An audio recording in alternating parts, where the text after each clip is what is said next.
In 11 years of ground search and rescue in the Kettle River District, I helped recover 5 people from the same stretch of country, and 4 of them had taken their boots off before they died. Not kicked off, not lost in deep snow.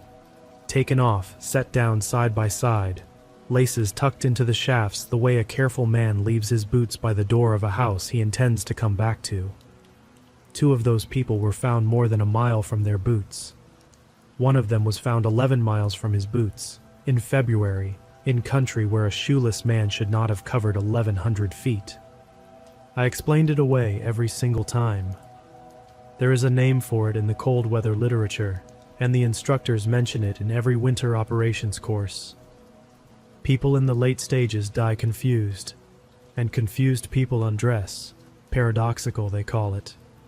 I sat in a folding chair in a community center in Moose Lake, and nodded along with everyone else, and for 11 years that word did all the work I asked it to do.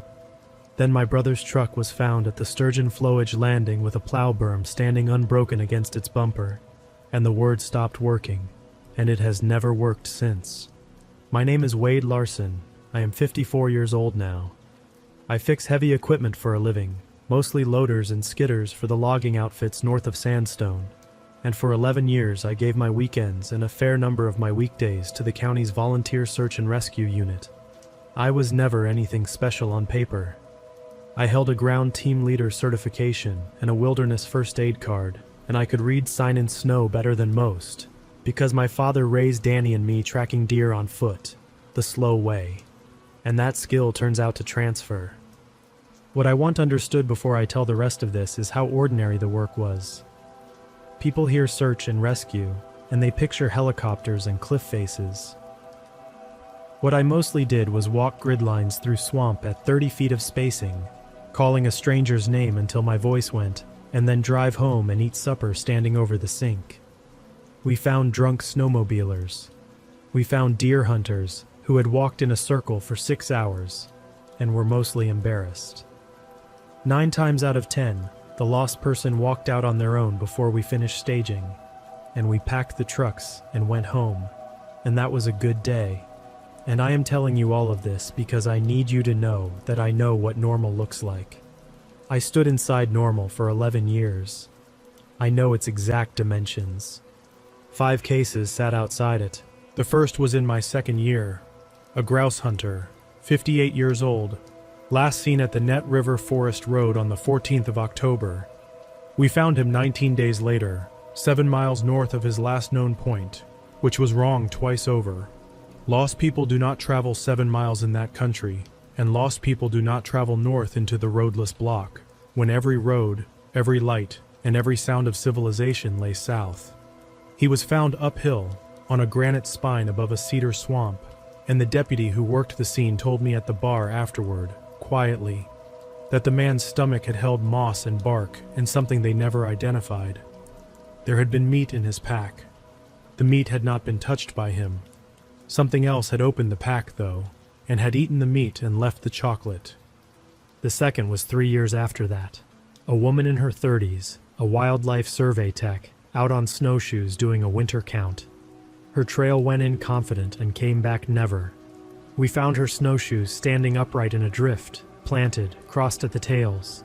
We found her 4 miles farther on. Her boots were side by side on a beaver dam, laces tucked, and she was another 800 yards past them, and she had been walking on frozen open ice in socks, in a straight line, toward the middle of the flowage, and the line of her tracks did not wander once. Lost people wander. It is the one thing they can be counted on to do. Her tracks ran ruler straight for 800 yards toward the emptiest place on the map, and then they stopped. And there was no mark in the snow of her lying down, and there was no mark of anything else either. And I have seen the photographs of those tracks in my sleep many times, and the tracks always stop at the same place, mid-stride. I could go through all 5. I will spare you 3 of them, because the point is not the details. The point is the shape. Every one of those 5 people crossed their last known point on the rim of a single roadless block called the Sturgeon Flowage, 31,000 acres of cedar swamp, black spruce, beaver water, and granite, with one gated logging road on its west side and nothing else. Every one of them, having gotten lost, moved deeper. Every one of them covered distances that the textbooks say a person in winter cannot cover, and in 4 cases out of 5, the boots. I noticed the shape early. I want that on the record because it is the thing I have to live with. By the 3rd case, I had a page in my field notebook with a hand-drawn map and 3 dots on it, and over the years that followed, I opened that page exactly twice more, long enough to add the 4th dot and the 5th, and I remember sitting in my truck with the dome light on, looking at that page, and feeling the temperature of my own thinking change, and choosing to close the notebook. I had a word, remember, paradoxical.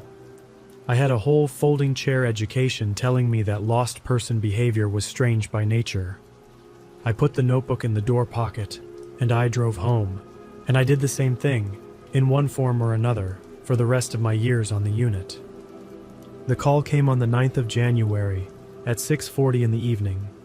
I was under a dilemma with a trouble light when my phone went, and it was Sergeant Koski from the county, who did not usually call me himself, and the first thing he said was my name, as a question, Wade, and the second thing he said was that a deer hunter checking his shack had reported a truck sitting at the Sturgeon Flowage landing, half buried by the plow, and that the plate came back to a Daniel Larson of Cloquet. And did I know whether that was my Danny? It was my Danny. He was 44 that winter, 7 years behind me, going through the last dry paperwork of a divorce that had scraped him out, and he had told our mother he was taking his gear up north for a few nights to fish through the ice and sleep in the cold and get his head straight. He had told her the Fond du Lac country. He had not said the Sturgeon Flowage to her, and he had not said it to me, and standing there in the shop with the trouble light still swinging, I understood 2 things in the same second. The first was that Danny was a day overdue in the worst 31,000 acres I knew of. The second was that I had a page in an old notebook with 5 dots on it, and my brother's truck was parked in the middle of the shape they made.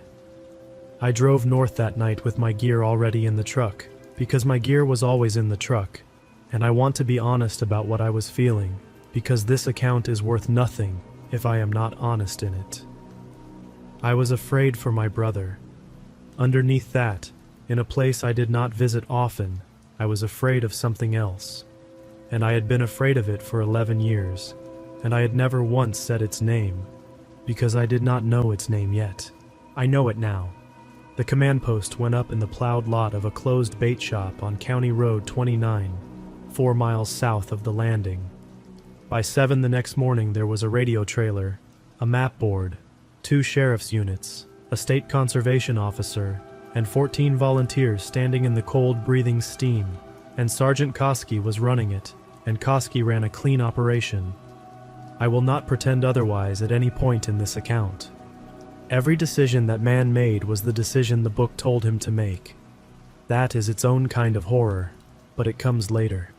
Koski knew whose brother I was before I ever reached the trailer, because he was the man who had called me, and he met me at my tailgate before I could touch the sign-in roster, and I watched him do the math a commander has to do. Family of the missing on a search line is a liability. Family of the missing who is also the best sign cutter in the county is a different equation. He gave me conditions. I would not work point on any find. I would not be present for any recovery. I would report to him directly, and I would go home the minute he said the word home. I agreed to all of it, and I want it noted that I broke every one of those conditions before it was over, and that I would break them again. The first day was textbook. Containment on the West Road, hasty teams up the shoreline both directions, a snowmobile sweep of the flowage edge where the ice would bear. Danny's truck told us what it could. He had gone in prepared, which was Danny. Sled harness gone, ice auger gone, tent and stove gone from the boxes he kept them in. His note to our mother said 3 nights. His sled boxes said a week of food, which was also Danny, who carried reserve for everything. The snow said he had parked at least 4 days before the hunter called it in. The county plow had passed the landing twice since. The berm stood unbroken against his bumper, and the last snowfall lay smooth over his tire tracks. And that put him 1 day overdue in his own plan, and 4 nights deep into the only plan that mattered now, which was winter's. We cut his trail 40 minutes into the first grid, Snowshoe track, mid-weight, even stride, heading northeast along a beaver flowage, with the sled tracking straight behind him. A man who knew what he was doing, moving well, not hurrying. Reading your own brother's trail is a thing I hope none of you ever have to do. I could see his gait in it. I could see the place he had stopped, and stood for a while looking at open water. The way he always stopped and looked at water, since he was a boy. 200 yards on, another track crossed his at a right angle. I was third man on the line when the second man called it, and he called it his bear, and everything about that call was reasonable except all of it. It read as a barefoot human track, left and right, in a walking pattern, crossing perpendicular to Danny's trail, and continuing without pause in both directions until the snow conditions lost it. Length, 16 inches. I put my tape on it. I measured the stride, front of one print to front of the next, at 7 feet and 4 inches. And I measured it 3 times because the number would not sit still in my head. A tall man ambling makes a stride under 3 feet. A tall man running full out might touch 6. This was a walking gait. The depth said weight, real weight, more than mine, and I run 210 pounds in winter gear. And the snow in the prints had glazed, which meant they were older than Danny's trail beneath the frost, which meant the thing that made them had crossed this line before my brother ever walked it. I stood there in the cold with the tape in my hand, and I heard myself agree out loud that it was probably a thaw-distorted bear track, refrozen. The men on my line nodded and were glad to nod. I radioed it in as an anomaly, animal, probable bear. That is the first lie in this account, and it was mine. We found his camp at last light, in black spruce on a granite bench above the flowage, and it was the wrong kind of intact. Tent staked square and zipped, stove cold, fuel bottles full, sleeping bag lofted and dry inside. His polk sled parked alongside, tarp still lashed. No sign of struggle, no sign of animals, no sign of hurry. A camp a man had walked away from between one ordinary minute and the next. His boots were outside the tent door, side by side. Toes pointed away from the tent, toward the flowage, toward the north. Laces tucked into the shafts. 11 years I had been walking into other families' worst days, and I knew the etiquette of a fine scene, and I broke it.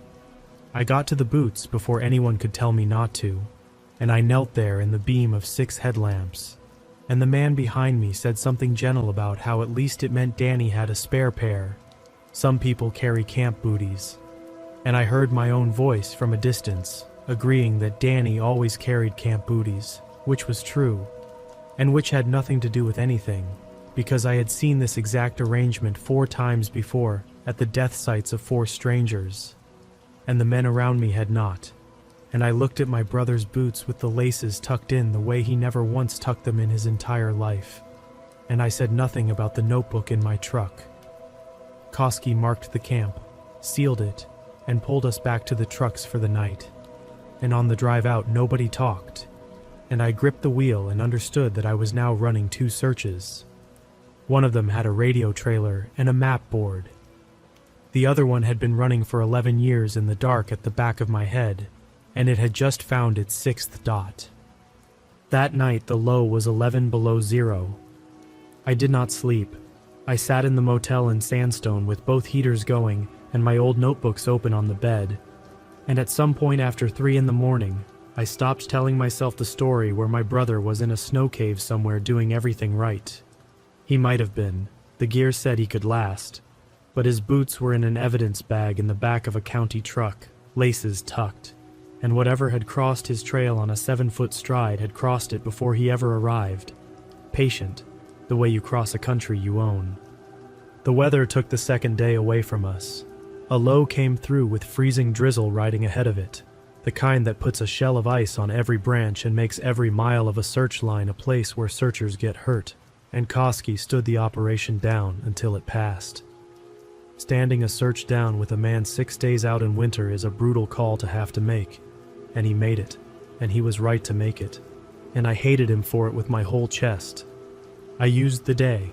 I spread 11 years across a motel bed, field notebooks, my copies of after-action reports, the hand-drawn map with the 5 dots, and I did what I should have done 8 years earlier. which was work the pattern the way I would work a trail. Every last known point sat on the rim of the sturgeon flowage. Every travel direction bent inward, toward the center, toward the emptiest ground. The distances were impossible, and they were impossible in the same direction. And the finds, the recovery sites, made a rough ring around the interior, and the interior itself, maybe 4,000 acres of cedar swamp and rock at the heart of the block, held nothing. No last known points, no finds, no anything. Every dot I had orbited that hole. Nothing I had ever touched came out of it. There was one man I could take that map to without ending up in a report about my mental state, and that was Ino Berg. Berg was around 70 then, a retired log scaler and the best tracker I have ever watched work, and I knew him from wildfire crews back when the county still borrowed us out in dry summers. He lived alone on the Kettle River in a house he had built twice, and when I came up his steps at 4 in the afternoon, he looked at my face and went and put coffee on before I said a word. I laid the map on his kitchen table and talked for 20 minutes, and Berg did the thing that made him Berg, which was that he did not interrupt, did not laugh, did not reach for a comfortable explanation and hand it to me the way everyone else in my life would have. When I finished, he sat looking at the 5 dots and the hole in the middle of them for a long time. Then he asked me one question. He asked whether any of the 5 had been found with their boots on. I had not mentioned the boots. I had left the boots out on purpose, the way you leave a card face down. I told him. 4 of 5, side by side, laces tucked, and my brother's boots outside his tent 2 nights ago, same arrangement. And Berg got up and stood at his window over the frozen river with his back to me. And he stood there long enough that the coffee maker finished its noise and the house went silent around us. And then he told me the first part of a story I'm going to give you the way he gave it to me, in pieces, because he made me wait for the rest, and I have decided you can wait too. In the winter of 1918 going into 1919, when Berg's father was 19 years old, a trapper named Aldous Rule had a cabin on the north edge of the sturgeon flowage, and Rule had a wife and 3 children. And that was the influenza winter, and the railroad winter, and the winter after the big fires. And by February that whole country was starving in a way people now do not have a word for. In March, a supply sledge got through to the Rule place, and found the cabin open and cold and empty, with food still in it. A search party of 11 men went into the flowage after that family. Berg's father was one of the 11.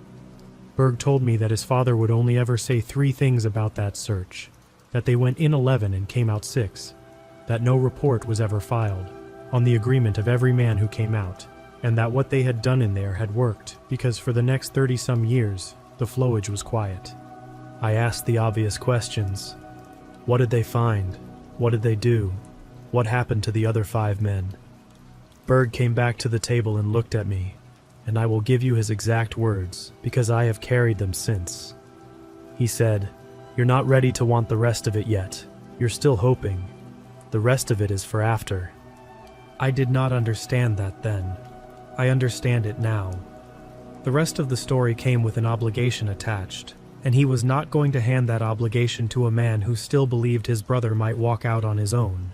He gave me one more thing at the door, though, and it was the worst gift I've ever been given.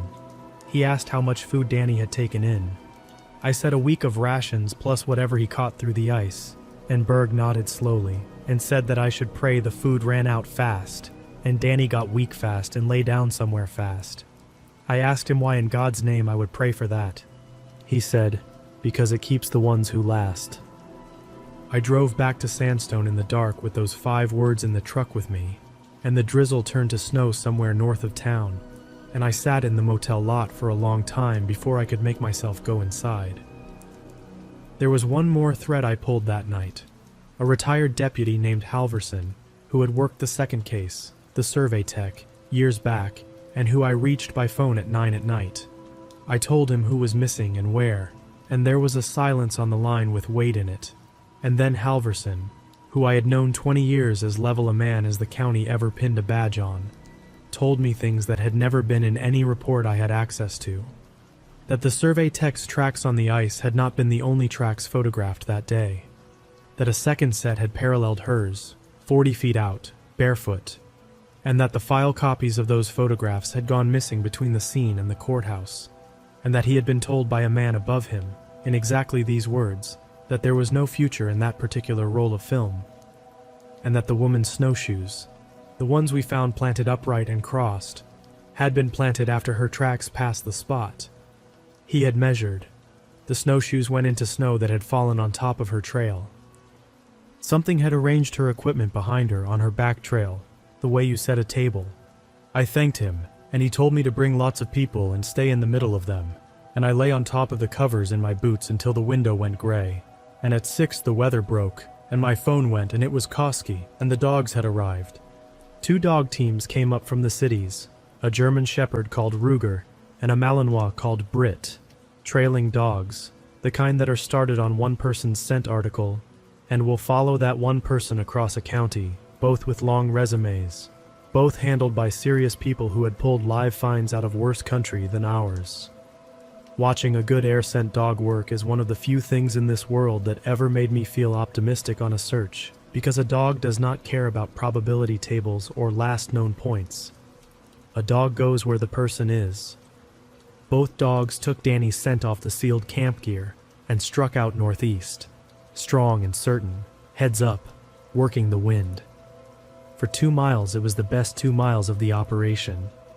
Britt worked a ridgeline and Ruger worked the low ground, and both of them pulled in the same direction, and the handlers were reading their dogs and calling it a live scent behavior profile, and I let myself do the thing Berg had warned me about. I hoped. Then the ground started dropping toward the drainage that feeds the interior of the flowage, a long cedar-choked crease in the country with black water under thin ice at the bottom of it, and both dogs quit. I need to be precise about this because quit is the wrong word for what I watched. Distraction is normal. Fatigue is normal. This was refusal.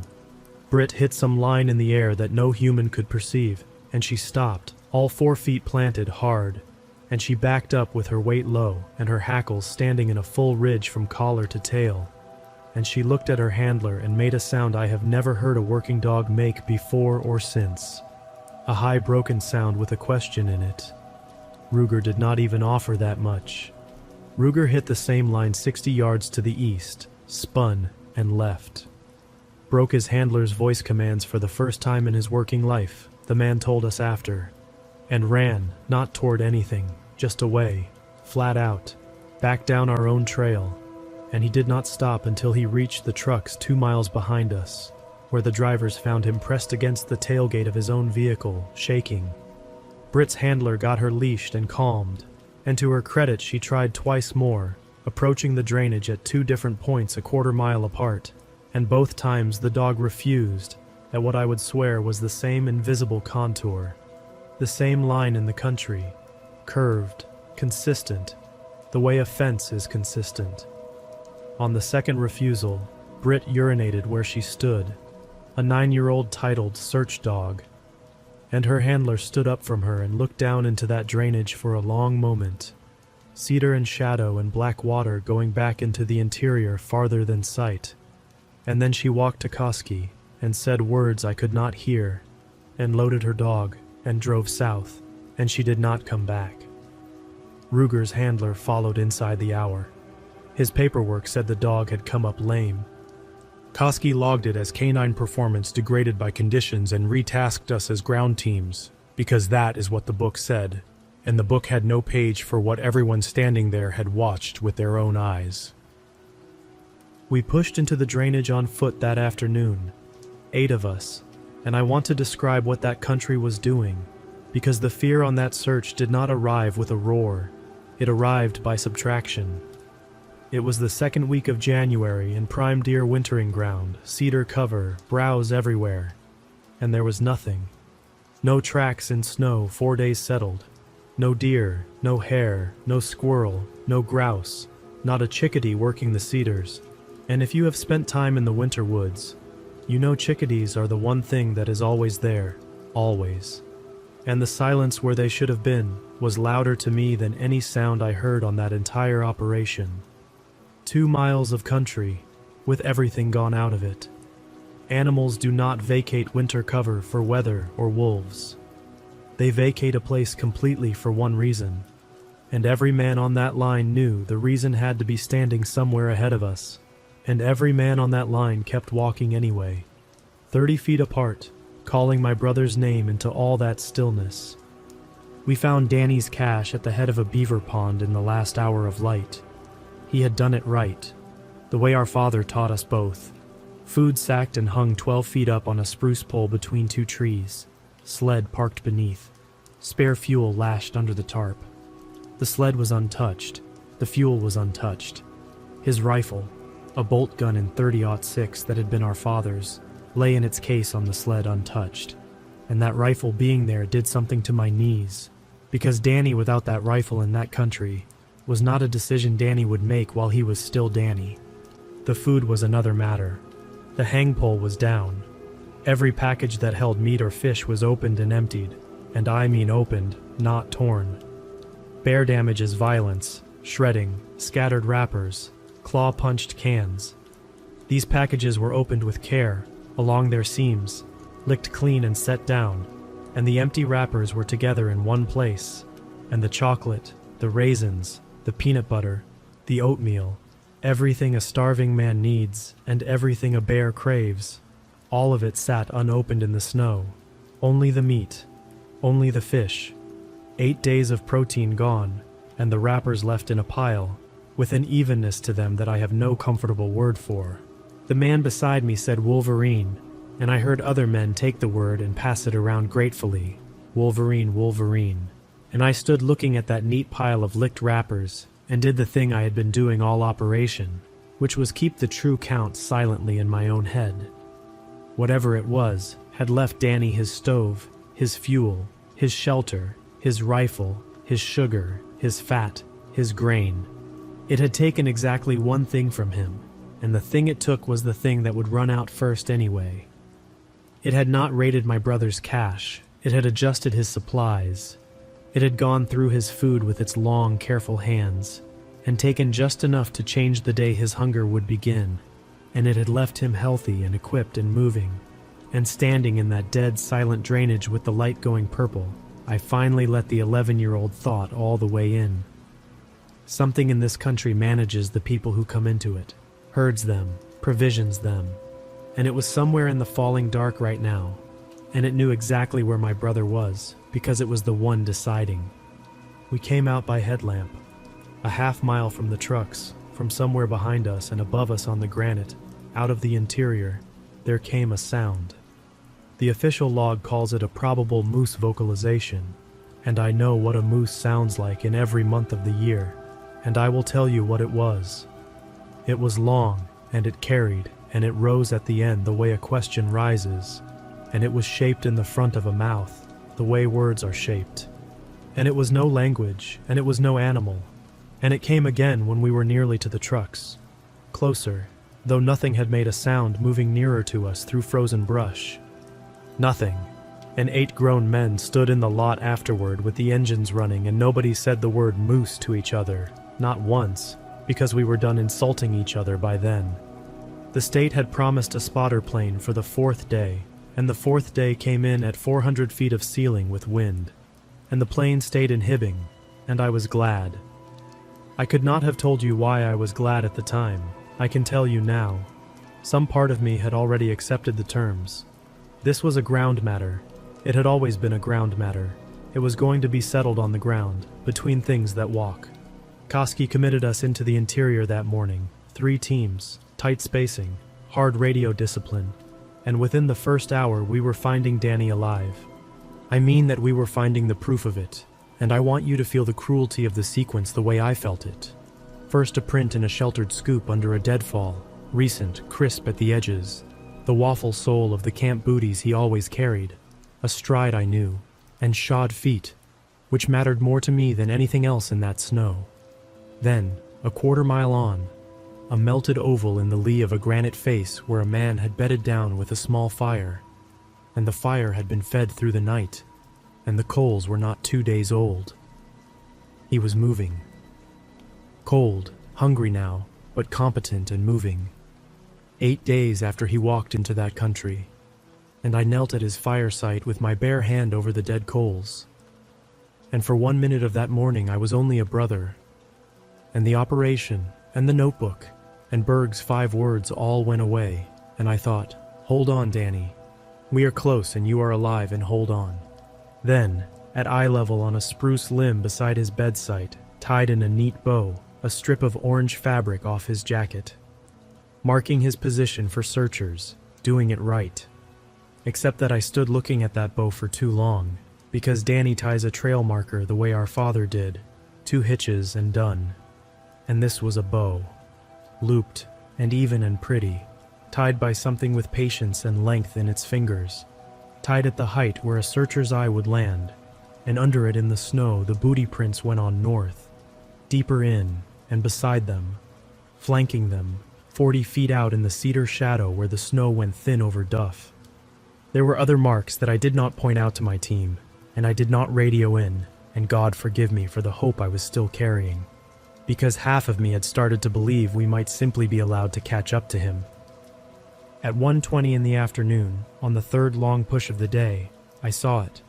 We had come up out of the cedar onto open granite, a long whale-backed ridge with the wind across it, and the far side of the drainage stood up ahead of us maybe 400 yards, black spruce in ranks against gray sky, and my eye went along that tree line the way a tracker's eye goes along every tree line, and it stopped, and everything in me stopped with it.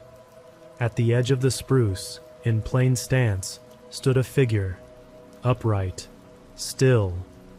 I took it for a man in that first second, and Danny's name got as far as my teeth, and in the second second, the proportions arrived, and the name stopped where it was. It was too tall. I had the ranked spruce beside it for a scale reference, trees I later walked to and estimated, and I put the figure at over 9 feet, and it was too thin for its height in a way that hurt to resolve. A vertical line of dark with the wrong distances inside it. Arms falling past where arms end. A head that sat forward off the shoulders on a neck with too much length in it, watching us. It did not move. That was the terrible part, and I need you to sit with it the way I had to. Every animal on this earth that is caught in the open does something. It freezes and then breaks, or it melts backward, or it turns to keep you in one eye. This held its ground in open view, and observed, and I understood with total clarity, the way you understand heat or falling, that it was not watching the forest, and it was not watching me. It was watching the line. It was counting us. It was studying our spacing and our pace and our formation, the way I would study a machine I intended to take apart. And it had all the time in the world, and it knew it, and it wanted nothing from this moment except information. I watched it for 11 seconds, and I know the count, because a cold back room of my mind was counting the whole time, the way our father taught us to count out a deer's patience from a stand, and in 11 seconds it never shifted its weight once. I did not raise the alarm. I have asked myself 10,000 times why I did not raise the alarm, and the closest I can come is this. I was afraid that if I pointed, the men beside me would see nothing, and I would be off the search by nightfall, and beneath that there was a worse reason. I was afraid that if I pointed, they would all see it too, and then it would be true. When I got my binoculars up, the tree line held ranked spruce and gray light, and nothing else. There was no transition. I never saw it leave. 400 yards of open snow lay in front of that tree line, and when we crossed the drainage 40 minutes later, and I walked the edge where it had stood, the snow was unmarked. The duff under the spruce where the snow went thin was scuffed, deep in shadow. Whatever stood there had come and gone along the bones of the country where nothing writes. It was on the radio 10 minutes later that we learned Team 3 had a man unaccounted for. His name was Cody Pruitt, 23 years old, second operation ever, a good-natured kid from Askov who had joined up because his cousin was in the unit. He had been holding the end position on Team 3's line, and at some point inside a 2-hour window, he had gone, and nobody caught it, because the men nearest him swore afterwards, separately, and for the rest of their lives, that he had answered every voice check in that window in his own voice, from the cedar cover off the end of the line, right up until the one check he did not answer. Pruitt remembers answering nothing. I believe every man of them, and I am the only one who can. And the search for my brother became, for 3 hours of falling light, a search for one of our own. We found Pruitt at dusk, 600 yards off his line, standing in the middle of a frozen bog, facing north. Standing. His boots were off. They were behind him at the bog edge, side by side, laces tucked, and he had walked out onto that bog in his socks, and when the lights hit him, he did not turn around. His hands were frostbitten past the first knuckle.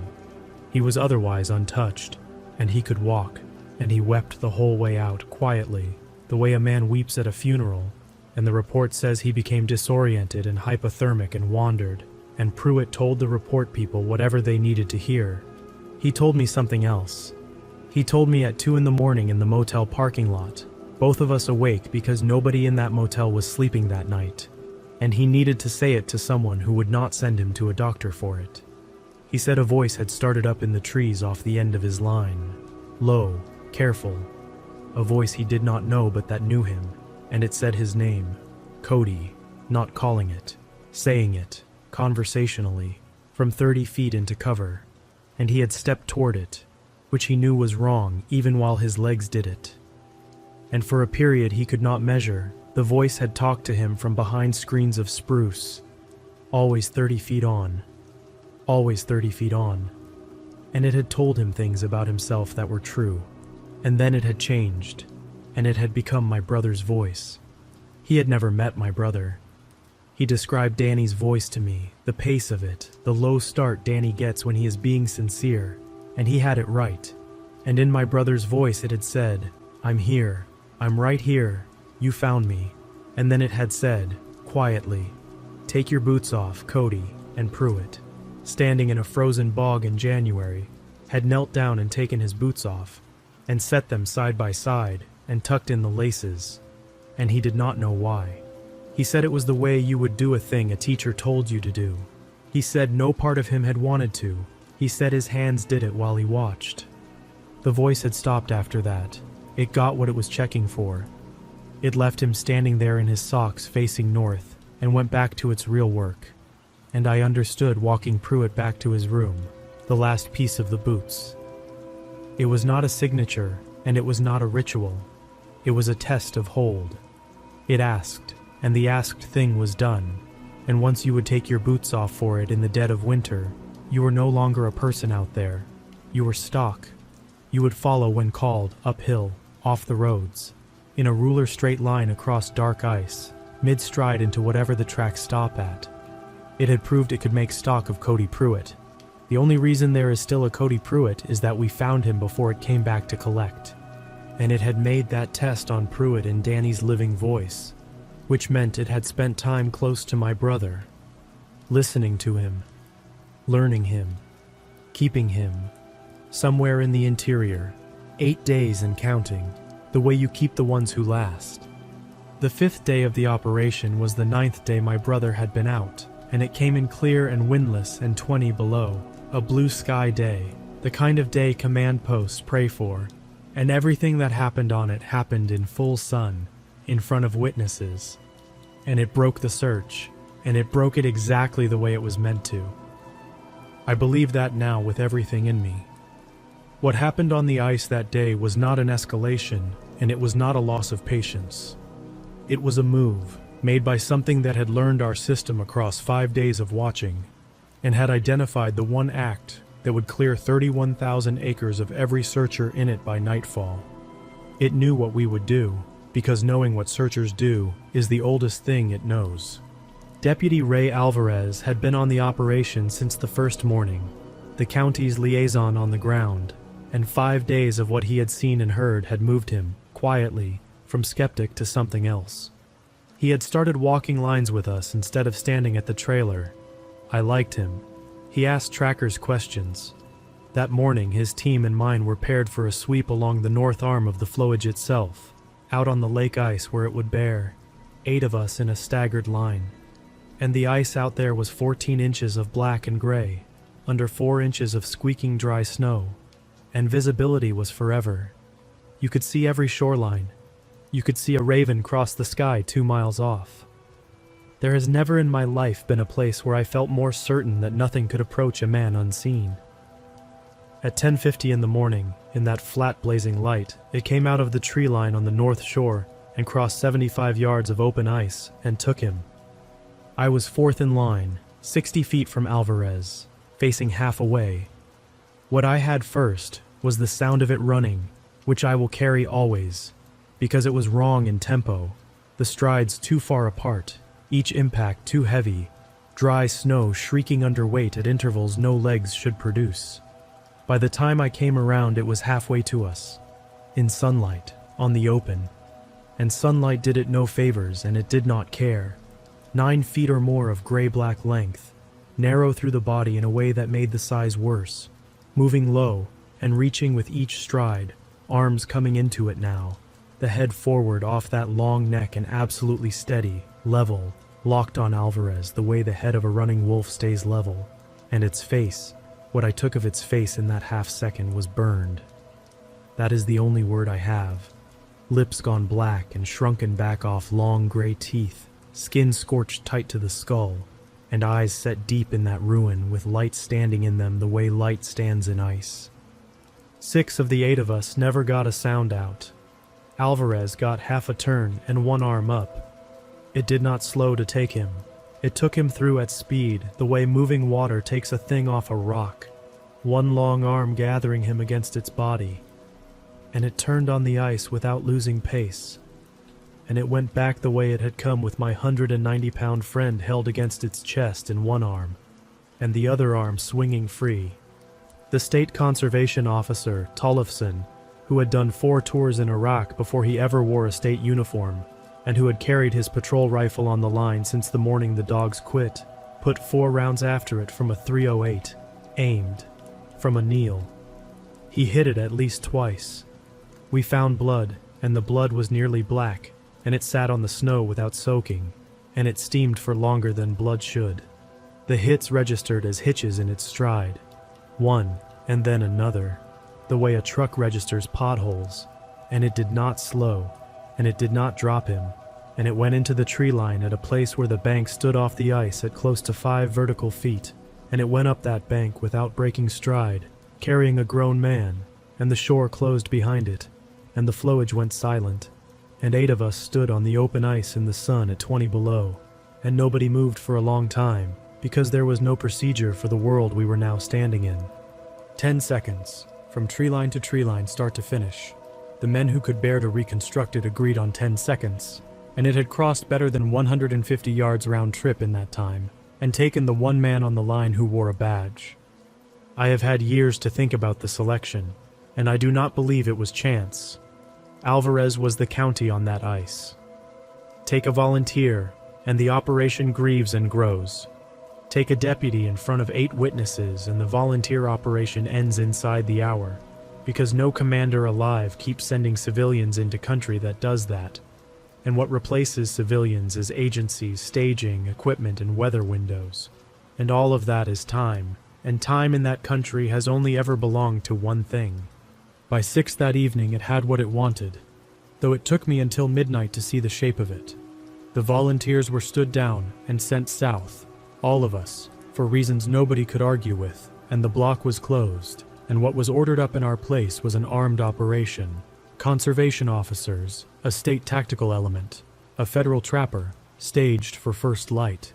And first light was already forecast at 200 feet of ceiling with snow behind it, and armed operations do not fly or walk into that. And so the country was going to stand empty, completely empty, for at least 1 night, and likely 3. The wildlife people on scene talked wolves, a habituated pack, food-stressed, displaced by the summer's fires, and Tollefson stood in the trailer saying it was on 2 legs. It was on 2 legs the whole way, saying it evenly, 4 tours evenly, and watched a man from St. Paul write down large canid, and the formal finding would not come for weeks, but the word was loose in the county that same night, ahead of any finding, because a word, any word, was easier to sleep on than the ice. The search for my brother was suspended pending the sweep, and a man 9 days out at 20 below is a recovery in every head at the post, whether anyone says so or not, and someone said so.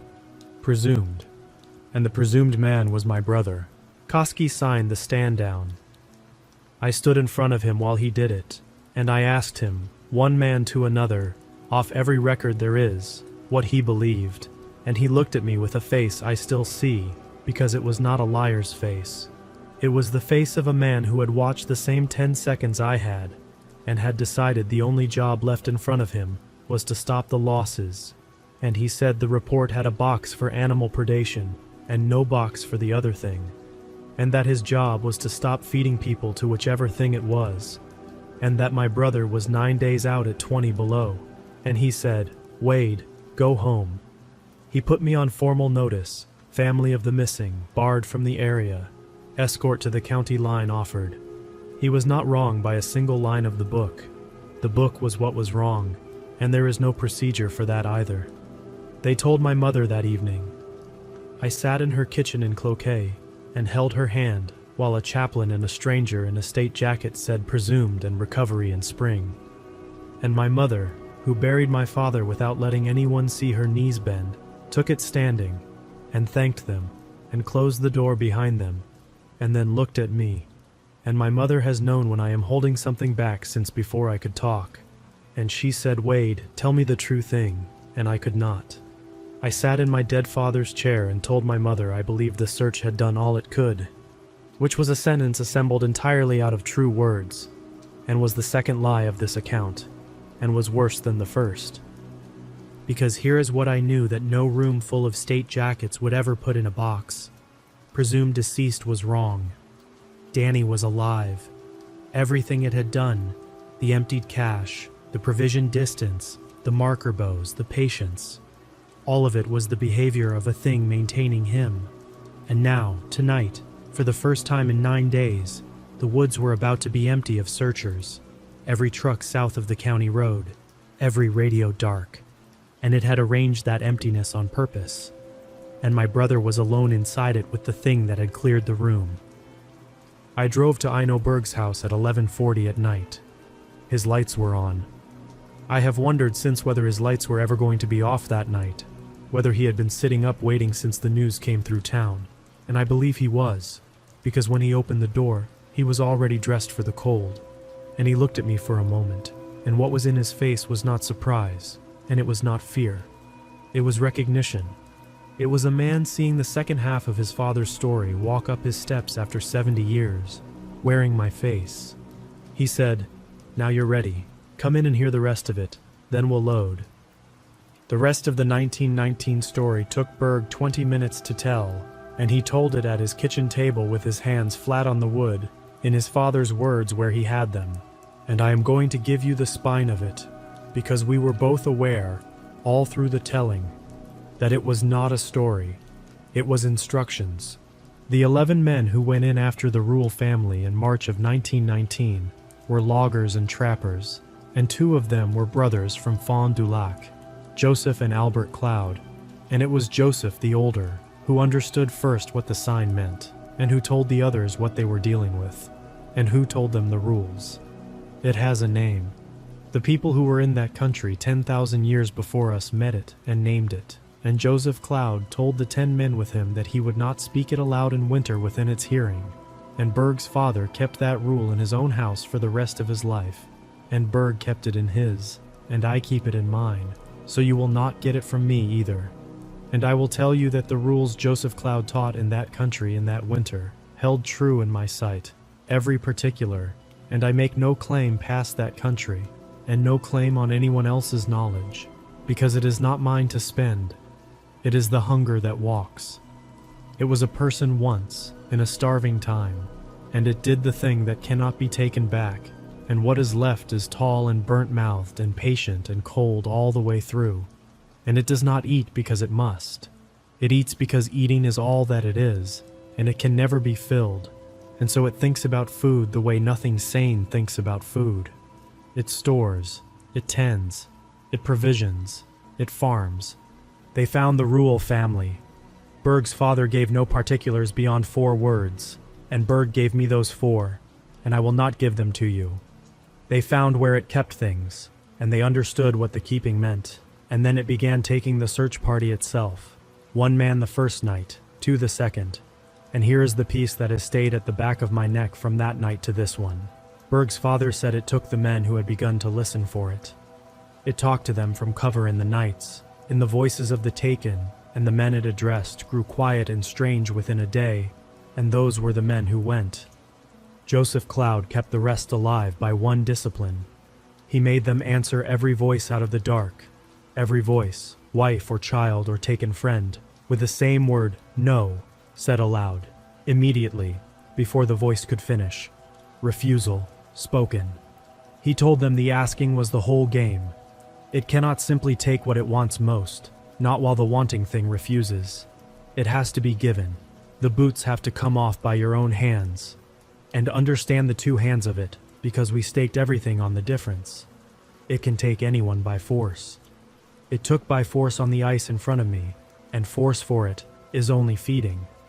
But to keep a living person, to make stock of a person, it must first be given one act of obedience, freely done because it asked, and refusal spoken out loud, at once, stops the asking cold. And a person already given, Joseph taught them, is held, not chained. Held can still be carried out, if you reach them before it comes back to collect. And if you refuse on their behalf, every voice it sends after you. And the last thing he taught them was how it ends, because his grandfather's generation had ended one, and the way it ends is fire. Not wounding fire, consuming fire. Small flame it will not cross, and small flame only insults it. It ends in a fire it cannot walk out of, and nothing on this earth calls it into such a fire except its own wanting, and its wanting can be used, because in all its long life it has never once refused itself anything. That is the whole difference between it and a person. A person can say no. In March of 1919, 6 men baited it into a logging pile 40 feet high, soaked with a winter's stove oil, and they burned it screaming in the voices of the 5 men it had taken, and the family it had kept. And Berg's father stood in the heat and wept and held his line, and the sturgeon flowage went quiet for 30 years. Quiet for 30 years, not forever. Berg said his father never once said killed. His father said, what walked in that country was burned, and what makes a person into that thing was not burned, because you cannot burn a winter, and some starving soul in some later year found the door again. The one I hunted was not the one they burned. It does not matter. It is the same hunger. It is always the same hunger. We loaded before first light. I will tell you exactly what 2 men took into that country, because the plainness of the list matters to me. Berg's rifle in 45-70, loaded heavy, the revolver he had worn cruising timber for 50 years, and my own 30-06, the rifle I have carried every November since our father died, a toboggan rigged for hauling a man, sleeping bags, a stove, 6 days of food, 2 steel safety cans of drip torch mix, 4 parts diesel to 1 of gasoline, blended in his shed that week, and 2 drip torches out of Berg's shed, the kind wildland crews used to fire a line, steel canisters with a spout and a wick, sloshing full, and a case of fusee flares. And when I stood in his shed at 4 in the morning watching this 70-year-old man check torch wicks with his thumb, I asked him when he had bought fresh fuel for equipment he had not carried since the 1990s, and he said, this past Tuesday, which was the day I first came to him with the map, and neither of us said anything else about that. We did not sneak past the county. The barricade was a sign and a strand of tape at the west gate, and we went in at the southeast corner off a fisherman's trail, on snowshoes, hauling 2 miles from any tape, and if that was a crime then it was a crime, and I would commit it again this morning. Berg's plan of travel was not a search, and he said so in those words. 11 years of finds ringed an interior nothing had ever come out of, and at the heart of the interior, on the 1899 survey plat Berg had copied at the courthouse decades ago, for reasons he had never had to explain to himself until now, There was a cedar swamp of about 600 acres with a granite island in the middle of it, and the old plat marked the island with one word, which was rule, because the trapper's line shack had stood on it, and Berg put his finger on that island and said it would be there, because its kind does not den where it must. It dens where it chooses, and it chooses the old place, because it has never once in a century been made to leave. And pride is a human thing, and it used to be human. That is the part I had not understood until Berg said it plain. It is not an animal and it is not a spirit, it is a person, hollowed. Everything it does that reads as intelligence is intelligence. Everything it does that reads as cruelty is memory. The low that had grounded the armed sweep sat down on the county behind us and stayed, ceiling on the trees, snow in the air, the only luck anyone ever lent us. It took us a day and a half to reach the swamp, and I am going to move past that day and a half quickly, because it was only dread, and dead country, that same emptiness of every living thing, deeper and older the farther in we went, and I would rather spend the words on what we found. And I have been dreading this part of the account since I started it, and there is no way through but to say it. The cedar swamp around the rural island is old growth, trees 500 years old, a dark closed room of a place even at noon, and we smelled the island before we saw it. Cold meat and old blood, and underneath it something dry and wrong, a burnt smell without smoke. And Berg stopped us at the swamp edge, and we glassed the island for 1 full hour, and nothing moved. And then we went in, and in the center of the island, in a clearing the shack had once stood in, there was a white cedar that 6 men could not have joined hands around, and I stood at the base of that tree, and looked up into it, and 11 years of my life rearranged themselves, and have never gone back. The tree was a larder. I counted, because counting was the only thing I had left to do with my mind. And then I stopped counting in the 20s, and they went up into the dark of that canopy beyond my light. Wrapped forms, lashed into the crotches of the great limbs, generations of wrapping, hide and canvas and modern nylon. Some of them so old the tree had grown around the lashings and taken them into itself. And every one of them wrapped with the same terrible neatness. The same evenness I had seen in a pile of licked wrappers at my brother's cache. The same tucked-in care I had seen 4 times in the arrangement of the boots. The missing of 100 years, kept. The Rule family was in that tree. The 5 men of 1919 were in that tree. And I stood under it and understood the final thing. The thing I had been circling for 11 years, which is that the 5 people I had helped recover from the ring around this place had never escaped it, and had never been lost from it. They were finished with. They were put back. It set them out on its own borders, arranged, boots placed, equipment planted. The way a man sets decoys, because a body found brings searchers. And searchers walk in lines through its country for days on end, tired, spread thin, calling, listening. And every operation I had ever been proud of, every one, had been it, feeding. My 11 years of service were 11 years of the trap resetting. And I had been part of the mechanism, and I went down on my knees under that tree, and Berg let me stay there for 1 minute, and then his hand closed on my shoulder, hard, and he said the only thing that could have picked me up, which was, "It's kept him 11 days, kept Wade, look with your eyes." Danny's jacket lay folded at the base of the tree, folded, and past it, 40 yards on at the granite edge of the clearing, low in the rock, there was a cleft with spruce boughs pulled across its mouth from the inside, and in front of the boughs the snow was tracked and retracked with the waffle prints of his camp booties. And from the darkness of that cleft, as we stood there with our rifles up, came my brother's voice. And the strength went out of my legs, and the voice said, "Wade," small and cracked in his. And Berg's rifle came level at the sound, and Berg said to me quietly, "Ask it something only he knows." And before I could open my mouth, the voice from the cleft said, "No."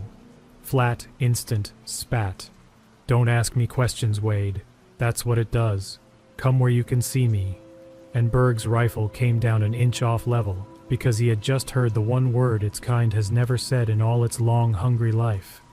and I was across those 40 yards before he could say a thing about caution, tearing the boughs away, and my brother was alive in that hole, 11 days in, wrapped in a stranger's ancient hide blanket, his feet in the camp booties he always carried, wrapped over in hide and dried grass, a fist-size fire ring cold at the mouth of the cleft, his face gone to bone, alive, alive, and he gripped me with both hands. And the first whole sentence he got out is the sentence I want this whole account to be remembered by. Because in one line, it is everything I know about the thing in that country. He said, "It keeps bringing me food, Wade. It won't let me stop eating. It's waiting for me to be worth it."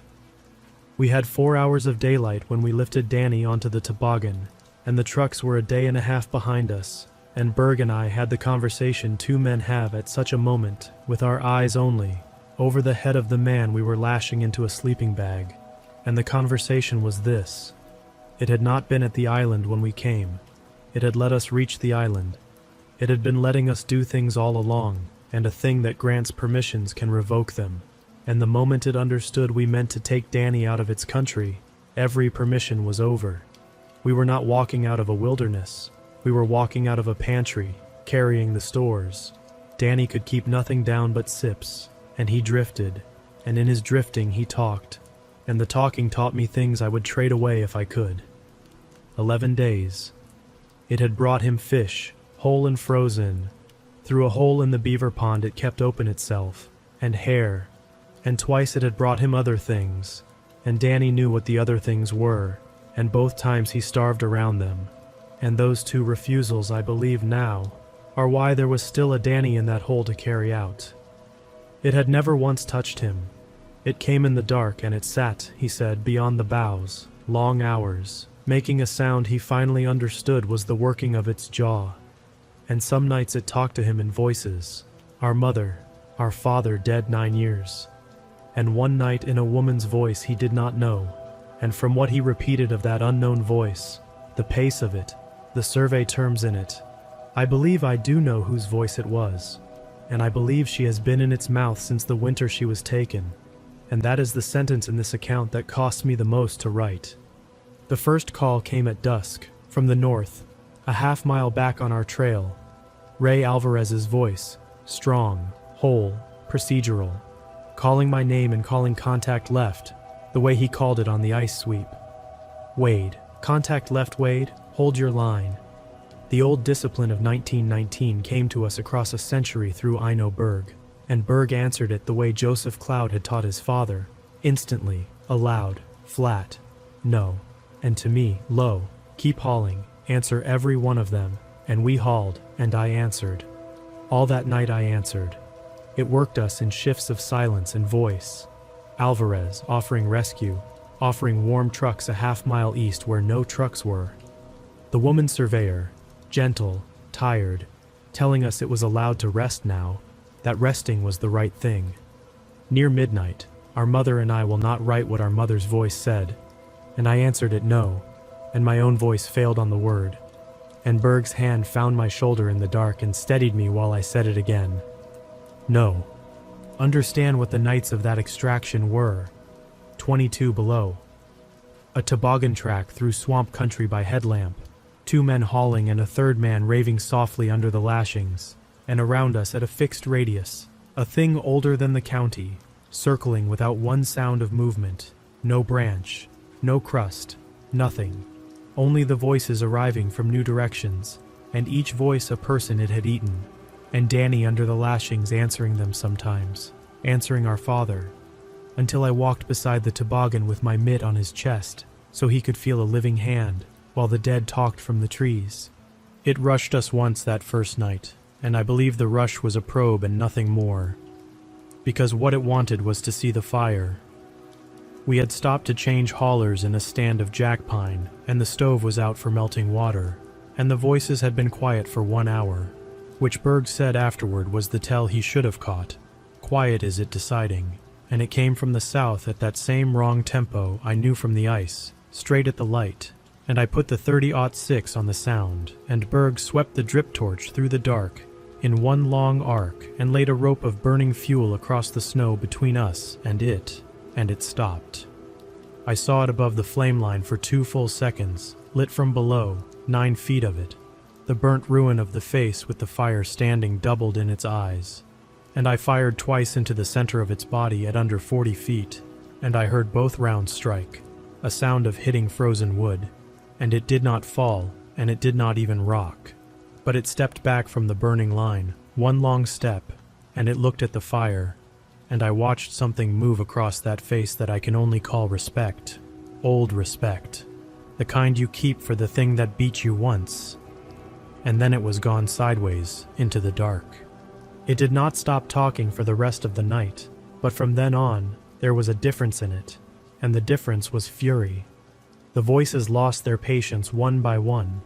Offers became orders.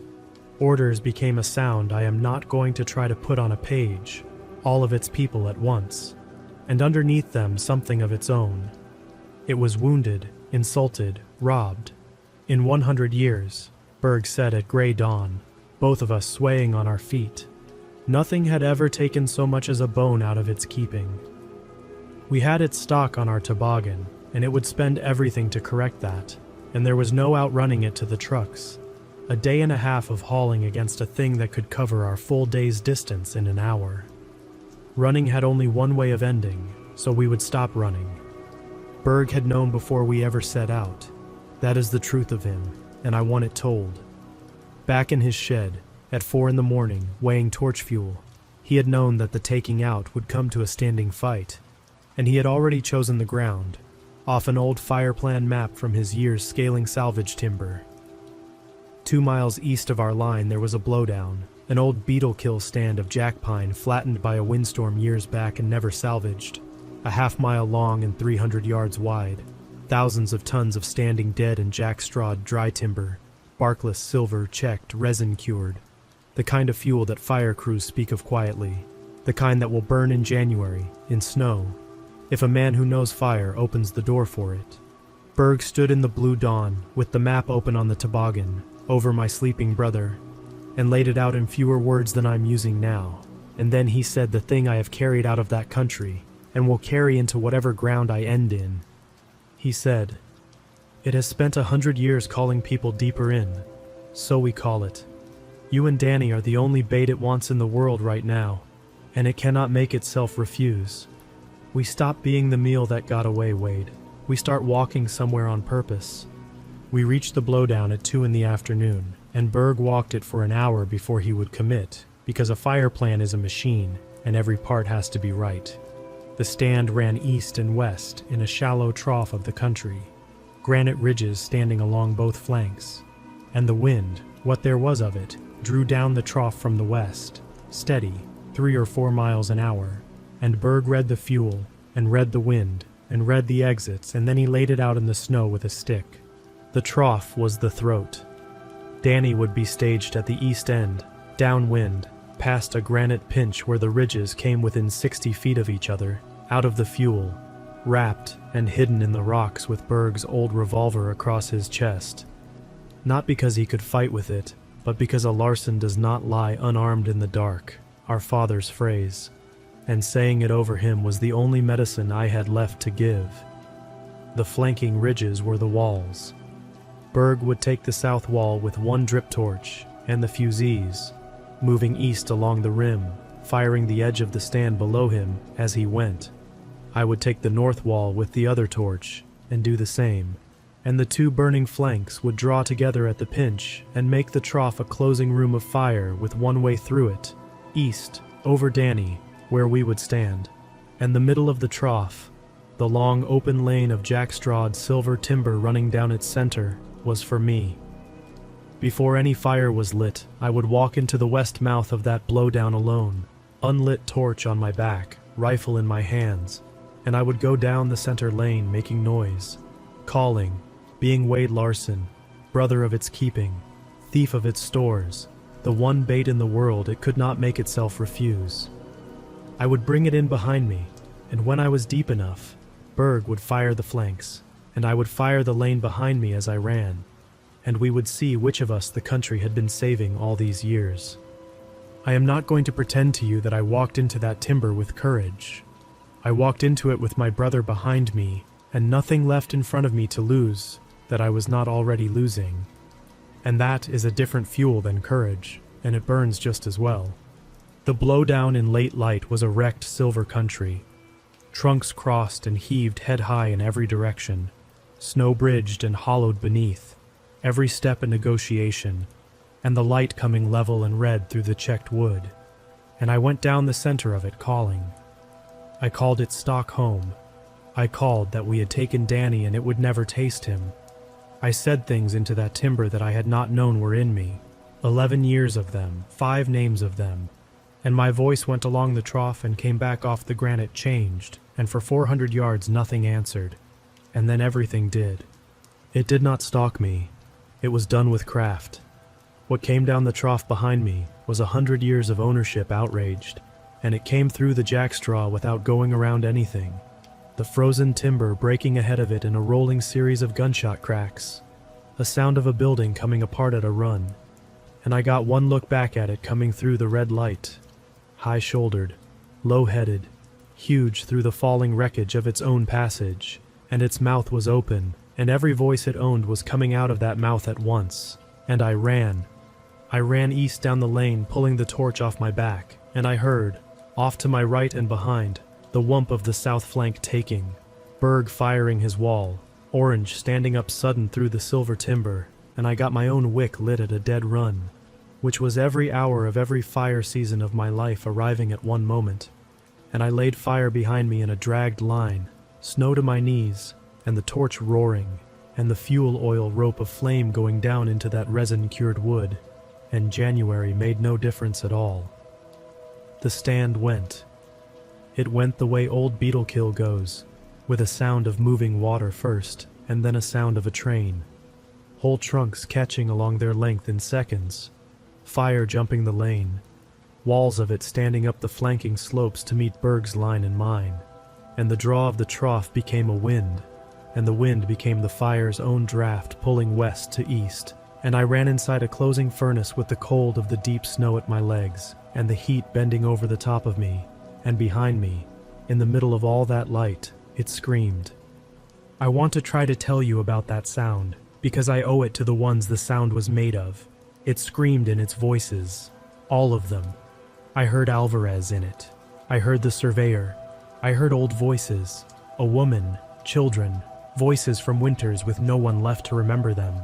And the fire took the voices one at a time the way it took the timber, each one flaring and guttering and going out. And it came through the burning jackstraw after me even so. Burning, it was burning and it came on. And I was at the pinch, 60 feet of granite gap with Danny in the rocks beyond. And Berg was there on the south rock of the gap with the last torch and the fusees, holding the door. It saw the gap, and it turned for it. Whatever it had been spending to stay behind me through the fire, it spent the rest of it then, and it came out of the burning lane at an angle, going for the one cold opening in the world, and it was a thing of flame by then. Fire in the hollows of it, fire streaming off the long arms, and none of that was stopping it, and all of it was rage. And the gap was Danny, and the gap was 60 feet wide and one man stood in it. I was 30 yards short and screaming Berg's name. He did not look at me. He stepped off his rock into the middle of the gap with the torch high in one hand and 3 burning fusees in the other, and he stood where it had to pass, an old man in canvas standing in a doorway of granite with fire in both fists, and it tried to go over him, and he went up into it with the torch. I saw the wick end go into the black of its body. I saw the old man and the burning thing close together and turn, all one shape, and the shape went back, not forward, back into the mouth of the furnace, because Berg was driving. His legs were driving the whole way, and I have run the 10 yards of that granite gap 10,000 nights since, and I do not reach him in time on any of them, and I did not reach him in time then. The fire took its own door back. The 2 of them went into the white heart of the blowdown burn together, and the scream climbed through the last of its stolen voices, up and up, until every voice was burned out of it, and what was left underneath was its own, and its own was small. That is what I want on the record about the end of it.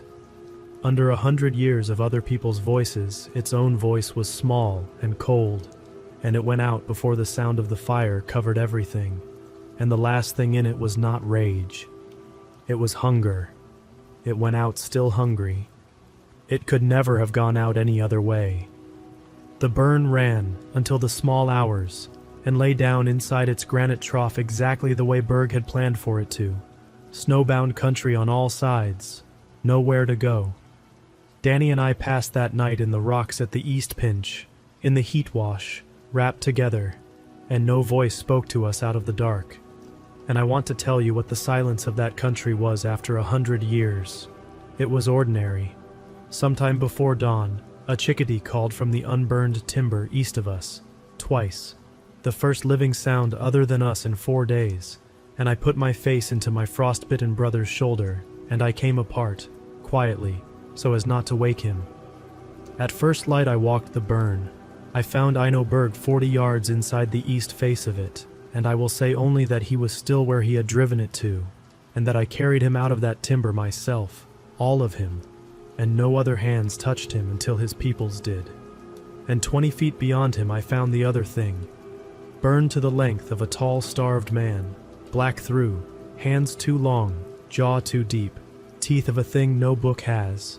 And I did what Berg had told me at his kitchen table that 1919 had taught, in case, he said then, and I heard the in case at last for what it had been. I broke it with the granite of its own country, and I scattered it across a half-mile of hot burn.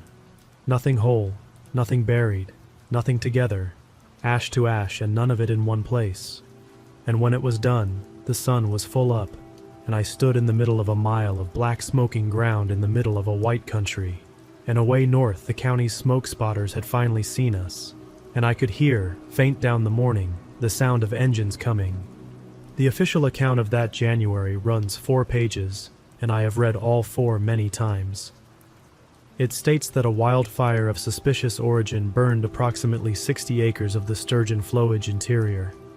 It states that Daniel Larson, missing 11 days, was located alive by 2 private individuals conducting an unauthorized search, and survived with frostbite injuries. It states that Eino Berg, age 71, of Kettle River, died of injuries sustained in the fire, and that Deputy Raymond Alvarez remains unrecovered, presumed killed by wolves. There was also, for the better part of that year, a fire origin investigation with my name in the center of it, and there were meetings where the word charges was used, and the charges never came, because the fire that had my name on it also had my brother alive at the edge of it, and no county attorney was going to carry that in front of a jury. There was a review board. I sat in front of it in a borrowed jacket, and I told it the truth, once, all of it, start to finish, 90 minutes, names and dates and the tree and the voices and the gap, and I watched a stenographer take down every word, and I watched the board thank me for my candor. And the finding, when it came, said wolves, and offered the county's condolences, and recommended improved signage at the western gate. I signed nothing. I shook no hands. I drove home, and on the way home I understood that Koski and his box on the form had never been the enemy, because paper is only where a town keeps the things it can bear, and I no longer needed the town to bear this. I was bearing it. That is what this account is. It is me, bearing it somewhere the paper can be found someday by whoever needs it. That spring I led the county to the cedar swamp and the great tree, and the tree emptied 100 years of files. It stood in the papers for a season as a disposal site, persons unknown, spanning generations, and the identification work ran 2 years, and doors that had stood open for decades in living rooms across 3 counties finally closed. No line in any report connects the tree to the fire, or to anything that walks. Ray Alvarez was not in the tree, and I have my own belief about why not, and I keep that belief to myself, and it is the heaviest thing I carry. The recovered went home, to church ground, and to Fond du Lac, and the first person I told about the tree, before I told the county, was Joseph Cloud's great-granddaughter, who sits on the band council, and from that day forward, it was her community that decided how their own were carried, and where, and by whom. and that was right. And Berg would have called it right. Danny lost 2 toes from his left foot and 1 from his right, and lives in Cloquet still, and is well, better than well, married again a year ago this spring, to a woman who knows the story the county knows, that her husband was lost 11 days in the winter woods and paid 3 toes for it, which is a true story and is not the story. And he and I have spoken about the 11 days exactly once, 2 years afterward, at our mother's table after her funeral, when it was only us. He confirmed the things I needed confirmed and one thing I did not ask for. He said that in 11 days of watching it, through the gaps in the boughs, through all the bringing of food and the sitting and the working of that jaw in the dark, it never once seemed hungry to him. Those were his words. It never seemed hungry, Wade. It seemed organized. And then he said he was done speaking of it for this life, and he has been, and I honor that. And his part of the story is his. Berg's funeral filled the Lutheran church in Kettle River and overfilled it into the lot, loggers and fire hands and half the county. And the minister said he died in a fire, which was true. And I sat in the 3rd pew with the whole truth in my chest. And at the graveside, last of all, I put into the ground with him a thing I had carried out of the flowage, one of the old lashings from the great cedar, cut free by my own knife, because Berg finished his father's search, and the men of 1919 deserved to know it was over, and that was the nearest to them I could reach. I quit the search and rescue unit that spring. I wrote the letter and mailed it, and felt nothing lift, and 6 weeks later I drove to the county office and took the letter back, and I will tell you the reasoning the way I finally said it to myself. The district still has winters. The winters still take people, the ordinary ways, ice and cold and bad luck, and those people still need finding, and I am still the best sign cutter in the county, and beyond all of that there is this. For 11 years, the pattern in that country had exactly one witness, and the witness kept explaining it away, and people died of my explanations. Never again. If it, or another of it, in 10 years or 50, finds the door that Berg's father said cannot be burned, then the first wrong track in the first winter snow is going to be cut by a man who knows precisely what he is looking at, and who knows an old fire map when he sees one, and who will not spend 11 years being reasonable about it. That is my post now. I intend to die holding it, of old age, a long time from now, in a quiet county. And it has been quiet. That is how I will leave you, with the count, because the count is the proof, and I have kept it the way I keep everything now, written down, dated, witnessed by my own eyes. It has been 3 winters since the burn. In 3 winters the district has run 14 search operations, and I have walked ground on all 14, and every one of them ended the way searches are supposed to end. Snowmobilers through the ice found in hours. Hunters turned around, walked out cold and embarrassed to trucks with their engines running. An old man wandered from a farmhouse, found in his neighbor's shed, asleep. 14 operations, 14 people, every one of them found fast, found close, found whole, boots on, moving toward the roads and the lights, the way lost people are supposed to move. 11 years of the pattern, and then a night of fire, and the pattern stopped, and it has stayed stopped, and the chickadees are back in the cedar drainage. I have stood there and listened to them, and the deer winter again in the flowage, and the country is only country. Berg's drip torch hangs on the wall of my garage, above the bench. I got it back from the county in a box of released effects, and I cleaned it, and it hangs empty and dry the way a torch is meant to be kept, with a sealed can of fresh mix on the shelf beneath it, and I checked the wick with my thumb the way I watched him do it, this past Tuesday in fact, and my wife stopped asking about it years ago. It is not a monument, and it is not a trophy. It is equipment, staged. The way you stage equipment for a job that is finished, and a job that you will never fully believe is finished, both at once, because I learned the difference between killed and burned from the best man I ever knew. And he learned it from his father, and someone in this county has to be the one who remembers. The larder is empty, the stock went home. The district is quiet, my brother is alive, and somebody remembers. Hold your line, answer every voice. And if a thing in the dark ever asks you, in the voice of someone you love, to take your boots off, you say the word out loud, and you say it fast, and you keep walking toward the road. No.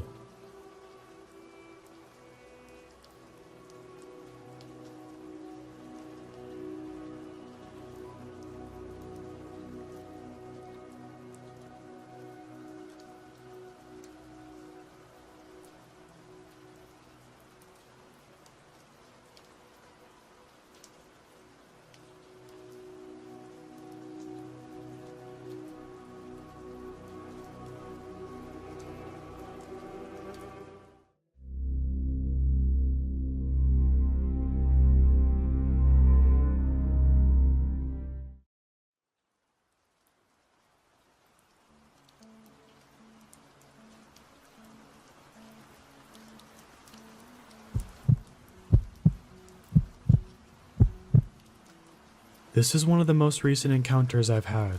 Last night was a cold one, even for South Carolina, and my friend and I had just come from downtown Charleston.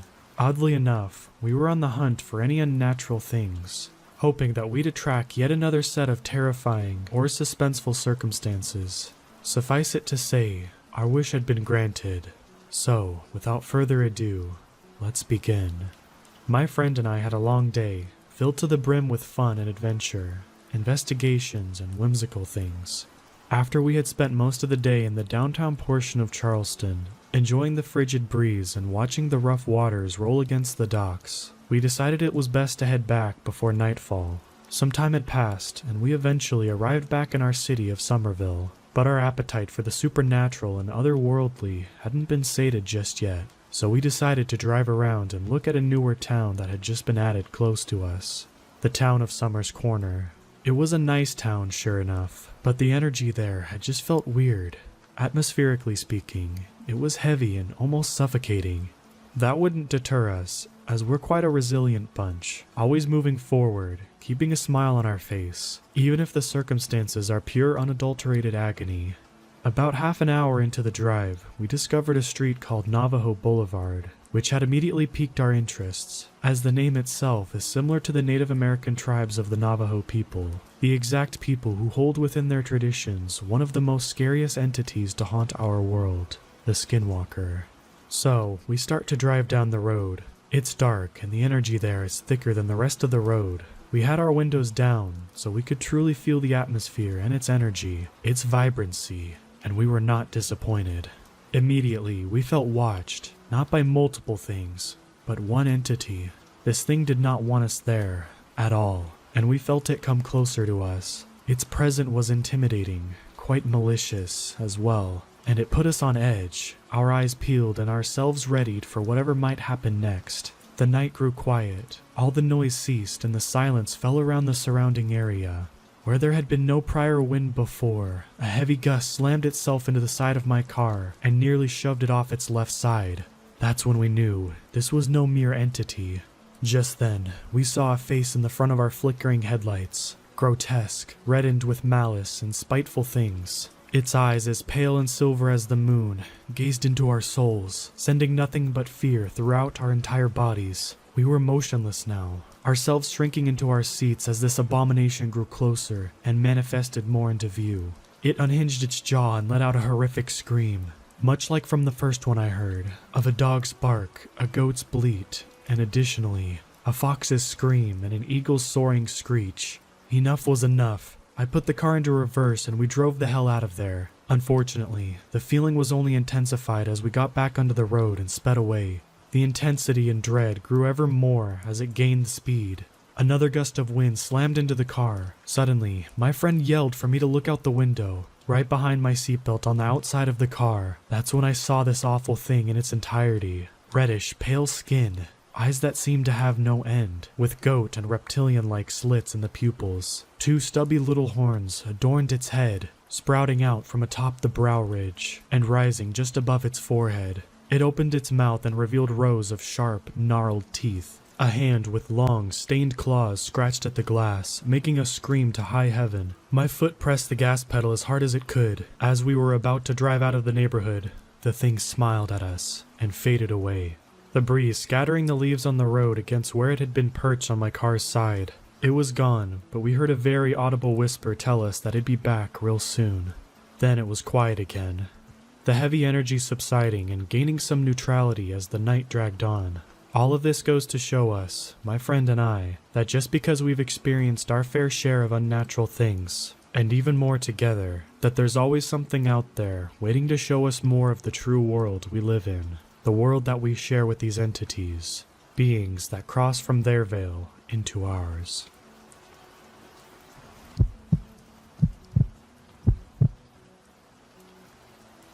So I used to live in northern Arizona, in a town called Page. The town is on Lake Powell and nearby Horseshoe Bend, which are both massive tourist attractions recently.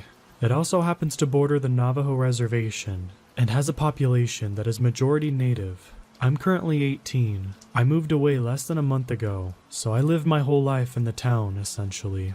I have heard stories, many stories from my friends, their parents as well, but these two stories are my actual experiences. The first story happened a year and a half ago. Since Page is a 60-mile drive from the next closest town, the nearby area is very popular among locals for jackrabbit, coyote, and bobcat hunting. This particular day, I was out on my own, pretty far back on some local dirt trails. Pretty recently after, I started hunting myself. My target was coyotes. This was before I had a call, so I had to look for them or bait them. And my firearm was a Springfield Saint AR-15, loaded with American Eagle 55 grain AP shells. Which, yes, is an important detail. It was probably around noon, and I had wandered down into the wash that ran up into and across the bottom of one of the sandstone cliff sides of the area. While walking through the wash, I scared probably the biggest coyote I had ever seen up the side of the cliff face. As it was scaling, I took 3 shots at it, and I was able to hit at least one because it started bleeding as it made its way up and over the top of the hill cliff. I gave pursuit and probably scaled the face in 3 to 4 minutes of winded climbing. At the top, the cliff turned into a flat mesa, covered by shrubs and dried up bushes, probably about knee-high at most, with no coyote in sight. I started to follow the blood trail. After about 20 minutes of following, I was confused and somewhat concerned. The trail was still thick. Too much was being spilt to allow the coyote to continue in a straight sprint for that long, and I was hunting with a round that would drop a mountain lion in its tracks. After about 10 more minutes, the tracks from the coyote met up with the tracks from what I'm assuming were goat tracks. This is where I turned and got the hell out of there. Both of the tracks were recent, deep, and the sand was still loose enough to fall when I kneeled down to take a look at them. The tracks split from each other, the coyotes going far off to the left, and the goats going to the right. The blood trail, though, no longer followed the tracks of the coyote, but instead indicated that the goat had been shot. The tracks led down into another wash, known in the area for being bad news, so I got back to my truck fast after that. The second story took place near the outskirts of town, and has a video that comes with it. My friends and I were out around 10 at night, near one of the local jogging trails. At the edge of one of these trails, a storm drain tunnel sticks out. We used to joke about skinwalkers using it to hide from joggers or bikers, but had never paid it much attention. This night, though, we decided to go into the storm drain to see for ourselves. I, of course, was the first one in, and had 5 people behind me. We were probably 300 feet in when I heard what sounded like claws scraping against the concrete ahead of me. I could only see about 50 feet in front of me with my light, so I shushed everyone behind me. As soon as we got quiet, a moan resonates through the tunnel. I had never backtracked on all fours so fast in my life. The storm drain leads to a nearby road, which the people who were too scared to go into the tunnel were looking at, but they were not on the road or anywhere near the opening of the road, and were taking Snapchats at the time of the noise, showing us that 1, it wasn't them, and 2, there were no cars on the road at the time. I can't prove these were skinwalkers, but they definitely weren't any person or animal I've ever encountered in my lifetime. Here's the video.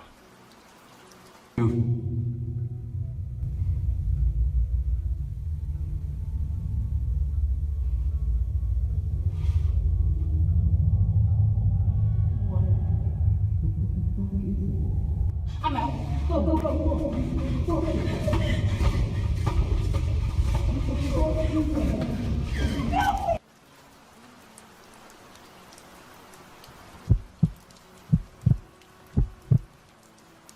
To start this off, I wanted to give some background information. I'm 14, female, and half Navajo. I've never been on the res, and my mom and grandma never told me about these things. I'm pretty small and rabbit-like with how I act. Pretty much everything scares me, but given the chance, I won't hesitate to break someone's jaw. My girlfriend is 16 and mostly Russian. She usually puts herself in front of me to try to protect me if need be. These are important later on in the story. In my town, there's a plot of land that I believe that may have once been a golf course. I go to this plot of land with my girlfriend, we'll call her Casey, and my friends. This piece of land has become overgrown after no attention for a few decades, and is almost a plot of woods. It has long grass, vines, bushes, and trees. It's always full of life too. Rabbits and squirrels in the spring and summer, deer, foxes, and raccoons in the fall and winter, and it always has blue jays everywhere.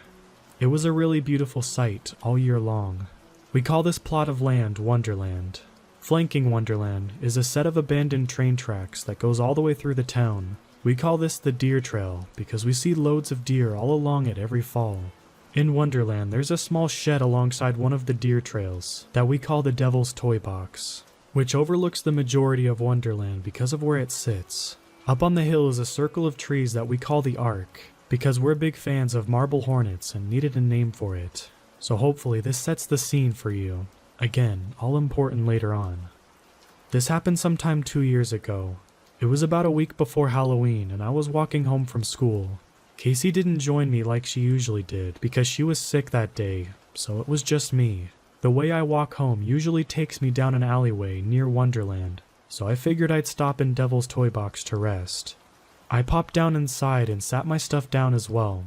I took a moment to look around Wonderland to enjoy the beautiful fall colors being lit up by the sun. Up on the hill, emerging from the Ark, was a massive buck with these huge antlers. I just started to awe at the size of it. All at once, all of the blue jays stopped chirping, and the sun disappeared behind the clouds. There was a distinguishing stench in the air that I can only describe as burnt hair mixed with old dog crap. It was completely awful. I gagged and struggled not to throw up while the deer snapped its head and looked at me. The movement was all wrong. Its head and neck moved, but the rest of it stayed completely still and rigid, kind of like a statue. I studied the buck further and saw its skin was loose and seemed to be just draped over its body. I also started to realize that it was bone thin, and I could see its ribs. Its eyes weren't the dark eyes of a deer. They were strangely human and bright yellow. As I grabbed my book bag and prepared to book it out of there, the thing stood up on its hind legs. I know that deer can stand on their back legs to get a better look around, but I do know they can't walk for very long and sure as hell know they can't run like that. It started running at me. I heard an ear-piercing shriek that gives me chills to this day. It sounded like an infant's crying with a grown man's baritone screaming underneath, and it was all distorted. I threw my book bag over my shoulder and started running as fast as I could down the deer trail. I could hear its hoof steps behind me. When I got about halfway down, I turned around to see if it was still following me. It was standing at the edge of the deer trail and just staring at me with those evil, evil eyes. I burned sage and smudged myself in my room as soon as I got home. My room smelled for a week. The next day, Casey was back at school. As we were walking home, she noticed a set of deep deer hoof prints in the dirt next to the deer trail. "Kate," she said as she looked from me to the hoof prints and back. "What are these?" I explained what happened the day before. As I talked, I could see her eyes growing wide. "Let's go." She grabbed my hand and pulled me along the tracks. The next time we went there, we brought sage bundles and other cleansing stuff. We haven't seen anything like that again after that. But the fact that something as evil as that thing was in a place of such serenity gives me chills.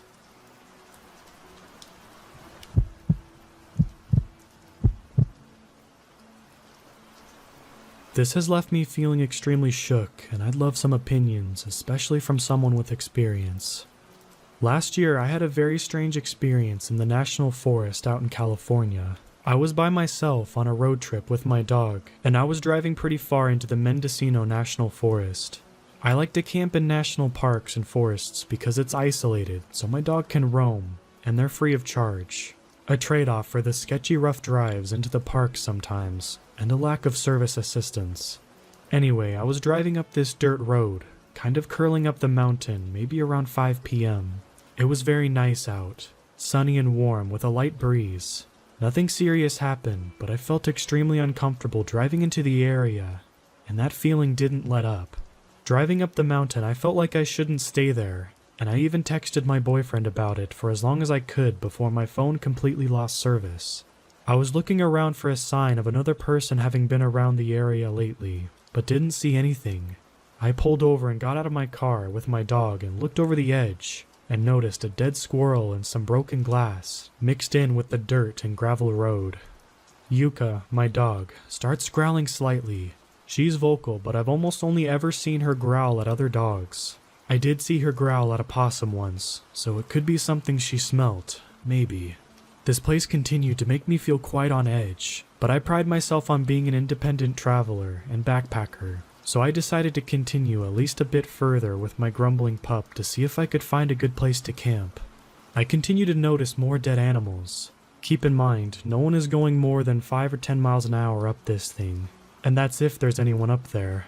I hear men's voices. They sound close, and I think I should call out to them. So I stop my car, but then I kind of freeze up and feel like I shouldn't. I can't really make out what they're asking.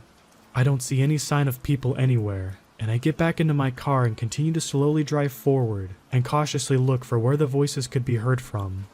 I've never ran into other people in the national park or forest when I've gone this deep in.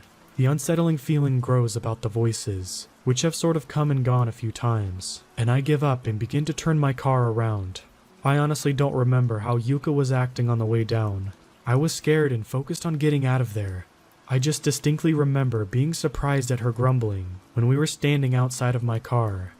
Kind of dangerously, I quickly went down the mountain and not seeing any sign of anyone. I decided to spring for luxury and get a hotel for the night. I figured I was just fine. Huge and open spaces can be intimidating, I told myself, and the voices could have been echoing from somewhere off in the distance, and they just sounded close. Animals die, glass gets broken, nothing happened. Cool. But I remember this place. It sticks with me.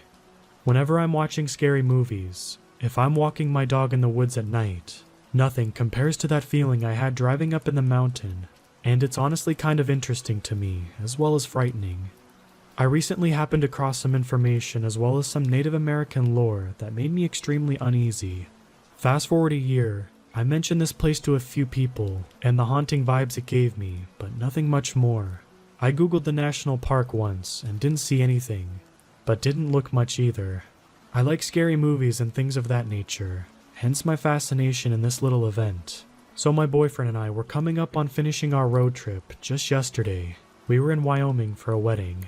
There were only 2 to 3 hours left, and the sun had to set, so we decided to listen to some scary podcasts and YouTube videos. We went from No Sleep podcast to X-Files and ended up on True Stories video, dealing with the Native American lore.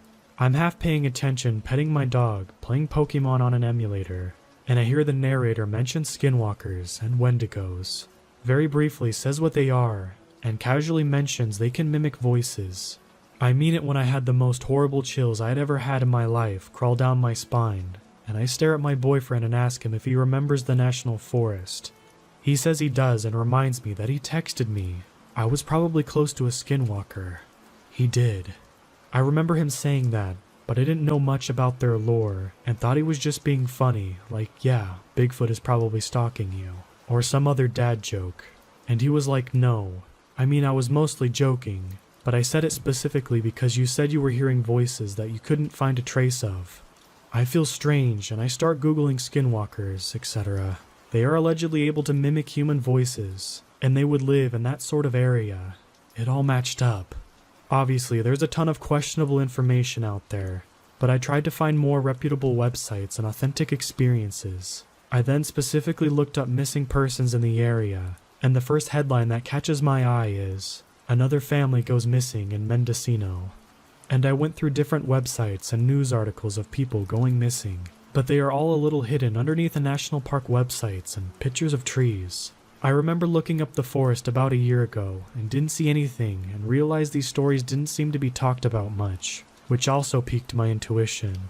It is also stated that well over 100 people in the past 8 years have gone missing and have not been found. on top of many which are found dead. It just has my intuition super spiked. Remembering how unsafe I felt and how much I wanted to get out of there terrifies me, and I felt so uneasy about what I was hearing and do to this day.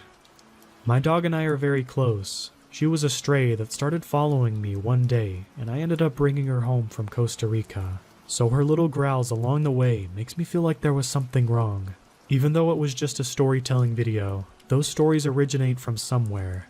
I have done a lot of solo traveling both in and out of the country, and I have never had such a bad feeling, on top of seeing an unnecessary amount of dead animals in national forests, which just seems strange. I don't think I'll be doing more solo traveling unless it's around civilization.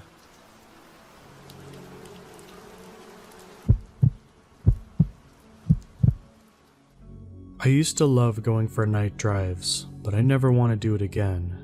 My friend and I would go for night drives all of the time. Sometimes Jamie and I would find a spot where we could see the stars really well and just lie back on the hood of his car. Driving around at night, we've had some incredible conversations, and occasionally we see some really cool things. Driving is Jamie's thing. He loves it. Last night, Jamie was in an awful mood. He called me saying he needed to go for a ride and didn't want to be alone. But when he picked me up, he could barely talk to me. He was speeding, but he's a good driver, so I wasn't concerned. We got pretty deep into the countryside, and I didn't recognize the area at all. We've been driving for a long time though. At this point, it was just dirt roads and no streetlights. I suggested we go back, but Jamie says he couldn't go home right now, so we kept going. A while later, we were driving through the wooded area, and Jamie pulled over to announce he had to go to the bathroom. "Don't go too far," I told him. Jamie and I had explored enough forests at night, and I wasn't even slightly worried, and I thought he'd be back right away. I was looking down at my phone, scrolling through Reddit for what felt like a really long time. I looked up to see if I could see Jamie heading back, and I thought I saw a person standing straight ahead, about 20 feet in front of me. I flashed the car lights just to make sure, and sure enough, a man was standing there staring at me. Once I flashed the lights, he started groaning very loudly and just kept staring. I immediately locked the car doors. We were in the middle of nowhere, and I hadn't seen another person or passing cars in ages. I called Jamie, but I could hear his phone ringing. He had left it in the car. My stomach dropped. There was no way it could take this long for him to go to the bathroom. He should have been back by now. I started looking out the passenger window, looking for him. Making a silent deal with myself, if he wasn't back in 3 minutes, I was going to call the police and drive away to somewhere safe. When I looked back, straight ahead, I saw the man was only 10 feet away now, and instead of groaning, he was weeping, still staring very intensely at me. I decided to screw waiting 3 minutes and just take off, when Jamie reappeared. The man stopped weeping. I unlocked the door for Jamie and let him into the car. Jamie looked super pale and very stone-faced. I started freaking out and screaming at him that we had to go, but he just sat there. Suddenly, a bunch of people, covered in body paint, emerged from the trees. I started crying and pleading with Jamie to start driving, but it was as if he couldn't hear me. The people set the man on fire. The man didn't make a noise, and the people started chanting. Jamie started howling with laughter. He then proceeded to turn the car around, and we drove away. He was speeding faster than he had ever done before. I started to dial the police, but Jamie grabbed my phone. "Don't call the police, or you'll be next." He then gave the phone back to me. After that, Jamie returned to being emotionless and refused to talk to me, but he was muttering a ton under his breath. I couldn't understand any of it though. It didn't even sound English. I was too petrified to say or do anything, and Jamie dropped me off. Since then, Jamie texted me every hour on the hour saying, "Do you want the fire to spread?" I haven't responded to any of his texts yet. Something happened to Jamie in the woods, I'm sure of it. He sent me a new text a few minutes ago saying, "Let's go for a drive. I want to show you something." I don't know what to do.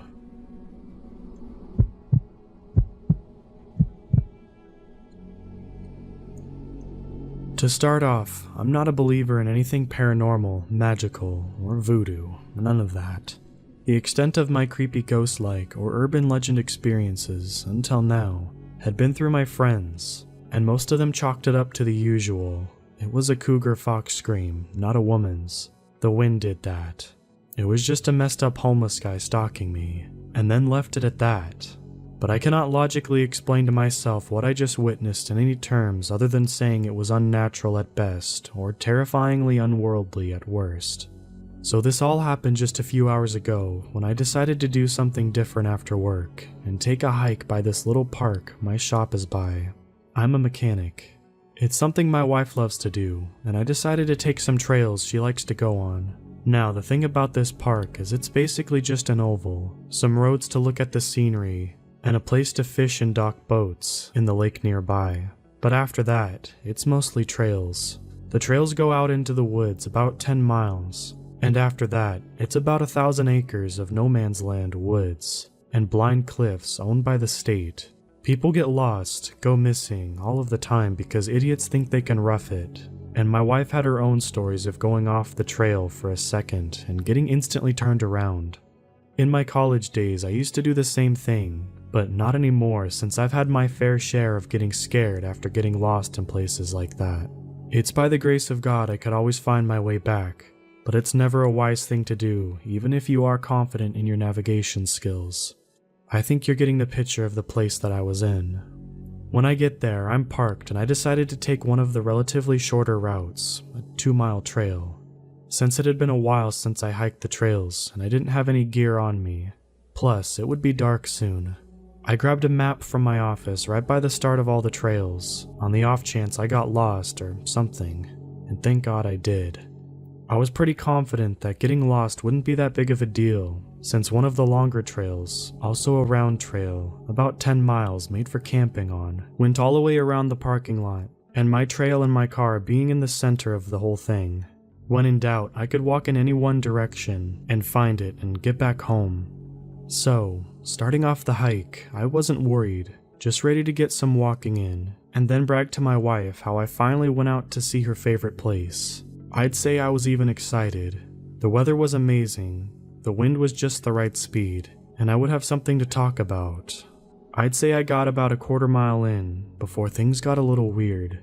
It wasn't that there was anything visibly off or anything, just that I started to feel uncomfortable, kind of like a nagging feeling in the back of my mind saying, "You should probably leave." I had already started and didn't really feel like turning around, so I kept going, looking at wildlife, enjoying the view when I could, and generally taking it slow. But that feeling never did go away. It was at the halfway point, at what my map said was the crest of the trail. That feeling got overwhelming. It was suffocating. Like my whole body wanted to just up and run out of that perfectly fine looking trail. But I had already come so far, and there was no use in turning around since I was at the halfway point. I thought maybe I was just getting freaked out since I hadn't done it in a while. Or maybe I was just having a panic attack from all the stress I'd been under for the last few days. So, I decided to sit down and take a breather to calm myself down. It didn't. Around 5 minutes into me flipping through my phone and reading some random Reddit stories, I noticed how quiet the woods had gotten. The air was completely silent. There was literally nothing. You ever hear the phrase, "silence can be deafening"? Well, in that moment, it was so quiet I could hear my ears ring. It hurt it was so silent, and it unnerved me to no end. So I did what any husband does. I called my wife for guidance. The conversation went something like this, at full speaker volume since I was so desperate to clear the air. "David, what's going on?" She knew something was up because I rarely ever called, even for emergencies. "Hey, don't worry, I'm gonna be a bit late since I decided I was gonna hike that 2-mile loop today. But I had a question for you. What does it mean when the woods get, suddenly quiet?" She went silent for a bit, freaking me out more. "Where are you on the trail? How far in?" "About a mile. Why?" "I want you to get up and grab a big rock or a sharp, long stick or something, and finish the trail as quickly as possible, but don't run. It's quiet because there's a predator around, maybe a bear or a cougar, something big at least. I don't want to freak you out, but I want you to know that it probably already knows you're there. And if it's a cougar, it's probably been following you.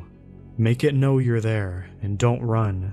I'll drive up to the trail and meet you when you get out." She hung up before I could properly freak out. Rather than puking up my anxiety or running as fast as I could, I got a stick, broke some of it off so it'd be sharp, and sent a quick "I love you, thanks" text to my wife. Our house is close, so I knew she'd be there in about 15 minutes or so. But it didn't calm me down. Not at all. For the next half hour, I'd slowed down to about a crawl as I looked around for whatever could be near me. All the while, the woods were still quiet. At this point, I was so anxious, I wanted to barf. And I might have, if I wasn't so paranoid that closing my eyes just for a second would alert whatever was making the woods so quiet attack. So I just went on, looking over my shoulder every few seconds and stopping to strain my ears to hear if there was anything walking around me. For a long stretch of time, there wasn't. Still no sound. Still no wildlife. Still nothing. Just my heart racing. But as I went onto the trail into some thicker parts of the woods, I began to notice how my footsteps seemed to echo ever so slightly. It was hardly noticeable, and had I not been so on alert, I wouldn't have even registered it. But once I heard it, it was deafening. When I stopped to check behind me though, there was nothing. At first, I thought I had just gotten so worked up that I was hearing things, that the quiet was messing with my head and my brain got bored. So I tried to ignore it, but after a while, I just couldn't. It was so unnerving that I started to play with it. I'd quicken my pace ever so slightly, stop, go nearly into a full sprint, and every time, an almost perfectly in-time replica would follow. I hated every second of it. It felt so unreal that I could feel my body begging me to just book it, but I couldn't. If it really was a cougar, it'd get me. So I tried one last effort to see if it was really in my head or not. I took a few normal steps and then acted like I was about to put my foot down before I stopped, just above the leaves. Crunch. I had never gone so still in my life. I couldn't breathe as the sound of an extra footsteps echoed in my brain, and somehow I knew, just knew deep down despite never being involved in this type of stuff, that whatever was behind me was unnatural. For the longest time I couldn't move, and sure as hell didn't want to look behind me. I'm 5'3" and wouldn't last a second. After what must have only been a few seconds, now that I think about it, I started walking again, faster this time. The echo admittedly didn't return, but I still had a suffocating sense of dread and terror pumping through my veins. I only had a quarter mile left to go, and I was sure ready to get out of that place. I wasn't any less scared than I was, but at least I had the solace of still being in one piece and getting one step closer to my wife. I thought it was all over at this point, and that it was just going to be a moment of me having a freak out moment and laugh about it tomorrow. And, after being a few minutes of footstep free, and hearing my wife call my name a little ways up the trail, the relief washed over me had me thinking just that. I had been walking slower than usual, so I wasn't even shocked that she had to come meet me on the trail. From the exit, it would only be about a 15-minute walk from her quick pace. She was the type of person to meet you if you were freaked out, even in the middle of nowhere. What else was I supposed to suspect? So, I keep walking and hear her call me again. I reply with some, "I'm coming, I'm here, I'm safe." Keep on following the trail. There was nothing that threw me off. Not a single thing, so I just kept going. The only thing that I had even detected was off was that no matter how much further I got, her voice didn't get any louder. It was odd. But I thought maybe she was trying to lead me to the exit, or thought I went off the trail or something. And when I heard her voice subtly switch from in front of me to my left, those suspicions were answered.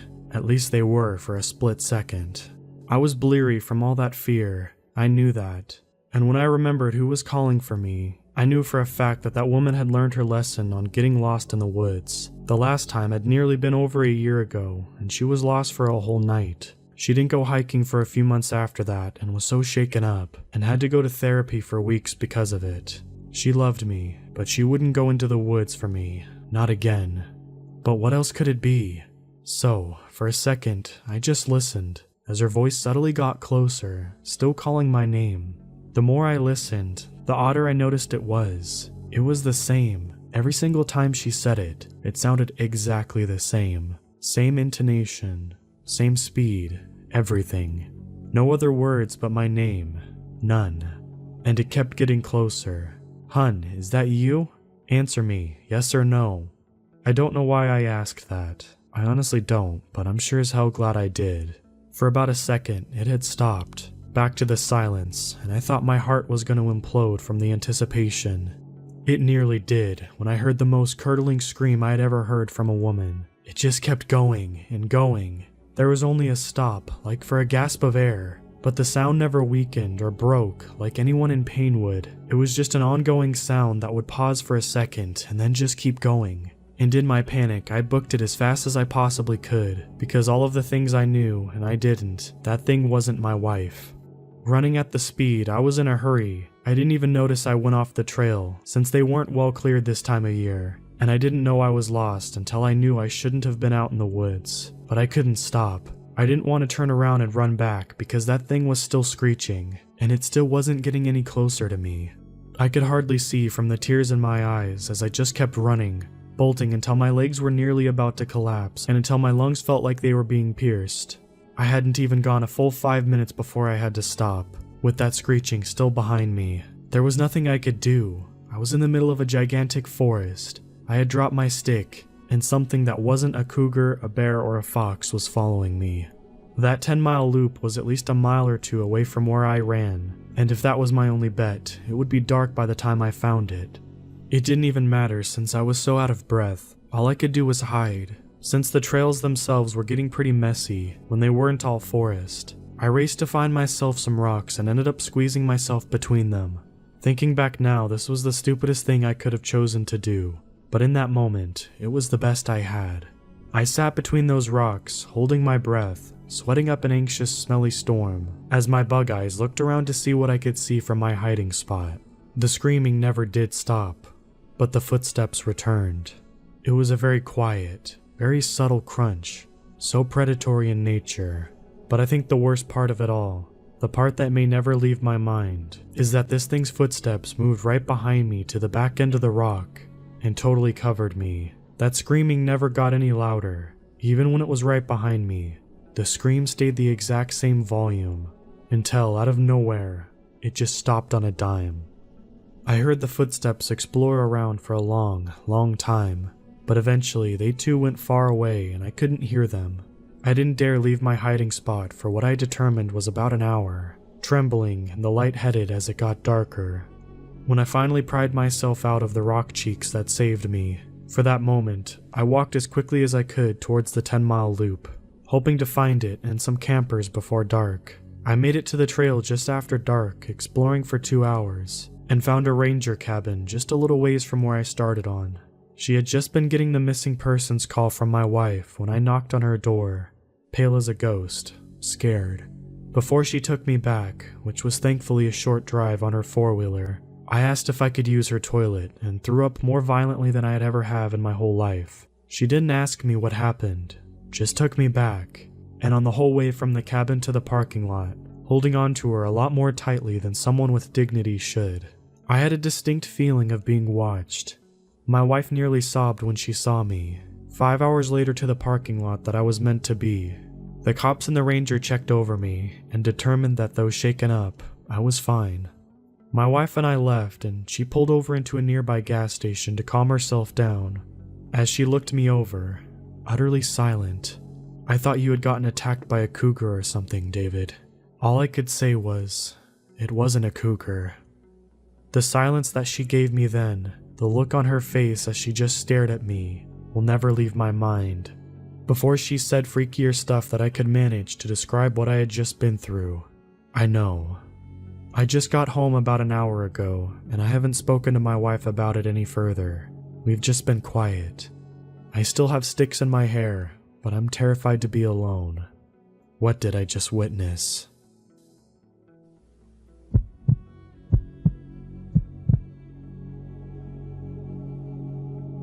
This story takes place around a few years ago, when my dad left town for a business trip. I've never told anyone this story, but I guess I now have. I used to live in a fairly wooded area, with about a 2-story house in a small town in the United States. This house was kind of creepy though. I don't know how to exactly describe it, but it's always just settling, after being there for maybe decades. If you really shut up and have no source of sound, you can hear a noise, like a muffled crack, with a drag that lingers a small amount too long for comfort. But the story's not about that house. It's about something even scarier. About 5 meters behind the house, it's nothing but forest for approximately 3 miles. I'm one of those people who is just absolutely fascinated by the wilderness, but never likes going out.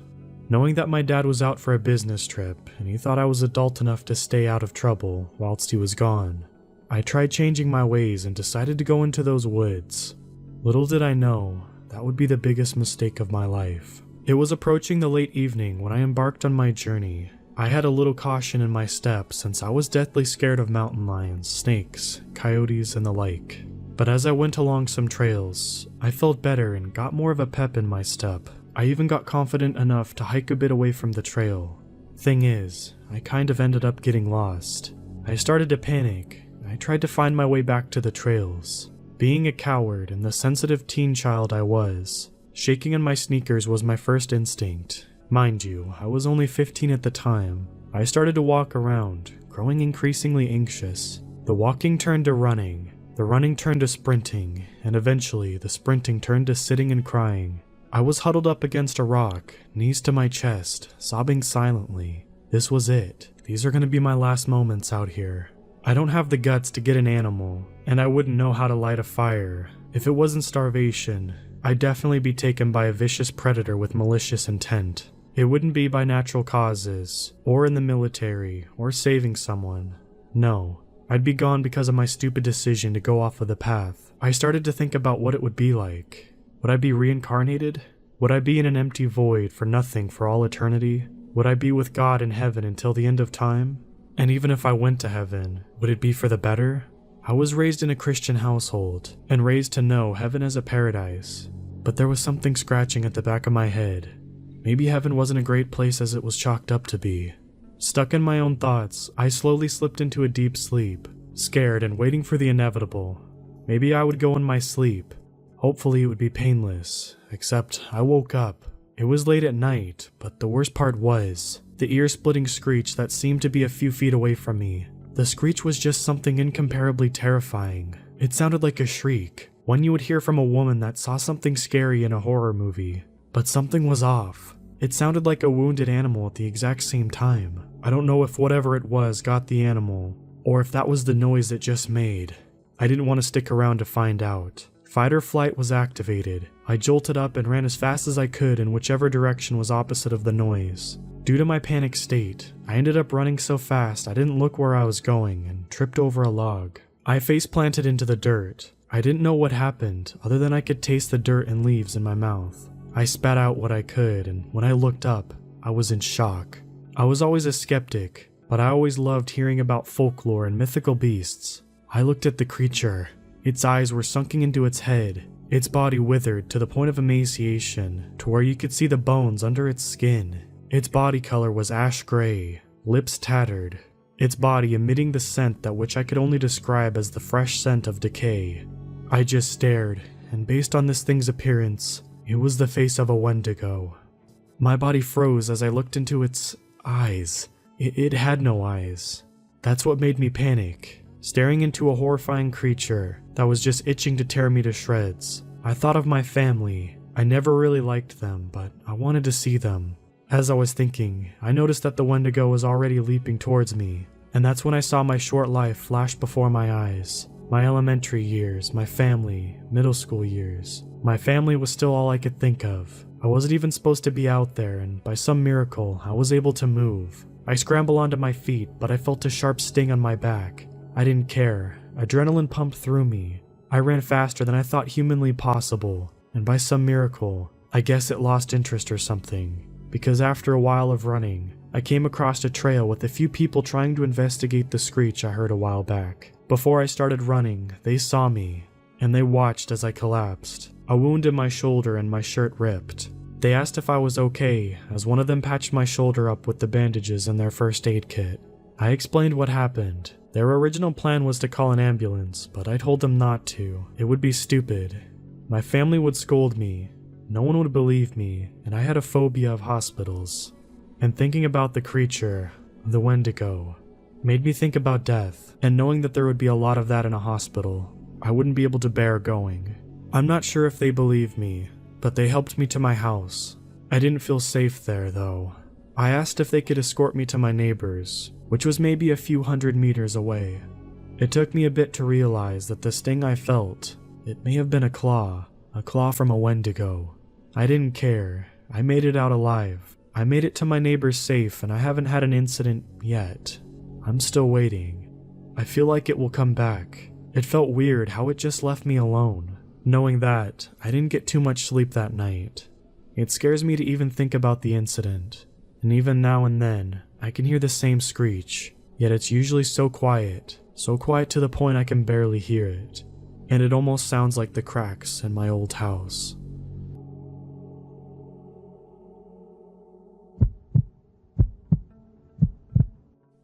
For as long as I can remember, my family has owned this little cabin in northern Michigan. Originally, it served as a hunting lodge for my grandfather and his friends, but when he passed away, my father inherited it. We spent many weekends there over the years, but once my brother and I left home, the place was used less and less. Eventually, my parents began renting it out to people looking for a quiet place to stay in the woods, an Airbnb type of deal. The cabin sits on 20 acres of land, deep in the woods. The closest neighbors are a half a mile away, and the nearest town is 20 miles away. Perfect for those looking to get away from it all. They've been renting this place out for years with no problems at all. Until last winter, that is. Last December, a couple requested to book the cabin for a week. My dad doesn't like to rent the place out in the winter, mostly because it's heated by a wood-burning stove that requires a ton of wood to be chopped in preparation.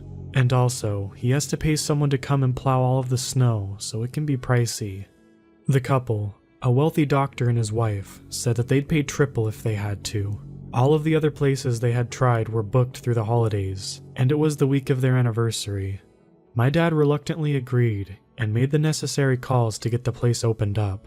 He called me on December 20th and asked if I could drive up to the cabin. It was only about 45 minutes from where I was staying at the time, and meet with the couple, let them in, show them around, etc. He had come down with the flu and couldn't make it, so I said I would. As I drove down to the cabin's long drive the next afternoon, a winter storm advisory was going on the radio. Roads were clear for now, but there would be 24 to 30 inches of snow by the next afternoon. A record-breaking snowstorm for the area, according to a meteorologist. I felt a little uneasy, and I decided to give the couple the opportunity to back out with a full refund if they wanted. With the storm coming, I didn't think it would be wise for them to stay stranded up there alone, especially since cell phone signal in those parts is for the most part non-existent, and plows can take a few days to get the roads back. When I reached the cabin, I saw a shiny black Mustang parked out front, and felt a sense of dread that I could hardly describe or make sense of.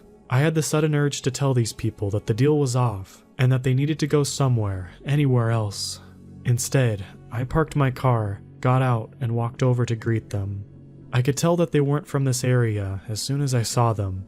The man was wearing an expensive-looking suit, and the woman had on a fur coat and designer heels. Not exactly proper winter gear for the climate. "Hi, Claire Lane? My dad is the one who owns this place. I believe you spoke to him?" I said as I stuck my hand out to shake the man's and then the woman's. "Yes," the man said, looking over me. "We really appreciate him agreeing to let us stay in such short notice." He paused. "Of course, I'll make it worth his while." As the man whom I came to know as Dr. Grant Oswald and I went over the details of their stay, Mrs. Oswald came up the porch steps and walked over to the window, peering inside. "This place is perfect, Grant," she called over happily. "It's even better than the pictures." Grant looked at me and smiled. I took them inside and we walked through the front door. I breathed a small sigh of relief. The wood burner was going in the far corner of the living room, and the place was nice and warm. My dad's friend Jimmy from down the road had already been by and gotten the wood chopped and the fire started. That was one less thing for me to worry about. I showed them around, gave them a little history on the place. They seemed like nice enough people, but I still had that nagging feeling telling me that they shouldn't be there. Before I left, I gave them their out. "Look, I don't know if you guys know this or not, but there's a storm coming.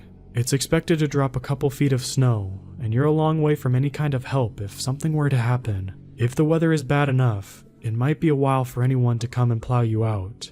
I'm not sure if it's a good idea for you to stay here, given the circumstances." I stared at them carefully as I said this, and saw what looked like an expression of fear or concern flash across Mrs. Oswald's face. "We'll be fine," Grant assured me with a good-natured grin. "We've brought enough food and supplies to last a week, and it looks like there's enough wood out there to heat this place for a whole month, if need be." "Okay, but if you find yourselves needing anything, there's an old CB radio in the back bedroom upstairs. Most of the old-timers around here have them. You might be able to reach somebody that way." "We do have our cell phones," Miss Oswald laughed. "They won't do you much good up here," I told her. At this, they both pulled out their phones and looked at them. No bars. As I left there that day, that gut feeling refused to subside, but I convinced myself that I was just being paranoid, and I continued on home. Part 2. It had been 5 days since the Oswalds had checked into their cabin, and every night since, I had been plagued with strange nightmares. It was the same one every time. It started with me driving down the long driveway to the cabin. I'd get out of my truck, and that's when I'd see paw prints. Thousands of huge, nasty paw prints all around the property, leading up to the porch steps to the cabin's wide open door. The door would then slam shut, and I would wake up drenched in a cold sweat, unable to shake that dreadful feeling. I decided that enough was enough. I would drive to the cabin that day and check on the Oswalds. Prove to myself that this whole thing was just some weird reaction to the stress I had been under lately, with school and my new job. The ride up wasn't bad. The storm had dropped a solid 22 inches, but the plows had been out full force for the last 2 days, so the main roads were mostly clear. I called Jimmy and asked if the back roads had been cleared. He said they had. So far, so good. I told him about the plans of me going to check on the Oswalds, but left out the parts about the nightmares and the strange intuitions. I didn't want to make myself look crazy if this turned out to be nothing. He said that I was more than welcome to stop by and have dinner with him and his wife, Maureen, when I was finished, and I said that I would. It was nearly 5 p.m. when I arrived at the cabin. The first thing that I noticed was that, despite the fact that the sun had nearly set, all of the lights were off inside. I put my truck in 4-wheel drive and pulled up next to the black Mustang, which was now partially buried in the snowdrift. As I approached it, I noticed a second odd thing. The driver's side door was wide open, but when I looked inside, I saw the keys were dangling from the ignition. There was snow inside, piled on the seat and the floor, so I knew it had been there like that for a while. As I walked around toward the porch, I saw the paw prints. My body ran cold. I stood there for a minute, just listening, but there was only silence. I walked up the porch steps. The snow was knee-deep, and I could feel it soaking through my jeans. I could see the door was slightly ajar, so I quickly shoved it open with my foot and went inside. The house was ice cold. The wood burner held nothing but old ashes, and I knew that the fire had been out for at least a day or two. "Dr. Oswald?" I called out. "Mrs. Oswald? Is anyone here?" Silence. I went to the hall closet, where my parents kept all of our old yard games and sports equipment, and grabbed the baseball bat that had once belonged to my brother. I didn't know what, if anything, I might encounter, but there was a huge part of me that had to get to the bottom of it. I turned on the living room light and looked around. The first thing that I saw was a large, overstuffed sofa where my brother and I had spent our rainy days watching movies, had been completely torn to shreds. Stuffing, bits of fabric and splinters from its wooden frame were scattered around the room. I treaded quietly into the kitchen and noticed it had been trashed too. The dining table was on its side, and there was what looked like teeth marks on the legs. The chairs had been torn to pieces and the refrigerator was wide open. Half-eaten food and empty wrappers surrounding it. This was really, really bad. I knew at this point that I had 2 choices. I could go upstairs and check the bedrooms, or I could run outside, jump in my truck, and get the hell out of there and let the police handle the rest. For whatever reason, I felt this overwhelming urge to go upstairs, so that's what I did. When I got on top of the stairs, I caught a whiff of something rancid and instantly recognized it as the unforgettable smell of decay. I peered into the first bedroom and saw nothing out of the ordinary. When I looked into the second bedroom was when I saw it. A leg. It was on the floor beside the bed. It was completely stripped of muscle except the foot, which was somehow intact. I figured it belonged to Mrs. Oswald because the toenails were painted bright red. I stifled a scream and ran for the stairs. My curiosity had officially ran out, and all I wanted was to get out of there. As I rounded the corner and put my foot on the first step, I heard a loud crash that came from downstairs. I stood at the top of the stairs and stared down. I saw a large shadow pass the light that was coming from the kitchen. I then heard a growl. It didn't sound like any animal I had ever heard, and it filled me with the kind of terror I haven't felt before or since. I ran down the hall into the third bedroom. That room belonged to my parents. I shut the door as quietly as I could and locked it. When I turned around, I saw Dr. Oswald, or what was left of him anyway. There was a ribcage laying on the bed that had been picked clean, and the rest of him was on the floor about 2 feet from where I was standing. His eyes were wide open and his mouth seemed to be frozen into a permanent scream. The walls and the carpet were covered in a dried red substance. I held my hands over my mouth to keep myself from screaming, but tears began to run down my face.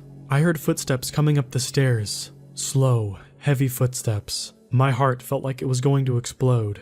I could hear the thing rummaging around the other rooms, and I knew it wouldn't be long before it made its way to the one that I was in. I laid on the floor and looked under the door. I saw a shadow of 2 feet walk by, and then come back and stop in front of the door. God help me.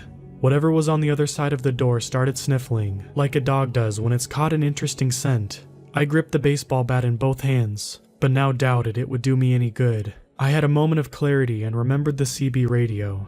It was on the floor behind me. It looked as if Dr. Oswald had tried to use it. I clicked on it and grabbed the microphone. "Hello? I don't know if anyone is listening right now, but I need help." I pleaded, just above a whisper. There was no response. "Please, if anyone can hear me, I'm at the Lane cabin on mile 7. Something terrible has happened. I need help sent right away." I shrieked into the mic desperately.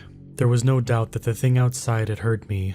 It began clawing at the door frantically, and I could hear splinters of wood hitting the floor outside. I knew it wouldn't be long before that thing broke through.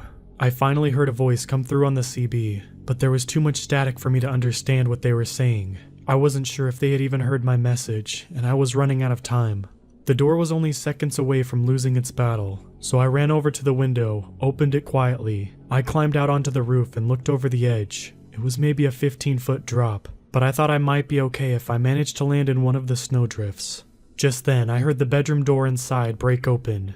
I looked back and saw the creature was standing in the window looking at me. I instantly knew what it was now. There was no confusion. It stood there for a moment, regarding me. There wasn't a cloud in the sky, and the moon was illuminating the creature like a spotlight. I could see that its thick, black fur was matted. Its eyes were reflecting the light in such a way that they looked like 2 glowing orbs. It bared its teeth and growled, saliva dripping from its treacherous jaws. I hesitated for a second and then jumped as the creature broke through the window and climbed onto the roof after me.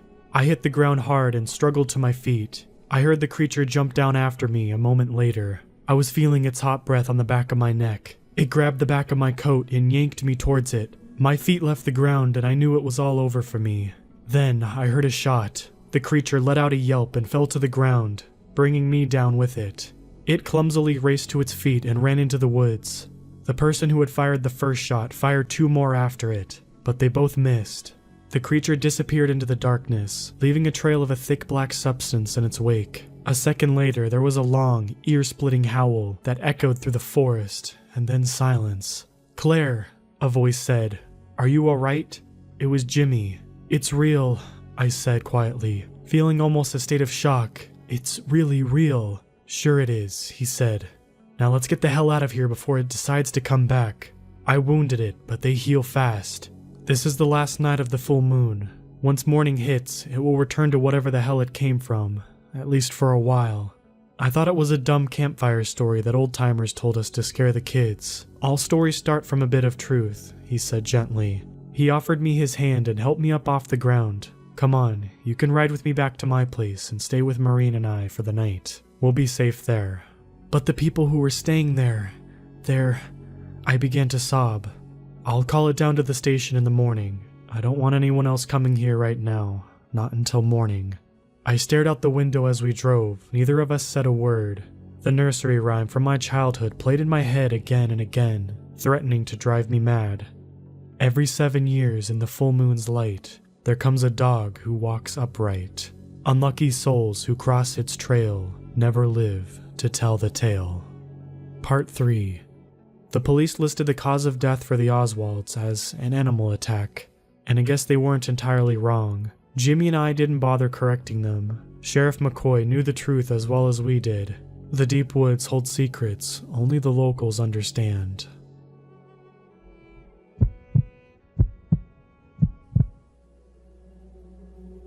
When all the stars align, a saying that typically implies that something impossibly good has transpired, that all the twists and turns to present day-to-day life just happen to lead you down all the right paths. That's kind of what happened here, just the opposite. Now everybody loves going to house parties, but hosting them is another story. When the uninvited idiots begin showing up and wreaking havoc on your mom's antique vase collection, that's when you typically begin realizing your mistake. We all wanted to party, but nobody wanted to host. We didn't feel like going to some rando's party either. It's just not the same that way. So when Jason started talking about a decent-sized cabin in the woods that seemed to be abandoned, we were intrigued. Of course, we were all skeptical despite the fact, what if somebody actually owned it? If it really wasn't abandoned, then that means it's gonna be pretty crappy, right? How deep in the woods was it? We weren't trying to get lost either. But when we took a trip out there ourselves, the place couldn't have been more perfect. It was only an 8-minute walk into a nearby wooded park area. The only thing that worried us here was the fact that there wasn't an actual explicit trail leading to it. But we dealt with it by making our own artificial trail by cutting through the brush. The place was also nice, a little dusty inside, but nothing unbearable. There was even electricity, but that was the concerning part. I mean, somebody had to own it, right? Even so, Jason claimed that he hadn't seen anybody enter or leave during the times he'd come across it. In fact, the door was always unlocked. It was still hard to take his word for it, obviously. The whole situation seemed a bit strange, but since we were idiotic teenagers, we underestimated just how strange things could really get. We didn't simply leave it at that. We decided to scout the place over the course of the week, in an attempt to determine whether or not it was truly abandoned. Sure enough, a week passed and nothing interesting happened. Nobody even approached the place. However, this brought up a frightening possibility that somebody was already living in there. This idea was somehow combated by the fact that we've already entered this place a few times and caused a reasonable ruckus, so it would have made sense that the owner, if they were there, would have confronted us already. In any case, it was still cause for concern. We argued about how to deal with this, eventually deciding that somebody simply had to go in and do a sweep of all the rooms. The conventional response was something along the lines of, "Screw that, I don't want to run into some weird guy in there." But we eventually managed to convince each other to go. During the middle of the day, 5 of us went in together, and it turns out every room was empty. Well, except for one. The door to what had to a closet of some sort was locked, so we ignored it. Rookie mistake, I know. There were a few particular things about the house itself, though. 1. There was only one painting framed up, which looked to be some kind of shadowy figure standing outside a window. 2. There was a straight-up hole that was about 2 inches in diameter in the basement. We tried looking down into it, but it was just darkness. 3. There was a heavy locked box in one of the rooms upstairs, contents obviously unknown. In the same room, there was also an older, banged-up Android phone, which was out of battery. 4. The TV worked, but there was only one obscure channel, which was just constant footage of a faint light illuminating what appeared to be a wall and a bedpost. 5. And finally, there was a rocking chair in the living room that was stuck tight to the ground.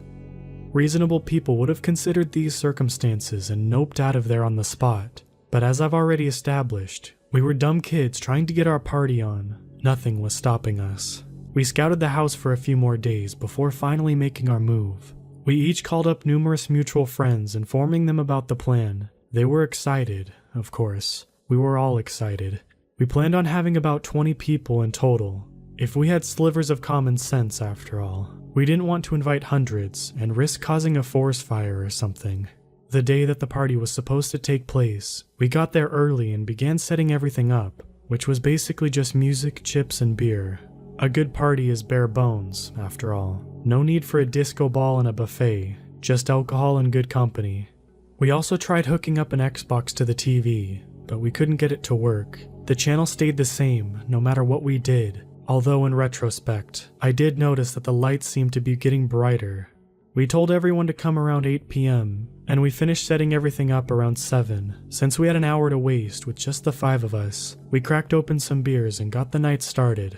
At some point, our buddy Boris brought out something that looked like a Ouija board.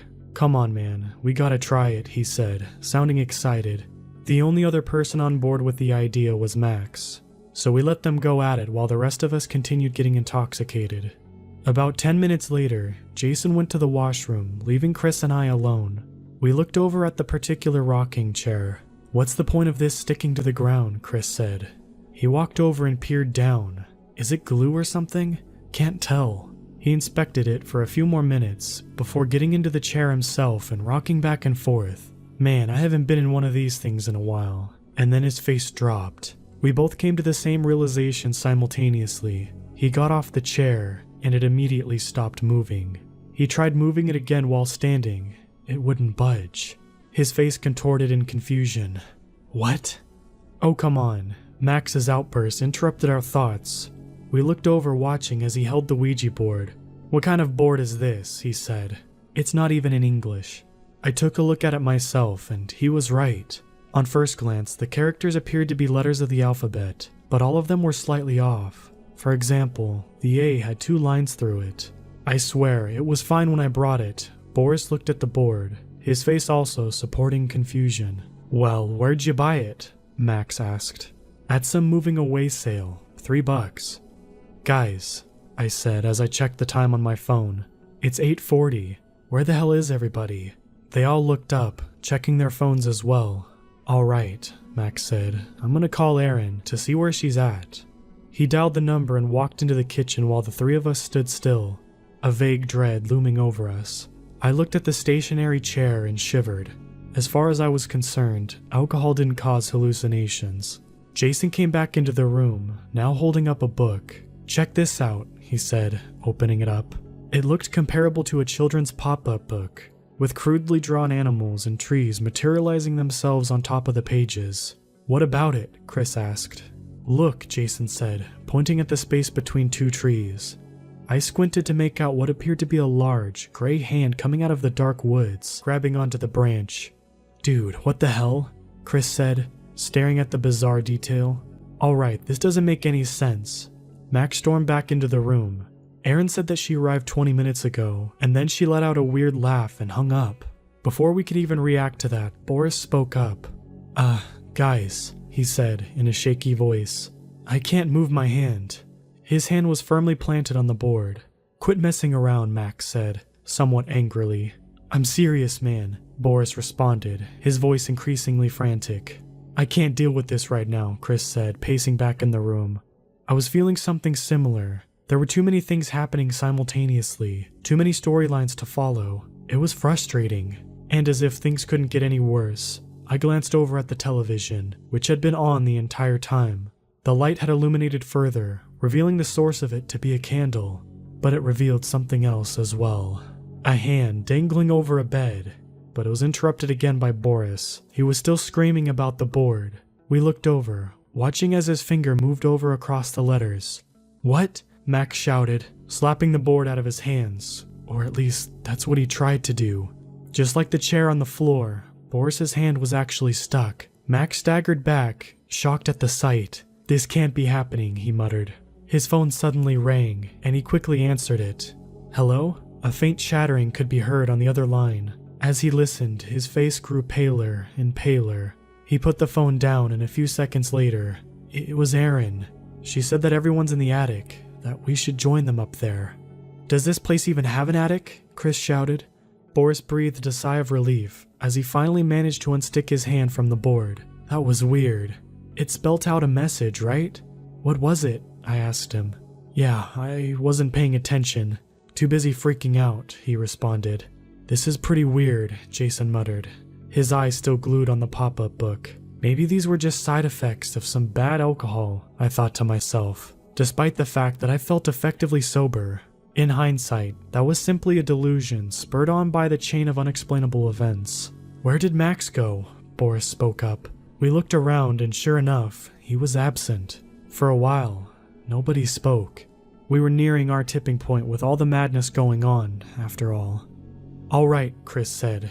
"You've heard the stories, right? Carbon monoxide makes you loopy. You see things that aren't really happening. If that's the case, then we need to get out of here." "What?" I responded.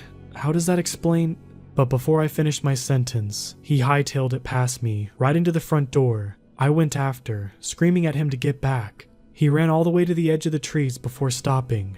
"Look, man, if it was gas, I think we would be gone by now." I called after him, but then something caught my eye. Something between the trees. A large gray hand coming out from the dark woods. I raised my voice, ready to yell at him to get back, but he was snatched away before I could even mutter a word. "Oh crap," I yelled out, before bolting back inside, locking the door behind me. But truth be told, I wasn't so confident about our safety inside the house either. "What the hell's he doing?" Boris asked. I didn't bother responding.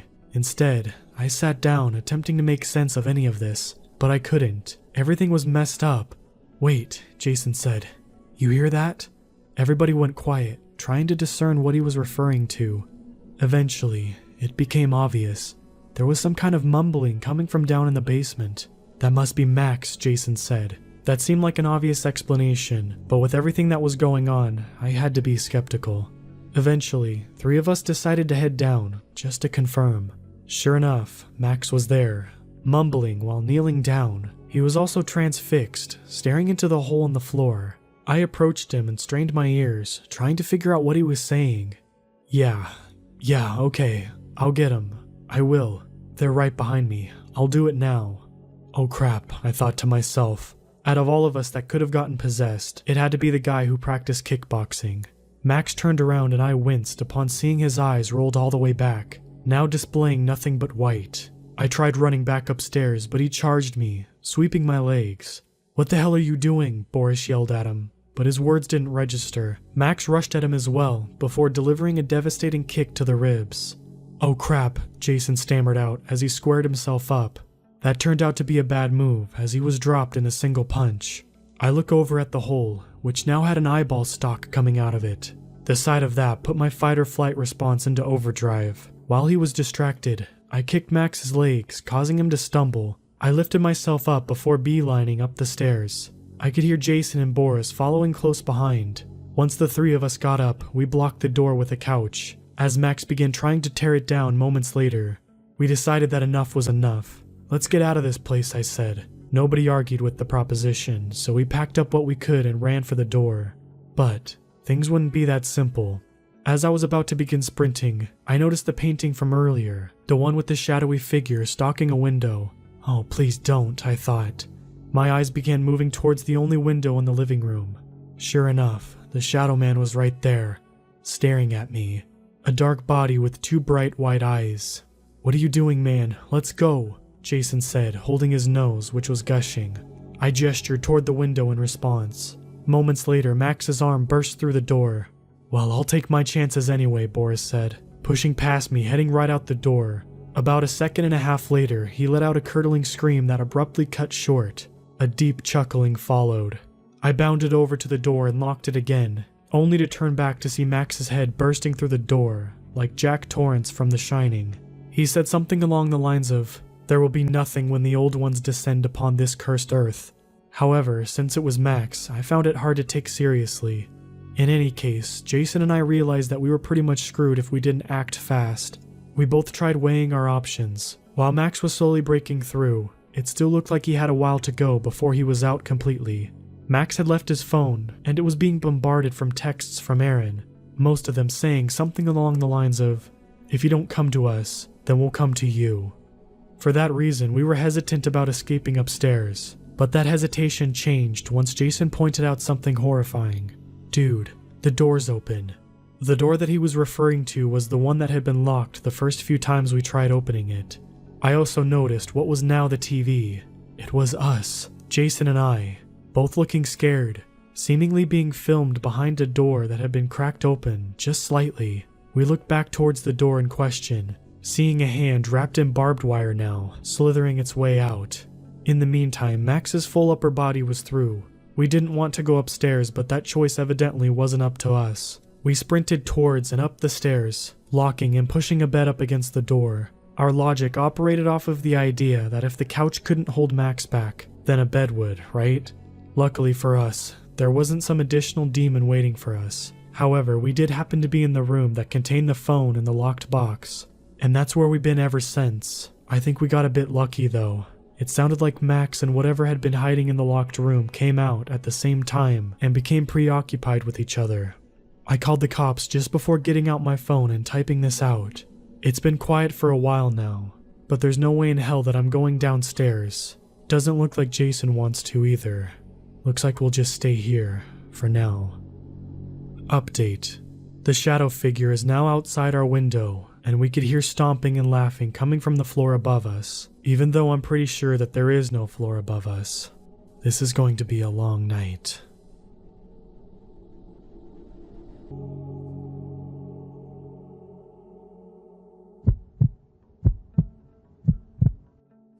At the end of the street stands a house that is older than most of the houses in our town. It's worn down and weathered, and no one has resided there in over a decade.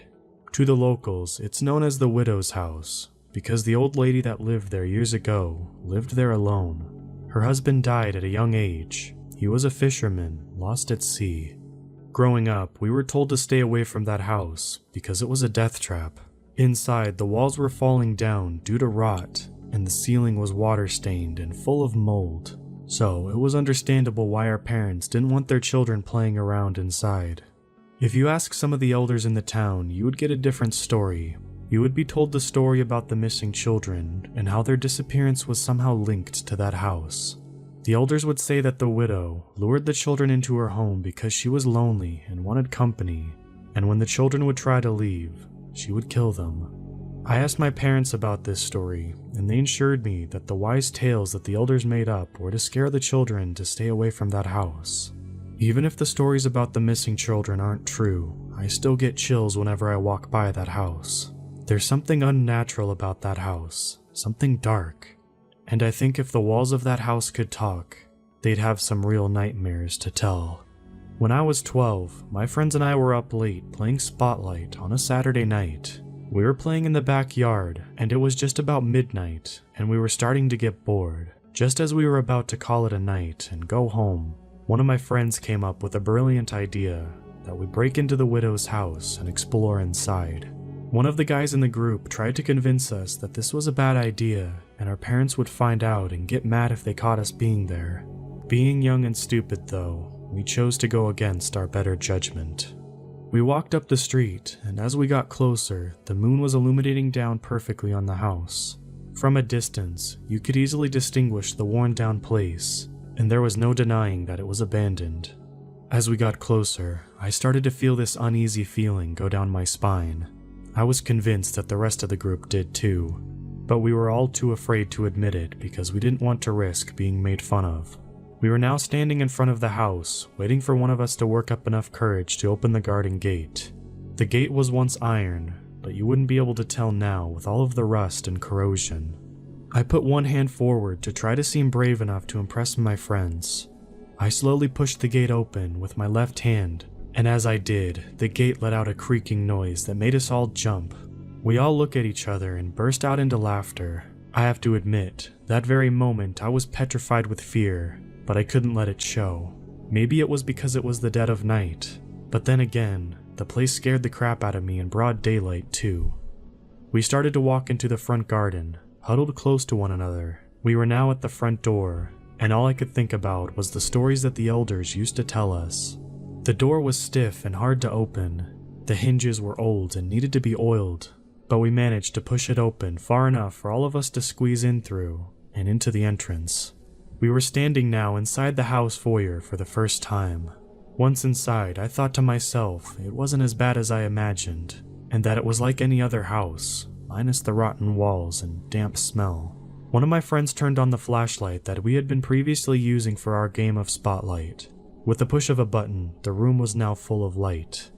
We started to explore the house, and we noticed everything was left in place.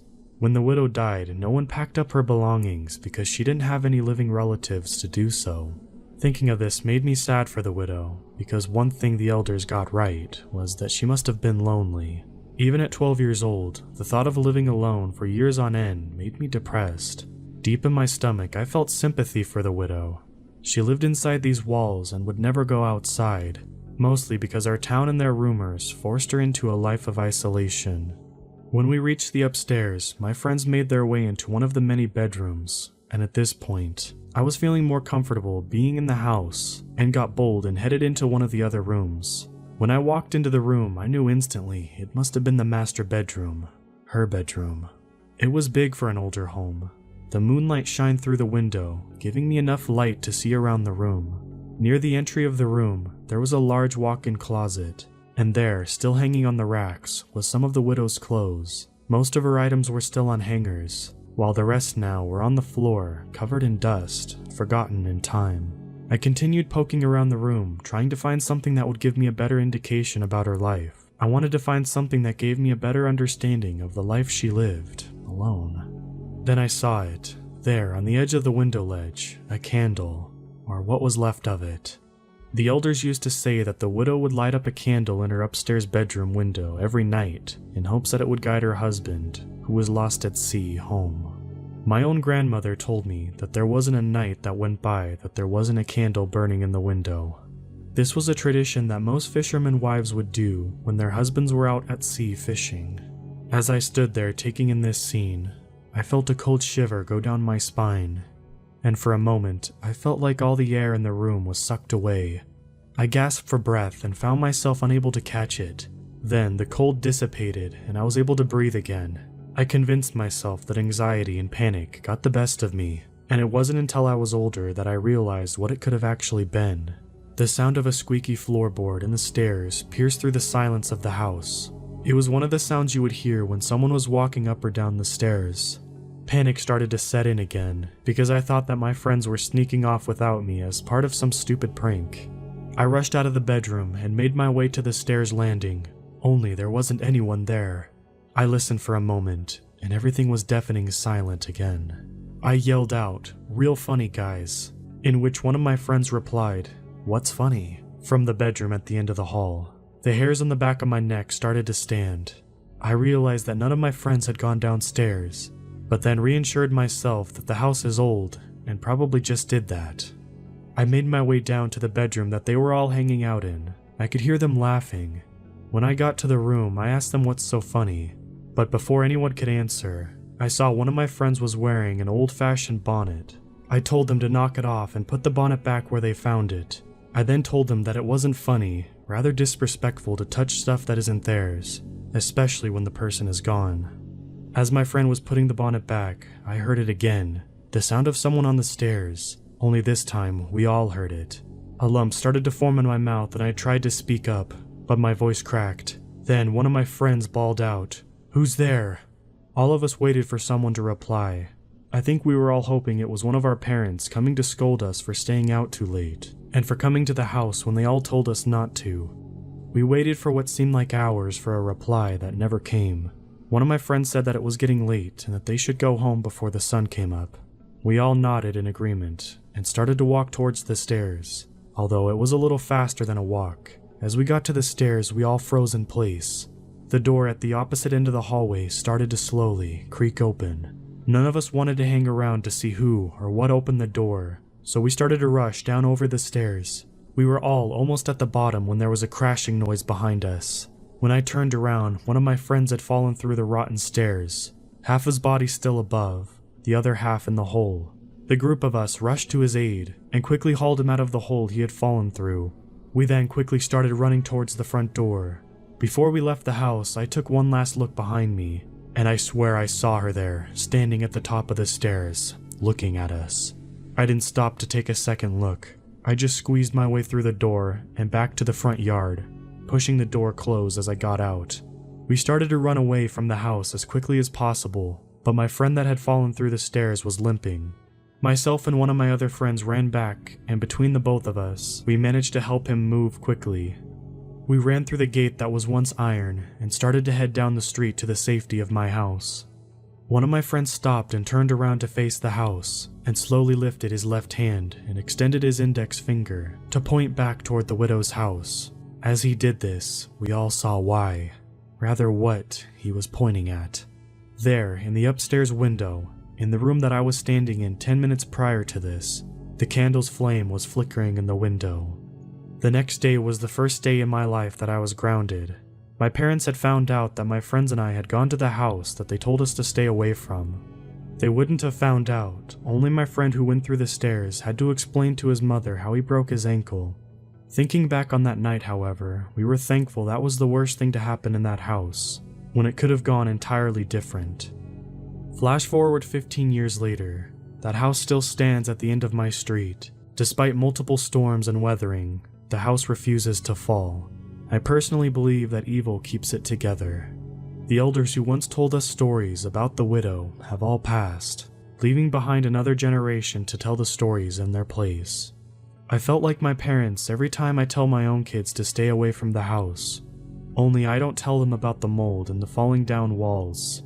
I'm honest with them, and I tell them about the night I saw the widow.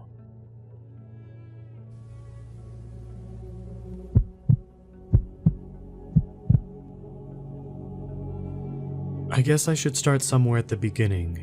You see, this house is also the house my father grew up in with his parents, and my grandfather grew up in with his parents.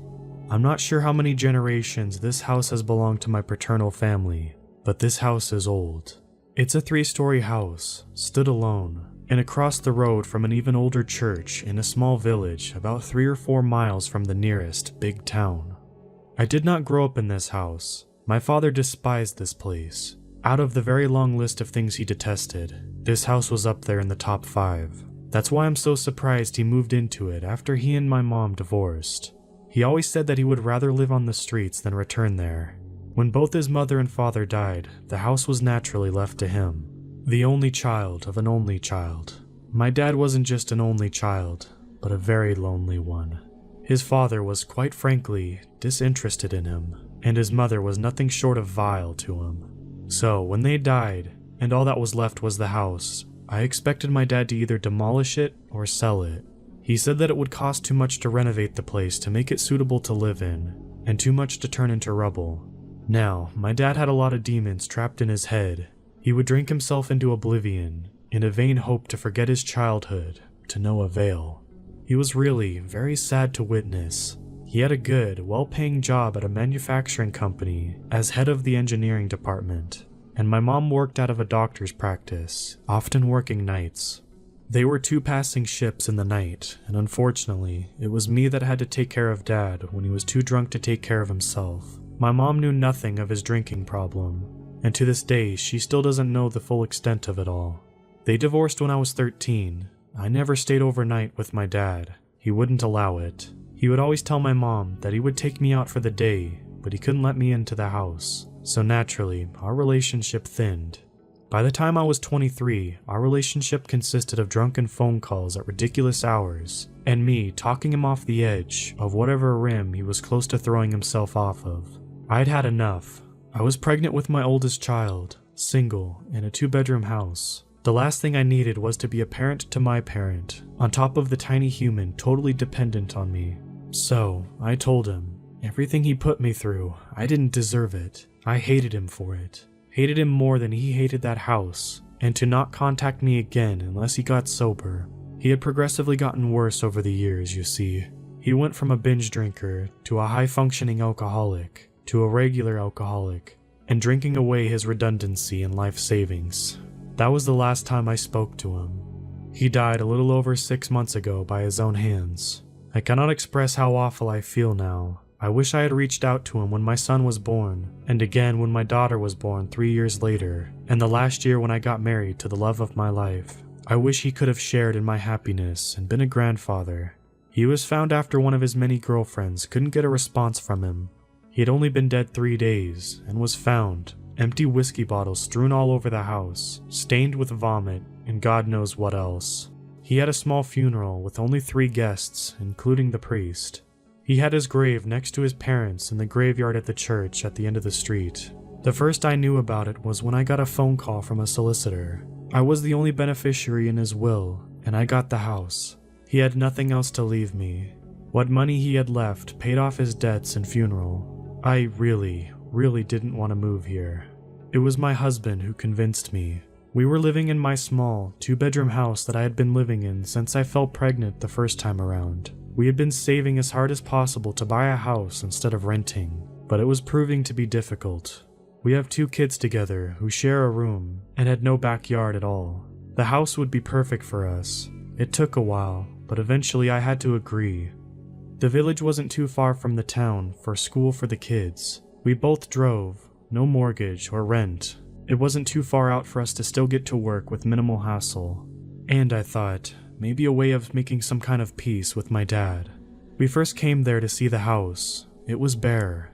Everything had been removed. By who, I couldn't tell you. A raging alcoholic he may have been, but the old man was still an engineer at heart. Maybe he hadn't drank all of his savings.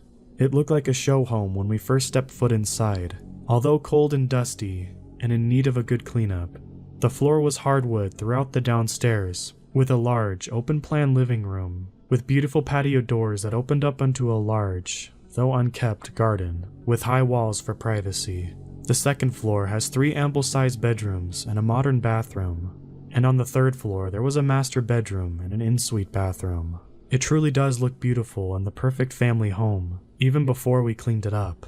We've been here officially 2 weeks. We spent a month cleaning and moving things in. The money we had saved ourselves we used to decorate and lay carpets. The carpets I insisted for the living room. Thankfully, the kids didn't notice in their excitement. But there, in the middle of the living space, was a strikingly big, brownish-red stain set against the dark wooden floor. You'd be forgiven for thinking that it was just a watermark on the wood, but I knew immediately what it was. That is where my dad was found, where he spent his final moments. I didn't want a constant reminder of that staring me in the face. Even placing a decent-sized rug wouldn't cover it. You think that it would be enough for me to hightail it straight out of there. But by this point, we had nowhere left to go. My mom couldn't take us all in. She simply just didn't have the space. We had already signed off on the house that we had been living in, waiting to move in at the end of the month. I can't believe I've been this stupid. Everything has told me not to come here. Every instinct, every sign. And yet, here I sit, on my patio, phone in one hand and gin in the other, letting it all out onto the ether of the internet. To make matters worse, my husband had offered a new job, one that requires him to be away for up to 6 weeks at a time. The money is too good to pass up, but I don't want to be here alone. He's packing his bags to fly out tomorrow afternoon. In the 2 weeks since I've been in this house, so much yet so little has happened. The first day we arrived, ready to get comfortable and spend our first night, no less than 6 birds flew straight into our patio doors and broke their necks. We put it down as us not having anything up in the doors to inform the birds that there was an invisible barrier there. Now I'm taking this as warning sign number 1. The same night, I woke up because a faceless someone was screaming in my ear. I put it down as a nightmare at the time. Now I'm thinking it as warning sign number 2. 3 days passed without much incident. Maybe the odd bump in the night, or the sound of a door creaking shut upstairs, but nothing that couldn't be explained anyway. On day 4, I had a long soak in the bath. I went to put my wedding ring back on afterwards, to find that they weren't where I had left them at the sink. I found them on day 6, under my dresser. Every day something happens. My wedding photo has gone missing. My favorite perfume has vanished too. I constantly feel like I'm being watched. All the time the hairs on the back of my neck tingle and radiate down my back. I keep seeing black shadows in the dark corners of the house. I blink and they're gone. Doors are left open when I know I shut them, and vice versa. Specifically, the built-in wardrobe in our bedroom is always ajar, even when I know, as a fact, I close it until it clicks, several times, every day. Today has been the worst. I'm not sleeping well at all. I always feel on edge and uneasy. I'm snapping at the kids and my husband.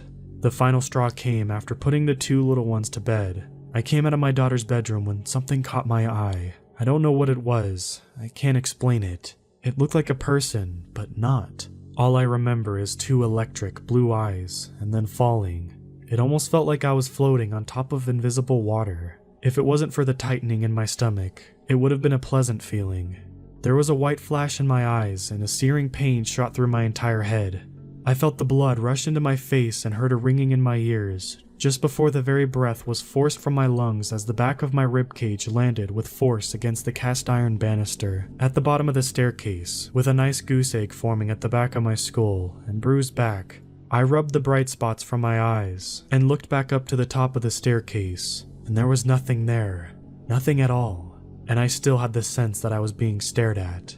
Apparently I screamed, and my husband came running to find me in a heap, clutching the back of my head. The kids started crying because they heard their mom screaming so loud. They're asleep now after my reassurance that I'm fine. I haven't told my husband about the eyes. He found a bright red, very unmissable toy car at the bottom of the stairs, and told me to be more careful after handing me a water and some ibuprofen. The toy car was not there. I know it wasn't. But I can't disprove it, can I? And how would I sound to him if I told him everything I've felt and seen? Most, if not all, can be explained by using logic and science. I misplaced my rings. I may not have unpacked the wedding photo. My perfume is probably just hidden amongst our daughter's little treasures. And I tripped over the toy car, obviously. But those eyes that I feel are the eyes that are always watching. I can't get them out of my head. My mom is visiting tomorrow and taking both the children away for holiday, as the school is broken up for Easter break. Then I will be alone. As of 4 p.m. tomorrow, I will be truly alone in this heap of wood and stone and glass. At least I think I'll be alone. No, I will be. I just need to document everything, so I know I can read it back to make sense of it all. What am I gonna do?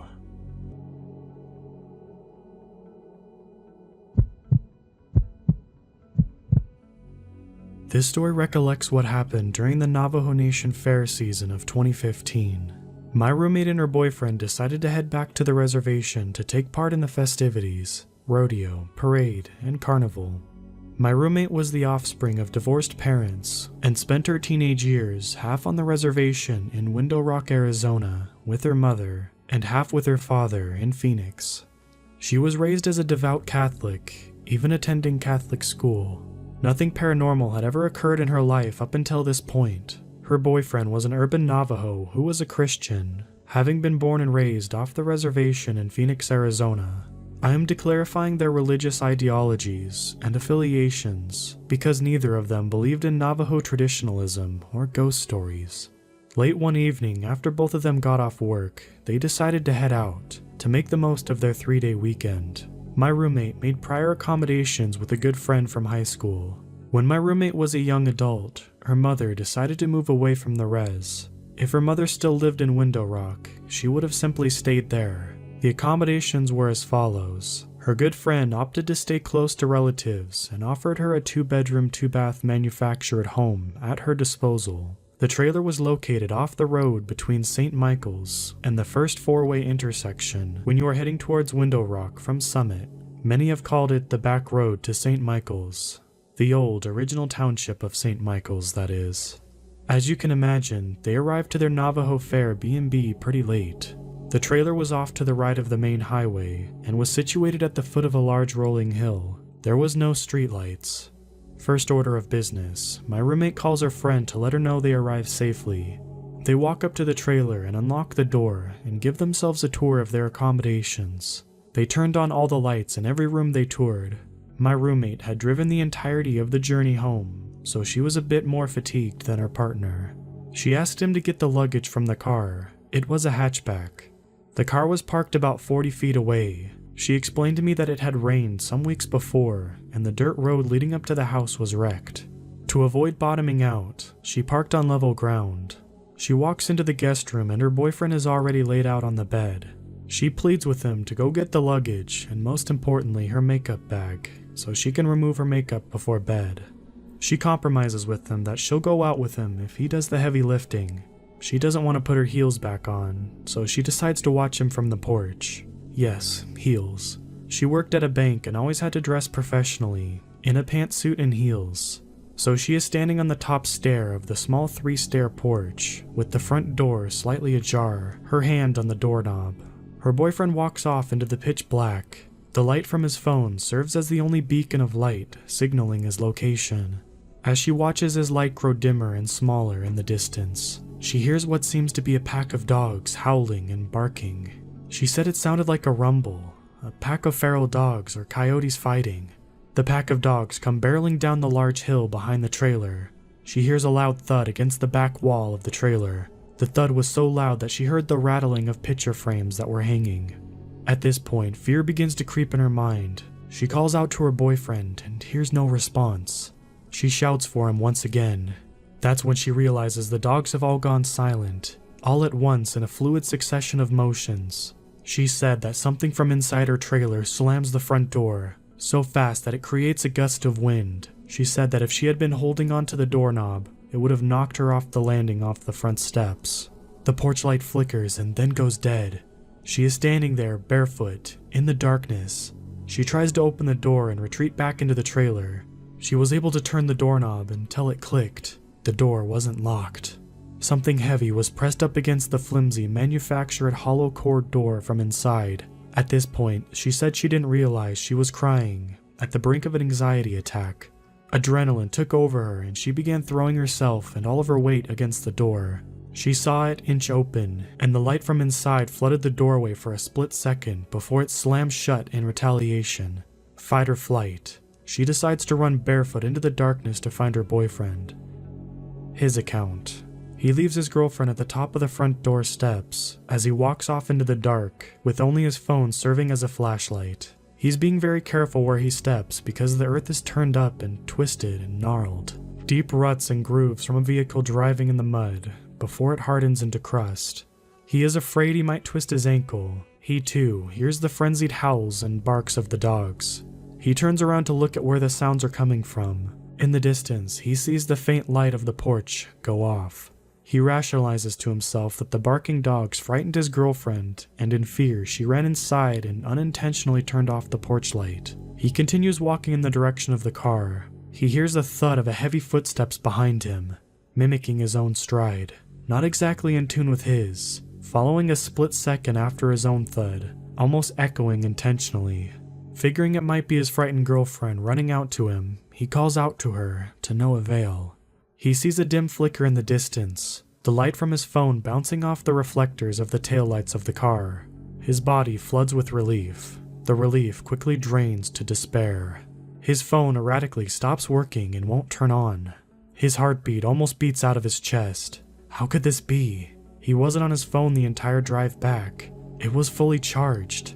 He takes a few urgent paces towards where the car was before the lights turned off. His palms are sweaty, and he swears he could feel his heart pounding through his hands.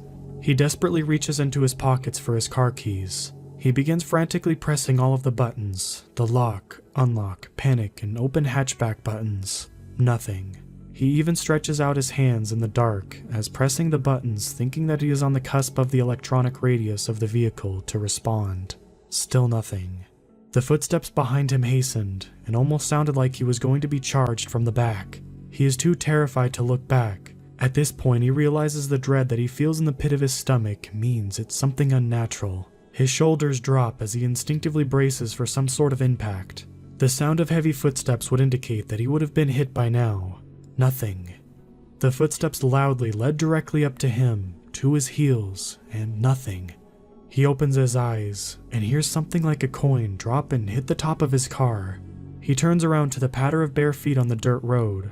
His girlfriend charges into him, full embrace, hugging him. Mind you, his feet stayed planted. He doesn't take one step forward or back. The car keys are still in his hands. His thumb presses down. A loud click, the familiar sound of the hatchback opening, and the lights from inside the car quickly floods their immediate surroundings. They grab their luggage and a pair of flip-flops from the car and slowly make their way back to the trailer. Oddly, the front porch light was on now. My roommate makes her boyfriend go inside and check all of the rooms before she goes back in. He opens the door with ease. He checks each room meticulously.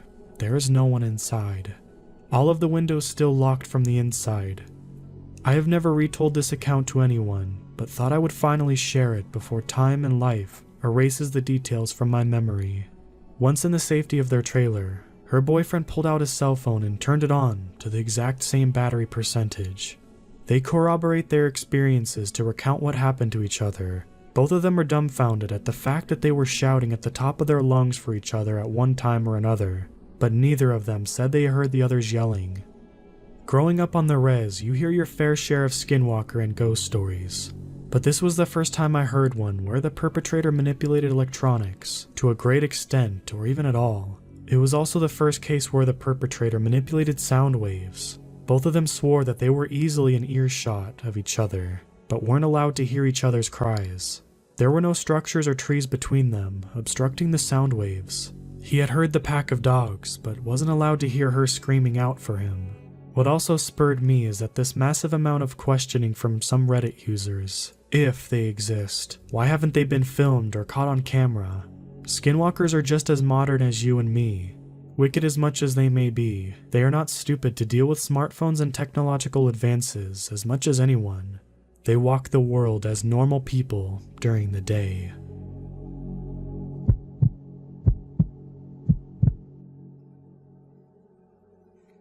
This is an experience my mom and dad had that happened in December of 2018. They were coming back from dining out and pulled over in the driveway and parked. The area where they live is moderately wooded in a large plot of land, about 20 acres. They got out of their car and started walking up to the door when they heard a blood-curdling scream coming from only 10 feet away from them. Not only was the scream terrifying, but it was extremely loud. My dad is a state trooper and served in the US Marine Corps, so not much actually scares him. He's the guy to watch a horror movie at 3 a.m. with all the lights off and the curtains open. However, that night, he said he was genuinely terrified. They snapped out of their trance and ran inside. He came back out with his gun and his patrol car and started checking around the area.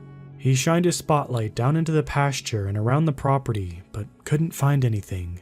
The fact that he did this was alarming because he would never pull out a gun if he was joking. I've only ever actually seen him pull out a gun 2 other times in my life. Only about a week after I came home from college for winter break, I sat on the porch late one evening drinking coffee. It was pretty cold and I was reading a book when I heard something eerie coming from the pasture to the east of my house. It sounded like creaking, but there was no wind blowing, and I know the area clearly, and there wasn't a hanging branch or anything for that matter that would justify the sound. Even though it creeped me out, I refused to think anything of it and brushed it off as strange, but explainable. Thoroughly chilled, I stopped reading my book because of bad lighting and went inside. After a while, I found I forgot my book outside and went out to grab it.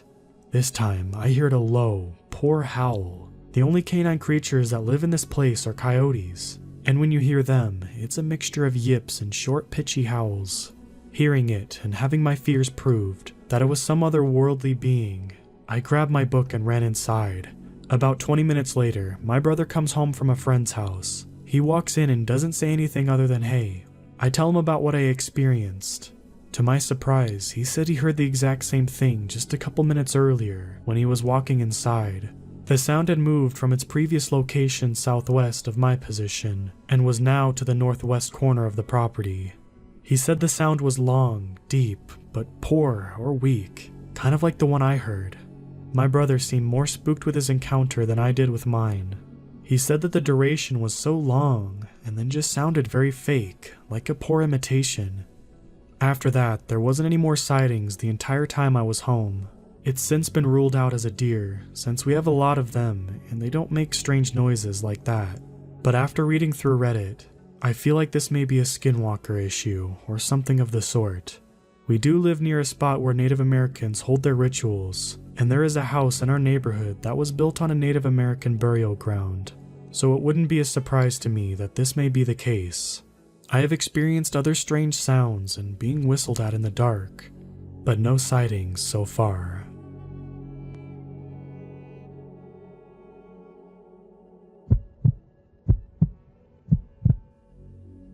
Back when I was 15, I picked my younger brother up from elementary school every day, and we would bus home together.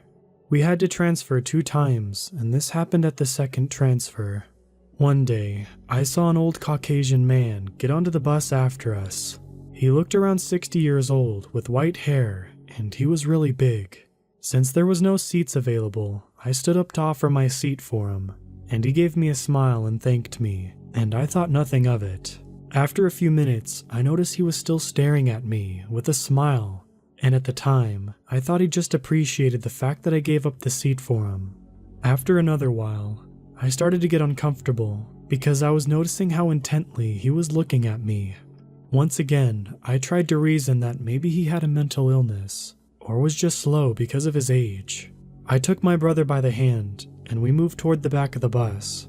By the time our stop arrived, the bus was pretty empty. My brother and I exited, and we started to walk in the direction of our apartment. It was only a few feet away from the bus stop. I was pretty paranoid from earlier, so I turned around to check if anyone had followed us off the bus. I saw the old man walking in our direction, and I internally panicked. I reasoned with myself that maybe he lived in that area too, and it was just a coincidence that he was walking in this direction, so I kept walking towards the gate of our apartment. My brother and I got to the gate, and I was digging in my backpack for my keys. Suddenly, I felt a tap on my shoulder, and looked up to see the old man smiling at me. I didn't know how to react, so I just said hi, and kept looking for my keys while I had my eyes on him. By that time, I was really creeped out because his stare was really intense. He said thanks for giving your seat to me, and he asked me if I wanted to go for lunch, so he could thank me. In my head, all I could think was that it was around 4 p.m., so why would he want to go to lunch? I quickly declined, shoved my brother past the gate and slammed it behind me. The old man just kept smiling and staring as I looked back, and I was glad that I was able to escape from him. A few days passed, and I thought nothing more of the incident. Then one day, I saw him again at the bus stop. I tried to stand as far away as possible and tried not to look in that direction. The bus stop was a busy one, so there was always a line of people. I could feel him staring at me, and I remember just wishing that the bus would come faster so I could get away. We got onto the bus, and I could still see him smiling as he stared at me out of the corner of my eye. I tried to keep my attention on the book I was reading and not let it bother me. When our stop came, my brother and I quickly got off the bus and sped walk to the gate. I turned around to check if the old man had followed us off the bus, and was immensely relieved that he didn't. I looked at the bus as it drove past, and I remember seeing him by the window seat, just staring at me. Then, for the next few weeks, he just kept showing up at the same bus stop. Sometimes, I see him sitting by the ledge when he sees us. He gets in line for the bus. Sometimes he tries to go up to me and initiate conversation. I always ignore him the best I could, and kept my brother on the opposite side of him, with me in between. I was also immensely glad that I lived in an apartment, so he didn't know exactly where we lived. I never told my parents about it, and although I contemplated telling someone that was in line, or me calling the police, I never did. I thought that staring wasn't really a crime, and he didn't really do anything besides try to initiate conversations. Plus, there wouldn't be any evidence. I also thought that because he was an old man, he couldn't do much to harm me, and maybe he was just lonely. I tried to put up with it the best I could and stayed as far away from him as possible. I also couldn't take another bus because the bus didn't come often, and we had to go to extracurricular activities afterward. One day, he initiated conversation again and started telling me that he was a rich man. He showed me the gold chains around his neck and the gold rings around his finger. I was mildly offended that he thought that this would make me want to talk to him. So my brother and I went to a nearby supermarket to try to avoid him and take the next bus. I thought that he would just give up and take the bus so I didn't see him when I got back. Except he followed us into the supermarket. I walked through a few aisles and tried to lose him. After I couldn't see him anymore, I decided to buy my brother a treat to calm him down. We headed up to the cashier's area and lined up. Then I felt a tap on my shoulder and saw the old man with a $20 bill in his hand. He offered to pay, and I said no thank you. I think he just said okay and just walked out. I didn't see him afterwards at the bus stop, and thought maybe he took the hint that I wasn't interested in doing anything with him.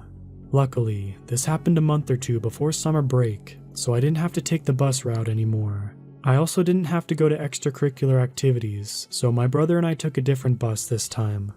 Fast forward a year, I was walking my brother to summer school every day during the summer. On that route, we walked past a subway stop. One day, we saw the old man at the subway. We quickly walked away, hoping he didn't see us, but he must have saw us, because every day after that, he was sitting outside that subway stop. He didn't try to initiate conversation, but he was always staring intensely at me from afar. I started getting nightmares of him kidnapping me or taking a knife to me and threatening me. After a week or so, my brother and I took a different route to school. I didn't see him again until last year, so around 6 years from the initial time I met him. I saw him at the bus stop on my way to university, and my heart automatically started beating faster, and my hands became clammy. He must have saw me because he smiled and stared at me without blinking, again. Luckily, since my classes aren't a set schedule, he wasn't able to lurk at the bus stop again waiting for me. I still see him on rare occasion at the bus stops around where I live, but for the sake of my sanity, old man, let's not meet again.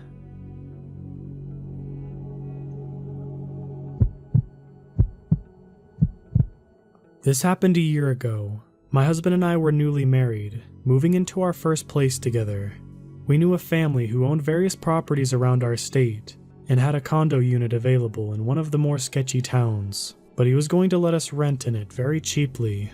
We moved in during September, and then the strange events happened in March and later on. I'll try my best to explain the layout of this. We lived in the same building as my stalker, although we don't use the same stairwell, as each building is separated into 2 sets of 6 apartments, 2 apartments on each level. We lived at the top, 3rd floor. He lived at the bottom of his cluster. He had the handicap-accessible apartment that was closest to the parking lot. One evening, my husband and I went to the grocery store and got into a bit of a fight on the drive home. So he dropped me off with the groceries and drove off to spend some time alone. He dropped me off at our usual parking spot, and I walked up the sidewalk with our groceries. He had already drove off, so he wasn't around for what happened next. While I was walking down the sidewalk from our parking lot into my stairwell, I passed the stalker's unit.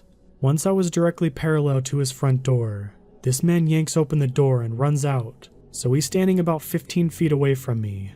He was in his mid-20s, early 30s. Guy was wearing shorts and a t-shirt, and the creepiest thing about him was that he had this giant grin plastered on his face. I gave him a disgusting look and kept walking, but he started following behind me, 10 feet back. I looked over my shoulder at him, and he's still grinning with his creepy grin, and I run up the stairs with my groceries. I was afraid that he was going to follow me up the stairs, and that I wouldn't be able to get inside my house fast enough, because I had to get my keys from our lockbox. But he stayed at the bottom of the stairwell, just grinning up at me from below, and watched me race inside. I locked the door and tried to look out the closest window, but couldn't get a great look at him. But I saw him walking calmly back to his own apartment. I was seriously freaked out. What just happened? Is he crazy? Is he just a gross, scary stalker? I didn't know who or what to tell about this because I wasn't sure if it was worth telling, or if someone would just tell me, it's fine. It's just a weird thing that happens sometimes. But I decided to call my brother and told him about it. Once my husband got back, I told him, and he said, that's really strange. It's probably okay though. Just take note if anything strange like that happens again. So I brushed it off, kinda chalked it up to the guy being mentally challenged or something, and forgot about it after a week. But 2 months later, it happened again. It was May now, and I hadn't seen the creepy guy since. I never saw him outside walking around, or just walking to a car. It seemed like he never left his apartment. I had already written off what had happened, so I wasn't even concerned about him anymore. And then, of course, he struck again. The events were almost identical to the first time. I came home in the evening. I had dropped my husband off back at work to work late, so he didn't have a car, and I parked in our usual spot in the lot and walked up the sidewalk. As I passed his door, he runs out again, creepy grin plastered on his face. But this time, he's only wearing a towel that's wrapped around his waist. I run up to my apartment, and he follows me on the sidewalk for a bit. But this time, he doesn't stand at the bottom staring up at me. He just walks back home calmly. I run inside and start crying and frantically call my husband. I can hardly get out what happened, but when I finally do, he tells me that he's going to call our friends who live across the street and have them walk over and take me to their place. They come and pick me up, and we call the police when we get there. The police come, I tell my story, and they tell me that they can't charge him because he didn't do anything illegal, but they'll make a report of it. We call the HOA president and report this to him and see if there's anything he can do about it. And the president immediately asks, "Was it such and such apartment?" Yes, it was. How did he know? Apparently, there have been many incidents of him. He has followed other women, watched girls swim for hours at the pool, and even delivered a pair of his underwear to a woman. So we asked the HOA president if there's anything the HOA can do. He says he'll have to talk to the owner of the unit and see what they can do about him. But it turns out that it's his mom who owns it, and he's just living there by himself, creeping on as many people as he likes. On the phone, she seemed very cooperative and said, "Oh yes, I'll evict him then." Nothing ever happened. She never spoke to the HOA again, dodged their calls, etc. So it looked like we were stuck with this creeper. And of course, that couldn't have been the last encounter we had with this guy. It was mostly small things, like he would stare out his window at me sometimes as I was going out to my car, or other times I was driving through the lot, and there was another time he was out on the lawn, actually in front of his unit, watching girls swim in the pool. It was a Sunday, so my husband and I were going to church, and we passed by him sitting on the lawn, and I didn't realize it was him. I couldn't remember what his face looked like, because he had looked so generic. I'm pretty sure he had changed his hair color, and I didn't know if he was from that unit, or the one above him. A lot of things went through my head that caused me to doubt who this guy really was, so I simply passed him and smiled. Later on, I realized that it was him, and I was so mad that my husband didn't get to punch his lights out. And although all these small things were happening, it wasn't enough to motivate us to move yet, until July. My husband and I had gone camping with our church for a week, and when we got back, we just hang out with some friends and didn't get home until late. We pulled in around 1:30 a.m. My husband and I had to go close our pools. We worked for a pool company and opened and closed pools daily. Just lock the doors and turn off the lights and such. He dropped me off home early to get ready for bed. He watched me go inside to make sure I was okay and then left. He came home an hour later, about 2:30 a.m., and the creepy guy was standing on the sidewalk in front of his usual spot, shirtless. We assumed the stalker was expecting me to be the one driving alone, but upon seeing it was my husband, he booked it back into his apartment. My husband parked as fast as he could and ran after him, but he was already inside. He pounded on the door, yelling at him to come outside, but he wouldn't. My husband came up to our apartment and told me what happened. He grabbed my pepper spray and a heavy object and went back outside to patrol the area, because he was so riled up and angry. We ended up moving 2 weeks later, no longer wanting to endure the harassment. Best decision we ever made. So to the creepy guy who stalked me for months, let's not meet again.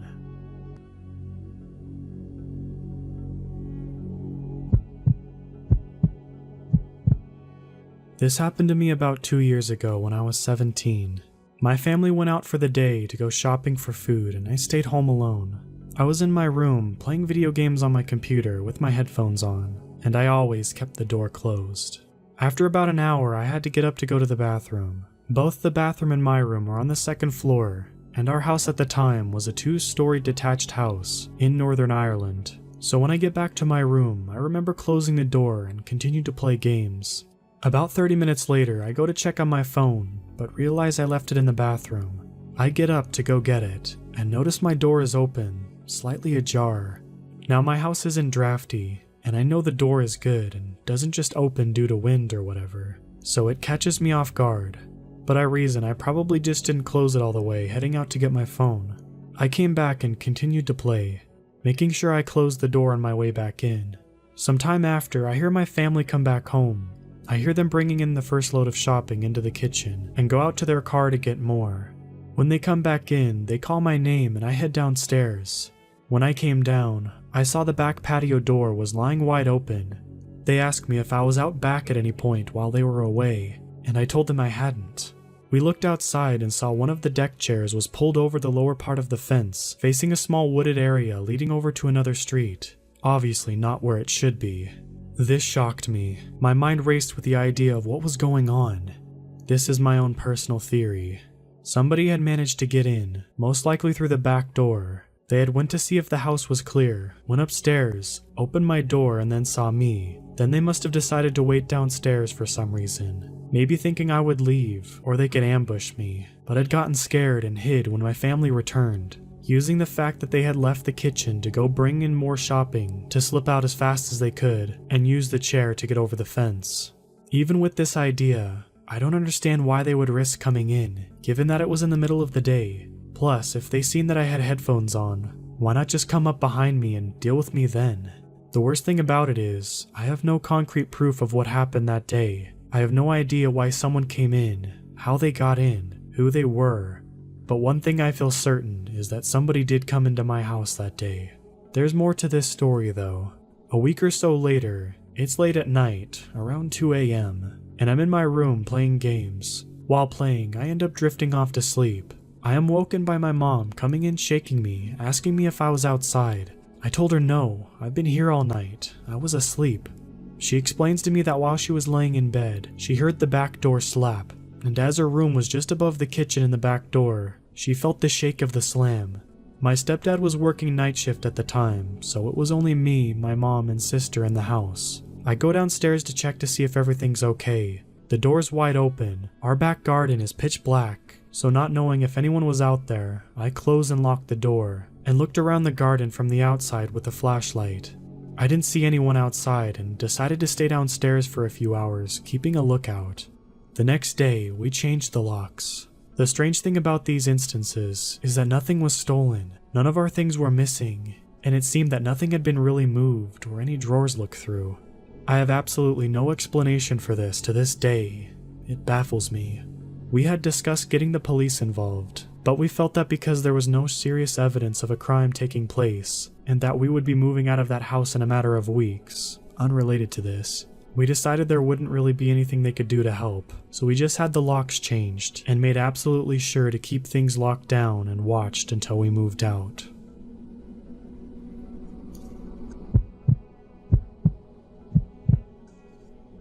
A few years ago, my husband and I were remodeling our house. I had purchased my grandparents' old home after they both passed away, so we wanted to update it. We had gutted the living room and replaced the wall. I had been sanding drywall mud off all evening, so after my husband left work, I called it a day. I had all the doors and windows open, letting fresh air in, and drywall mud dust out. It was just me and my son home. I had just gotten out of the shower and heard a knock at the screen door.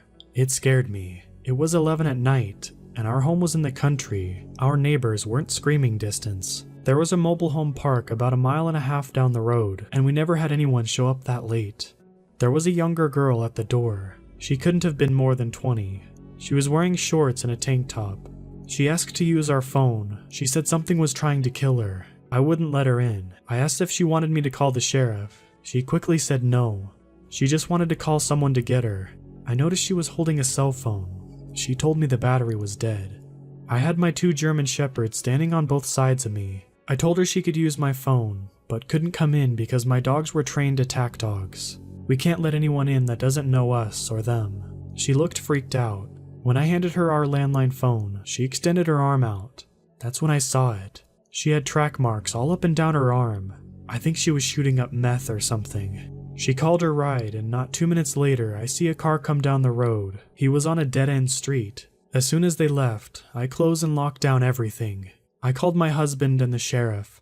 I have never had anything like that happen before or since.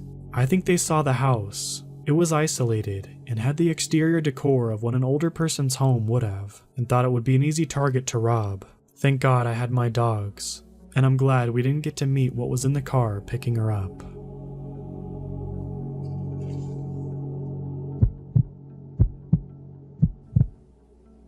So first of all, let me tell you this story began in March of 2017. I'm a 19-year-old male. My family and I moved into this new house that same month. I was really excited because this house was huge and got a beautiful garden with a pool and a hot tub. I'm not bragging, but this is information that will be important later on. When we moved in, the real estate agent told my parents and me that there was a series of home invasions in our street, and that our house and our neighbor's house were the only ones which they hadn't broke in yet. The first weird thing started to happen in May of 2017. My room is at the patio, so when I look out the window I can see the patio and the hot tub. At first I could hear the gate of our garden being swung open at night. That continued for the next 10 weeks. Sometimes we would go outside in the morning and all of the lamps would be bashed in. At first, we thought some burglars are opening up our garden gate at night, because every morning my parents open the patio door so our dog can go outside to pee, while one of my parents would get dressed and go off for a morning walk. So I guess the burglars were hoping for the dog to run off, so they would have it easy to enter our home. All of these incidents made my mom feel really unsafe in our own house. All of a sudden it stopped, so we thought the person, or people, whoever did this, moved on or got bored. But after 5 months, everything started all over again, but worse. In November, I woke up with footsteps outside my window, so I opened my eyes and wished I wouldn't have done that. What I saw was a 6'3" man standing outside my window watching me while I slept. He looked so old, yet so young. He had a young face, but his haircut made him look 25 years older. At least that's what I could see in the dark. I was frozen. I couldn't move, so we just looked at each other in the eyes for what felt like an eternity. Suddenly, he ran off, so I took my chances and ran into my parents' room and told them everything. My dad grabbed his gun, which he is keeping at home now because he got worried over the past months. He's a police officer. He ran outside but couldn't find the man, but only a broken gate, so he called the police. The police, actually 2 colleagues of his, came, but they couldn't do too much, so they left rather quickly. 2 months later, I woke up to splashing sounds. I got up, looked outside my window. I noticed that the sound was coming from the pool, but I couldn't see due to the trees blocking my view, so I shrugged it off because I thought there's just something wrong with the pump, which wasn't a rare thing. So I went back to bed, but I had a hard time falling asleep since the sound grew louder and more intense. So I got up and went into the living room, which allows me to see the entire garden. When I looked outside, I got the same feeling which I had 2 months ago, when I spotted the guy outside my window. Anyway, so I looked outside and saw the same man standing in our pool, draining our pool with a small cup, and I mean it how I said it. He was standing in our pool with a cup throwing water on the grass. He had this dead stare in his eyes, like he didn't even know what he was doing. He noticed me watching him and just smiled at me while diving down like that's the way to escape. I woke up my dad, who immediately called the police. They left as fast as they came, since they didn't find anything but an empty pool. They said he was probably homeless and just washing himself off, but I'm certain that's not what he was doing. It is now the end of August 2018. I noticed some weird cars parked in front of our house lately, and if someone would spot them, they would drive off. My parents left me alone this weekend. Since it's my uncle's birthday, I didn't want to come along, so I decided to stay home. I got bored all alone at this big house, so I called a couple friends of mine to come over and hang out at my place. They came at around 7, and we started drinking some wine and listened to some music. Time passed, and it was 11 when we heard something knocking on the window of our living room. I thought I was imagining the knocks, but my friends looked at me like they were about to ask me if I was expecting someone else. I turned off the music to listen, but all we heard was silence. I turned on the patio lights when a girlfriend of mine yelled, "Hey, there's someone running." I didn't see anyone, but I heard the gate slam shut. I was worried, but decided not to call the police since they couldn't do anything anyway. I was really glad that my friends drank something and had to crash at my place, so I wouldn't be alone that night. Today is Saturday and my friends left around 5 p.m.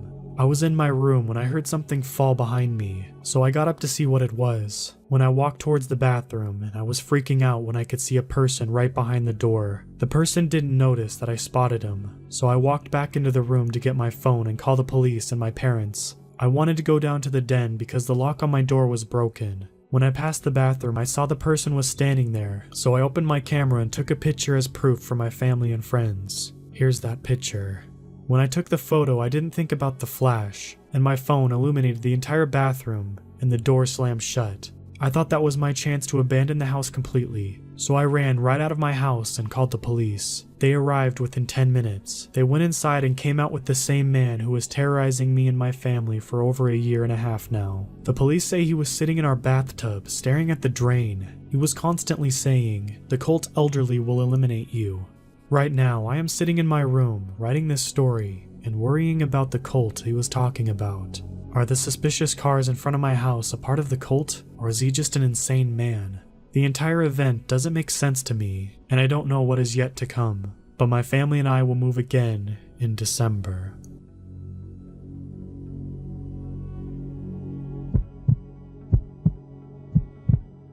This happened a couple years ago. I don't like to talk about it that much. It just never seemed like a big deal to me as a kid, but the older I get, the more I think about it, and the more it haunts me. It was New Year's Eve, 2011, and me and a couple friends were having a sleepover. My friend's neighborhood was relatively new, so there was still houses being built around him. We had all stayed up until midnight, but were still hyper on sugar and had no intention of sleep. One of my friends had the idea of going to play hide and seek in one of the houses being built. We asked his mom, and she was okay with it, but she gave us her phone to hold on to and told us to text my friend's dad in case anything happened. We took the phone, got our coats, and headed outside. The house was only about 100 yards away from the porch, so it wasn't that far of a walk. We jogged across the street since it was relatively windy and we didn't want to stay in the cold air. We decided to play in pairs, but if you were hiding, you had to stay with your teammate. I volunteered to be the seeker, so the two hiders headed into the house while me and the other seeker began to count. Once I hit 60, the game began. The house was dark and cold, and the only source of light was a bright moon shining through every window and door. We were standing in an empty shell of someone's home. No inner walls had been put up yet, and there was no carpeting on the floors. The only thing inside was dozens of thick wooden beams. I told my friend I'd take the first floor if he wanted the second, and he agreed. He walked past me up the steps. I was now alone. Something about being there boosted my confidence, like I was an adventurer or something like that. I walked around the first floor with a smile on my face, braver than ever. I called out the names of my friends, trying to hold in my laughter. Since the house was so dark, you could only see about 5 feet in front of you, so I made sure to check every nook and cranny. That's when I found the basement. It was a dark and eerie hole in the floor that looked like it would swallow anything that walked into it. They couldn't have gone down there, I thought to myself. There's no way.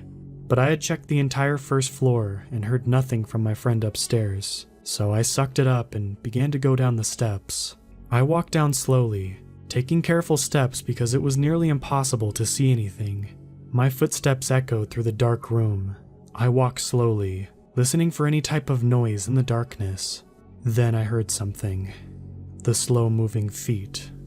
"Hello?" I said, following with my friends' names. No response. For a quick second, I contemplated turning back around, but I knew if this was them, they wouldn't say anything back. I called their names again. No response. A smile came across my face. I had found them. "Come on out," I said as I walked toward the source of the noise. "I heard you guys move." I began to see a silhouette of something in the corner of the basement. It was a person, but only one. "Didn't we say the hiders had to stay together?" I said to the person. They didn't move, just stayed crouched down in the corner, facing the wall. I began to walk closer, fully convinced it was one of my friends. "Hey, I found you. You're out," I said. At that moment, I just wanted to get out of the basement.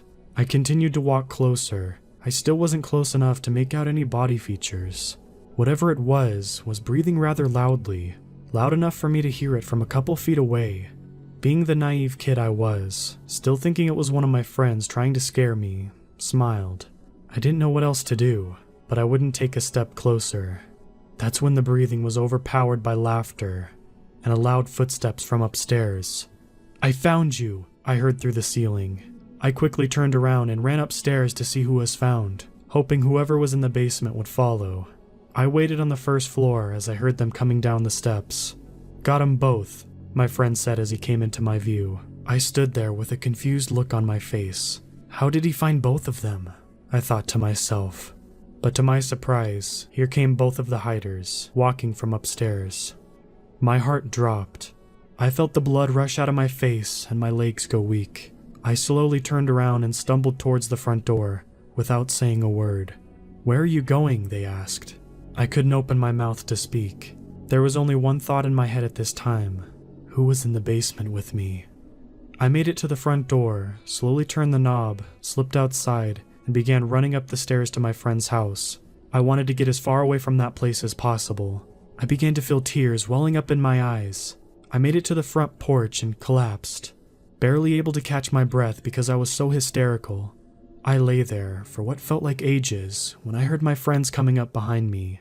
I don't remember what they were saying. All I could think about was the person in the basement. After I calmed down, I told them what happened, and they all seemed as freaked out as I was. The fact that I had talked directly to the person for so long is what scared me so much. We decided not to tell his parents because we figured they wouldn't believe us. I didn't sleep for about a week after that, and I still have nightmares about it sometimes. A few months after that night, the house was finished and the family moved in, and I never heard any complaints about a squatter or anything. The older I get, the more I come to realize it was probably a crackhead or something like that. And sometimes I feel guilty because I know we probably could have helped him, but it is still terrifying to me.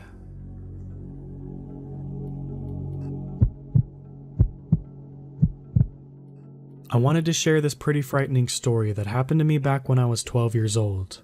I was recently going through some old cringy notebooks and journals with my girlfriend, and found a journal entry where I wrote about this day, and all the memories came flooding back to me.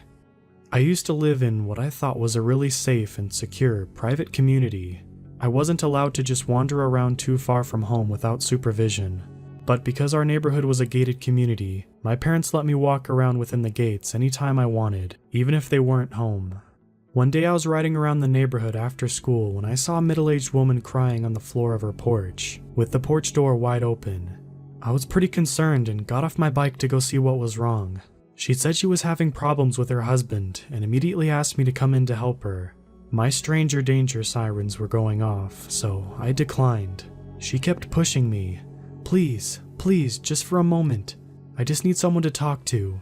Now, I was raised with respect to elders and to be a good person, but also raised with aforementioned stranger danger. So, being a young naive kid, I actually felt conflicted about whether I should go in or not. Ultimately, I declined repeatedly enough that she instead asked me to wait outside with her and sit with her until she felt better. I agreed to this since I felt safe in my own neighborhood. She asked me to wait on the porch for her while she walked into her house and visibly grabbed some framed pictures from the wall. She then sat down next to me inside the house while I was sitting on the porch, just outside her front door. She started showing me the pictures. One was of a kid, older than me, in a local high school football uniform, and another of a man and the same kid. She starts telling me about how this is her kid and her husband. She went on to tell me stories of how she met him, and how they spent their honeymoon in Hawaii, and how her kid was doing so good at football, one of the best on his team. She was worried that if her husband got a divorce, she wouldn't be able to see her kid anymore, and she started bawling again, this time onto my shoulder. This actually caused me to let down my guard quite a bit. Once I knew she had a kid, I felt more comfortable around her for some reason. She was talking for a while though, and I was beginning to start to feel a little awkward, as she was on and off crying on my shoulder and I didn't know how to react to the situation. What the hell did I get myself into? I kept thinking to myself as I nodded my head and pretended to listen. I was more concerned about finding a good excuse to tell her I had to go home. She kept calling me such a nice young boy, and telling me, "You have no idea how important it is for you to spend your time here with me," which made me feel a little bad about just leaving her. She kept telling me she wanted to reward me and make me some dinner if I just came in, which I continued to decline. At this point, mostly because I wanted to leave more than actually being afraid. Finally, I told her I had to go, and she asked if I knew anything about how to turn her cell phone on, as she got her first one recently. I told her I did and could help her out before I left. She told me to wait again, and this time she left for quite a while. I kept thinking I should just walk away, but a part of me didn't want to be rude, especially since she lived around the corner from my house and possibly knew my parents. My anxiety levels would spike as I got closer and closer in my head to convincing myself to just stand up and walk away. Then it would dissipate and I'd tell myself no, I can't just leave. Finally, after what felt like an eternity, she brought me her Android phone. I had only had an iPhone 3G at the time, and that was my first smartphone, so I was a little worried I didn't know how it worked. I just held the power button for a second and lo and behold, it booted right up. She asked me then if I knew how to check text messages. I found and opened up the Messages app, and there was only one number, not saved as a contact in the app. She'd pointed to it and said, "That's the idiot. That's my husband's number. Read me his texts." I opened it up. She had received basically the same text over and over again, just variations of hello, and please respond. She angrily said, "Read it to me now. I want to know what he said to me." I tell her, they basically all say hello with a question mark.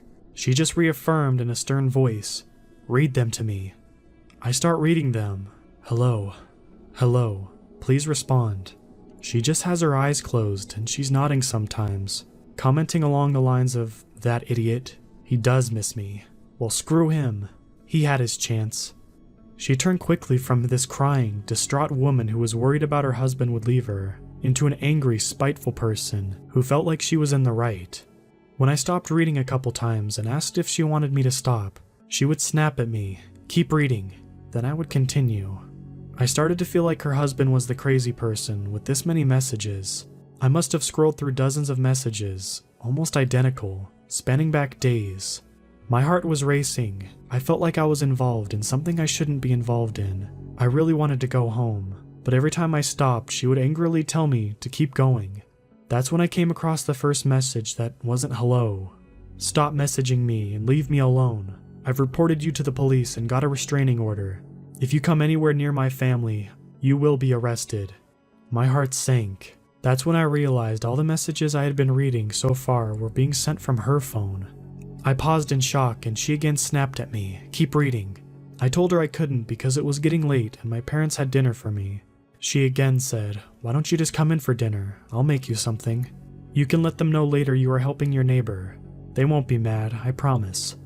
Only this time it was a mixture of angry and desperate. I told her they would be worried and wonder why I was gone for so long. She pleaded a couple more times for me not to leave her and started to cry as I stood up. I honestly felt really bad about it at the time. I rode my bike home as quickly as I could. My parents had just gotten home from work a little while ago and asked me where I was. I didn't tell them the truth because honestly, I was worried that they wouldn't let me hang around the neighborhood when they weren't home anymore. A few days later, I came home and there was 3 police cars in front of the house. My heart sank. I asked my parents later that night if they knew what happened. My dad said, "Oh, there was just a break-in or something." I later asked one of my neighbors to see if I could get more information. Apparently, one of the neighbors fell in love with a homeless woman after inviting her in for a shower and a place to stay. He got her new clothes and a phone and was trying to help her get a job. Turns out the reason she was homeless was because she suffered from mental illness. And he kicked her out when she was starting to have delusions of his kid from a previous marriage being her kid as well. She began harassing him after this, so he left the house to his parents' house and sent the kid to his ex-wife's house because he was worried for his kid's safety. He had every right to be, because shortly after he left, she broke a back window of his house and came in. She had been living there for nearly a week before a neighbor noticed the window was broken and called the police. She apparently trashed the whole house by that point and was arrested. I almost didn't believe it, but I actually went back to look behind the house and saw the broken window. I guess the guy broke his lease and moved out immediately because he was worried that she would come back after getting out of jail. I don't know if she ever tried to come back, but I hope they disclose this to the new tenants. Honestly, I still get pretty freaked out to this day about what could have happened if I went into that house.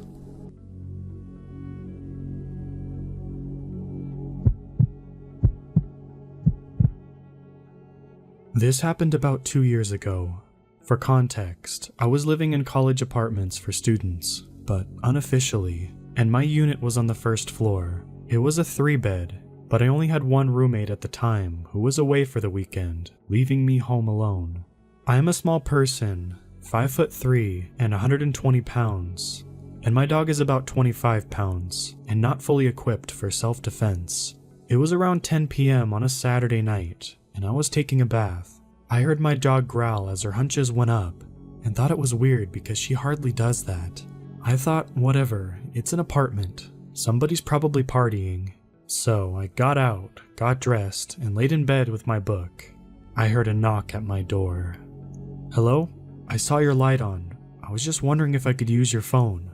I was working on the lines around here and my truck battery died. I need to call into work and my phone died." So I ignore it, because I'm fully aware it could be dangerous. I don't respond, but looking through the peephole I see an older man, about mid-50s, wearing a blue jumpsuit with a white toolbox. He has gray hair and a gray mustache, and I'm wondering why he's working on the lines. 1, on a Saturday, and 2, around 10 p.m. It struck me as odd, so I didn't respond. About 3 minutes later, he knocks again, saying something like, "If I could just use your phone, I could get out of your hair. I just need to call my boss and tell him." So I checked the peephole again, and I noticed there was no name tag or company on his jumper. I'm silent. My dog growls again, this time more angrily around the front door. She starts pacing and getting frustrated. I texted a friend or two this was happening. Again, This time, after about 7 minutes, he knocks, more abruptly. "If you don't want me to keep knocking, let me use your phone so I can get a ride. I know you're home. I can see your light." He was beginning to sound frustrated and angry at being ignored. I ignored, and my dog began to show her teeth. She directly faced the door, teeth baring, and began barking viciously. I have never seen her do that before, or since. He pounded on the door again, and didn't say anything this time. I looked back at the people, becoming scared for my safety, and my mind thought, why does he have his toolbox if he could have just left it in his car? And why does his company uniform not say the company's name? Why hasn't he moved to another unit? I continued to ignore him, but at this point, more out of shock, he pounded on the door once more, and my dog barked louder and more aggressively. He said, "Fine, I'll have to walk down the street and ask for a phone there. Thanks for nothing." She barked for another minute or so, and eventually he left. I was concerned about him entering my side doors, so I locked them, and just hope he didn't, as I called some friends. Maybe this man genuinely needed help. Maybe he was working overtime, but it still bothers me today. 1. Why did he focus on my unit for so long? He spent maybe 15-20 minutes trying to use my phone. 2. It's possible his work uniform wasn't labeled, but why bring a toolbox with you and ask for help? I didn't see what he had in the toolbox, but I think it would be heavy and he'd leave it in his truck. 3. He said, "I know you're home." Maybe this one is small, but in a 3-bedroom unit, why would you specifically address a you? Why not say somebody? The most terrifying thing is later in that week, I told my facilities manager there was a man on Saturday from their electrical company trying to get help for his truck battery. She said, our maintenance men do any of the work on the electrical lines. We don't hire contractors. They finished their electrical work near your unit last month, so there would be no reason for them to be working there." I don't know why he lingered on my unit so long. I felt like prey, likely because I was. I had seen a white truck a lot outside my building for a couple days before, and just assumed it was somebody's friend or something. Lots of people go in and out, but I really think this guy was there watching and waiting for a good moment.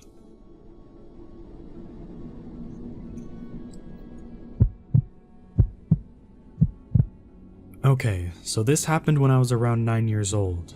I'm 25 now, and it's something I will never forget. It gives me goosebumps to this day. I have a terraced house, 4 houses combined, and my neighbors and I each have our own little patio. There's a small road 10 meters from my yard where people do their Sunday walks and so on. Only a small fence separates my small yard and patio from the road. I live in a pretty crowded area, with several of these terraced houses spreading around my neighborhood, so seeing people walk on the road is pretty normal for me. Seeing random people standing on my patio is not. When I was 9, I usually got home from school about an hour before my mom got home from work. I live maybe 50 meters away from school, so my mom figured I was mature enough to be home alone for around an hour before she got home. This one day, I got home from school. I did the usual thing, which was make sure I locked the door and double-checked the back door leading into the patio. I was 9. Being alone was a little scary, even though it was in the middle of the day and only for 1 hour. I then rushed to my room upstairs to play as much PlayStation as possible before my mom came home and made me do my homework. While playing, I heard this voice coming from outside my window. My room was located 1 floor over the patio, with a view to the road that I told you about before. It was kind of like the sound of a cat, but my cat had been missing for over 3 months. Hope sparked as I thought, he finally did come back.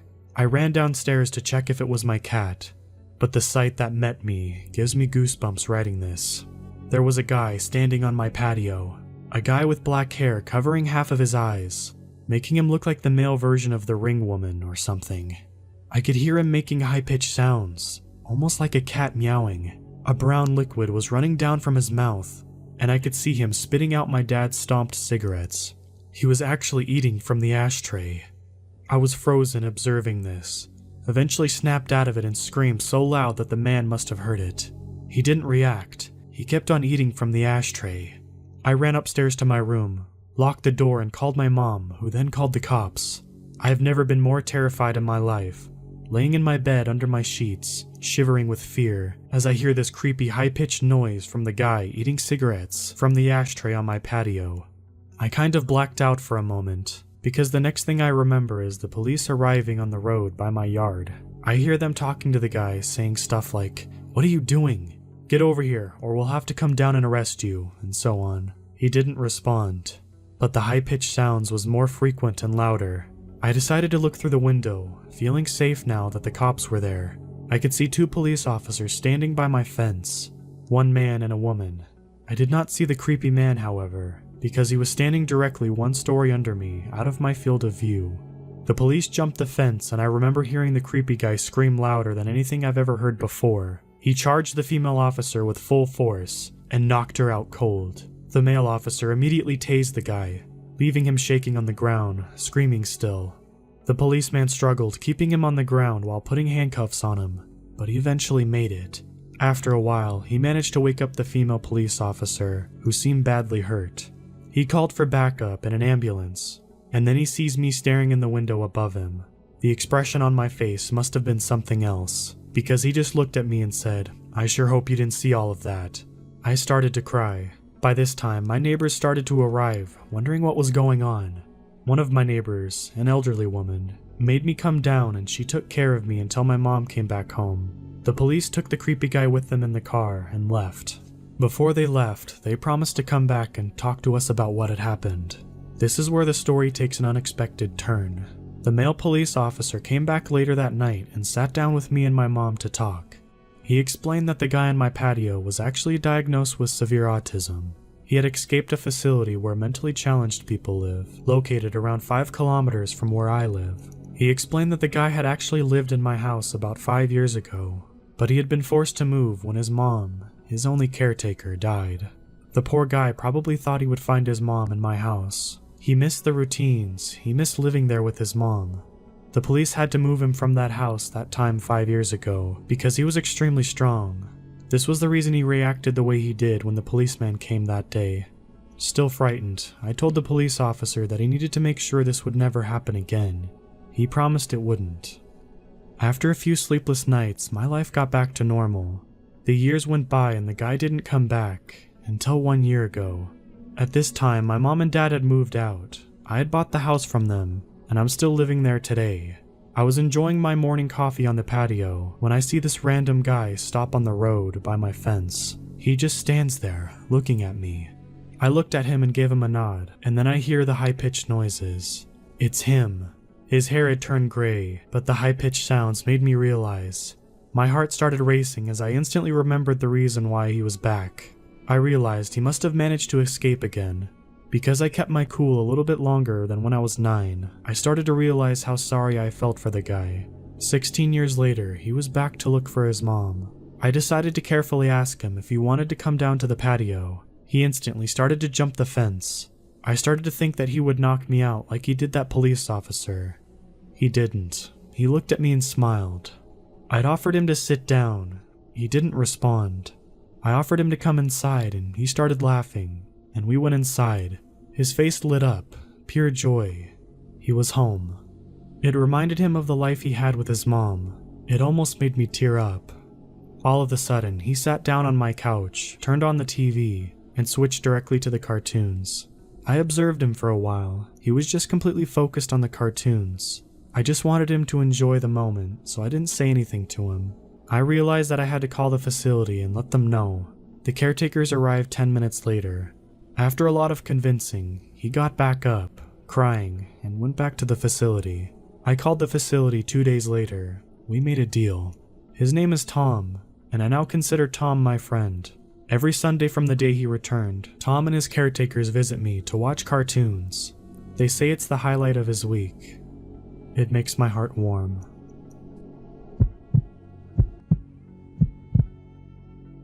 My wife and I just moved into a modern home on a quiet cul-de-sac in the suburbs, a few months after she broke the wonderful news she was pregnant.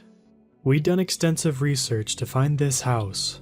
It's only a quarter mile from the school and off the highway, a safe little haven from busy roads, and it's not too far from my job. After the movers left and a few hours spent unpacking and relaxing, Sharon and I finally slept in our new home 2 nights ago. I'm a bit of an insomniac already, and in the new place, I found myself tossing and turning.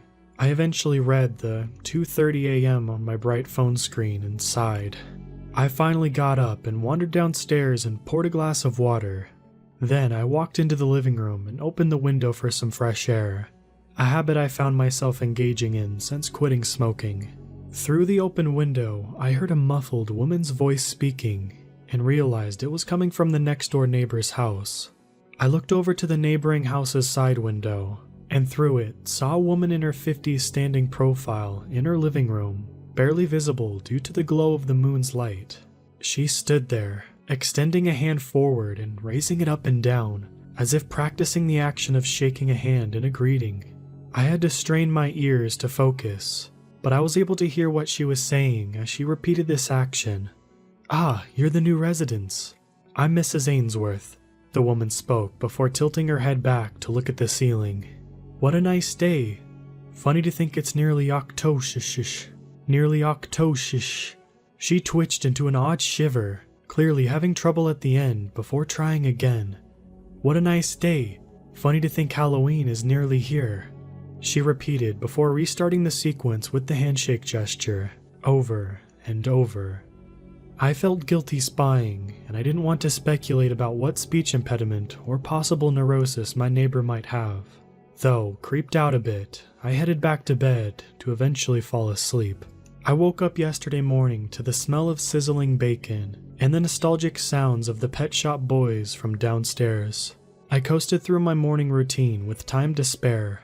This house felt like a home, and when I descended the stairs to see Sharon wiggling her butt to the 80s track West End Girls in her plaid pajamas, it was. I couldn't help but smile as I wiped the sleep from my eyes, while Sharon sung into the spatula and performed an impromptu dance routine before wrapping her arms around me. "Babe, I swear, it's perfect. Do you hear that?" she asked, moving her head towards the Bluetooth speaker. I nodded with a smile. "We can play music without the neighbors banging on our wall. There are no drunk people messing outside our window. And look at this," Sharon said. "I have room to cook." I smiled. Her comment about the window reminded me of the night, and I almost said something about the neighbor, but Sharon was in such a good mood, so I let it go. "Well, we need to make sure to unpack all the CDs, not just the 80s jams you stole from your parents," I joked, and she rolled her eyes. I soon kissed my wife and headed out the front door into the garden sun, in our picturesque American suburb. I unlocked my car. When I felt staring eyes, I turned my head to see a woman, that neighbor from the night before, watching me for a second before walking over. She was wearing the same outfit, and she extended a thin hand, which I shook, feeling her cold skin as she said those words. "Ah, you're the new residents. I'm Mrs. Ainsworth," she said before looking up at the sky. "What a nice day. Funny to think Halloween is nearly here," she said, flashing a large, strange smile. Yes, it's a nice day." I tried not to trip over my words. I introduced myself and motioned to my wife in the doorway, who waved and smiled. Mrs. Ainsworth kept a broad grin on her face as she walked backwards a few steps before turning briskly, walking to her house, ducking under her garage door and then shutting it abruptly. My gaze drifted back to Sharon, who gave me the "what is that" look. I shrugged and shook my head before getting into the car, trying to focus on the day ahead. Yesterday evening, when I arrived after a tiring day of work, Sharon and I discussed the eccentric neighbor, and I explained what I had seen in the middle of the night, that Mrs. Ainsworth had been practicing all night to introduce herself. She clearly wanted to make a good impression, Sharon said, with a wink and a smile. "Wait, should I be jealous, babe?" she added jokingly.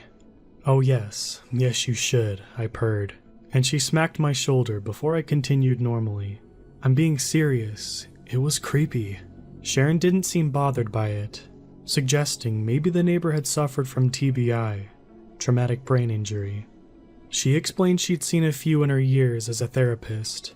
I shrugged and thought it was possible, but I wasn't content with the answer. As the evening carried on, however, I eventually found myself feeling less on edge, and we enjoyed a romantic evening. We fell asleep, and I almost slept through the night. I tossed and turned again, and woke up around 2 a.m., needing to use the bathroom. As I was about to switch off the light and leave, I looked out the upstairs window, and my hair stood on end. From that angle, I could see into multiple rooms of the neighbors' houses in the cul-de-sac. In every home, I could see at least one of the neighbors, fully dressed and standing in the dark. It was impossible to make out what they were saying, but they were all just practicing everyday tasks, things that were normal during daylight, but unsettling in those dark rooms in the middle of the night, alone. A chubby man in a sweatsuit and headband jogged in place in his living room, with the lights out before turning his head into a double take as if waving to spot someone. In another home's upstairs window, a little girl with blonde hair skipped with a jump rope in her dark bedroom. I then looked 2 houses over to a dressed man in oil-stained overalls, leaning on his kitchen table, using a wrench as if he were fixing something invisible. He paused every so often to wipe his forehead with his wrist. After watching him for a few minutes, his head turned to me, and his eyes locked onto mine, causing me to stumble back and duck out of view with a racing heart. When I finally peeked again, he was gone. I was barely able to sleep after an hour of trying to make sense of it in my mind. This morning, I got dressed and shuffled downstairs to meet Sharon as she poured me a glass of orange juice and scrambled some eggs. I explained that something wasn't right with the neighbors, that they were practicing acting normal in their dark homes at night. She said I needed sleep and was overthinking things rather coldly. After nearly getting into a fight, she told me she'd look out for anything particular as I chugged some coffee before heading out into the crisp air, underslept and on edge. When I stepped into the sunlight, I heard a rhythmic tapping, and I turned.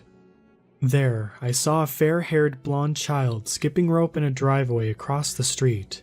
Sweat beaded on my forehead as I turned my head more to see the white truck in the driveway of that other neighbor in overalls. As he leaned under the hood with his wrench to fix his engine, I watched the practice routine continue as he wiped his brow with his wrist. My eyes darted over to the chubby man in his sweatsuit and headband, jogging down the sidewalk in my direction. He soon turned his head, pretending to be surprised by seeing me, then gave me that friendly wave I'd seen him practice over and over that last night. As he jogged past, I watched his face drop slack as he rotated his head out of view, continuing on. I drove out of our cul-de-sac, but soon pulled onto the shoulder of the main road and watched. I called Sharon, unable to drive to work as I sat in my car, parked on the shoulder until she finally answered. She kept throwing around terms like adjustment disorder and delusional, but she didn't see them all practicing last night like I did. She didn't pull onto the shoulder of the highway to watch the jogging man continue around his house and stop at the back door, dead in his tracks. She didn't see those thin, spidery legs slowly reached from his parted lips before entering his home. I pray it's nothing, but she also didn't call me babe this morning, as she usually does. She called me hun.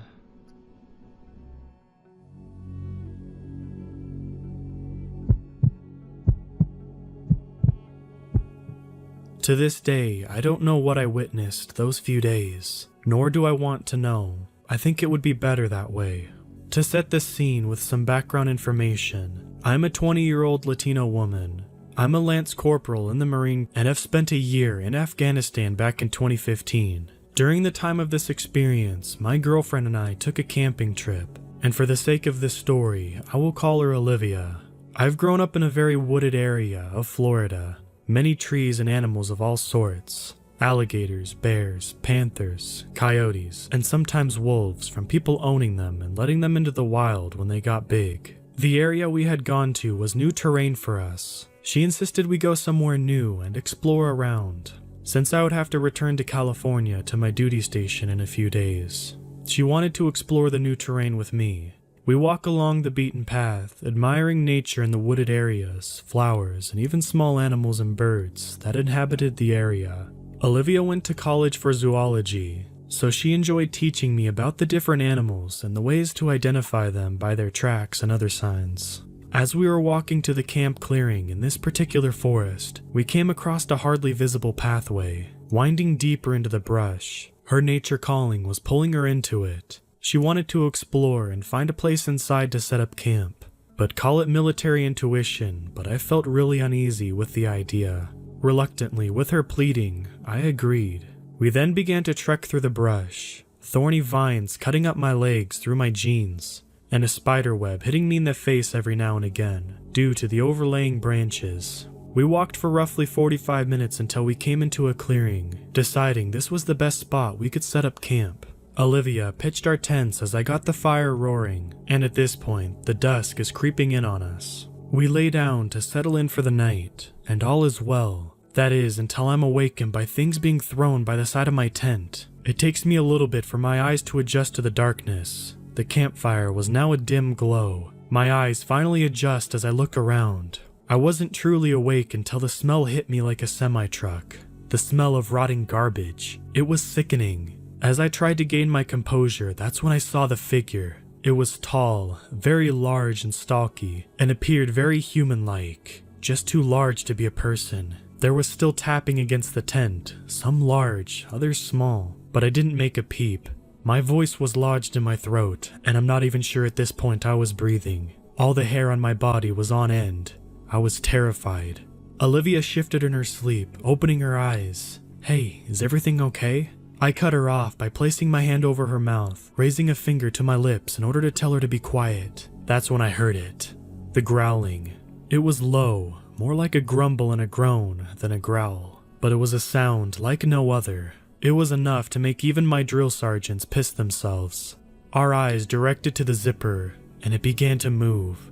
It slowly started unzipping. Whatever this thing was, it was getting into our tent. I reached next to me and grabbed a small handgun I took everywhere with me, and took aim. A rather loud bang is heard as I took my shot, making a direct hit into the thing's shoulder. A monstrous growl scream is heard. It rattled me to the bone, and Olivia only cried out of pure fear.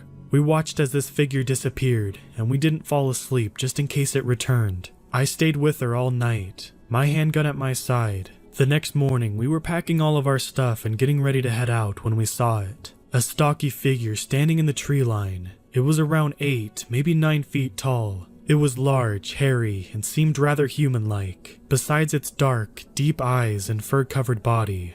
It just watched us as we collected our things. We never broke eye contact either. The thing just watched before sinking back into the woods. We've never ran so fast in our lives back to the main road. Olivia still has nightmares about this thing that terrorized us by throwing things and opening our tent. And I'll admit, the thing really creeped me out. Let me just tell you, I haven't been camping since. During the summer of 2016, my larger group of friends and I went camping out at this spot called Desert Creek. It's a place that's about 100 miles from any town, deep in some mountains in Nevada. I'm not of any sort of native descent, but I've heard a few skinwalker stories before. I didn't believe them too much until this night. My large group drove out to the camp spot and got set up. Being stupid teenagers, we started drinking. It was 4th of July weekend, so the camp spots were sort of busy, but all of the spots were pretty far apart, so we didn't think we would have too many problems. The drinking started around 2 in the afternoon, right after we set up camp. While setting up my tent, I noticed some odd footprints, but didn't think too much of it. By the time night fell, all of us were pretty drunk. I decided I had to go take a leak, so I walked over to a tree, but before I could, I saw what looked like a coyote, but something was off about it. It turned and looked at me and stood up on 2 feet, and it sounded like it was trying to say something to me, but it couldn't get out the words. They were just sounds for a few seconds. I was paralyzed with fear, and then it seemed like the words started to become more clear, but it's still not right. I heard my best friend, let's call him C. C's voice came from its mouth. "Hey, hand me another beer." That's when I snapped out of it. I turned and ran back to camp and told everyone, but no one believed me, and I wasn't sure if I believed myself. But after, I became really paranoid. I thought I could hear sounds all night. When it was time to go to bed, I had almost forgotten about it. Keep in mind, we were about 2 36 packs, in between about 8 of us. I was lying in my tent listening to the crackling of the fire when all of a sudden I could hear footsteps, but they were scattered. I looked out the window of the tent and saw a humanoid figure about 10 feet away standing next to the fire staring at me. Then it said again in C's voice, "Hey guys, I think I'm gonna go to bed." That's when I heard C say from his tent, "What was that?" He poked his head out of the tent and screamed. Everybody got up at that point, and that's when this thing turned and lunged at my other friend. Let's call him Jay. Jay jumped out of the way and hopped into his car, which was right next to his tent. The thing then howled this terrifying sound, and that's when I realized the smell of rotten eggs and burning garbage. The thing ran away and C said, "Guys, we need to get out of here." We all hopped into our cars and started driving out. When one of my friends in front of me stopped about a mile from the main road, I got out with the pistol my dad had let me borrow for protection, and I realized my friend's truck had a flat tire. We all heard the howl again, and it sounded like it was in the middle of the canyon where we were in, about a 25-minute drive away from us. We thought we would be okay, so we got to work putting the spare tire on. We had only just gotten the flat tire off and we started to smell the rancid odor again. We stopped and looked around and heard the howl once again, this time right next to us. We bolted to our cars and tried to drive away when this thing jumped out in front of the car and stood up. The creature looked into my eyes and spoke once more, but in a demonic-like voice. "Gonna have to try harder than that." I slammed on the gas and this thing jumped over my car. We got out of there and drove 150 miles back home, still drunk and way past curfew, but we didn't care. The next morning, I drove my friend back to his truck, and when we both got there, we were both struck with this terrible feeling in our stomachs. His truck's windows were broken, and scratched into the car all over the place was every single one of our full names. There were 2 animals in the bed of the truck, but we couldn't tell what kind of animals they were because they were so mangled. From that point on, we had never given a thought to going camping at Desert Creek ever again.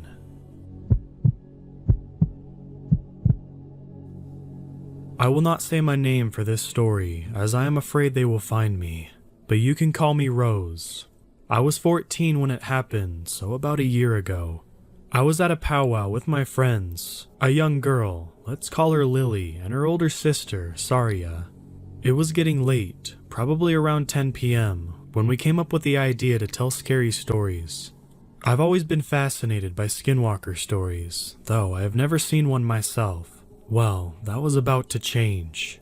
I came up with a story and told my friends, then Lily, then Saria. After telling stories, we finally got tired and went to bed. Saria and Lily slept in a small tent while I slept in a camper with my dad. I've been up where the powwow is many times, and we call the area the grounds. I'm not really a native. I have a little Blackfoot, but I'm mostly Irish. The grounds are full of mostly Cherokee. Anyway, I came up with a stupid idea to scare my friends. I went outside next to their tent and snapped a twig. Then I made loud footsteps along with hard breathing and groaning noises. I could see their shadows sit up, so I knew they were awake. I was just about to shake the tent when I heard footsteps behind me. I knew there were bears and big cats in the woods, but they rarely come in the grounds because all of the lights and people. I didn't want to take any chances, so I slowly walked towards my camper. Then I hear the same groaning noises I made behind me. I thought it was Lily or Saria trying to get me back, but something wasn't right. It sounded just like my voice. "Haha, very funny guys," I call back to their tent. "Haha, very funny guys," said someone who sounded just like me in the woods. Then I see Lily and Saria walk out of their tent. "Will you stop? We're trying to sleep," said Saria in an annoyed voice. A branch breaks and echoes in the woods. Saria and Lily look behind them to see nothing. "I think a bear is out there. Hurry, come inside my camper," I whisper to them. They both walk towards me, when suddenly a loud, curdling scream filled my ears. It sounded like a girl and a dog screaming in the woods. Loud footsteps came closer to us. We ran as fast as we could to my camper and slammed the door shut. I looked out the window and see a dark shadow next to my friend's tent. Then I did something I still regret to this day. I got a flashlight and shined it at the figure. It had the head of a bear and the upper body of a human and the legs of some kind of dog. It stood on its hind legs and stared at us with glowing eyes. I screamed so loud I probably woke everyone up from a mile away. My dad came running. "What's wrong? Are you okay?" I yelled, "Skinwalker! I saw a skinwalker." My dad got out his shotgun while his friend, who was staying the night, let's call him Jack, grabbed a bowl of sage. My dad ran out the door to see nothing. Jack lit the sage and put it in the bowl outside the front door. We stayed inside the rest of the night. The next morning, we went out to investigate the area where the skinwalker was. All of us almost puked from the rotten smell of animals. I went home the next day. You would think the story ends there, but sadly no, there's more. I was laying in bed trying to sleep when I heard footsteps outside my window. I looked at my window to see a face of a bear. It followed me home. I screamed, but I was home alone because my mom was still at work. The skinwalker banged at my window, cracking it. I tried to let out another scream, but what came out was a loud growl. The creature froze. I did something I thought I would never do. I ran to the window and yelled, "Go away! Be gone!" at the creature. Slowly, it backed away into the woods. I stayed up all night waiting for it to come back, but it never did. Why did it follow me home? And why did I do what I did? I probably will never know, but all I care about is it's never coming back. I'm 15 now, and still no sight of the monster. Hopefully, I will never see something like that again. My name is Jonathan. I'm 22. I've encountered this creature twice, so I'm covering the first time I saw the thing, which was when I was 14 and lived with my parents. My grandparents told me stories of skinwalkers, and they took them quite literally, which is how I knew what this thing was. One night, I was getting ready to go to bed, and my cat was in my window. As I went to get into bed, he started growling. I didn't really think much of it, just thought maybe he saw a deer or a strayed cat or dog. He kept going and started hissing. Then my curiosity got the best of me and I looked out the window. I froze. I hadn't looked directly at it. I had just looked at my yard, and its glowing red eyes caught the corner of my eye. I knew exactly what it was. I tried to move, but I just couldn't, as it just stared at me and my cat, still hissing and growling. A couple of seconds went by and it let out a curdling scream, so loud it might as well have been right in front of me. I broke the gaze and closed the curtains, grabbing my cat and getting away from the window. Then, not a couple seconds later, I heard a tapping at my window. I knew they were really fast, so I wasn't surprised that it got to my window so quickly. My gut had sank at this point, and I couldn't move.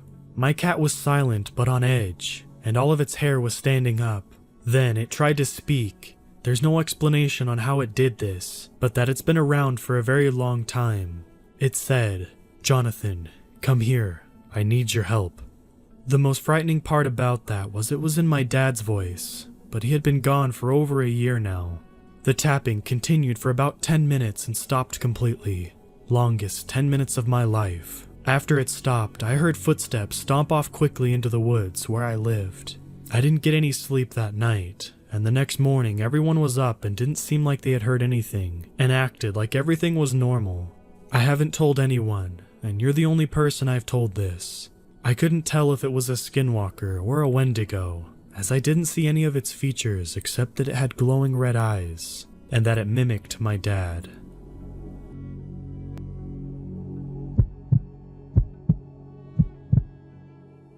I was 15 when this happened. I have some family in Arizona, so I decided to go out there for the summer. I was very bold and stupid. My grandmother used to say, "You're like a young wolf cub, always trying to figure out your fangs. That can lead to trouble." I didn't understand at the time what she meant by that. My uncle, let's call him Tom, told my cousins and I when I arrived not to go out at night. I thought to myself, why not? Sure, the place is colder at night, but I'm 15, almost a man. So I waited until he, his wife, and children went to sleep that night. I snuck out of the house quietly. I was wandering around, looking at everything, houses, stores, etc. I had walked 2 to 3 miles away from the house when I realized that I needed to take a leak somewhere away from the streetlights. I found a house with no one living in it not too far from the road. I stepped off the street, going around the right side of the house.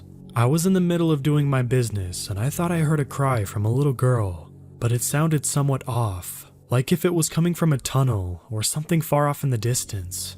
I listened closer for a while before stepping in that direction I thought it may have come from. I yelled, "Hey, little girl, where are you?" Then the crying just stopped. I was confused. What was going on? That's when I heard it. My own voice, but not quite right. More like a growl reply. I'm scared. Can you come to the other side and help me get home? The home was almost a dog's growl. My mind was racing now that I was fully creeped out, and I felt an overpowering need to run. As I turned to do just that, I heard movement from somewhere behind me. At the same time, I started smelling something like rotten meat. Looking back, I saw it. I think it was trying to look human, but the way it moved, like a movie zombie, all stiff. Though once it saw me, it started moving much smoother. Plus, its eyes were wrong. They look like dog eyes when light hits them at night. As it moved closer, the thing tried to mimic my Uncle Tom's voice. I just ran from it, but as messed up as its walk was, the thing was fast. I ran full speed, but the thing was catching up fast. The thing passed me, then turned into the middle of the road. I saw something about it, now that it was in the streetlight. Not only was its eyes dog-like, but the face was no longer human, but looked like a coyote now. My instincts told me to run the other way. I was frozen, and before my eyes, the rest of the body snapped and popped as it was transforming into the coyote on all fours. I ran in the direction of my uncle's house. I heard it coming for me as I ran. This is where something weird happened. As it got close this time, my mind went blank. I don't know how to explain this, but I'll do my best. I saw a gray wolf in my mind's eye, and I turned, realizing a growl from my mouth that even sounded like a wolf's growl. The thing stopped, clocked its head to the side, and just stared at me. The thing looked like a coyote, but it was standing on its hind legs. I started walking backwards, seeing the gray wolf, and knowing I was using my instincts at the moment, that if I turned to run, it would cease to chase me down and get me. I kept my eyes on it until I was almost to my uncle's door, where I regained control of my mind. Going into the house, I heard scratching on the door, asking in different voices to be let in for an hour. Then it left. It did come back the next night to my uncle's house, but Tom knew what it was after. Looking at it through the window of the front door, it pretended to be human again, but tried to use my voice to get Tom to open the door. He went straight to work, burning sage and other herbs. Afterwards, asking me if I was the only one it was after. I told him everything. He was mad, telling me, "You're safe for the night, but I'm sending you home in the morning." I know he was mad, but I needed to know what this was. He told me it was a skinwalker, and it was going to hunt me until it loses my scent. He told me about the legend of them, but the wolf thing, he smiled and said that, "You'll have to figure that one out for yourself." The next day, I was picked up by my mom. I am afraid to go back that way. I don't walk at night anymore, and I still have no answer about the wolf thing that stopped through my mind that night. I was heading to a small town in southern Utah with my wife and a couple of friends. We were on our way to see Lee, a friend of mine that hadn't been seen for a long time. We met up with him at his place and decided to hang out at a nearby lake. It was a typical quiet campsite with a fire pit and a couple of logs around it. We had a little picnic there and we were exchanging stories and catching up with each other all day. Eventually, one of my friends, Bryce, got tired and decided to fall asleep in the car while the rest of us continued talking. At this point, twilight had fallen. Erica and I were discussing something while my wife and Lee were talking about something else. All of a sudden, my wife and Lee fall silent. Erica and I quickly notice. We look at them and Lee says, "Get in the car." I asked him, "What's wrong?" And he says, "There might be a skinwalker around." Now, Erica and I had no idea what a skinwalker was at the time, so we asked him to explain. After his explanation of what it was, Erica and I, being the only sensible thinkers at the moment, and Bryce, just barely waking up from us jumping in the car, decide we should investigate, believing that it was probably just some kids in a nearby campsite trying to mess with us. We came to the top of the hill that was between our campsite and looked for any likely candidates for the scare. None. All we could see was a couple of trees and some bushes. We even called out and there was no response. As we were walking back to the campsite, we heard it. A rustling in the bushes behind us. We look again but see nothing. At this point, we were considering that Lee and my wife may be right. We get back and it's getting dark fast, so I ask them, "Is there something we can do to keep them away for a little bit?" "Yes," said Lee. "They don't like fire." And Tim, my wife, and Bryce start working on the fire, while me and Erica go down by the lake to collect the 2 liters we had put there in the water to keep cold. Now it's dark and Eric and I headed back with the sodas. We hear rustling in the bushes beside us. We're both scared. We hurry back and start putting everything back in the car as soon as possible, while Lee made sure the fire kept burning. After getting everything into the car, I rush over to the fire pit and tell everyone to get in the car as I proceeded to stomp the fire out. Right as the fire went out, I hear a curdling scream across the lake. I felt my heart stop. Lee had said skinwalkers are fast and could make up a full lap around the lake in a matter of seconds. I jump in the car and yell, "Go!" Right as the engine started and the lights come on, we see it. Coming out of the bushes right in front of us, glowing yellow eyes and what looked like a zombified coyote with decaying flesh. A skinwalker. We backed up and peeled out of there as fast as we could. This happened 2 years ago and it still scares me to how close of a call it was. I am honestly amazed that we all survived such a close encounter with this skinwalker. When I was about 11 or 12, we lived in a small house made of mud and stone, a lot like our house now. It was 2 of my brothers and I in the house. Everyone else had gone to the feast and left us to tend the sheep. We were getting ready for bed when we heard the dogs going crazy outside. Thinking it was nothing more than coyotes howling in the distance, we told them to be quiet. We began to drift off into sleep, and the dogs would not shut up. Somehow, I was able to get a few hours of sleep. Then I woke up very late in the night. It was very quiet and still in the house, except for my brother snoring and breathing. I realized I needed to use the outhouse and woke up my brother to take me there. He teased me about being scared, which I certainly was. We went out with our flashlight to the outhouse. The dogs began with their crazed barking out in the sagebrush, going from one place to the next. My brother went first and I waited for him outside. While waiting, I tried to follow the dogs with my flashlight. Suddenly, there was a very loud whine from one of the dogs. Then everything went silent again. It was really too quiet for that time of year. Not even the sheep were making noise. Suddenly, I heard a few of the dogs going completely mad by the truck. When I looked over, there was this man.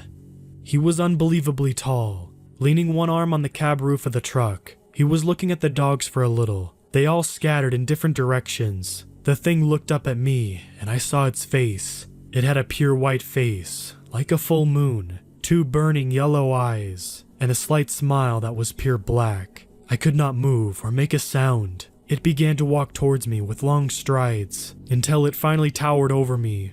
All I began to see was dark red. I kept getting deeper and deeper into its eyes. I could faintly hear my brother coming out of the outhouse. With this, the thing looked up at him. Reality came rushing back to me. I noticed my brother was too distracted with his buckle to realize what was going on. I noticed this thing's long hands hovering just inches from my head. Its skin was black ash and smelt like rotten flesh in the summer. I was still unable to move or speak. The skinwalker began to move toward my brother. Finally noticing this figure, my brother became paralyzed as I was. Closer and closer it drew. Reaching its arm out toward my brother's head, something finally snapped in me. I became unbearably angry. I broke from the trance and lunged at the skinwalker, raising my arms like a wild animal and baring my teeth at it. A growl came out that I never knew I could make. I became more angrier at the thing that it was trying to hurt us. It kept that smile at first, but the angrier I got, the more the smile faded. Finally, with everything I had, I began to make a primal roar at it. It fell backwards and ran into the night. Looking back at me, its eyes were dim and dull, its smile now long since gone. The next morning, my family returned home from the feast. After relaying the story to my parents, they quickly hired a medicine man. I'm half Navajo and half Mexican. For over 20 years of my life, I've lived on the Navajo Nation reservation in New Mexico. My Native American side of the family always warned us to be careful at night. My grandparents would always tell me stories of these shape-shifting witches who can curse you or mess with you.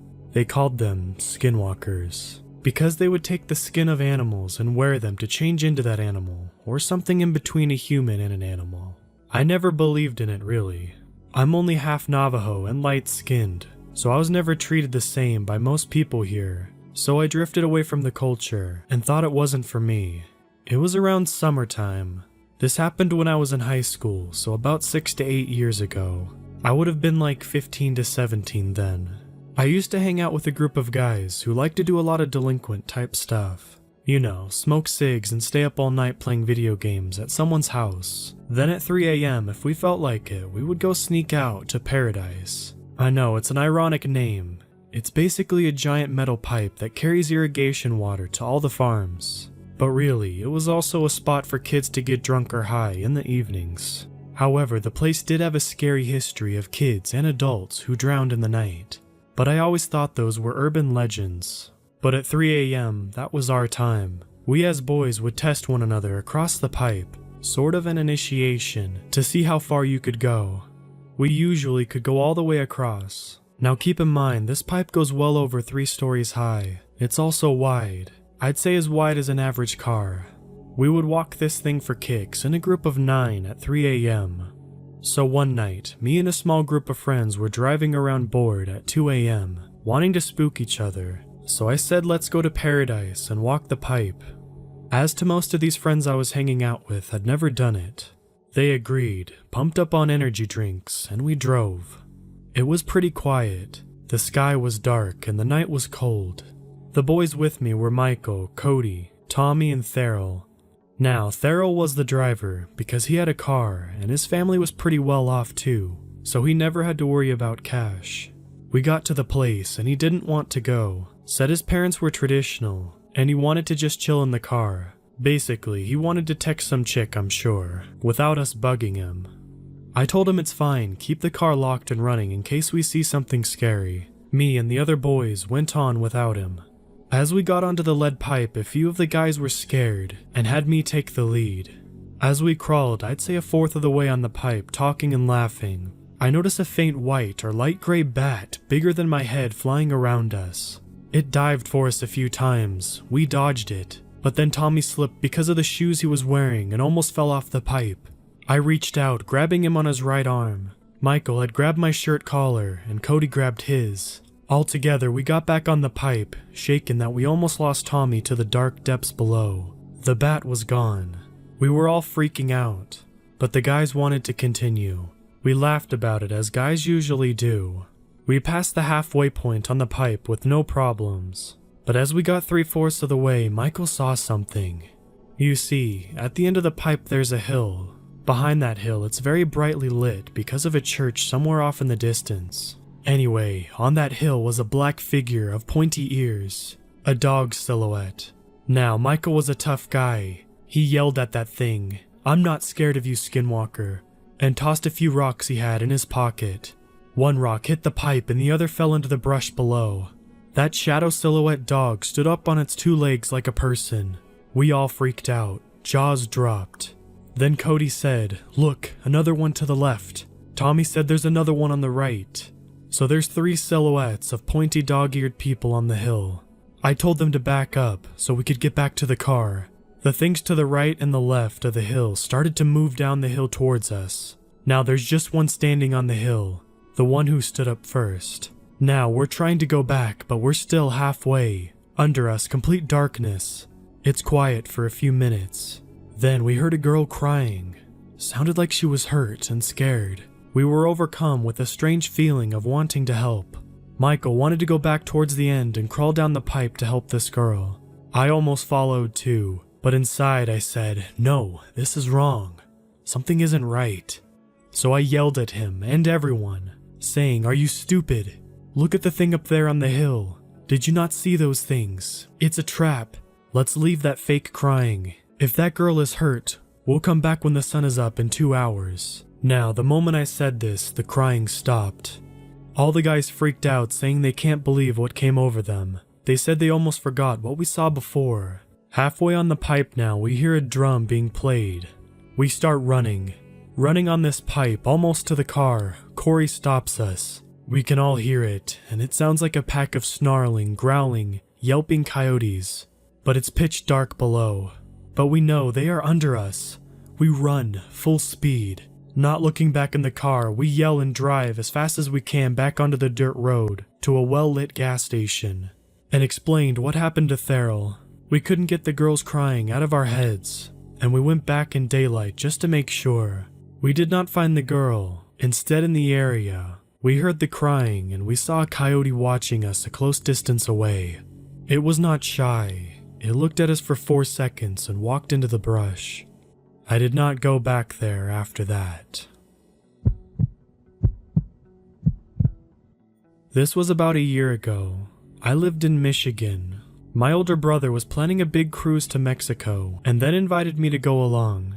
I agreed because I'd never left the country before, and I thought it would be a fun trip. So it was a day before the flight, and I went over to my cousin's to sleep, because our flight was very early and I live 40 minutes away. My cousin's backyard is completely woods with a small creek, and it's beautiful down there in the summertime. But it was about March when this happened, so the woods were very bare. It was getting late, and we were all starting to go to bed. I slept in the living room while my cousin went upstairs to bed with her husband and said goodnight. I was up, just facing the window to the woods, because it always takes me a little bit to fall asleep. Then, very faintly, I saw a pair of glowing eyes off in the distance. My mind raced as I told myself it was just a deer, but the glowing eyes were getting closer and closer. Then I realized it wasn't a deer. The thing had to be at least 9 or 10 feet. I was horrified and paralyzed with fear. It looked like a big wolf or deer that had been decaying. The thing went back into the woods. That night I didn't sleep. When it was about 4, I heard my cousin's husband walking down the steps, and I told him about the whole thing that had happened that night. His eyes got very wide and said very quietly, "You seen a skinwalker." I've done some more research about these things, and I do believe I've seen a skinwalker. I never told anyone the story because I felt like I would be called a liar, but that was one of the scariest moments of my life. To start, I'm a white female. I was adopted 7 years ago by my Navajo family, and we've always been close despite my obvious cultural differences. Still, I learned about skinwalkers firsthand, and they've since then become an accepted part of my life. I left Utah at the end of 2012.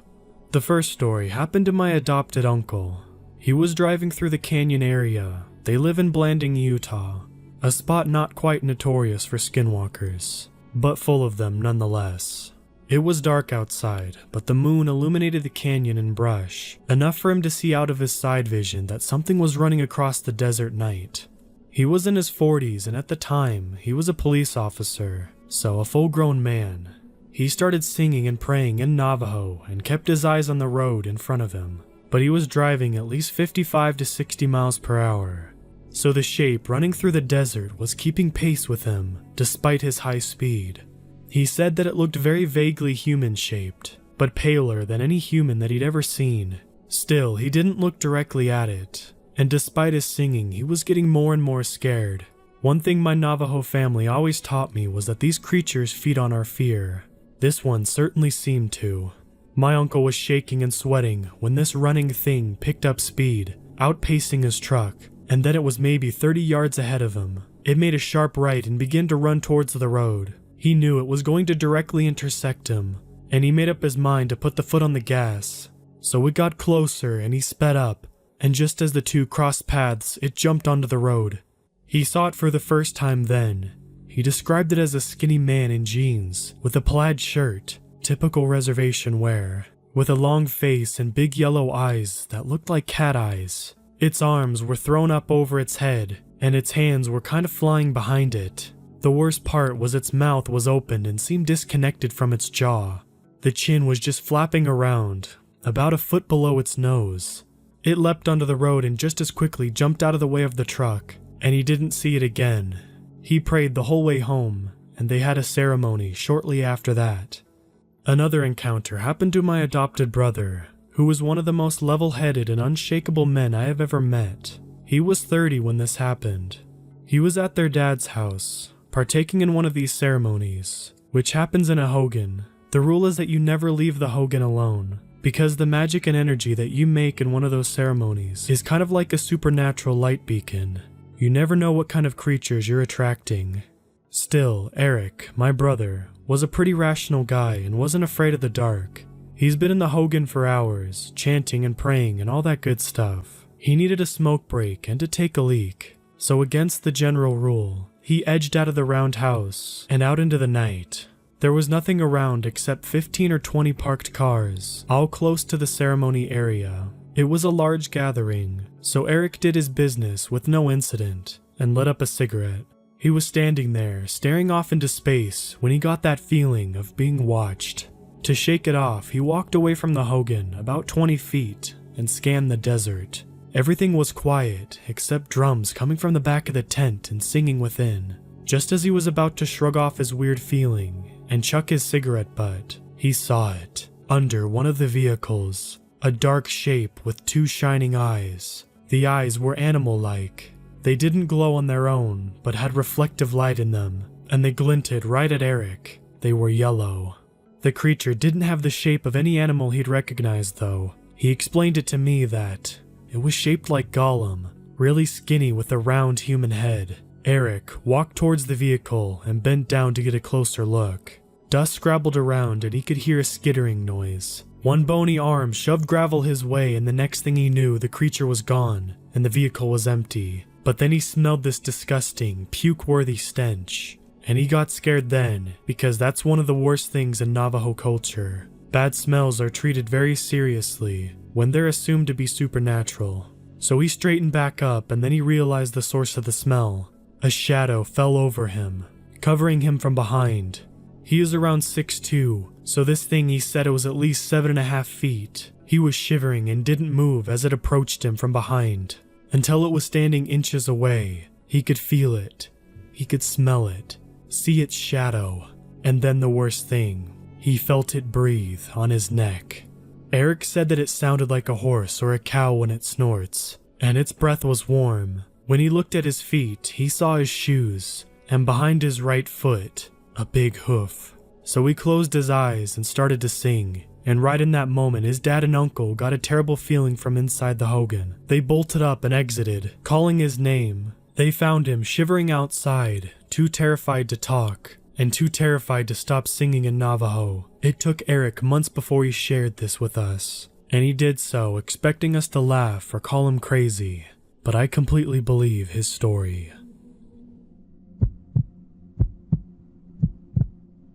This just happened mere seconds ago.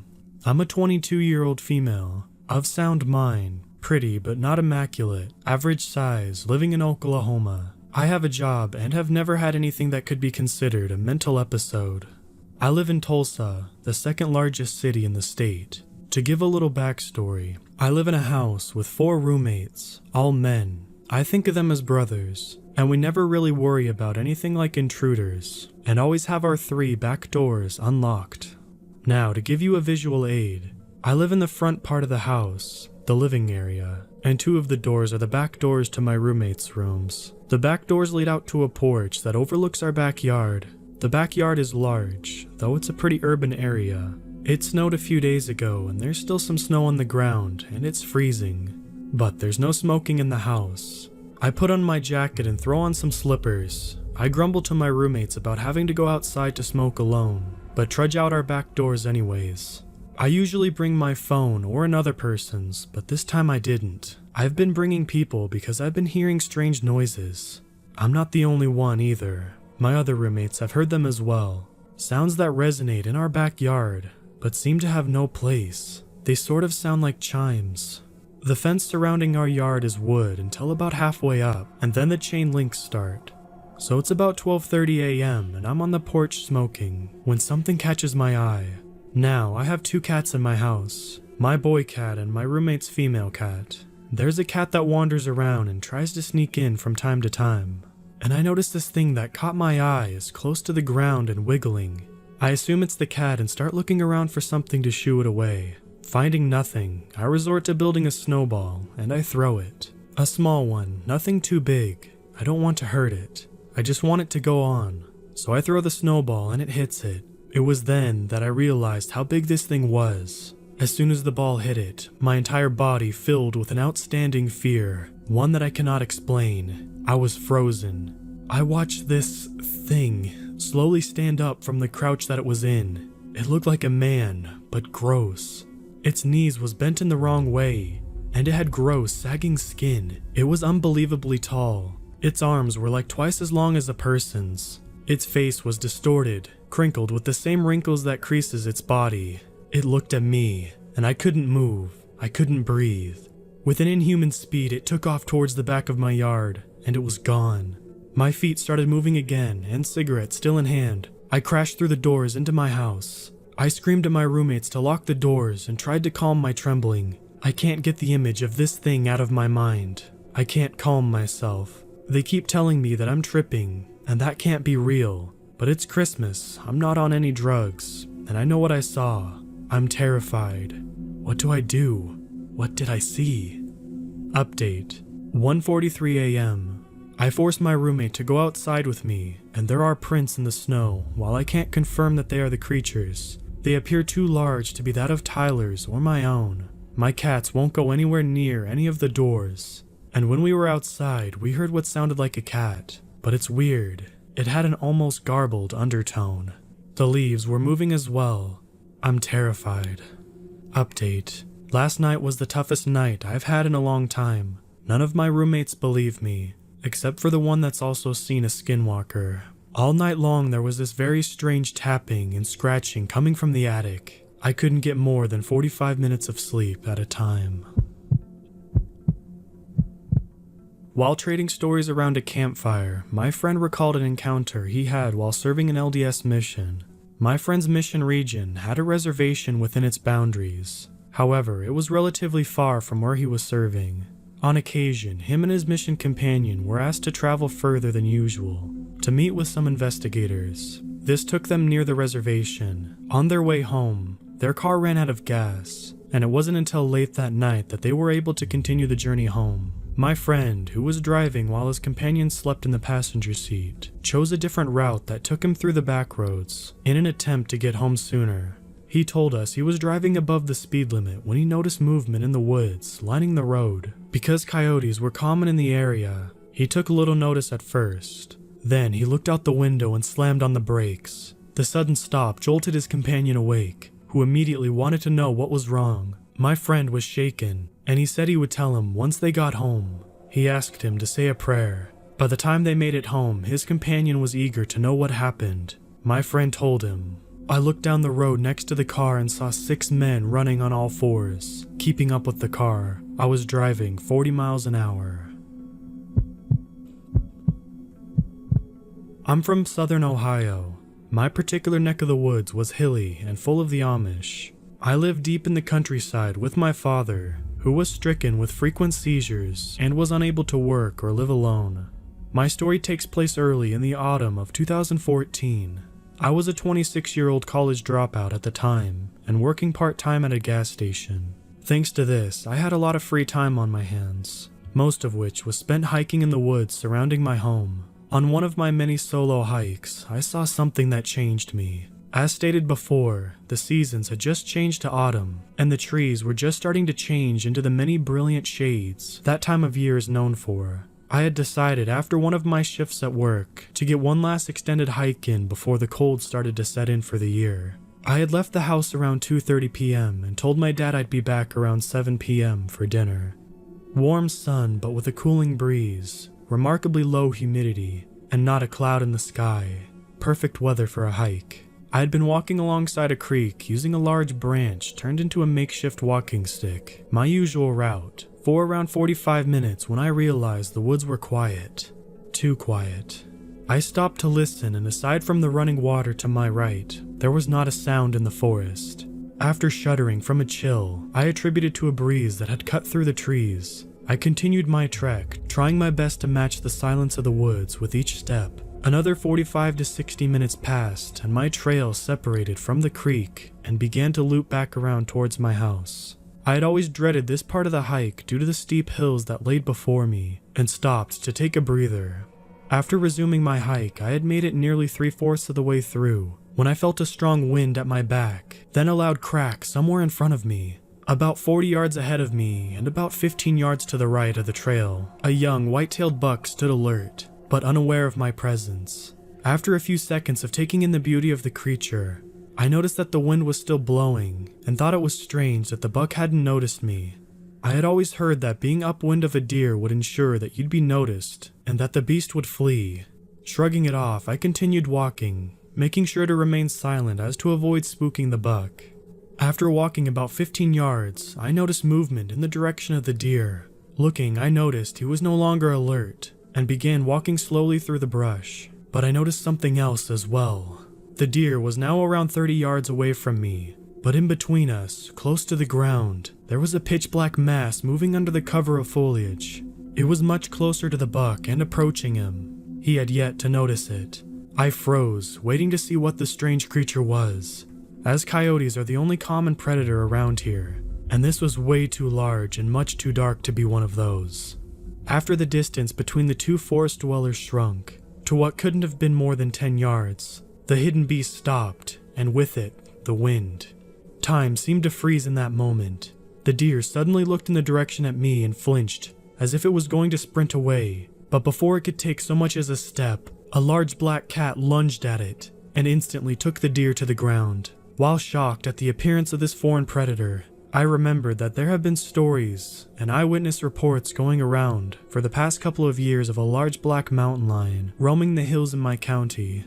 I could no longer see the animal through the brush, but I didn't need to see to know what it looked like.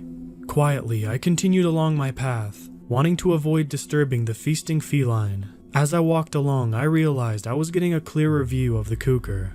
It was bigger than I expected, having only seen them on television or in books, and the color was mesmerizing, a deeper black than anything I'd ever seen, almost as if it was pulling the light towards it, never to escape.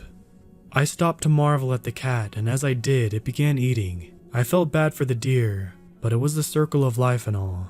What felt like minutes couldn't have been more than a few seconds, and I was hit with a horrid smell attributed to the deer.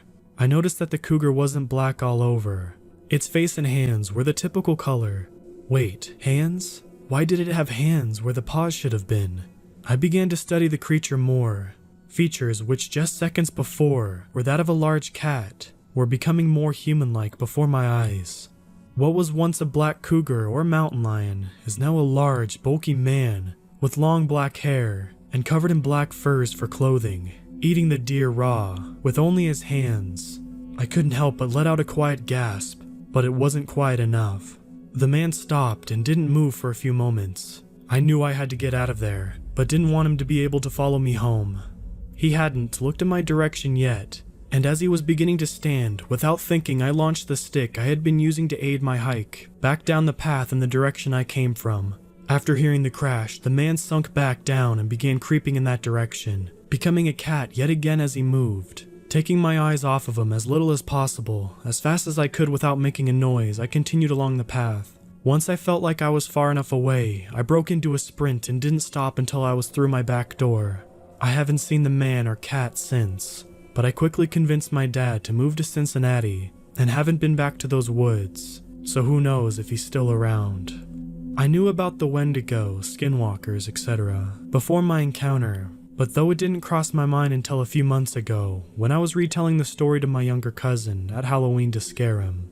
The problem is my story doesn't match up to many skinwalker stories I've heard. In nearly all others, the skinwalker takes on the form of a dog or related animal, and my part of the country isn't exactly known for them. Anyone know what else it could have been if not a skinwalker? A few years ago, 2012 or 13 I think, since I was still in high school then, I was at a party with some friends, and as the night goes on, maybe 11 or 12 at night, one of my friends and I go outside to have a cigarette. The second we get out there, there's just this completely awful, foul smell, just like vomit and decay all at once. Now this was in the middle of nowhere, so we just figured it was an old animal, and went on having a cigarette. Less than a minute later, we hear something moving in the dark, and sure enough, a deer comes hobbling into the very edge of the porch light. But then I noticed something. One of its front legs was messed up in some way. I'm talking like broken in multiple places messed up. So my friend and I are slightly put off by this, and finish up our cigarette and go inside. However, right as we start to do that, one of the two porch lights goes pop and then goes out. So now there's less light outside and the deer goes back into darkness. So, a bit giddy, we both do a fake scared squeal at each other and turn around and go inside. And that's when we heard it. That undeniable sound of nails on the concrete patio. We both slowly turn around and see this hunched over, rotten coyote doing this very slow, unnatural crawl toward us. We go from 0 to 600, paralyzed with fear, almost instantly, until another one of our friends playfully pulls us through the open door, telling us to get back to the party. To this day, I have not experienced anything like that, and it's one of the most horrifying things I've ever experienced.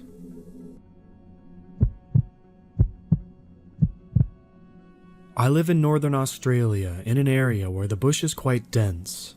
Now, I've always been into the paranormal and have experienced a few situations that just cannot be explained. The one I'm about to tell is the freakiest by far.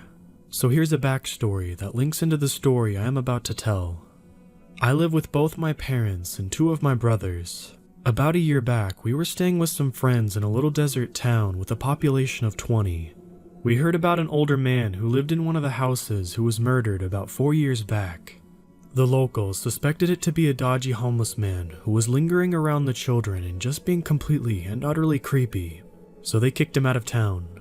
This man had a tattoo on his forehead saying, "Mom." Now, fast forward to when we went camping. Here's a picture to show what the area looked like. We went for a drive on one of the days I was going to have a shower in a place where you paid about $2 for it, if you were camping close by. Anyway, we parked and noticed a man with a small puppy trying to hitch. Me, being a nice person, decided to ask him where he was going and let him know my father could drive him. Now, when I sit in the back passenger seat, it sometimes looks like I'm driving, if you were to watch me step out from behind the car. So I'm assuming he thought I was alone, as he seemed perfectly fine at first, but then hesitant when he noticed our dog and the rest of our family. They gave him a lift while I had my shower. I don't know why I got a bad sort of feeling as they took a little longer than usual. They came back in shock. It was the same man with the tattoo on his head from the small town. We coincidentally bumped into this possible killer, who was last seen in a completely different state 4 years ago. He was wearing a hat when I spoke to him, so I didn't see the tattoo.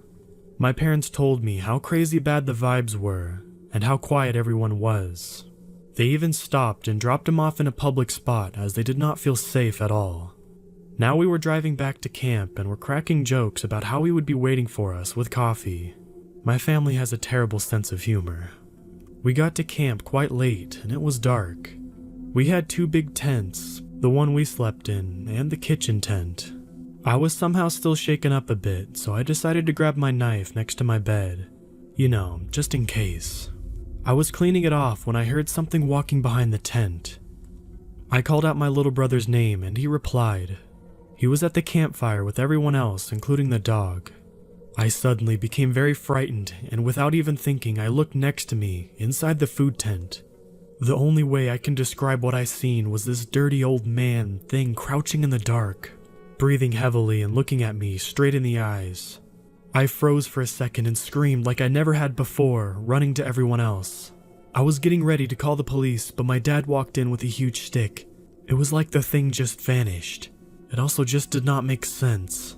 There was so much food in that tent that no one could really stand in it without crushing everything. Plus, nothing was moved when we looked inside. When things settled down, we couldn't find anything around, and we all eventually tried to go to sleep. After about 10 minutes of trying to sleep, still horrified at whatever I had just seen, I started hearing footsteps around the tent.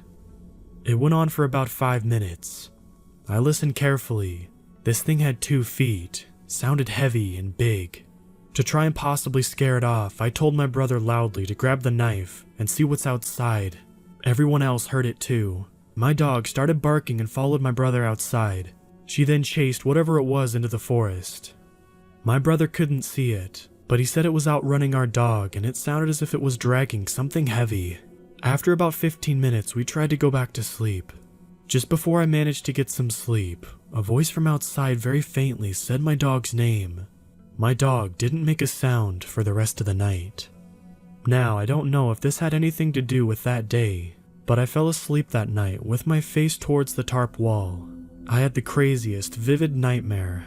I'll try to explain the nightmare as well as I can.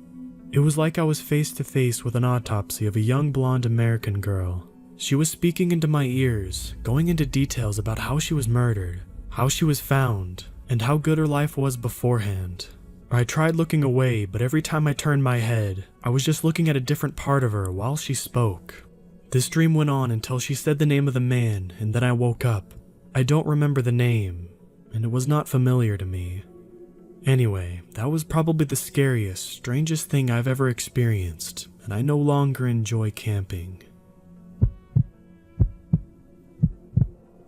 I'm 14, and this encounter happened about 6 years ago. I was visiting my grandparents in Montana. Me, my dad, and my grandfather wanted to go camping. We went to the Clark National Forest to fish. When we got back to our tents, we noticed that our stuff had been laid out in a creepy way. We thought other campers were just messing with us. That night was the scariest night of my life. We all went to sleep around 1 a.m. I woke up to scratching on the tent. Being my brave 8-year-old self, I go to check what was going on, and oh, I wish I hadn't. The creature was 8 feet tall and had a human upper body, but it had horns sticking out of its head.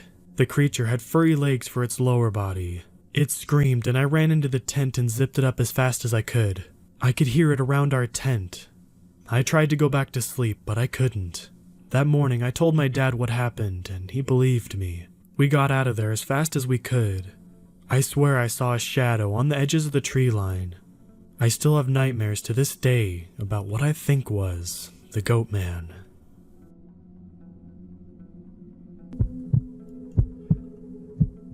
When I was about 17, I was with my friend, James, up in the Jefferson National Forest of Southwest Virginia. We were about 5 miles off of Nace Road and way past Camp Bethel, which is 5 miles on a dirt, 1-lane access road only accessible to 4-wheel drive, and it's very thick woods and pretty isolated, especially at night. James had a black Bronco. James had backed his Bronco into the clearing 90 degrees off the access road, so that we were now facing out. It was about 11 p.m. or so on Wednesday night when we first pulled in and turned off the engine. As we were sitting there in the middle of nowhere, hanging out and just talking, he heard a light tap on the back of the Bronco near the tailgate. It sounded like an acorn falling from a tree. After another 15 to 20 minutes, we hear the same noise on the same part of the vehicle. And again, we just assume the tree dropping the acorns must be toward the rear driver's side of the car, as this continues to happen seemingly sporadically for about 5 minutes, give or take. Our conversation continues. However, James is talking less and less, and keeps looking hard out his window towards the rearview mirror. I ask if he sees something, and he says nah, it's probably just my imagination, but I can tell he's uneasy. The acorns began hitting a little more frequently, and it seemed like they were hitting harder and louder in the cab. Whatever was out there, there was no way that they were acorns. We both stopped talking. James looked at his side view mirror. I turned straight around to look through the back, but the tire in the middle of the tailgate obstructed my view of anything by the back bumper. After a couple minutes of silent observance, James looked at me and asked, "Should we get out and look?" The noises stopped at the moment James finished speaking, and after a long pause I said, "Well, I guess it stopped." Then suddenly, something big and heavy smacked the top of the roof of the Bronco just over the back seat. Well, at this point, James turned the Bronco on and every gear grinding as he was driving off, tearing through the Jefferson National Forest until we finally got to a gas station about 20 minutes later. The store long since closed as it was now after midnight, but the lights were on at the pumps. Without a spoken word, we pulled up to the gas pump and got out and looked at the back of the car. I heard James get excited and yell, "Where did that come from?" while pointing wildly to the top of the car. This was an older Bronco, the kind at which the whole rear end swung out to the left in one piece. At the top of the tailgate there was a crease where the rubber seals keeps water from getting into the cargo. There was a very fresh cigarette butt forced down there into the crease, with the end of it sticking out, and lots of scratch marks along the roof. Now this cigarette was a brand I knew very well, as I was smoking one and threw the butt out the window onto the ground beside us, just before the noises started, and it still smelled very strongly like it was just put out very recently. James threw it on the ground, and we drove back in silence.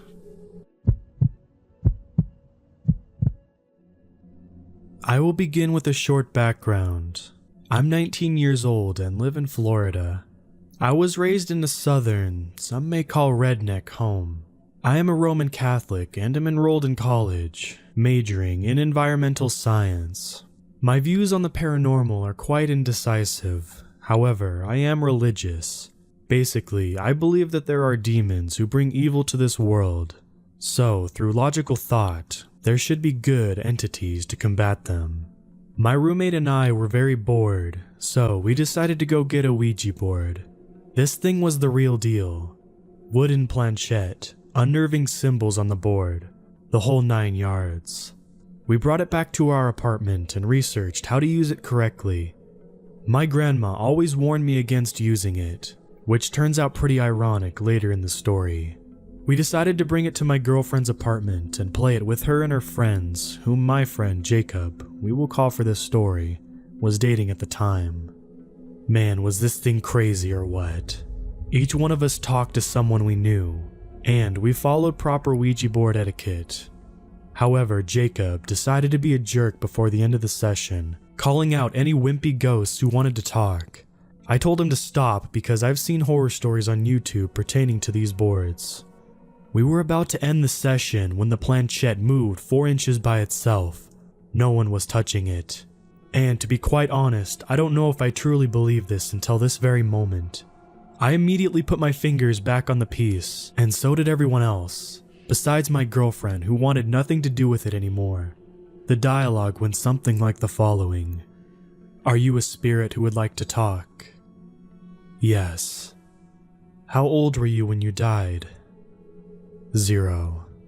Now this is where I should have seen what was about to happen and call it quits, but curiosity got the best of me and I persisted.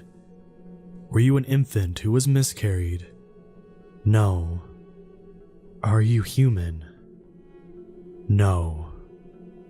Now, if there was any point in time that I should have ended it, it would have been here. In retrospect, nothing good can come out of this. Based on the previous answers the board has given us, there is something not right going on. The following answer is where I cut the session short. What is your name, spirit? Z. Oh. I stopped the answer short and slammed the planchette to goodbye. I've read some stories about a bad spirit with a specific name that starts with these 2 letters, and quite frankly, the whole experience has spooked me so much. I don't even want to spell its name on here. Now, fast forward about 7 months.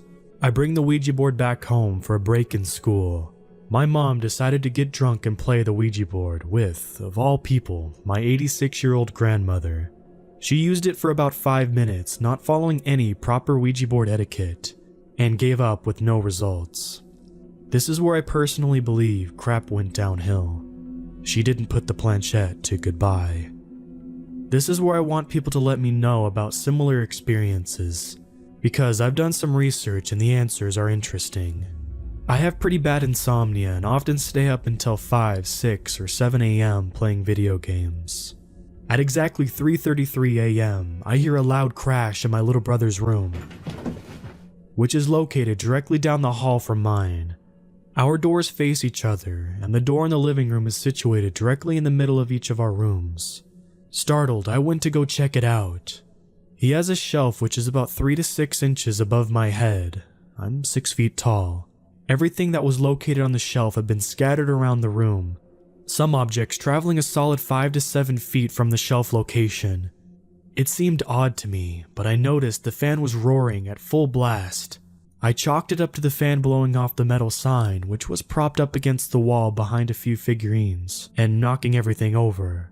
However, I left it so my mom could see it. She agreed it was very bizarre, but here's where the real fun begins. I told her about the fan. Apparently the fan in his room hasn't worked since I left for college, which was crazy to me. It was for sure blowing full blast that night, and I know I wasn't dreaming it because the items were still all over the floor in the morning. Ever since that night, no matter where I go, I hear and see things. Every night is a different noise or figure, but it's always between 3 and 4 a.m. Never later, never earlier. I have heard children playing, men discussing business, laughter, footsteps, whispers, scratching, heavy breathing, faint screaming. The list goes on. The weird thing is, these noises are right next to my ear, but seem like they're a mile away at the same time.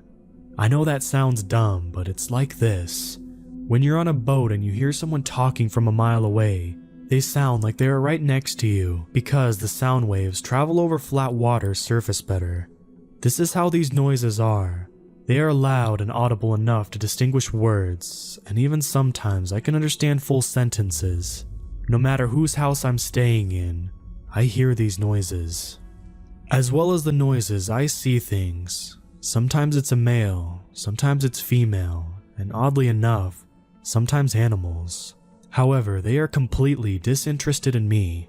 They never look directly at me and are always faced away. I've gotten so used to these events that they've almost become a routine for me. It occurs every night, but only if I'm awake between 3 and 4. I've never been touched or harmed by any of them, and I know I'm not crazy. My girlfriend woke me up one night crying because she said she saw a man in the closet wearing a felt-brimmed hat. I am still in possession of the Ouija board. Before you ask why, I want some people's opinions on it. But I don't want to hear from people who haven't shared any experience at least in the same category as mine, or as some sort of expert in paranormal activity. I'm scared as hell and always anxious. This anxiety makes it harder to sleep, and it makes it even scarier when I know what's coming at 3 a.m.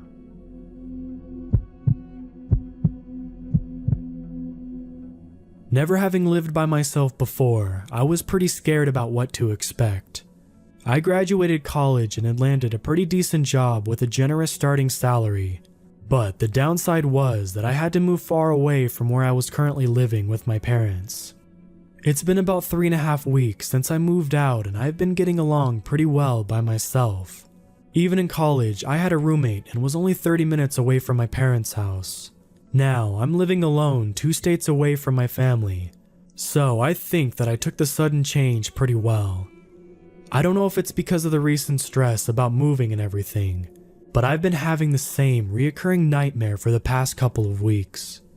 I'll wake up in the middle of the night covered in sweat, heart pounding, not remembering why I'm so scared, only to have the details of my dream come flooding back to me. Most of the time, I don't even go back to sleep because I'm so scared that I'll dream it again. I don't want to tell my parents about this because they're stressed enough as it is, with me living alone and so far away for the first time in my life. But it's starting to eat me alive. I've gotten very little sleep and it's beginning to show at my new job. I would say that one of the creepiest parts of my reoccurring nightmare is that I keep having these out-of-body experiences while I'm dreaming. I don't know how common out-of-body experiences are, but I think that having one every night for 2 weeks in a row is pretty rare. To understand the rest of my dream, you have to know the general layout of my apartment building and the room where I live. It's a pretty big building, 6 stories tall, and about 100 yards wide. There is a large set of woods located behind the apartment building that stretches on for a good couple of miles.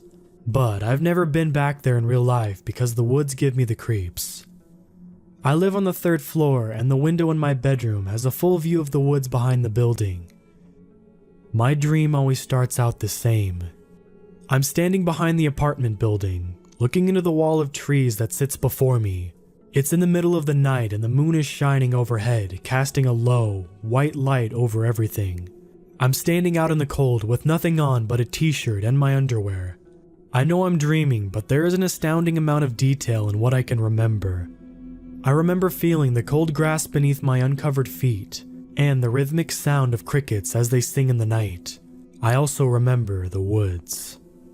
Every time my dream starts, I'm looking into the woods, but I have this feeling, call it intuition, that I'm waiting for something. For what? I don't know. Despite all the light that's coming down from the soft glow of the moon, the trees in front of me are dark. They vanish into blackness as they get further and further away from me.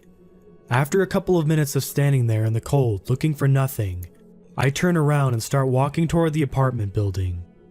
I go up to my room and walk in. The lights are off, but I can navigate through the darkness using the small amounts of moonlight shining through the windows.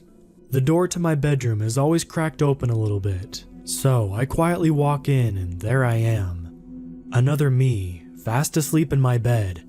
I watch myself sleep for a couple minutes and then wake up. Despite the dream not appearing scary in any way, I always wake up full of fear and have to calm myself down by drinking a cold cup of water to steady my nerves. Every time I've woken up so far, I've never dared to look out the window. I'm too afraid that I might see something. See what? I don't know. 13 days now. I've had the exact same dream. 13 days in a row. I'd start out behind the building, shivering in the cold of the night. I watched the woods for a couple of minutes, then walk back into my apartment. I enter my bedroom and watch myself sleep for a little bit. Then I wake up. It's gone on like that for almost 2 weeks. Until last night. It started out the same as every other dream. I was behind the building in the glow of the moonlight, shivering from the cold, standing in front of the dark wall of trees, looking for nothing and listening to the crickets sing. Something was different though. Something inside me had changed. There was an indescribable, overwhelming sense of dread that was not there before. I was afraid. Impossibly afraid. I shivered again, not from the cold, but from fear. For the past 13 days, I had this very strong feeling, call it intuition, that I was standing in front of those woods for a reason. Some part of me was always saying that I was there waiting for something. Standing there last night, I can say with certainty that whatever was waiting for me had arrived. The atmosphere around me felt different. The sort of feeling you get when you know you're not alone. I wanted to turn around and run, but my body wasn't letting me. Out of nowhere, the crickets stopped singing, and everything went silent. I could hear leaves crunching in the distance. I tried to run, but I didn't budge. The crunching leaves grew louder, closer. I opened my mouth to scream, but nothing came out. I heard a twig snap several yards in front of me, and I saw something advance from the darkness. I turned around and started walking towards my apartment. I wanted to run, but I couldn't. My body wasn't allowing me. I could still hear the crunching leaves behind me, impossibly close. I knew if that I turned around, I would see it, the thing that I'd been waiting for. As I was walking back to the apartment, I was certain that something was walking in the darkness behind me, something dangerous and demonic. I made it into the building and walked in, closing the door behind me without turning around. Whatever was following me did not make it into the building. I was about to let out a heavy sigh of relief, but stopped. I heard something behind me. It was very faint, but in the stillness of the night, I could hear it as clear as day. I turned around reluctantly and looked at the door to the outside.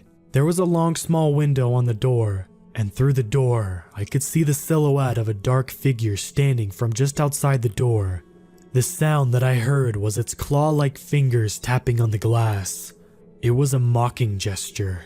If it wasn't for the lack of light, I would probably seen it smiling at me as well, quietly saying that it was going to get me and there was nothing that I could do about it. The tapping stopped and it moved away from the window into the darkness. I turned back around and went up to the 3rd floor where my apartment was. I entered and walked over to my bedroom door. I quietly walked in and froze. My other self wasn't in the bed this time. I was standing in front of the bedroom window looking down at the woods below. My other self turned around looking at me. I don't know if it was because of the lack of light in the room, but I couldn't make out any facial features. My face was just one pale blur of color with 2 specks of blackness for eyes. My other self went back to looking out the window. I slowly walked over to him and looked out the window myself. There was something right on the edge of the tree line looking up at us. It looked like a shadow, a dark outline standing in front of the wall of trees. It turned around and walked into the woods. My other self whispered something to me. It was so quiet, it was like I thought it rather than heard it. Get out. Then I woke up. It was 4 o'clock in the morning and the sun wasn't out yet. I sat up in my bed, my heart still pounding uncontrollably. I looked towards the window but didn't get up. What was I so scared about? I had a stupid nightmare. I've never believed in the supernatural, why the hell would I start now? I was starting to get angry with myself for being scared by a dream. I got up and went over to the window out of spite rather than curiosity. I wanted to show myself how stupid I was being. I looked down and scanned the tree line. There was nothing. I scolded myself for acting so childish and was about to look away when I caught something out of the corner of my eye. It was quick, but I thought I saw something retreat back into the woods near the trunk of one of the trees. My heart was pounding again and I felt lightheaded. I went into the kitchen and turned on the light before pouring myself a cup of water. I sat there in the light until the sun came up. I called in sick to work and decided that I was going to go apartment hunting instead. As I was leaving the building, something caught my eye. I went back to the front door and stared at the small, long window. I put my hand on the glass and moved it back and forth. There were small scratches etched into the glass. I didn't want to sleep in my apartment tonight, so I got a hotel room instead. I still don't want to fall asleep. Whatever is happening, real or not, I'm scared. I don't know what to do besides wait. Wait for what? I don't know.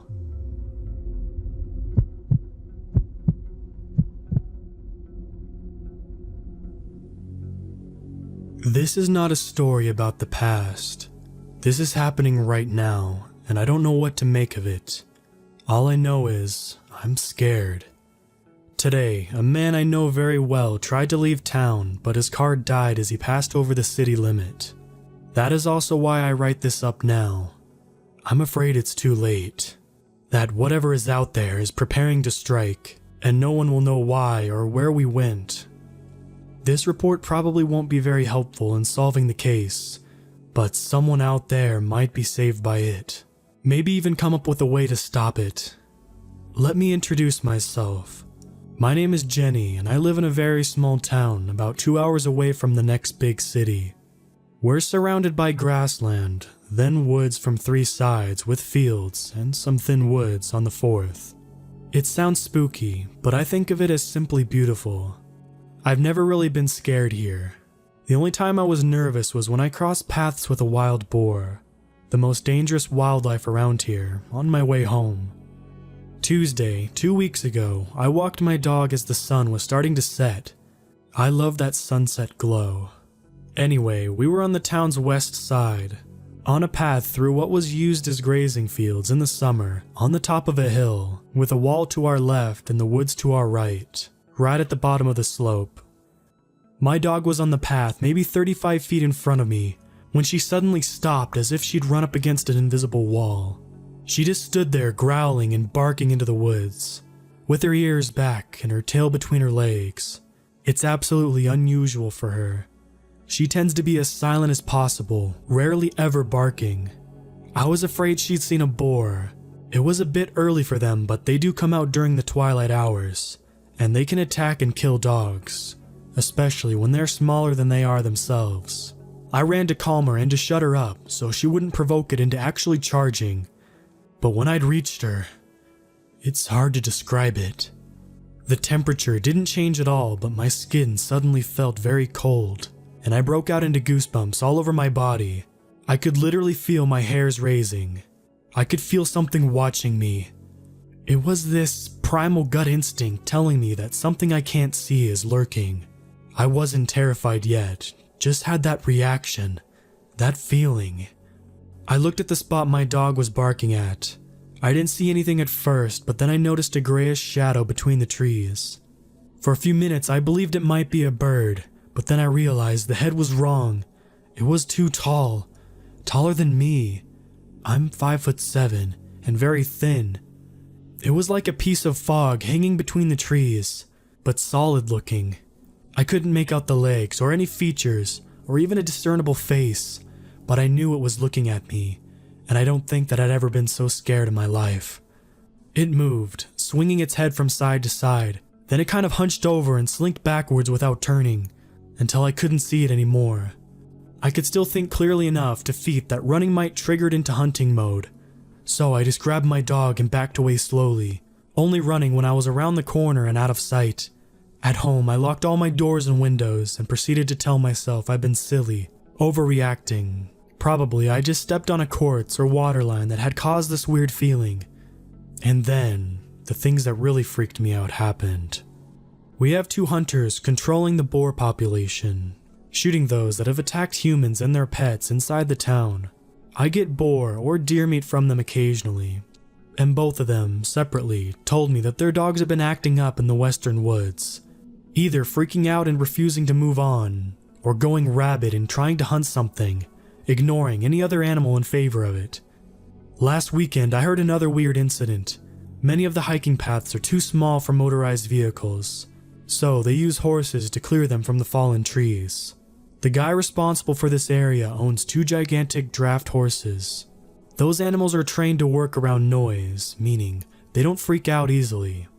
They don't even react to chainsaws running right behind their hooves.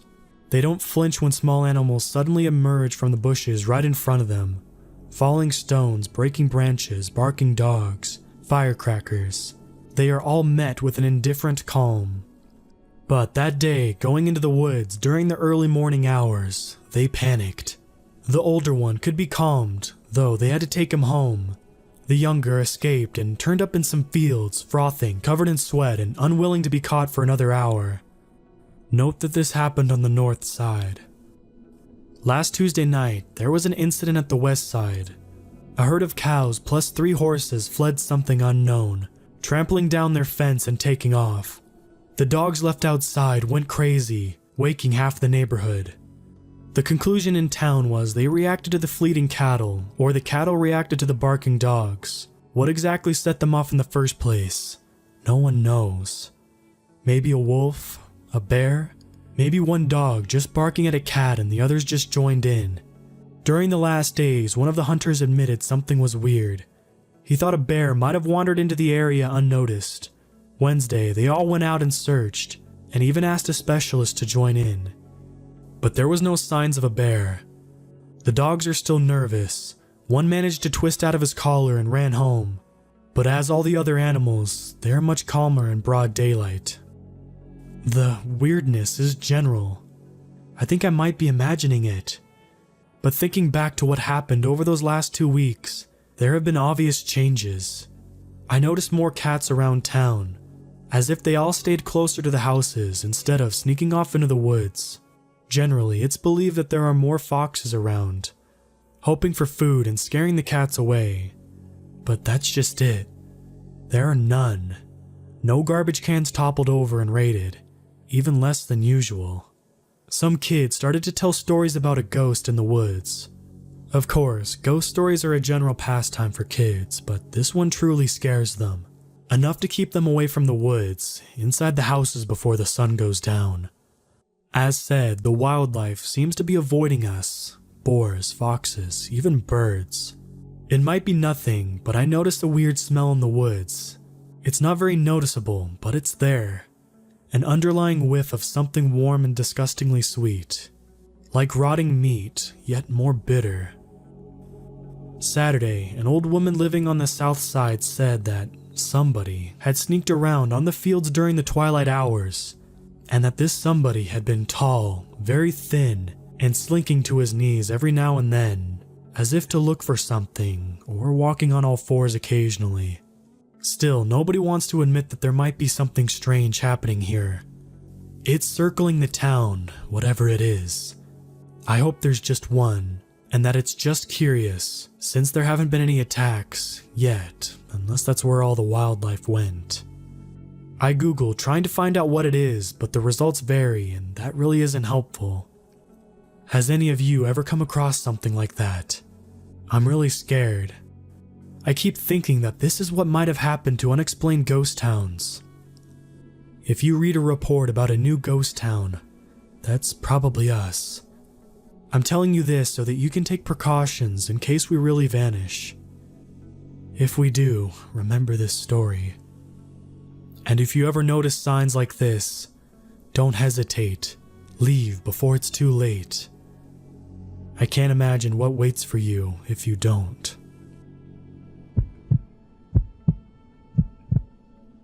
Please help me. I think I'm being stalked by something supernatural, and I'm fairly sure I have been all my life. I feel like I'm being watched even as I type this, and I don't know what to do to get rid of it. I should probably give a little bit of background. My mother is religious. I wouldn't say she's extreme in her beliefs, but they do play an important part in her life. My father, while being baptized, never goes to church and prefers to stay holed up in his room. Unless he's yelling at my mom or I, that is. I can't say that I'm too religious myself. I believe in a God, but I don't think that he interferes with us humans. Whenever I pray, I'm never answered, and I never was. The 3 of us, my mom, dad, and I, currently all live in a one-story ranch home. It's an old place, one that we bought when I was about 6 from a nice elderly couple. It's not a big house, but it's big enough for a family of 3 and 2 cats. I always blame the old nature of the house for the bumps and creaks I sometimes hear.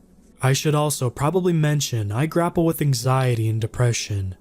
Most of it is situational, built up emotions and guilt from years and years of psychological torment from my father. I don't want to go in depth about any of that, but I need to mention that my anxiety tends to make me see dark figures and shapes from time to time, but it always turns out to be a shadow cast by a tree outside or something along those lines. It always turns out to be something logical, within reason. We used to live in New York City, in a dingy apartment in New Rochelle. When I was little, I used to wake up at night periodically, always around midnight. I also always saw a large staticky oval stretching from the floor to the ceiling. It was malevolent, and 4-year-old me could sense it. Scared, I'd run to the safety of my parents' room, but the oval would follow. It wanted to harm me, and I could feel that. I can't imagine how a 4-year-old could manufacture such intense feelings of fear, especially since this was before my father started yelling. I would like to think it's merely a nightmare, but it's simply unnatural for a kid that young to feel intense fear from just a bad dream. This nightmare stopped a year or 2 later, after we moved into our current home. Our house is old, so of course there will be bumps and thuds and sounds with little explanation. However, voices, knocks on walls, and unexplainable shadows are not normal old house things. We got the cats shortly after we moved. I was about 5 or 6 at the time. I remember sitting on the couch with one of our cats, it calmly purring in my arms. It was around midday or late morning, and the sun was bright outside. Both my parents were in the house, so there was no reason for me to be scared. My cat's ears perked up, and that's when I heard this voice. "Get out." I was off the couch in a moment, running from the disembodied male voice, with the cat clawing at me in my arms. I knew I hadn't imagined it. My cat heard it. I knew she did. I had seen her ears go up as if she was listening to something. A year later, I began having nightmares, where I would wake, as usual, around midnight. As soon as I opened my eyes, I could see a black figure of a man standing at the foot of my bed, with red glowing eyes. I saw this shadowy man over the course of 2 years. Yet another incident happened after the nightmare stopped. When I was about 12, I heard something tapping on the other side of my wall in my room. That meant it came from the living room, since my bedroom and living room share a wall. I was confused and passed it off as the pipes. Still, the tapping continued, not rhythmic, but coming in sporadic taps. It continued for a few hours. I swear I wasn't imagining it, because both of my cats were with me, and they were both staring at the wall, and one of them was even scratching at it. I began seeing shadows, dark objects, where the light was, melting away as soon as I turned to look at them fully. I also began to have a sense that I was being followed everywhere, and that whenever I was alone, I would be hurt by some unseen force. I'm not sure if that might be my anxiety acting up, but as I said earlier, these dark shadows and figures I started seeing and have continued to see up until this day have no explanation. They appear in light and where they don't belong. They even show up when I'm relaxed, with people around. More recently, I have heard singing, well, humming really. It's in a male voice. I woke up just last night hearing it, and then I heard a loud, thundering footsteps coming down the hallway connecting the living room to my room. They turned into running but stopped right at the end of the hall. I almost screamed, but I didn't want to alert any attention. I don't know what to do. I've considered contacting my priest to ask him if he could possibly find some sort of protection prayer. I've looked around online for advice on what to do, but I haven't found much. This subreddit has been very helpful, at least when it came to telling me that I was not alone and having weird things happen to me. That's why I'm posting this here, to ask for help. Please, I need advice before this escalates. I need to know what this is. I need advice before the shadow, whatever it is, gets to me.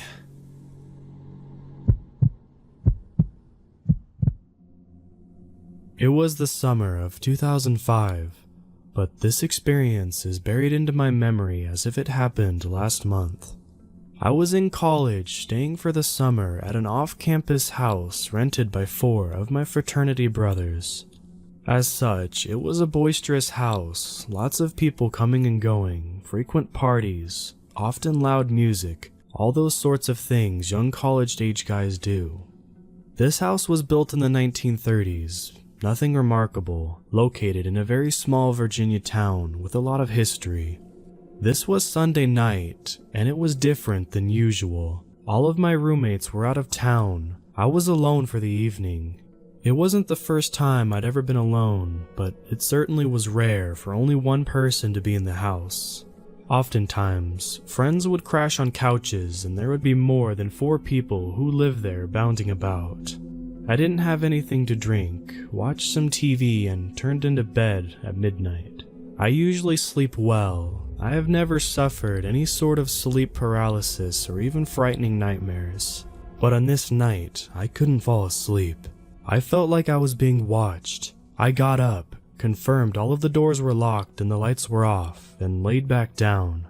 As soon as I got back into bed, I saw it and froze in fear. What I saw was difficult to describe, but impossible to forget. It was a black shadow in the silhouette of a person, but that was it. I could tell it was much darker and left an outline on the wall behind it. When I saw it, chills went up my spine. I couldn't see many features, but could instantly tell it was looking at me. I'm lying on my back, frozen in fear.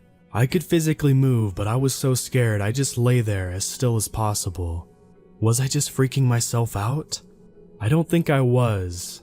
The firehouse was down the road, and ambulances and fire trucks frequently drove down the street outside the window of my room I lived in.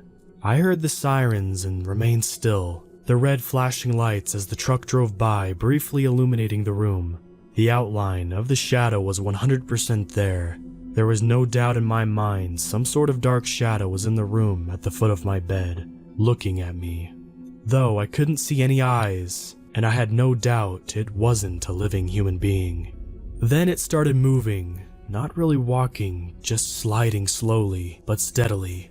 When I first saw it, it was to my right, just beyond my foot. It was moving to my left. It got to the end of my bed and turned to me, seemingly to rotate so its dark head was ever focused and locked onto me. Just typing this now gives me chills and goosebumps all these years later. Once it turned, it slowly made its way down the bed, closer to me. I was frozen with fear, praying it would go away. I considered screaming and running out of the room. I thought about rolling over and pulling the sheets over my head, and just pretending I was somehow tricking myself into imagining it. But I just couldn't because I wasn't tricking myself. Finally, as it got to me, it started leaning down right into my face, the black silhouette very distinct. I just squeezed my eyes tight and I refused to open them. I stayed that way, petrified and awake, but with my eyes closed for what felt like hours. I slowly opened them and couldn't tell if the figure was close to me or not, but I was so freaked out I didn't know what was going on. Finally, at first light, I got up and ran out of the house, stopping only to grab a shirt and sandals and basically sprint out. I didn't come back until later when a couple of my roommates were back. I repeated to them basically everything I said above, and they thought I was either crazy or tricking myself. Since it was August and summer was almost over, I slept on a couch in the living room for the short time left. I already had plans to move out for the school year to a different apartment. I was so scared I never wanted to stay in that room ever again. Life sorta settled down, business went as usual until the following Saturday afternoon, 6 days after my experience. A group of my friends were relaxing, watching TV when a family knocked on the door. This house had been in their family a long time ago, and they wondered if we would let them in so they could walk through and reminisce. Weird, but sure. They were older, each one younger than 50, with a couple in their late 60s or 70s, and seemed to be nice, so we let them in. We pretty much went back to watching TV while they wandered around the house. My room was attached to the living room, and once they walked through the kitchen, one of the older ladies pointed to my room and said, Oh, I remember that room. It was Cousin's room, but her dad, my Uncle Clarence, would never go in there because he saw a ghost and was too shaken up that he never wanted to mess around in there again. I was absolutely floored. This woman volunteered the information, and I didn't even think to ask them if they knew about any other sort of weird things happening. At this point, even my buddies were stunned to hear this. I was happy I told them about it when I did. I asked if the uncle was prone to make up crazy stories, and she said no. By all accounts, he was a fairly typical family member, not any type of person to come up with weird stories for attention or anything. Once they were gone, I left that house. I will never go back there again.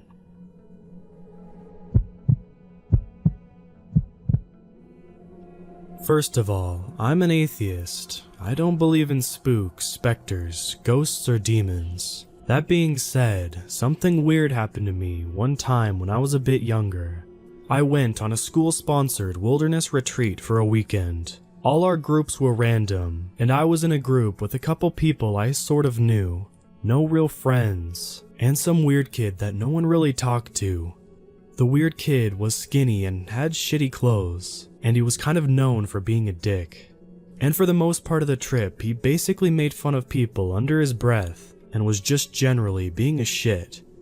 Anyway, the trip mostly passed without incident. But the last night we were there, something strange did happen. We were all in the cabin, supposed to be asleep. But of course, we were staying up late and trying to freak each other out with ghost stories and tall tales. We were having fun, but I have to admit, we were all sort of in a suggestible mood, alone in the woods and telling spooky stories. And that's when the weird kid spoke up. He had barely talked all trip, but now he said he knew something scarier than any of our stories. Naturally, we were all pretty curious. He didn't have much of a story. He just said he knew a demon, had seen him, and knew how to contact him, and that if he wanted, he could bring this demon friend here, right now. He didn't say much to prime us, and even at my young age, I didn't believe in demons, so naturally, we goaded at him to summon his friend. He said he'd see what he could do, but it would take a while. In the meantime, we all just blew it off and went back to telling stories. He went back to silently sitting on his bed, at least, that's what we thought at first. But after a while, we noticed he wasn't sitting completely still. He was fidgeting, and we thought we could see his mouth moving. We stopped talking, and sure enough, he was sitting in the corner muttering something none of us could make out. We called his name a couple times, but he didn't respond. So we all just sat there watching him, waiting to see what the hell he was doing. We were on edge. The kid was weird, demon or not. It didn't seem like a good thing that he was sitting there just muttering to himself and ignoring our attempts to communicate with him. After a while, he stopped muttering, looked up, and said, simply, "He's here now." We all got pretty tense after that. It wasn't that anything had happened, just the way he said it, and the fact that he said nothing else had us pretty spooked. Then we heard footsteps outside.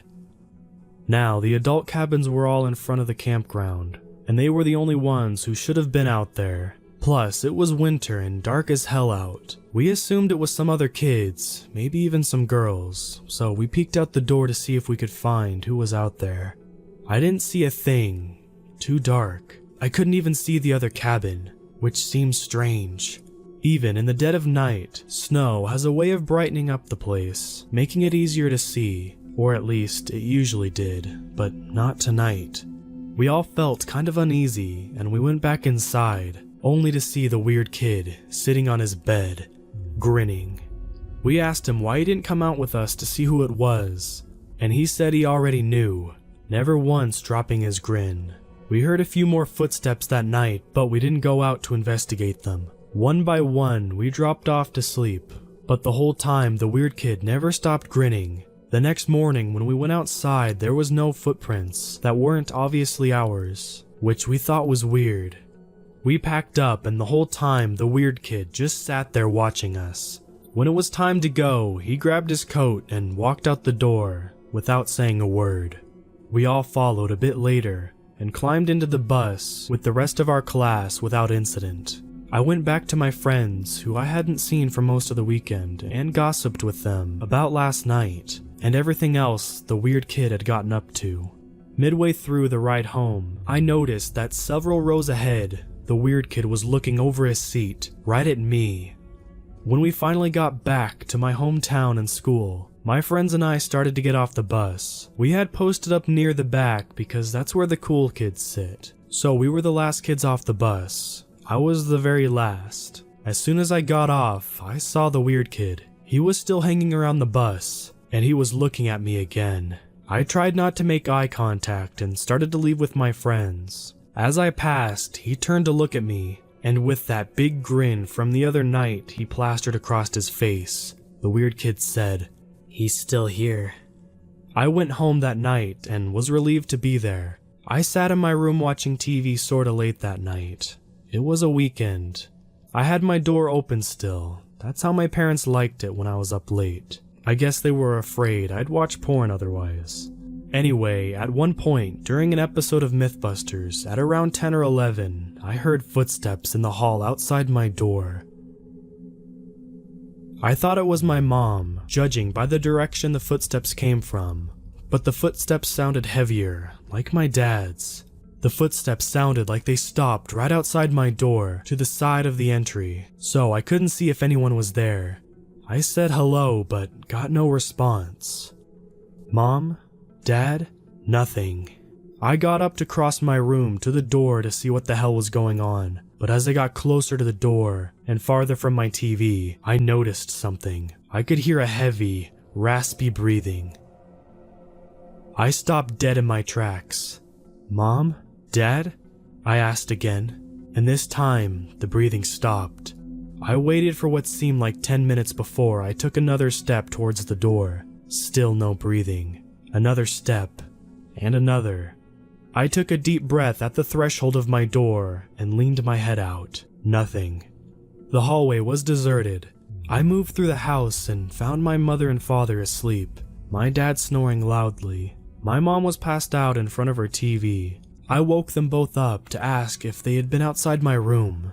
Both insisted they had been asleep for hours. I don't know what I heard, but even as a skeptic, telling this story spooks me. Over a decade later.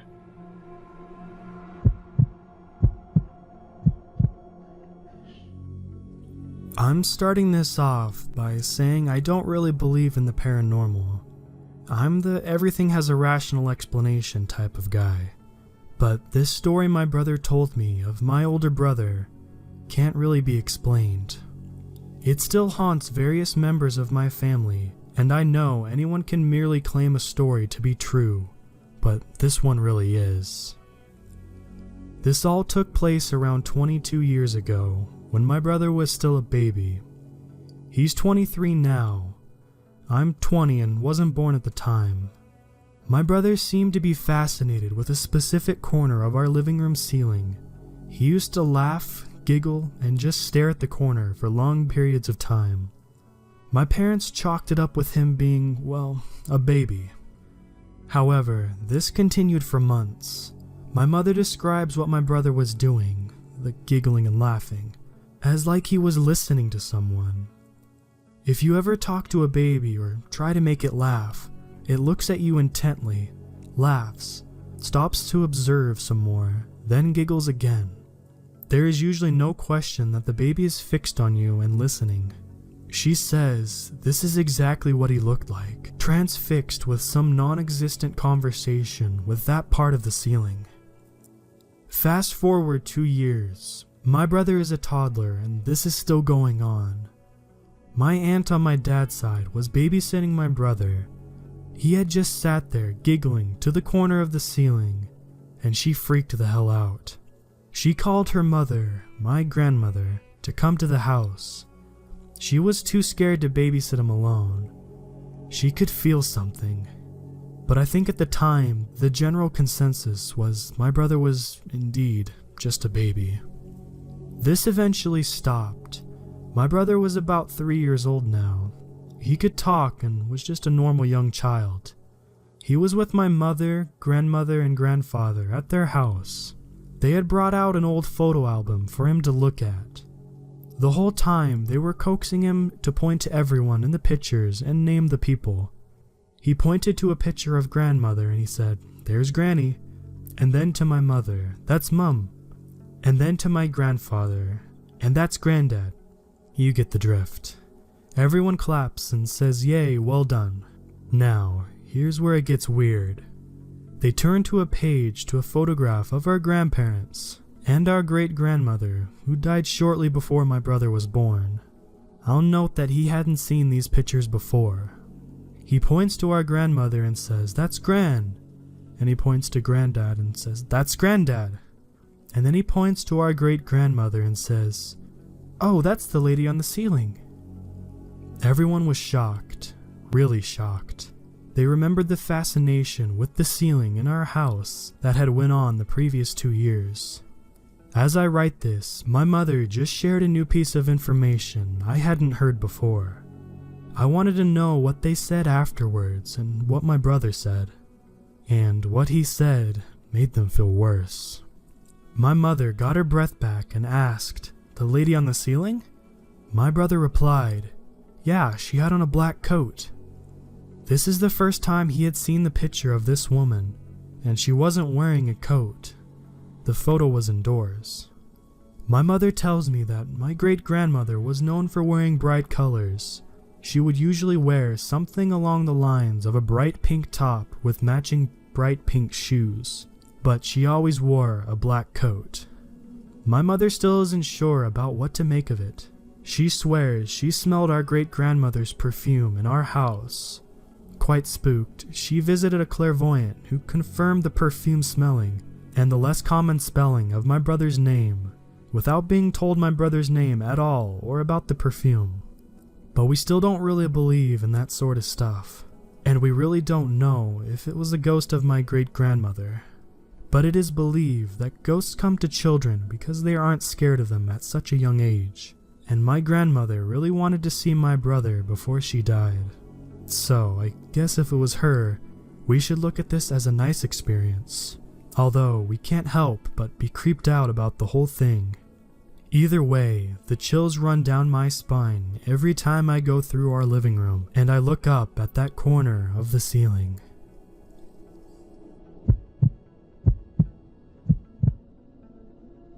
So, this happened before my parents' divorce. I was about 6 or 7 years old and was still in the same house as both my parents. This was prior to the days of PlayStation, yeah, old, and we had a Sega Mega Drive in my parents' bedroom. My parents were both doctors and worked late, especially back in those days when they were still beginning to set their practice up. One night, I got the bright idea to go to my parents' room and play Sega in the dark to make the colors pop. I even remember what cartridge I was playing that night. Halfway through my game, my parents' door opened. My mother works really late and usually doesn't come home until 10 or 11 because she's a specialist, while my father tends to get home around 8 to 9. Since this was 7 p.m., I said, "Hi, Dad," while playing. I paused the game and looked up to say I was sorry I was in their room without their permission. When I saw it, my jaw dropped and I couldn't speak. That's not my father. Let me paint the scenario for you a little. Dark room, with no overhead lights, a slight bluish glow coming from the TV, and the only source of light other than that was the light coming from the outside hallway. So, 2 sources of light, one from the TV and one weak overhead from the outside room. What I saw was massive, definitely taller than my father, who is 6'2". From the position it was in, what had happened was, the creature had somehow gotten to the hallway outside my parents' room, opened the door, and peered in. Now remember, there was the light in the hallway. This creature was so big it blocked out the overhead light. Now all the light source in my parents' room came from the TV, and its eyes. It had red glowing eyes, almost perfectly circular. Its eyes were on the front of its face like humans. It had no pupils, no eyelids, no corneas or irises. Just 2 red eyes that swirled inside like a vortex. Its fingers were holding to the doorknob. I don't know if the doorknobs are metal or silver or some other element, but it was fine with the physical contact. I have spent a lot of time looking at fingernails since growing up, and I can definitely say it had no fingernails. Its fingers were just pointed into sharp tips. I could see the edges holding on the doorknob. It was using its right side arm from the angle, but because of the darkness I could only see its fingers on the doorknob without being able to see how big its arm was. Now the darkness, pitch black. My parents have very heavy curtains, so without the overhead light, it's quite hard to make out anything. But the blue light from the TV was on, and I still couldn't see anything beyond its claws and eyes. And as for the head, this is why I'm making such a big deal about the pitch darkness and the number of lights. There was no end to its head. It just kept going. I couldn't see a skull or hairline. I couldn't see horns, and the creature was standing outside the hall, leaning inside my parents' room. If I could see its eyes, then surely I must have been able to see the top of its head, right? But no. Even as a kid, I remember staring dumbstruck at it, and my only thought was, where's the ending to its head? It just kept going. Then, after those few seconds where we were just staring at each other, the TV exploded. There is a lining between the TV and the back, which technicians can remove to get to the circuits, and I heard a zapping kind of sound and blue sparks exploded out the back of the TV, and the picture shut off. I jumped and turned my head to look when the TV exploded, and in that second the creature slammed the door, the hardest slam I have ever heard till now, and I was alone. After a moment I recovered a bit and yelled, "Hey!" and ran to the door to chase after the monster. But when I opened my parents' door, the hallway was totally deserted. I ran downstairs yelling, "Dad!" thinking he had something to do with this. When I got downstairs, my sister was in the living room, and I asked her where Dad was. She said, "He's not home yet. You know it's too early." And sure enough, there was no car in the driveway. I asked my sister if she heard a loud door slam, and she said no.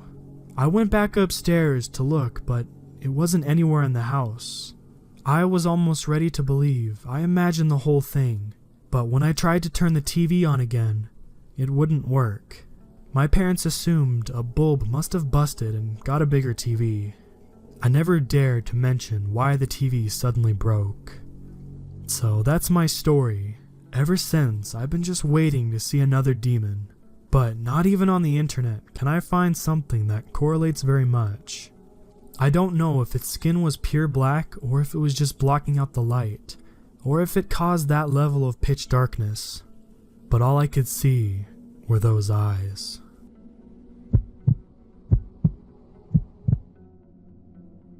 I'm a 32-year-old man, yet it is broad daylight as I write this post because what I'm about to share haunts me to this day. To the point that merely thinking about this memory is enough to send chills down my body and make me feel like a terrified child. I have only told this story to a handful of people over the past 10 years because of how terrifying of an experience it was for me. But I feel like it can be therapeutic to get it off my chest and share with others. Maybe others have had a similar experience. To tell this story and give it justice, I have to tell of an experience that happened 3 years before the terrifying encounter this post is about. My name is Joshua, but I will change names to protect the privacy of others involved in this story. I live in Arkansas, and in late 2003, near the middle of fall, right before it started getting really cold, my wife and I were invited to camp with a friend of mine and his girlfriend at Sugarloaf Lake in Oklahoma. I say camp, but the actual plan was to meet at Sugarloaf with my friend, we'll call him Bob. Wanted to take me and my wife around to some paranormal places in Sugarloaf area. So we got there around 7 p.m. I was driving a white Ford 1996 F-150. Bob was driving a 1980-something white Celebrity. It was really a piece of crap vehicle. Anywho, it was becoming dark, and we all climbed into Bob's car and he took us around the area.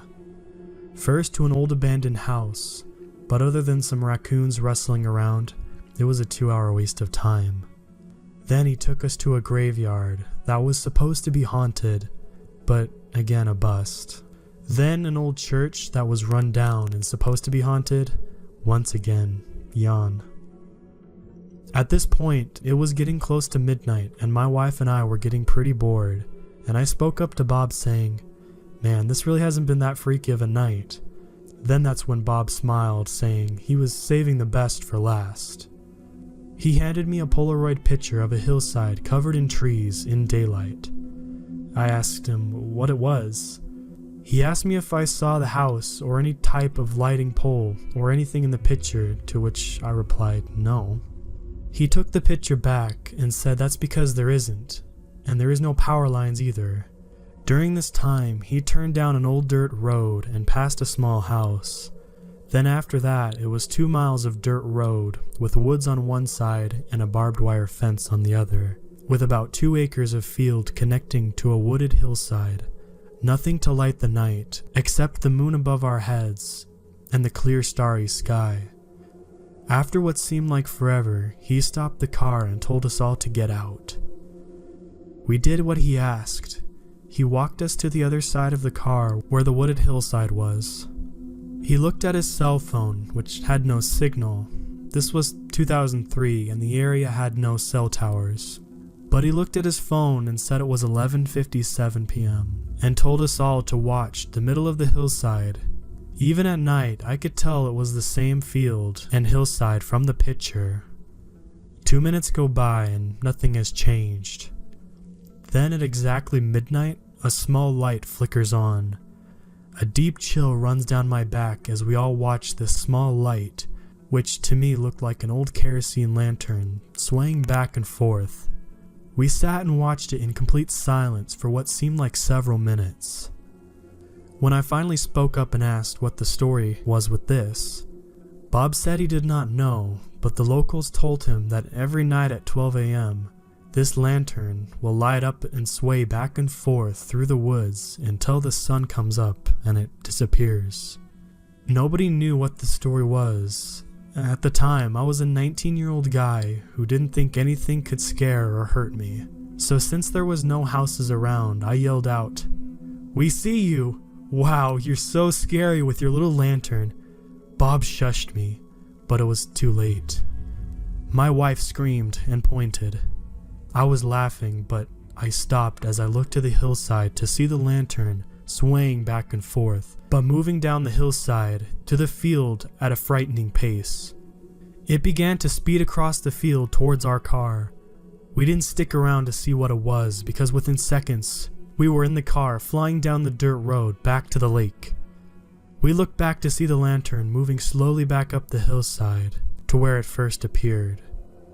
The ride back was silent until Bob spoke up saying, "Crap, I forgot to put gas in earlier and the only store around is closed. And if we decide to go back out anywhere, it'd be best to take my truck until we could get gas in the morning," as he only had about a half a quarter tank. I said okay. A few minutes later, we arrived back at Sugarloaf Lake. We had parked by the lake docks and we dropped my tailgate and sat and talked about what just happened. Bob's girlfriend was pregnant at the time and told him she was getting hungry. He told her we brought some snacks, but she said she needed actual food. But since the local store was closed, he asked if he could take my truck to the next town over to get some food, because his car wouldn't have enough gas to get to that town. I agreed. We shut our cooler, put the tailgate up, and loaded into my truck. I turned the key and nothing happened. My truck was dead. No ding, no lights, no clicking noise, nothing. This was strange and made us all feel uneasy. We got out of the truck and popped the hood, pulled Bob's car around to the front and attempted to jump my truck with his car. This is where it gets even stranger. As soon as we connected the jumper cables to his battery, the cables between the connectors started to smoke, and in a flash of fire, they burnt up within seconds.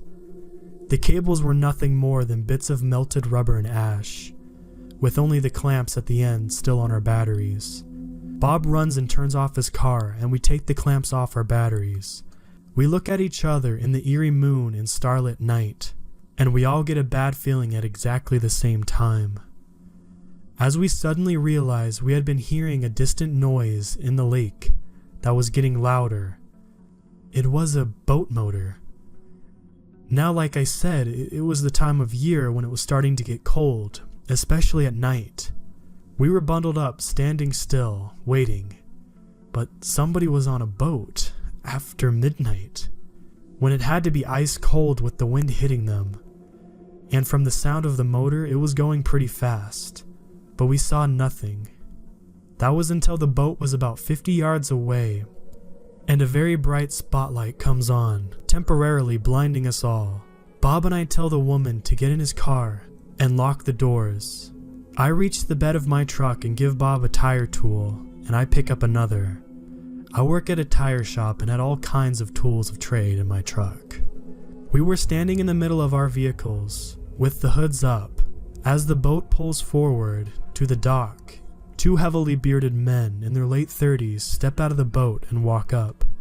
It is hard to give an accurate description as their spotlight was still pointed at us, and it covered the men in an eerie shadow while blinding Bob and I.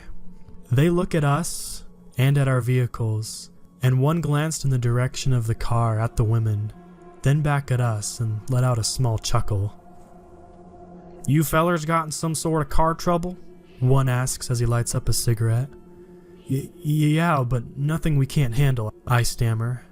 The guy with the cigarette sniffs the air and looks down between Bob and I's feet, and sees the smoking ashes of what was our jumper cable. "Looks like it was more than your weak jumper cables could handle. You all need some help? We got some tools on our boat that I think can fix you guys' problem right up." Then the other man who chuckled says, "Fix 'em right up." I'm speechless at this moment, probably with my mouth hanging open. I can't remember as the two men walk back to their boat and hear what sounded like chains rattling around. But the spotlight is so blinding we can barely see, but the chain noise was enough. Bob looked at me without saying a word. We both jumped in his car and drove the hell out of there. For the next few hours, we drove to a populated area of houses, which wasn't many in the secluded area.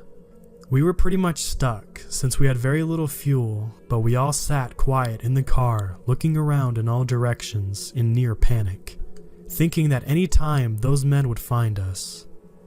Bob turned his lights on every now and then, thinking that he had seen some movement in the dark. After a while, the women fell asleep, and Bob and I talked about how weird this whole ordeal had been. He laughs, saying, "I told you it would be a scary night. I just didn't know it would be this sort of scary." At this point, the paranormal lantern wasn't even the main thing freaking me out. But the men never showed up, and eventually the morning was on its way. And it was about 20 minutes until sunrise. Bob asked if I wanted to go see if the lantern really disappears at sunrise. I asked if he was sure he had enough gas, and he said, "Yeah, the local store opens up in an hour, so we'll be fine." I tell him in that case, then sure. We wake up the women and drive back to the hillside. We get there about 4 minutes left until sunrise, and we still see the lantern swaying in the woods. Bob looks at me and I smile and do the motion for zipping my lips, and we all watch in wonder as right at sunrise the lantern slowly fades away to nothing. After this, we get back in our car and drive to the lake, feeling safer now. When we got there, there was no sign of the boat, and the hood of my truck was still up, and the doors were still locked. On a whim, I tell Bob I'm going to try to start the truck one more time, before he drives us somewhere where I can't get a cell signal and call for help. And I'll be damned, this truck started right up, with no hesitation or problem. We all went our separate ways, happy to have seen the sunrise and counting our blessings, and swearing to leave the paranormal investigating to others, and that we never wanted to come back to the area and run into the boat people again. However, all things fade with time, even fear and common sense. 3 years later, Bob, who I hadn't seen in almost 2 years at this point, calls me up and says he has a proposition for me. He goes on to tell me that he has a group of himself and 3 other Wiccans who go out and do seances in haunted places, and asked me if I would be willing to film their session in a haunted place for their records, and that they would pay me well for my services. I am no Wiccan, but I've always loved the paranormal, even after what I went through at Sugarloaf. I still had an itch to scratch when it came to getting scared and dealing with the paranormal and the unknown. I told him yes, I would love to film for them, but I had no interest in joining in. I was okay with watching and just getting to be out there looking into the paranormal again.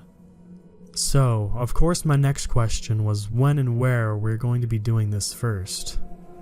When he answered me, I got a terrible gut feeling, and I wished so much that I had trusted my gut feeling and told him I changed my mind. Remember the lantern light near Sugarloaf?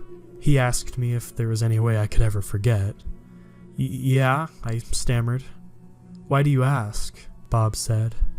I told my group the story, and they want to do the ritual there, and see if they can contact the spirit to find out why it's there and what it wants. I don't know, man. Oh, come on, Josh, trust me, you'll be safe, and I'm gonna pay you $250 just to sit there and film it, he retorted. At the time, I was about to become a father, and money was tight, because diapers, formula, and the cost of a small fortune. Not to mention it was our first kid, so my wife had been going crazy spending money on just the necessities. I had to weigh out my fear of the area. I accepted Bob's offer, and a week later, I was in the same beat-down celebrity Bob was driving 3 years before. This time, Bob and 3 others that were complete strangers to me. They each were dressed very gothic and had these pentagram necklaces. It was 11:50 p.m. when we got there, and the 4 of them sat in a tight circle and I was behind them, to the right about 5 feet from the barbed wire fence, which was in front of the field that led to the hillside. My back was to the hillside and bushes at the fence, and I was filming my friend's circle as they all started chanting something. As I've been typing this entire post, I've been getting knots in my stomach, knowing that I was coming to this part of the story. This part of the story haunts my dreams and even waking hours to this day. I'm going to do my best to describe how the following events unfolded. I know mere words cannot do justice to the pure terror that ensued, or how horribly horrific the events sounded and were. So when reading or listening to this, turn your imagination all the way up. And believe me when I say, up until this point in my life, I was interested in the paranormal. It was a fun hobby to go out and go ghost hunting and getting myself spooked or whatever. But after this night, I never looked at the paranormal as fun or interesting anymore. I show it respect and stay as far away as possible. As much as I dread it, I will now finish telling the story. And his group is chanting. Bob lights up a huge candle in the middle of them and opens some sort of book. Not like a scary antique spell book or anything. It looks like a newer hardcover. Anyways, he starts reciting words from it and then looks at his phone. He tells his group to be quiet and look at the hill. I turn the camera at midnight, on the dot, and the lantern appears. One member of Bob's group blurts out, "Cool!" I rolled my eyes. Since the way these people were dressed and the way they carried themselves, the word cool didn't seem to fit in their vocabulary. Then Bob says to his group to join hands as they attempted to communicate with the spirit. I turned my head back to the light and began to film the group as they chanted again. Bob reads from the book, then they start asking questions, in hopes the spirit would respond. About this time, a wind picks up and Bob's candle goes out. He tells everyone to hold on and tells me to cut the camera for a minute. And I agree and stop recording and watch as Bob tries his lighter, then 2 lighters from the group, but none of the lighters are working. I'm sitting down watching the group when I start hearing a rustling behind me. I jumped up, leaving the camera on the ground, and spun around. Bob and his group were preoccupied with their candle and lighter problem, and as I turned around, I was blinded by the brightest light I have ever seen. What I believe was the lantern, up close and personal, but as quickly as it appears, the light was gone. The lantern is nowhere to be seen. If it had been the lantern that blinded me, it had moved from the hillside across the field right behind me without me realizing it, within a span of maybe 30 seconds. I look around for the lantern on the hillside and nothing. It's only 12:15 a.m. and the light always stayed until sunrise. At this moment, the wind quits blowing and I hear Bob's lighter finally flick and see it light up. I mutter, guys, did you see that? They all turn and ask what I was talking about. But before I can answer them, we were all stopped dead in our tracks by a distant laughter coming from seemingly nowhere. And this is no ordinary laughter. It sounds like the laughter of hundreds, maybe even thousands of children. That haunts me to this very moment. As I type this, I am looking around the room I am in. Whenever I talk or think about this experience, I can vividly remember the sound and hear it in my head. The best way I can describe the laughter for you, imagine listening to a large group of kids singing "Row Your Boat." You know how one kid will start and seconds later, another will join in, starting at the beginning of the song and so on? Well, it sounded like that. I said like hundreds or thousands of children laughing. As if one started laughing, seconds later another would. The pattern went on in an endless loop. I'm not saying the laughter sounded like the song "Row Your Boat." I'm saying they laughed in unison, like kids do when singing "Row Your Boat." One would start, then seconds later another, then another, and the laughter was getting louder and closer. There was sinister laughing all around us, coming from all directions. I was shaking, I could not move. I was spinning around, looking off in the distance. This couldn't be real, this sort of thing doesn't happen. What the hell is happening? I scream at Bob and his group, we need to get the hell out of here. But they are already running for the car, leaving their Wiccan book and candle behind. Without hesitation, I run after them and jump in the car just as the laughter is becoming deafening. We peeled out of there and drove about a mile up the road and pull over as Bob is in no condition to drive. We were all freaking out. We all got out, pacing around the car, asking each other if we really just heard all that. I tell Bob that I'm sorry, but I left his camera behind. He says he does not care, and that he isn't going back for it.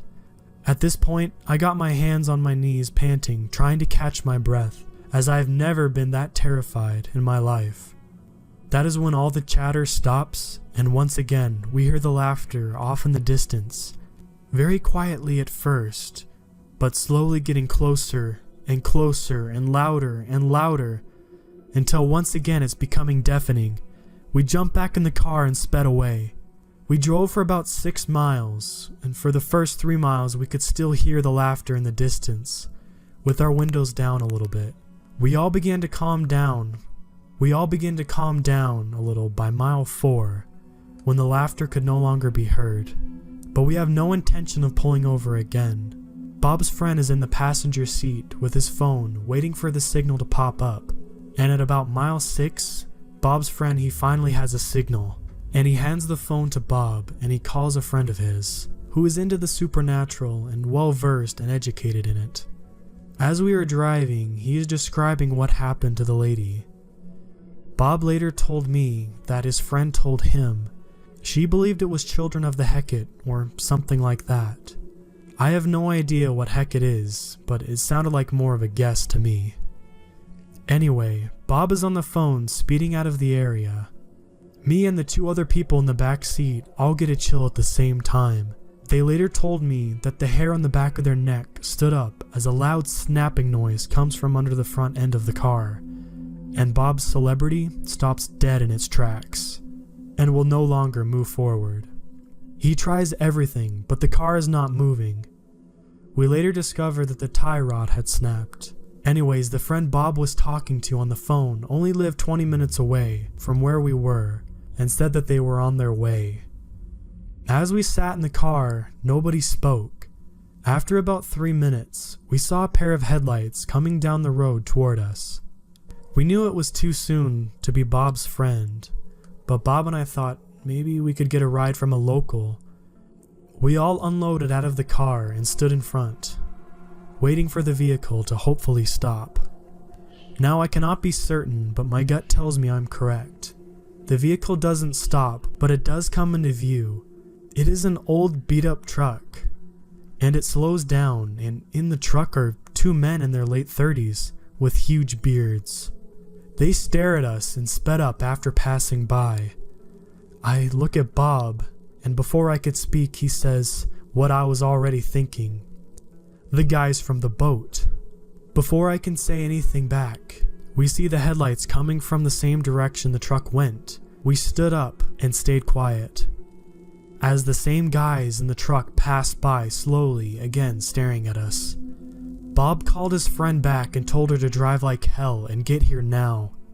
4 or 5 minutes go by and we see the headlights coming. Relieved, we all get our stuff ready, thinking it's Bob's friend. Then the phone rings. It was the lady who was coming to get us, telling Bob she took a wrong turn and was going to be about 10 to 15 minutes more before she gets there. Bob hangs up the phone, and we watch in terror as the same truck slowly passes by again. This time, only one of the boatmen in the truck. The driver slows down to a crawl and says, "Looks like you fellers could use some help," and then speeds up and drives off. This cemented the fact to Bob and I that we were definitely dealing with the boat guys. But where the hell did the other guy go? Why wasn't he in the passenger seat? And to make matters worse, at this point we had almost forgotten completely about due to the boatmen. We began to hear laughter again off in the distance. But all around us, like before, over the next few minutes it started getting closer and closer. I am almost pissing my pants as the sound is deafening and we have nowhere to run this time. And then from behind the car, off in the distance, we see 2 sets of headlights turn on and 2 vehicles coming toward us slowly, side by side, taking up the entire width of the backcountry dirt road. The laughter now seemed to be coming from the woods on both sides of the road we were stuck on, and the laughing seemed to be zeroing in on us, as if hundreds or thousands of children are within reaching distance of us. There is no wind, no sound other than the crunch of the tires on the rocky road, and the 2 vehicles slowly driving toward us. With our last shred of hope fading away into the laughter of the children, and the headlights of the 2 vehicles surely being driven by the boatmen, we are given a reprieve, as at this time, coming from the other direction, we see another set of headlights coming fast. We hold our breath, the laughter, the boatmen. What could be next?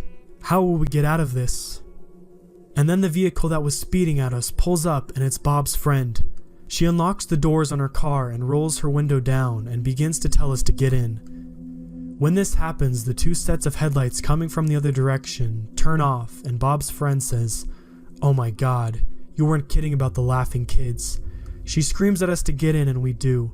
We begin to tell her about the boat guys, and she turns the car around, and no sooner than she starts to drive away, the 2 sets of headlights come on again with their brights on, and they are only about a car length behind us.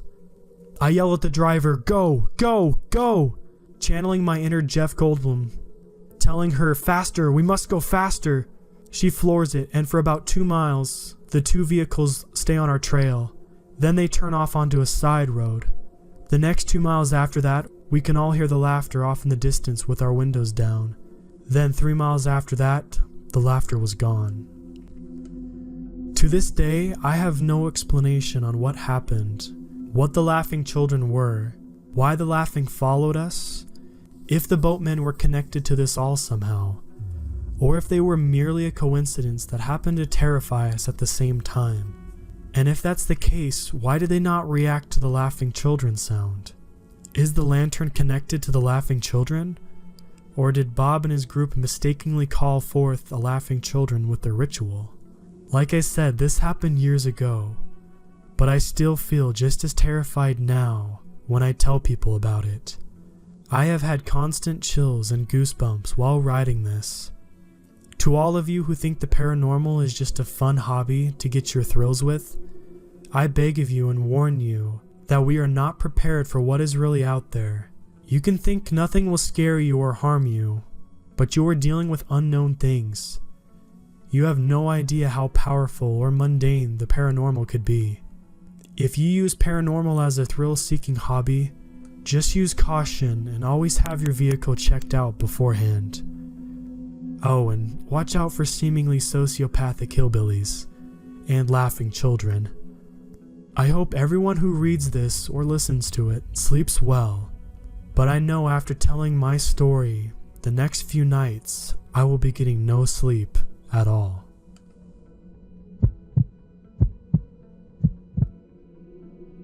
So, to give background, at the time of this story, I was a freshman at a small Christian college in Massachusetts when this happened on a Saturday night in the spring. On this particular Saturday, I had decided not to go out to any parties because I wasn't feeling it. So instead, I decided to hang out with a few friends and drive around and do random things. At around 12:30 a.m., some friends were getting tired and wanted to go hit the hay, so we drove them up to their dorms and dropped them off. So the only two people left were myself and a friend of mine. Before I left to go into my dorm, she said she wanted to talk to me about her liking one of my close friends, so I stayed and talked for a while. It was around 1:15 a.m. where things started to get weird. I was looking at her talking when out of my peripheral vision saw something white and small fly across the windshield, and my head snapped. Her seeing me asked what I saw, so I explained it being a white bird, to which her response was, there's no white birds here. That was when the feeling hit me. Have you ever felt so strongly about something internally, like pure joy or extreme sadness? I felt that feeling, except nothing besides pure fear. I couldn't tell you what it was from, but I sat in the passenger seat frozen with fear from something I didn't know. The girl, we will call her Becca, instantly knew something was wrong because she asked me, Connor, are you okay? To which I replied, yeah, I'm fine, to try not to freak her out. She replied with, stop bullshitting, your eyes are huge and you're sitting up and pale as you could be. She had me there. I looked at my arms and my hair was standing straight on end. I tried to explain what I was feeling to no avail. Then it got worse. I literally couldn't move in my seat and started seeing shadows move, but nobody was walking around. Keep in mind, it was 2 a.m.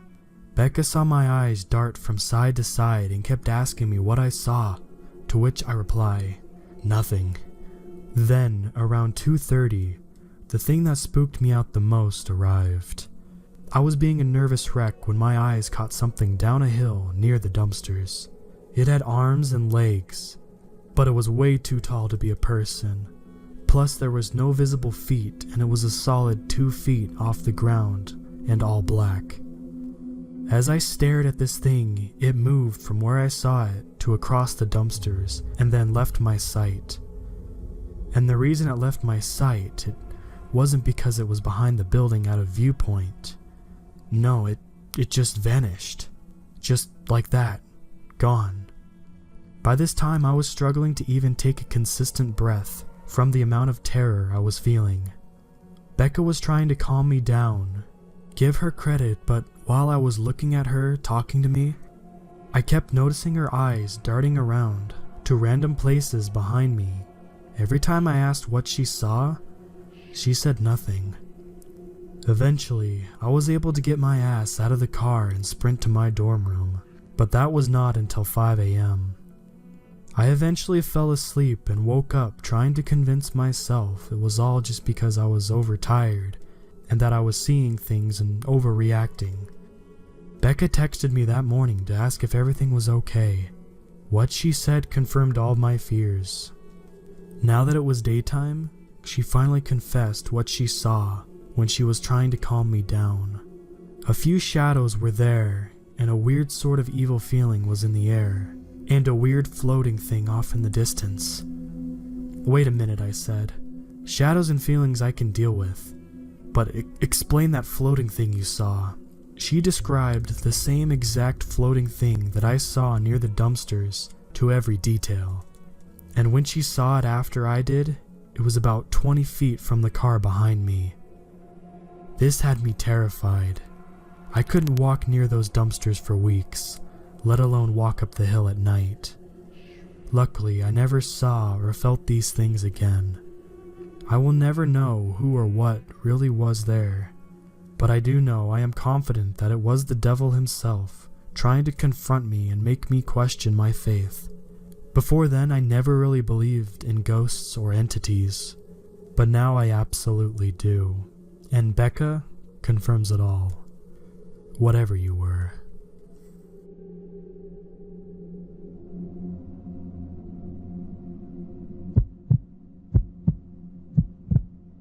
A few years back, my girlfriend and I, having hiked several other parts of the Appalachian Trail, decided we wanted to give the southern portion of Virginia's trail a shot. It's about 166 miles long and runs through George Washington and Jefferson National Forests. This is definitely one of those more remote and less traveled parts of the trail, which is exactly what we were looking for. We gathered our gear and made our way up to the start of the Virginia Creeper Trail to begin our journey. We had planned our journey to end at Damascus, and figured by the time that we got there, we would be more than ready to get home to our own beds. It was early October and the changing of the leaves and the colors were amazing. The air was crisp and cool, perfect hiking weather with beautiful scenery. The majority of the trip was pretty uneventful, just your typical hike, but our last couple of nights is where things got weird. On this portion of the hike, you are supposed to camp on the trail or a designated shelter. We didn't really want to run into other people and didn't want anyone coming up on us in the middle of the night. We decided to ignore the suggestions and find our own little spot off the trail. A bit of searching and we found a little spot off the trail in the middle of a small clearing. It was perfect. We set up camp, cooked some food, talked for a while, then snuggled up and went to sleep for the night. Somewhere around 2 a.m. I was awoken by my girlfriend, shaking me, telling me, "Someone is outside walking around our tent." She informed me that she woke up with what sounded like someone right outside the tent, running a stick or something along the side while circling us. When hiking, I carry a 1911 and a judge with me. You never know exactly who or what you might run into when on such a long hike in a remote location. I got the judge out of my bag, and then sat silently listening for any sounds. A few minutes of nothing but the breeze blowing through the trees, and then I heard it. Someone or something was walking in the woods behind our tent. I got the flashlight and silently made my way out of the tent. Our fire had went out, so it was nearly pitch black, illuminated by only the dim glow of the October moon. I told my girlfriend to stay put while I checked it out. I didn't flick the flashlight on right away as to not give away that I was out of the tent and have it become a shining beacon of my location. Instead, I waited to hear more noises. It sounded like it was something on two legs by the way its steps were placed. I turned on the flashlight and flooded the area with light. I saw someone move behind a tree. I yelled out and told them to go away and that I was armed. I kept the light on the area with my arms drawn and slowly approached towards the area where I thought I saw the figure. Then from my right, I hear a sound of someone running through the woods.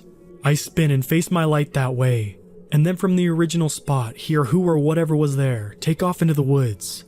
There's no way I'm giving chase, so I return to the campsite. I tell my girlfriend about what happened, and I end up sitting guard outside the tent in the darkness until daybreak. In the morning, I look around for a bit for signs of who or whatever it was, and I discovered a boot print in some of the soft moist dirt not too far from our tent. It wasn't mine and it wasn't my girl's. This freaked me out as it confirmed that someone, perhaps more than one, was sulking around our tent in the dark. I kept it to myself because I didn't want to freak my girl out any more than she already was. At this point, we were already pretty deep in and still had 2 days left. That day, we walked a little faster than normal and covered as much ground as possible. When it came time to set up camp, I found a spot near a cliff where we could place the tent in a small overhang and prevent anyone from coming up behind us. The whole day up to this point, I had a feeling that we were being followed. I had no confirmation of this, as I hadn't seen or heard anyone else, but it was just a gut feeling. We set up camp and made some food, then retreated to the tent. I gave my girl the 1911 and I kept the judge right next to me, and I assured her that if I slept at all, it would be with one eye open. After a while, she drifted off to sleep and I stayed awake listening to the sounds of the woods at night. I was awake for a few hours just waiting to see if anything was going to happen. At some point, I guess my exhaustion caught up with me and I drifted off. I awoke sometime later to what sounded like someone going through our stuff outside our tent. I grabbed my gun and woke my girlfriend, shushing her to be quiet. From the faint glow of the fire, I could see someone's silhouette against the tent. There was really someone out there. I yelled out something along the lines of, "We are armed, get out of here." They dropped what they were doing and bolted. I came out of the tent, ready to go crazy on someone. Our stuff was scattered everywhere. I walked to the edge of the woods in the direction whoever was out there had fled. There was a creek nearby and I walked to the edge, where there was a small trail running alongside it. Down the creek, I could see a light. It looked like a lantern the way it flickered. Then I saw 3 more emerge from the other side of the woods. I told my girlfriend to start packing up whatever she could and that we were leaving now. We packed up everything of value, left the tent and a few other items and headed back on the trail in the middle of the night. I kept hearing people talking off in the woods and hearing branches snap for quite some time.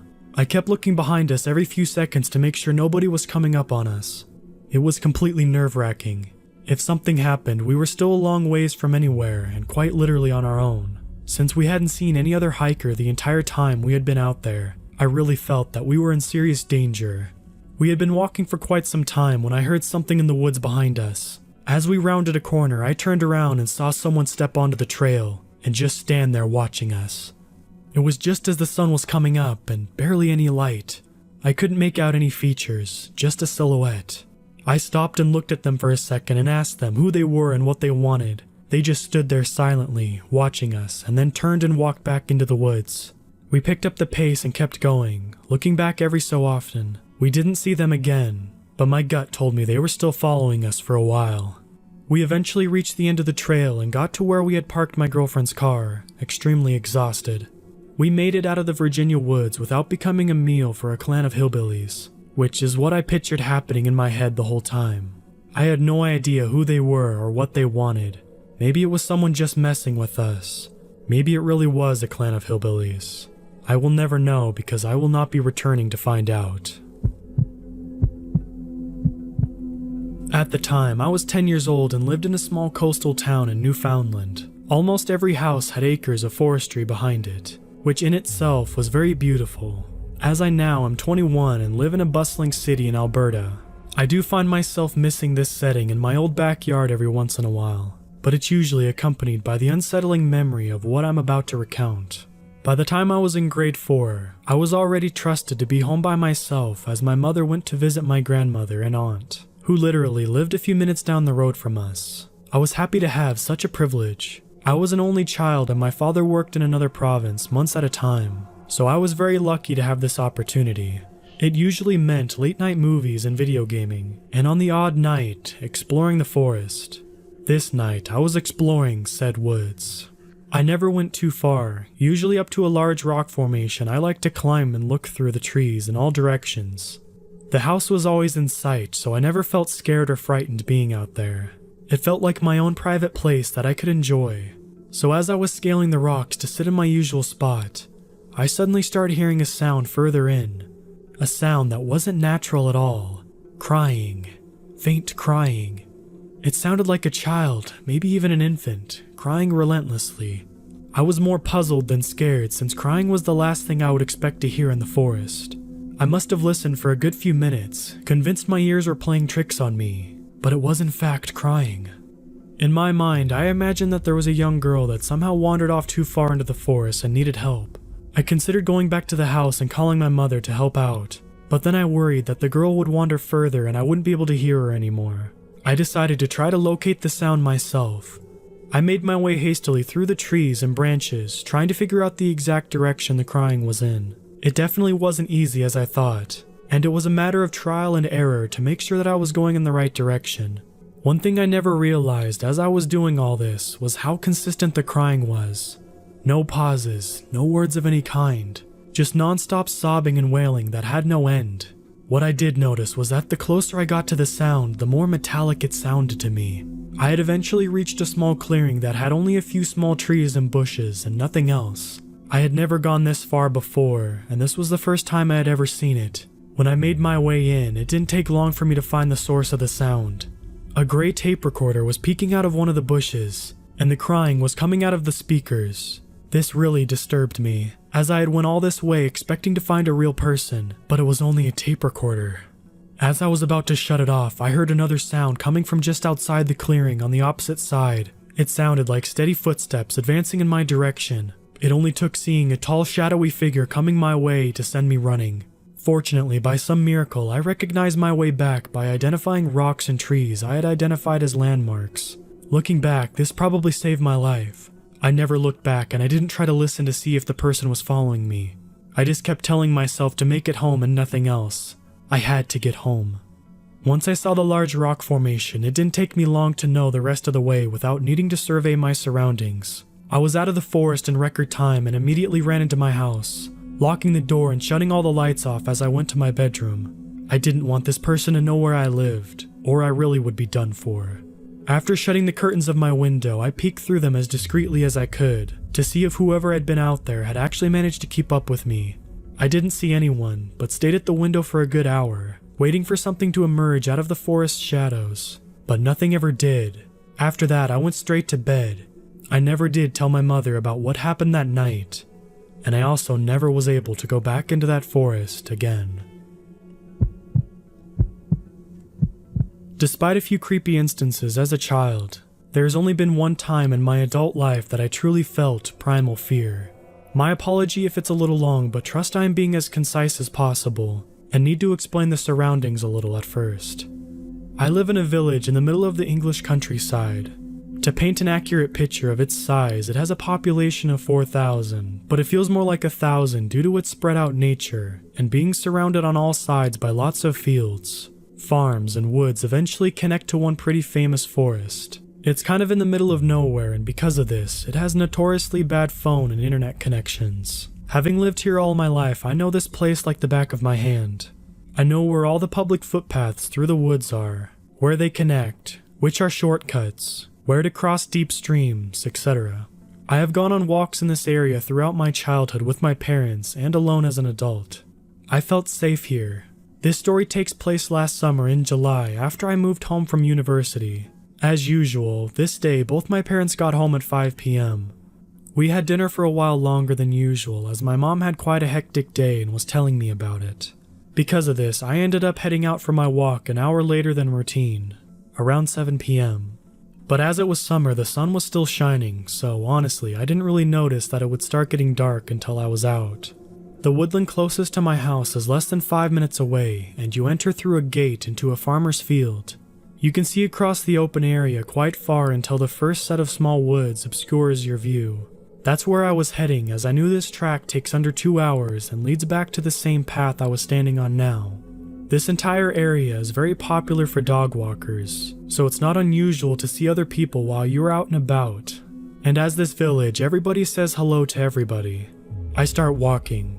I'm just in my own world for a while until less than 100 feet before the entrance of the woods. An elderly man was coming out of them throwing a ball for his collie dog. As I got closer, I recognized it was John, who lived on the road next to mine and knew my grandpa.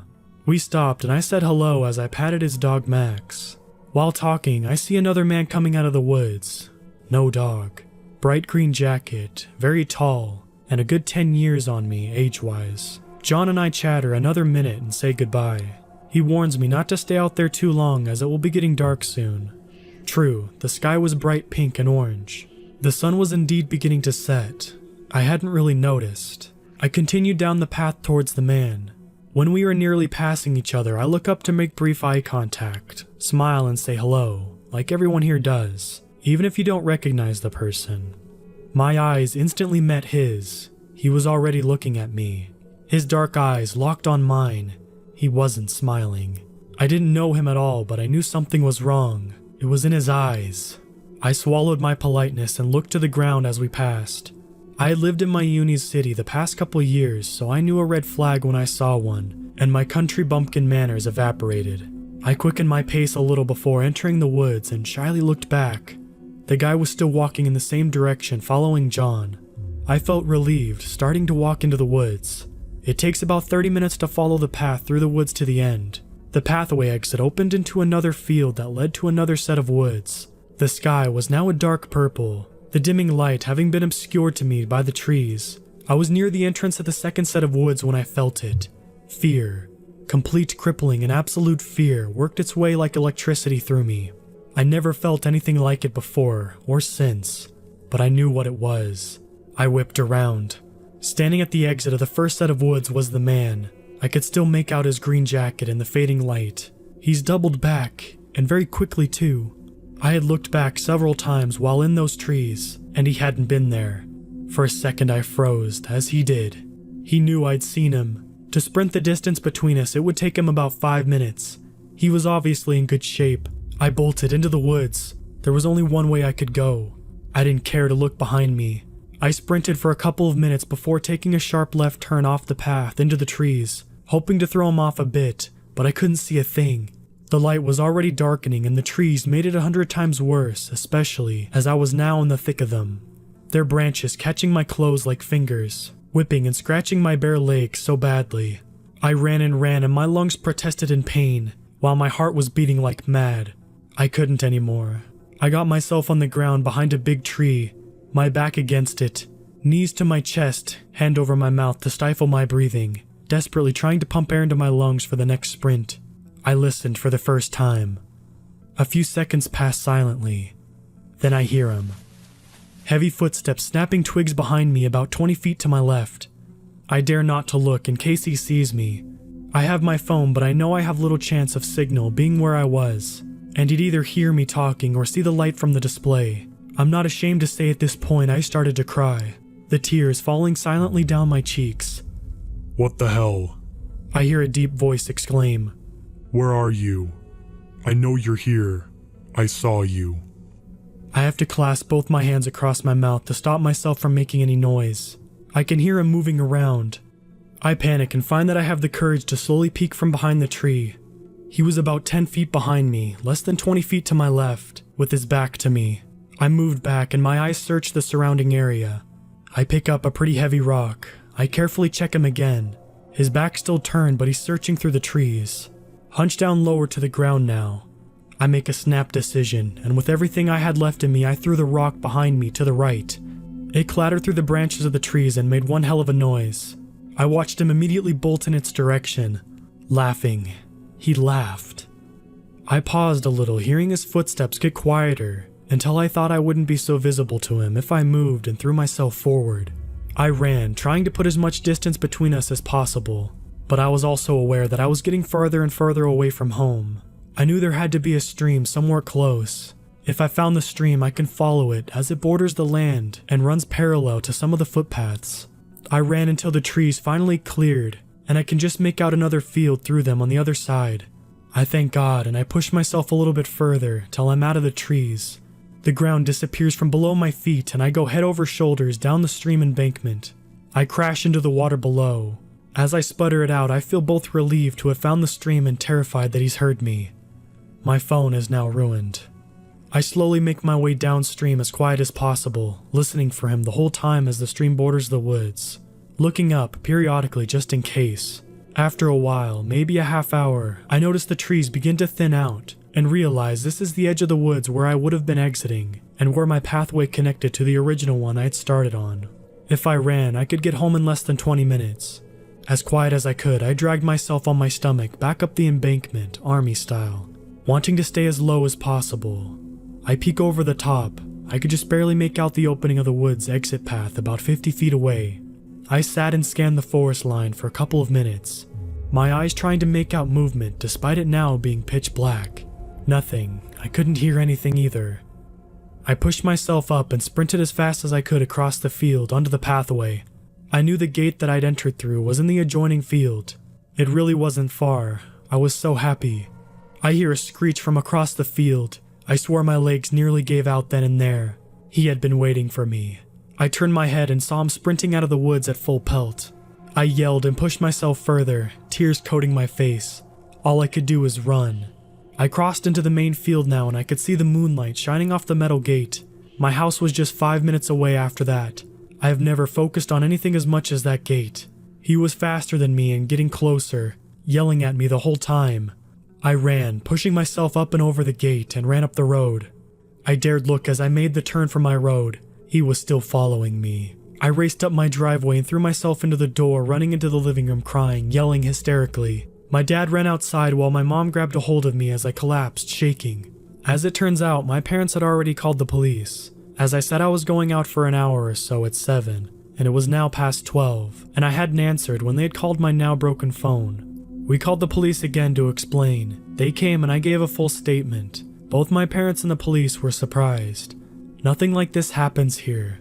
There hasn't been a major reported crime in at least 100 years. But one look at me and it was obvious I was telling the truth. I was covered head to toe in marks, soaking wet and covered in mud. I won't go into how this experience changed me. It's depressing. But I will say the thing that scares me the most is that they never even had a suspect.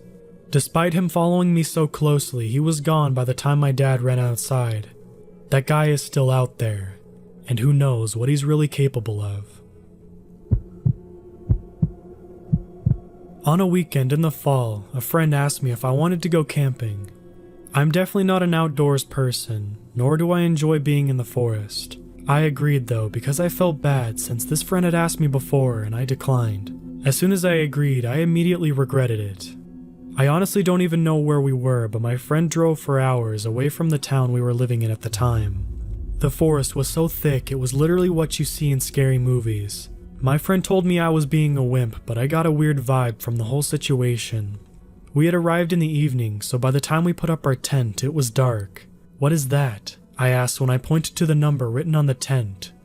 4054. "I don't know, something that was there when we bought it," my friend said.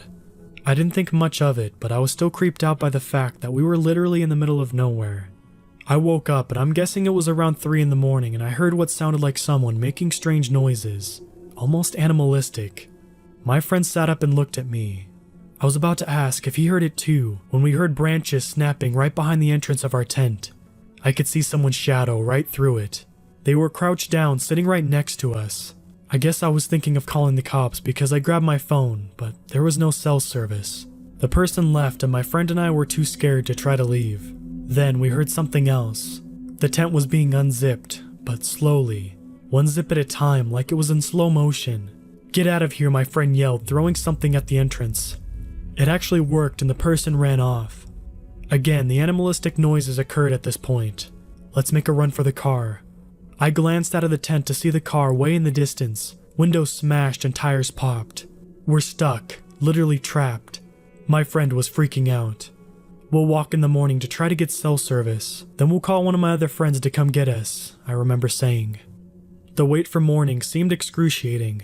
We didn't sleep at all that night and I kept hearing branches snap. Finally, at the first light, we quickly peeked out of the tent and decided to walk to get cell service. When we got outside the tent, I was scared. Where the tent said 5054, someone had crossed it out with red marker, then wrote underneath it, "Tent 4054 is no more," with tons of exclamation points.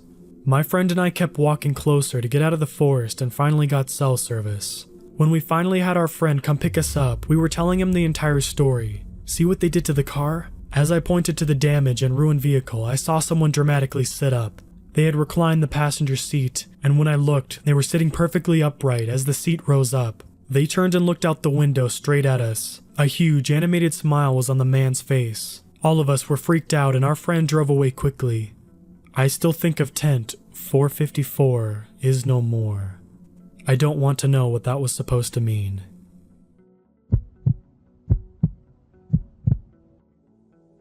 In March of 2003, when I was 17, my brother and I took a weekend camping trip to the Los Padres National Forest. We had gone there many times with our family for day camping, swimming, and just lounging around. This time though, we went alone for a 2-night camping trip at our favorite spot that most locals simply called the gorge. We will never forget this weekend for all the wrong reasons. We got there Saturday morning around 9 a.m. and hiked the 5 miles out to the gorge. The gorge is a large swimming hole with a huge 60-foot rock cliff boulder that visitors love to jump from into the deep water below. The jumping rock cliff is very steep, and one must jump in a specific location below to ensure they do not hit the rocks protruding from the wall face. The area has many primitive camping spots and is overall a beautiful yet isolated place. The first day was very fun, and after a long day of swimming, catching crawdads, jumping from rocks, and just relaxing, we set up our tent, made a fire, ate our cans of SpaghettiOs and a few crawdads we had cooked for dinner. Towards the end of dinner, we were visited by a large group of students who were camping further down the river. They stated they were students from the Bay Area who had a few nights left in their almost 2-week-long school camping trip. We offered them some chips and snacks and chatted a bit with them before they made their hike back to their camping spot. It soon got dark and my brother and I got ready for bed. My brother was 2 years younger than I and had a deep fear of isolation. So we slept in the same tent and agreed that we would keep the fire burning the entire night to ease his anxiety. We put 5 large logs onto the fire and crept inside our tent and got into our sleeping bags. We both fell asleep very fast as we were exhausted from the day. Around 2:30 in the morning, we were both awoken by a large splash of water near our tent that put out our fire. We heard no voices and could not see much from inside our tent. We froze in terror. My brother began to cry and I tried to calm him down. I told him that I would go outside to investigate and that everything would be okay. I told him that our water bladder must have fallen off the tree where we had hung it, and I'm sure it was some kind of coincidence. I grabbed my flashlight, unzipped our tent, and stepped outside. I pointed the flashlight over the fire pit and saw 4 large men sitting around our fireplace staring at me, with what I can only describe as expressionless faces. It appears as though they had split open our 2-gallon water bladder that we had hung over the tree and had thrown it into the fire. I was in shock and I didn't know what to say. For about 5 seconds, none of them said anything. We just stared at each other. Then one of them said in a deep voice, "Get your friend out here." Then I heard my brother hyperventilating and screaming in our tent in a way that made me feel helpless. I had no weapons and my brother and I were outnumbered 2 to 1. I asked the men what they wanted and told them that we could just leave and that we are sorry if we had taken their camping spot or invaded their area. They ignored my question and just stood up. That is when I saw 2 of the 4 men were holding something in their hands. Long swords shaped in appearance like a machete or a small sword, but they looked homemade and very primitive. The men yelled at us to get our asses up with them. I thought for a second they might be rangers getting mad at us for having too big of a fire, but once I glanced at their clothing and saw their baggy pants and their black and gray hoodie type clothing, I knew we were not that lucky. I had heard in the past that drug dealers or the Mexican cartel had been caught hiding large amounts of marijuana plants in the forest and wondered if these people were some of the men who somehow felt that we were a threat to their crops. I was in fear of our lives. The men didn't directly touch us or threaten us with violence, but I definitely felt an implied threat in their tone and believed that we really had no choice in the matter. My brother, who was still crying, and I followed the lead male while the other 3 men fell back behind us. My brother put his hand on my shoulder and was visibly shaking. He then whispered to me that we were walking in the direction of the 60-foot rock cliff and that we needed to run. I was petrified and had not been paying attention to where they were leading us, but realized he was right. I stopped dead in my tracks and said to the men, "What are you going to do to us?" The lead male stated, "Nothing, but we're just gonna have some fun with you guys." I felt that we really had no choice but to do what they said, and hoped that they were all merely screwing with us and that this would be all over soon. After about 30 seconds of walking, we arrived to the jumping spot on top of the boulder, overlooking the gorge swimming area. One of the men stated, "Have you guys ever jumped from here?" I told him that yes, I had, but my brother had not, since it was a pretty high jump and was very dangerous for most people due to the height and the rocks below. The men laughed again and called my brother a pussy. I told them that we were not, as I had jumped from the spot before, but that it was not safe to do in the dark. The men then formed a half circle around us, and one of the men said, "I want to see. Show us that you are not a bunch of pussies." I screamed at them that it was too dangerous at night, and during the day it was dangerous enough. I told them that there are many rocks that you have to avoid, and that if you did not jump correctly, it could kill you. I pleaded and pleaded. The men just laughed and took a few steps closer to us. I was beyond scared and could hear my heart beating through my ears. My brother at this point was crying loudly and saying things I could not understand. He was beyond terrified, and so was I. I grabbed his hand and told him we needed to get away from these men as we were in great danger. I told him that I had jumped off the rock boulder into the water before and knew where to jump, and that if he jumped with me, we would be okay. I told him I would use my flashlight to help guide us, and I would tell him where to put his feet and how far to jump. The men laughed at us as we had our conversation and showed zero humanity or pity. I grabbed my brother and placed his feet with my hand onto a specific place on the rock ledge where I remember jumping from last time I was there months before. I explained to him that I knew he was scared and so was I, but we needed to jump out as far as we can and slightly to the right, otherwise we would hit the rocks. He was shaking, crying, and kept telling me that he couldn't do it. He then urinated on the floor. The men laughed and kept saying they couldn't believe how scared we were. I then told my brother that we needed to jump now, and that it would be okay if he listened to me. I told him that after we jumped, we would swim to the shore on the right, and would hide in the bushes until daybreak, and would then go for help. I then grabbed his hand tightly and told him that when we hit the water, he needed to tuck his legs and arms in, so that they would not get hurt from the impact of the water, and instructed him that he needed to swim hard to the surface as we would sink pretty far down due to the height we were jumping from. I grabbed his hand and we jumped. I pulled him hard with me to ensure that we would be safe from the rocks below, and that he jumped far enough out. We fell for what seemed like a minute, but was only a few seconds in reality. My brother yelled all the way down in a way I have never heard from another human being before. Terror, dread, and fear of imminent death reverberated from his voice. I felt helpless and almost forgot where we were for those few seconds. Then we hit the water. As soon as we hit, I lost my grip on my brother's hand, but I did hear a second impact in the water. I swam towards the surface with all my energy and took a deep breath. I then listened for my brother to surface, but heard nothing. I panicked and dove into the water to try to grab him. Just as I dove, I felt his leg brush against my hand and realized that he was about to surface. I swam up again and heard my brother.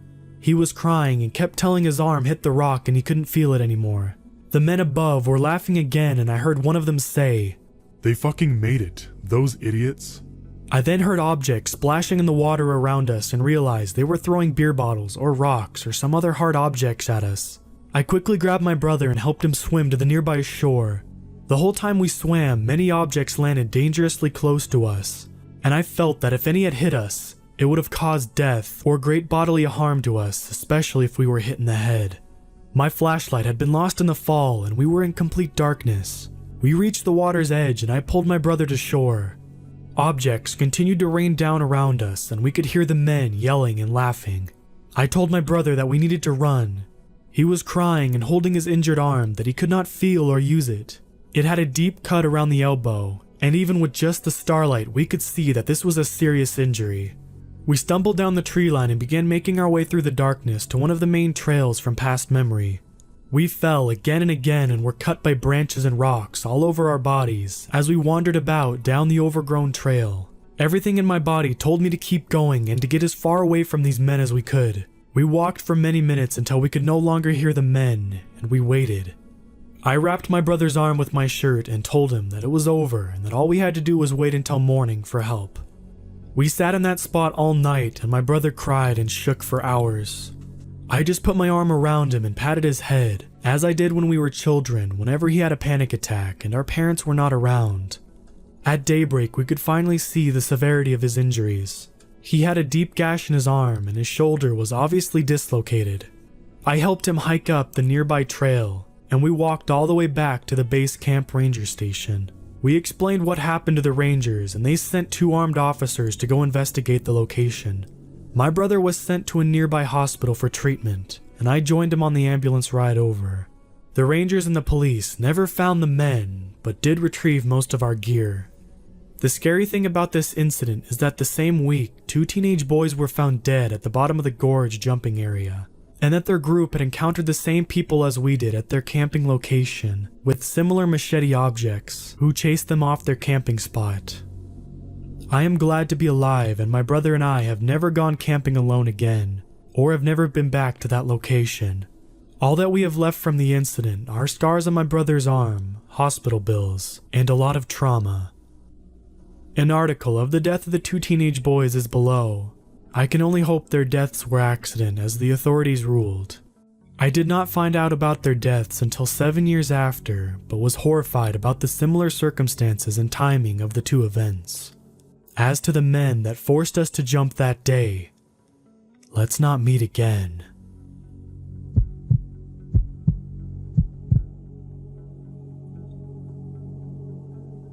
Every summer, my family makes the trip from Texas to Vermont.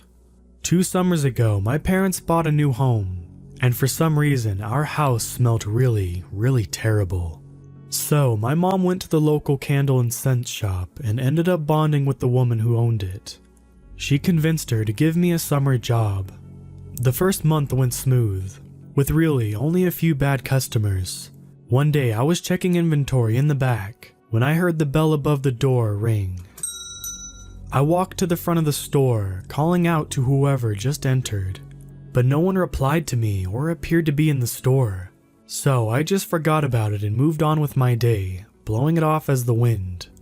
That night, when I was getting into my car, I found a piece of notebook paper stuffed in the space between the slit of rubber in my window. It had my full name and a crudely drawn picture of a wedding ring. What the hell? I blew this off as my best friend and coworker, Courtney, trying to scare me like she always did. The next day at work, I told Courtney that she wasn't funny. She told me that she didn't do anything. Courtney always owns up to her pranks. After that, I was creeped out, but again dismissed it as another one of my friends. I was sitting at the register playing on my iPhone when I heard someone walk into the shop. I looked up to see a rugged man at the counter. I was a 4'11" teenage girl, and this man towered over me at least a foot. Are you Sarah M? He said this in a deep, slow voice. I had never seen this man before in my life, so how could he know my name? I didn't know what to do, so I remained silent and started to slowly back away from the counter, grabbing my phone, heading towards the back exit. I'm sorry about the note in your car. I was just too nervous to ask you out. At this point, I was about to nope the hell out of there, but I knew I couldn't just leave the shop unattended with the creep in there. My boss would literally murder me, and maybe he will leave anyway. I'm really sorry, but I have a boyfriend back home and I'm 16. I tried my best not to sound intimidated, although I probably sounded like a chipmunk that pissed itself. Well, you look like a girl that hasn't had good fun in a while. I didn't know what to do. I started to pull the mace out of my pocket. I think I'm okay on that, but you should leave, sir, before I call the police.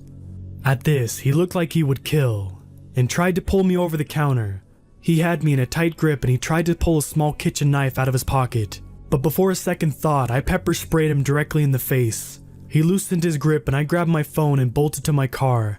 I locked myself in the car and called 911. It would be 10 minutes until the police could get to my location. The operator told me to start my car in case he got up. I tried to start my car, but it wouldn't budge. My one thought was, in what way will I be cut up? I could hear the police car pull into the parking lot. When the police found the man inside the shop, he was crying behind the counter. Apparently, this man had stalked me for 3 summers. He lived in a cabin in the mountains, and he hadn't talked to anyone for 10 years, and he had severe mental problems. A few years ago, he saw me and my family hiking through the woods and felt that we were meant to be, a match made in heaven, in his opinion. A few weeks later, I had my car looked at. The throttle had been missing, explaining why my car wouldn't move when I tried to start it. I still go to work at the scent shop, but I'm now 21 and married. I wonder where he is now, but please, Mountain Man, let's not meet again.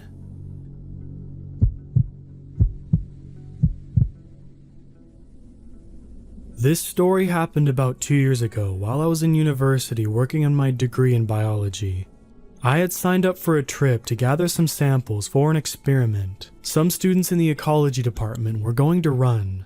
It required the collection of samples from several sites, so they recruited biology, ecology, and forestry majors to help them complete the sampling in a shorter period. The area my group was to take samples from was a few hours from my university in the Pacific Northwest. There are 9 of us in my group, 8 students and a supervising professor.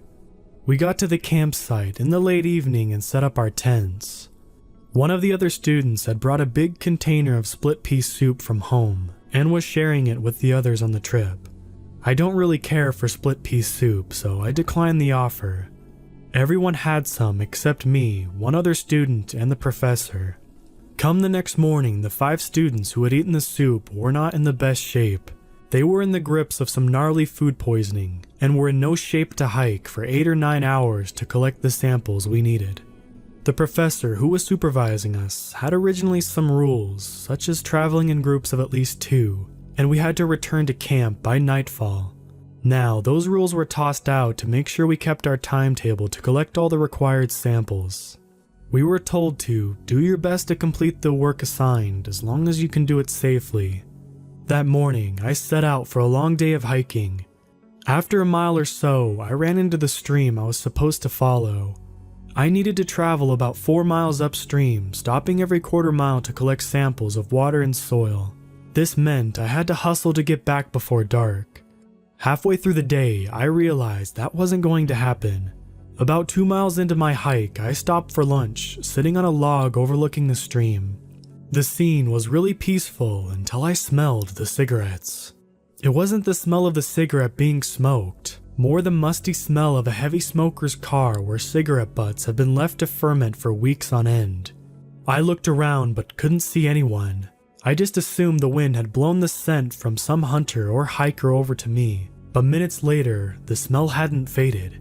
The vegetation in the area wasn't that thick, but there were still a lot of places for someone to duck behind a tree or a bush. I was unnerved that someone was apparently staying so close enough to me for me to smell them this long without so much as a word. I quickly packed up the trash from my lunch and continued up the stream.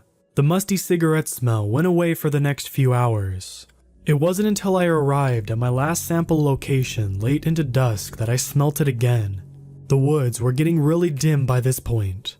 Looking back on it, it was a really stupid idea to stay out so late, as just hiking back to the camp in the dark would be pretty dangerous, even without a cigarette-smoking stalker. Having just put the collection tubes in my bag, I shined my flashlight around the darkened woods looking for whoever was giving off the smell. I didn't see anything that caught my attention. I would actually be more correct to say that I saw too many things in the dim light that may have been a head sticking out from behind a tree or someone crouching low in the foliage. I didn't like the idea of being in the dark woods with a stranger who, for the second time, was lurking near me without revealing themselves. So I began to double time it back to the stream. I made much better time on the way back even though it was dark because I didn't have to stop to take any samples. Even so, I didn't get back to the camp till a bit before 10. I was the last one to get back and everyone but the professor was already asleep. I didn't mention the cigarette smell to the professor because he seemed tired as it was, and he headed to his bed in the RV soon after I got back. I headed to my tent soon after. At some point in the night, I woke up needing to pee. I decided to head in the woods to do my business as I knew some of the other students were still feeling ill and needed the RV toilet for more urgent matters than just having to take a leak. I walked about 100 feet into the woods, found a tree, and did what I needed to do. As I turned back to the camp, something caught my eye. Somewhere off in the woods was a tiny, red glow. I was confused as to what it was until it flared momentarily and I realized it was the cherry of a cigarette. I stood there for a while watching the red ember glow, fade, then move slightly closer to the ground as to whoever was smoking would take it out of their mouth. Not being able to see the person, I assumed that they were watching the camp. I didn't know if they had seen me make my way into the woods or not, as the fire had been doused and the moon was only half full, so there wasn't very much light. I made my way slowly back to the camp as quietly as I could and entered the RV to wake up the professor. I told him about the person smoking in the woods and about the smell of cigarettes earlier in the day. However, when we got outside the RV, the ember from the cigarette was gone. My professor woke up the other student who hadn't come down with food poisoning, and we took turns watching over the camp. I didn't see or smell anything else when I was on guard duty, and went to sleep when the professor woke up for his turn. In the morning, the professor, the other student, and I went to where I guessed the smoker had been standing the night before, and sure enough, we found about 10 cigarette butts on the ground next to the tree. The tree itself looked like someone had been twisting and stabbing a knife or other sharp object into it, as the bark and the outer layers of the wood had been damaged and chipped away. The professor decided that the group should head back that day, even though we hadn't collected all of the samples we were assigned, to be on the safe side. We packed up camp and drove down the thin dirt trail without incident. The second we got onto the paved highway though, a white paneled van pulled out of the clearing just off the shoulder and began following us. The van stayed behind us all the way back, pulling off the highway when we did, taking the same surface streets that we did, and only stopped following us when we turned onto the road leading to our university campus. Everyone was freaked out by this, but it was around 9 at night on a weekend, so the security office on campus was closed.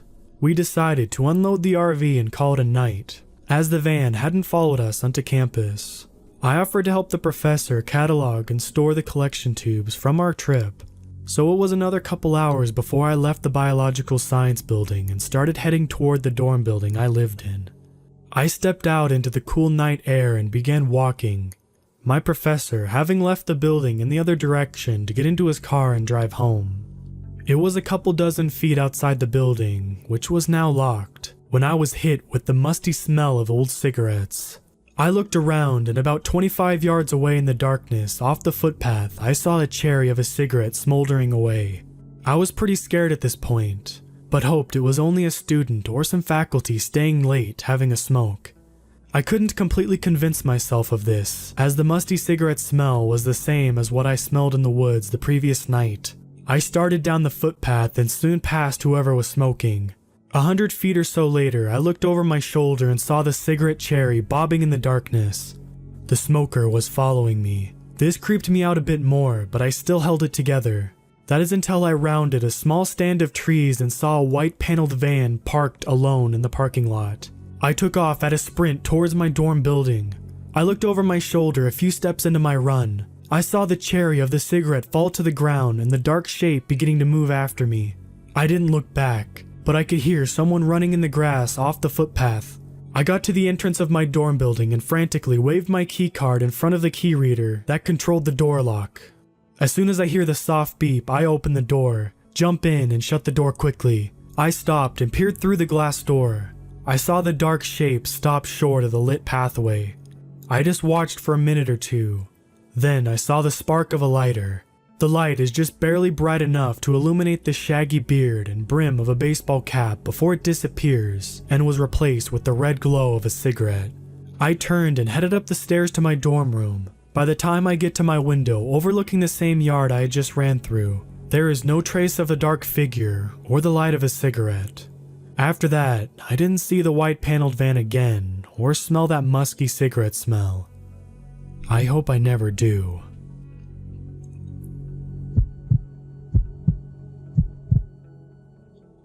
For some background, this happened back in 2003 when I was 6 years old. I'm from Michigan and this experience takes place over the summer. In the area I live in, we have a community pool that everyone who lives in the community is welcome to use. A special event this pool throws is called a midnight swim. The whole point of this is for the pool to be open till midnight. The pool usually closed at 9 p.m. Sunday through Thursday, and 10 p.m. on Friday and Saturday. The midnight swims were held on Friday nights. There are 3 midnight swims held each year I always looked forward to. Before you think I had bad parents for letting 2 6-year-olds stay out swimming until midnight, my brother and I were both excellent swimmers, since we had learned how to swim at age 3. And for being out till midnight, well, we lived in a safe neighborhood where nothing bad ever happened. On this particular day, we had to wait until 9 p.m. before we could go to the pool because my parents had to work late, and our sitter didn't want to leave the house and take us to the pool. So, 9 o'clock rolls around and my brother and I are ready to go. My parents get home and get ready themselves. As my parents are getting ready, me being my 6-year-old self gets bored and decided to wait for them out on the front porch. A little layout of my neighborhood. There is a main road just to the left of my house. Anyways, I'm walking around on my front lawn when I hear a voice call out to me saying, "Hey kid, come over here." At first, I thought the voice was coming from inside my head. Don't judge me, I was 6. But after hearing the voice call out a few more times and looking around, I spot a man standing in the shadows of some trees. My parents had taught me not to talk to strangers, but I was standing right in front of my house and I thought it would be safe. I asked the man what he wanted and he said he wanted to show me something. Realizing that there was something strange with how the man hadn't come out of the shadows, I told the man no and I was going back inside. The man didn't like this one bit. He scolded me for not listening to my elders and to do what he said. At this point, I was shocked. I didn't expect this man to yell at me, but I stupidly decided to not go inside and stay on the porch. I told the man that I didn't know him, to which he replied that he was a friend of my parents and that they wouldn't mind me going over to talk to him. It was at this point my dad had walked out and asked me who I was talking to, but by the time I had pointed to the trees, the man was gone. So, to the man that tried to lure a 6-year-old boy into the woods, let's not meet ever again.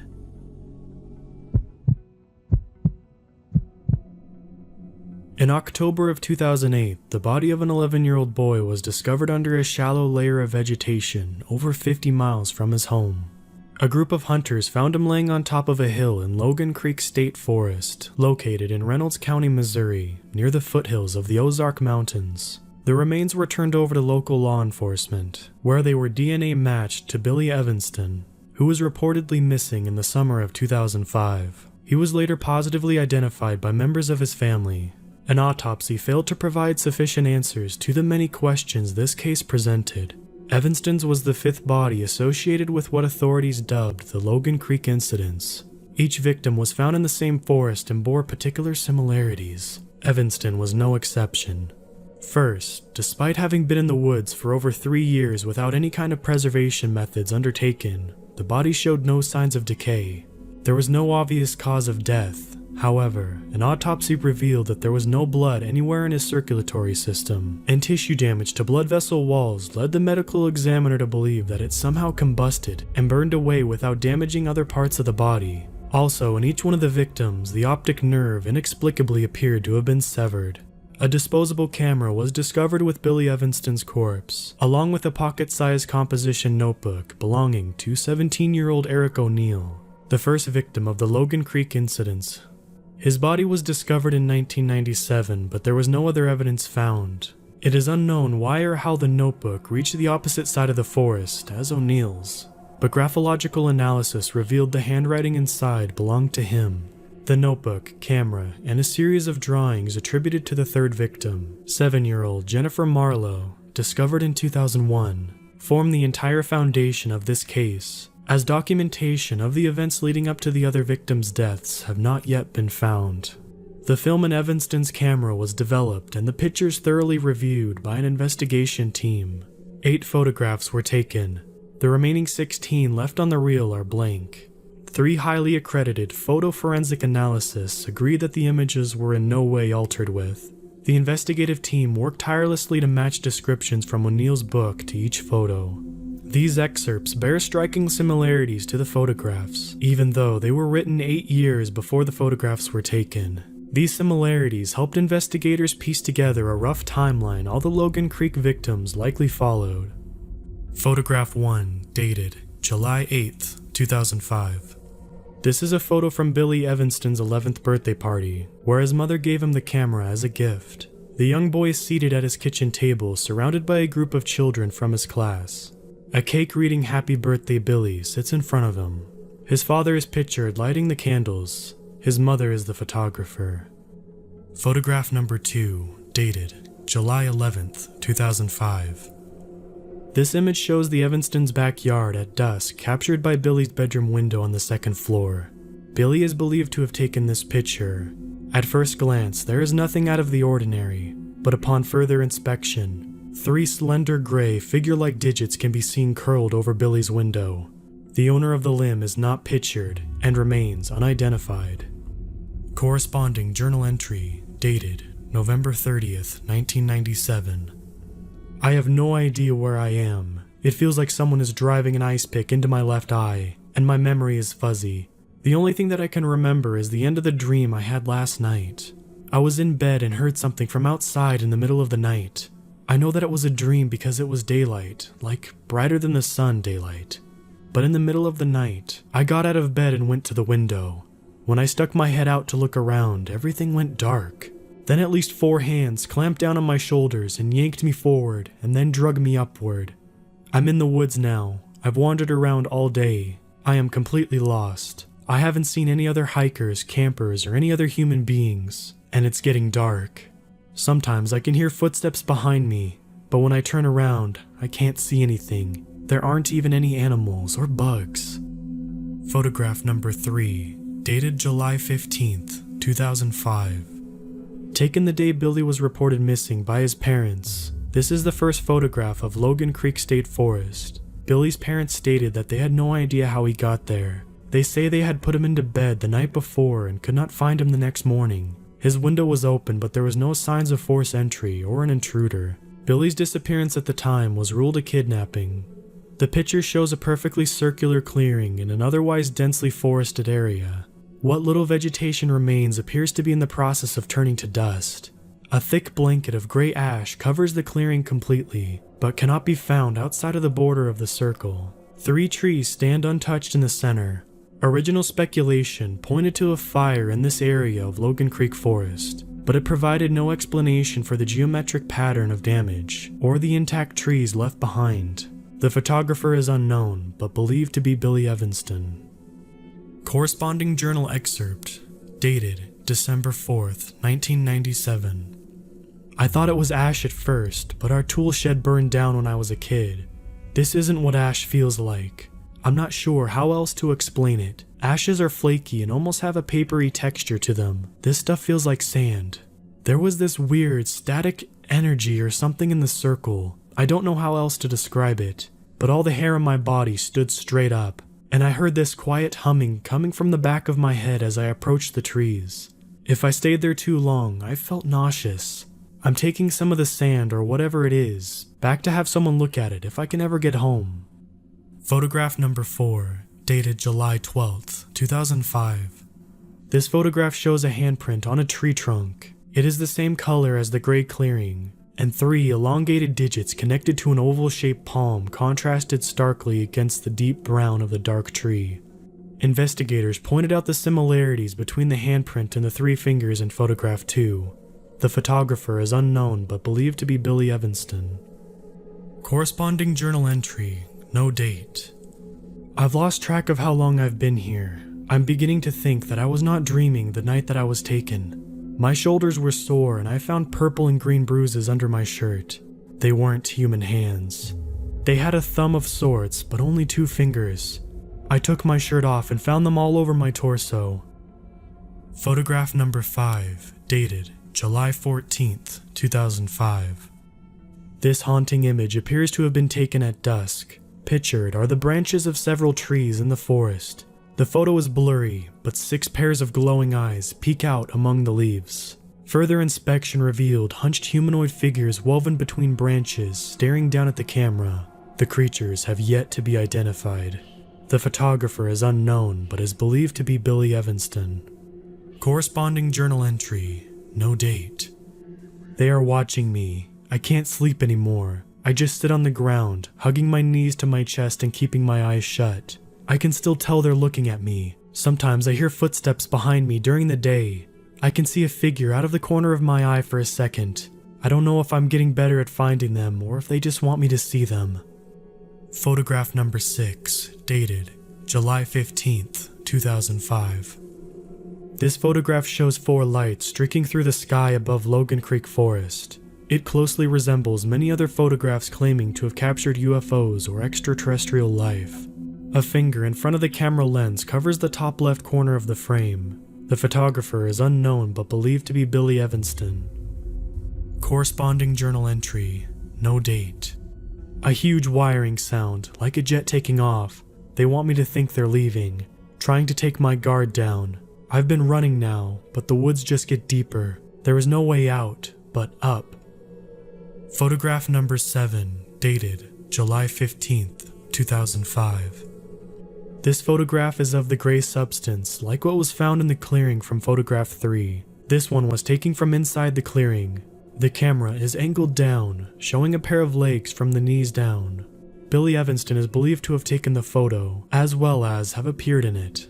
Particles of the still, unidentified substance coats his feet and seems to be snaking up the rest of his legs. Corresponding journal entry, no date. Please help me. That humming sound is all I can hear. The ground has turned against me, and that gray dust can crawl right up my legs and down my throat. It's hot. It burns. There's no way out, but up. Photograph number 8, dated July 15th, 2005. The last photo on Evanston's camera is by far the most unsettling. Pictured is Billy Evanston being dragged through the forest by 2 unidentified figures, which, though blurry, display striking resemblances to the figures from photograph 5. They are not facing the camera. The figures appear to be tall, but hunched over. Evanston's mouth is open as if he's screaming, but his body seems still. Some of the members of the investigative team believe that Evanston was dead when this photograph was taken. The photographer is unknown. Corresponding journal entry, no date. They took me up, but I can't escape. There's no way out. Jennifer Marlowe was reported missing in December 1995, but was not found until March of 2001. When her parents were questioned about her disappearance, they responded the same as the families of the other victims. They had put Jennifer to bed the night before, but there was no sign of her the next morning, no evidence of a break-in or kidnapping. She had seemingly vanished into thin air. When asked if they noticed any strange behavior before her disappearance, they provided a series of drawings done by Jennifer in the weeks leading up to her abduction. Her parents didn't think anything of the strange creatures depicted. Rather, they thought it was fueled by the 7-year-old's imagination or too many science fiction movies.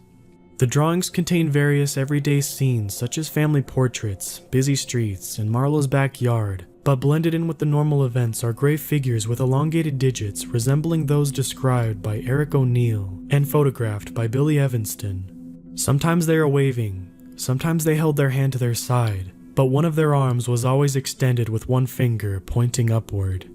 Originally, investigators believed this to be a kidnapping, an unfortunate abduction resulting in the murder of a child, but a prevalent crime nonetheless. However, the inexplainable details of the Logan River incidents have led several investigators to explore the idea of some sort of supernatural involvement.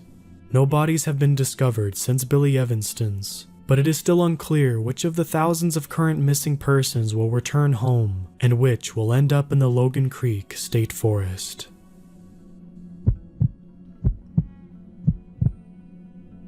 Jefferson National Forest lies just north of Blacksburg, Virginia.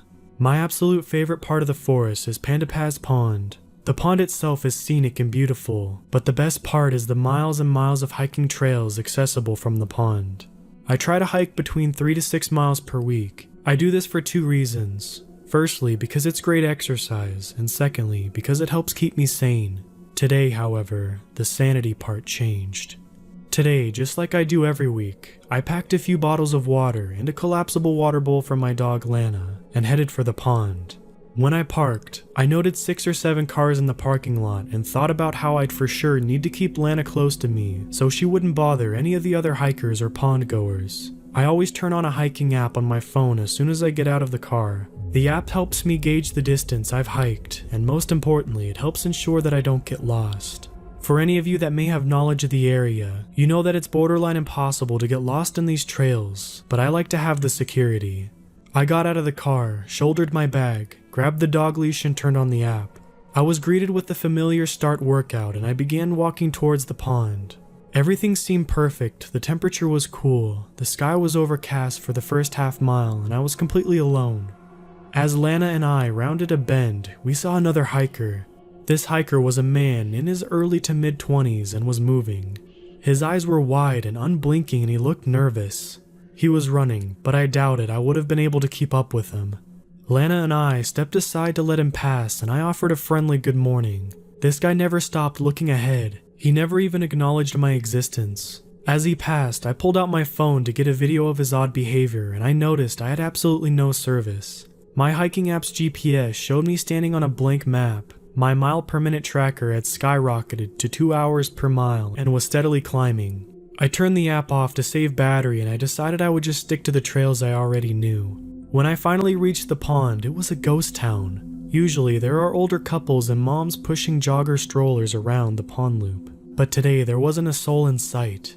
The combination of the deserted pond and the strange wide-eyed hiker was giving me an uneasy feeling, and for a moment I considered turning around and heading home. As I was standing there contemplating on what to do next, I felt Lana pulling enthusiastically on her leash. Okay, Lana, let's go," I said as we moved forward. There's this section of pond loop that forces you to cross a wooden bridge. The bridge separates the pond and a small section of marshland. Usually when you cross it, you can hear bullfrogs bellowing and see ducks swimming around lazily. Today though, there was nothing. No sound, no movement, nothing. I found it a little unnerving, but as we were so close to the trail, I decided to push on. We took our usual route, Lady Sniper Trail to Joe Pye Trail to Poverty Creek Trail. Usually, once we hit Poverty Creek Trail, we take a right and head back to the car. But today, with such perfect hiking weather, I decided to take a left and try a new trail I'd never been on before. I double-checked my location on the post-trail map, and I decided I would follow Poverty Creek Trail to Royale Trail, then loop back towards the parking lot about halfway down Royale. As soon as I turned left onto Poverty Creek, I experienced the worst case of vertigo I've ever experienced. I leaned on a low-hanging branch for a few minutes to try to regain my composure. When I finally felt normal again, I decided to snap off a branch and use it as a walking stick, just in case the vertigo came back. The branch gave me a ton of resistance before finally coming off. However, it didn't make a sound. I stopped and stared at the branch that should have come off with an ear-shattering crack, and I realized I couldn't hear anything other than my own breath. I looked up to the sky, barely visible through the canopy of trees. The sky was getting a lot darker than when I first stepped onto the trails. I felt my heart racing. Calm down, it looks just like it's gonna rain. That's why you don't hear any animals, I thought to myself. For some stupid reason, I decided to keep going. I could have, and most definitely should have turned around, but I kept going and turned onto Royale Trail. After about 15 minutes of walking, and hearing only the sound of Lana panting, I figured I should be close to the point where I loop back and get out of the woods. Another minute or two of walking presented me with a trail that headed into the general direction I needed to go. The trail was unmarked, unlike all the other trails. Whatever, just get out of these woods before you get stuck here in the rain. I said this out loud, mostly just to break the silence. This unmarked trail looked pretty well traveled, so I assumed it was okay. I assumed so very wrong. The trail quickly narrowed to nothing more than a deer trail, but it was going the way I needed to go. I decided to follow it. The vegetation started to get really thick, and I had to duck my head so I didn't get hit in the face by stray branches. Barreling through the bushes like I should have been, loud enough to wake the dead, but instead I heard nothing but my own heavy breathing. Suddenly, I fell through the brush into a clearing. On my hands and knees, I started to laugh how crappy this hike was going and looked over at Lana. She was frozen in place. All of her hair was raised and her teeth were bared. She looked straight ahead and let out a low growl. I looked up, hoping it was just a deer or a rabbit. Instead, I saw something that made my blood run cold. In the center of the clearing stood a man in camouflage. He was facing away from me with his head down. Lana growled again and I saw the man's head perk up. "Run," he said in a low, gruff voice. I ran, faster than I thought my feet could carry me, little Lana somehow matching my stride. As I silently crashed through the brush, I turned to see if the man was following us. He was, but he wasn't running but still seemed to be gaining on me. Every time I looked over my shoulder, he was a little closer. I could see his eyes, but he flashed an unpleasant white smile as he gained on us. I knew that I had to be close to 460, the highway that runs through the forest, and I knew if I could just make it to the pavement that I'd have a chance of making it home. "Run, little piggy," the man taunted just behind me. I saw the highway and changed direction. My legs screamed for me to stop, and every breath I took felt like broken glass was filling my lungs. I dove through the tree line and heard the man laugh as I crash-landed onto the shoulder of 460. I scrambled to my feet and turned around just in time to see the man melt back into the woods. The last part of him I saw was that white smile. The silence that I had been in for the better part of an hour stopped. The sound of passing cars and semi-trucks suddenly blasted me, and I realized I was safe. I looked around and got my bearings and realized I was still at least 2 miles from my car. I started walking back towards the parking lot, making sure to keep ample distance between myself and the tree line. During breaks in the passing cars, I could hear twigs snapping and I couldn't shake the feeling of being watched. I finally made it back to my car. I was shaking so bad I dropped the keys twice trying to unlock the door. As I was closing my car door, I heard the man's eerie taunt again. Run, little piggy. I've come to the decision that I will never hike there again.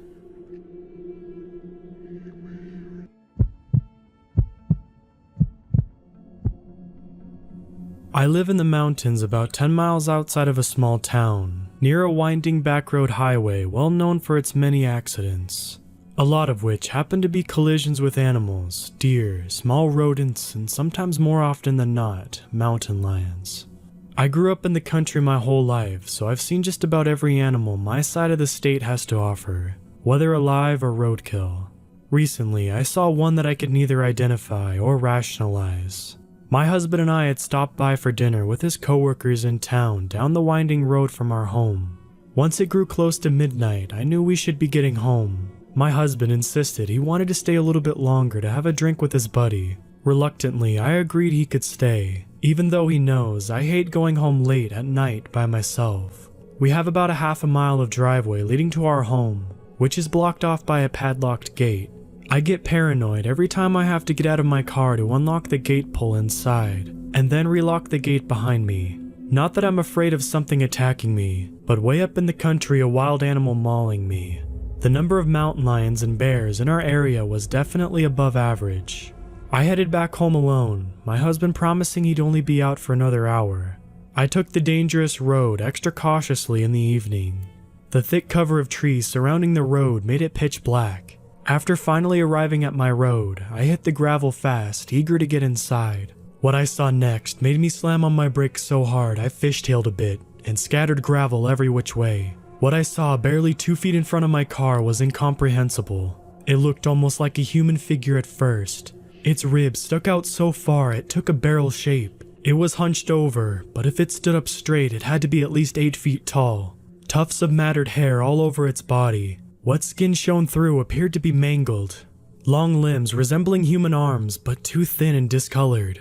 Its legs arched like wolves. It had no sign of a human face. The face it had seemed to be a snout that contained a sharp set of canine teeth that shone and snarled at me. My eyes locked with its piercing yellow eyes. It stared me down for what felt like an eternity. Then all of a sudden it broke our gaze, swiftly disappearing into the woods.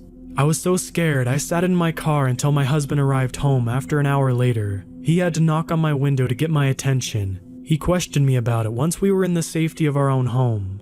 I've been dealing with paranormal experiences with spirits since I was a child, but my husband says he has never seen me this shook up before. I'll take a ghost over that creature any day. This is a story I was told by one of the other guides who had spent around 6 years guiding canoe trips in the Lake of the Woods. Let's call him Steven.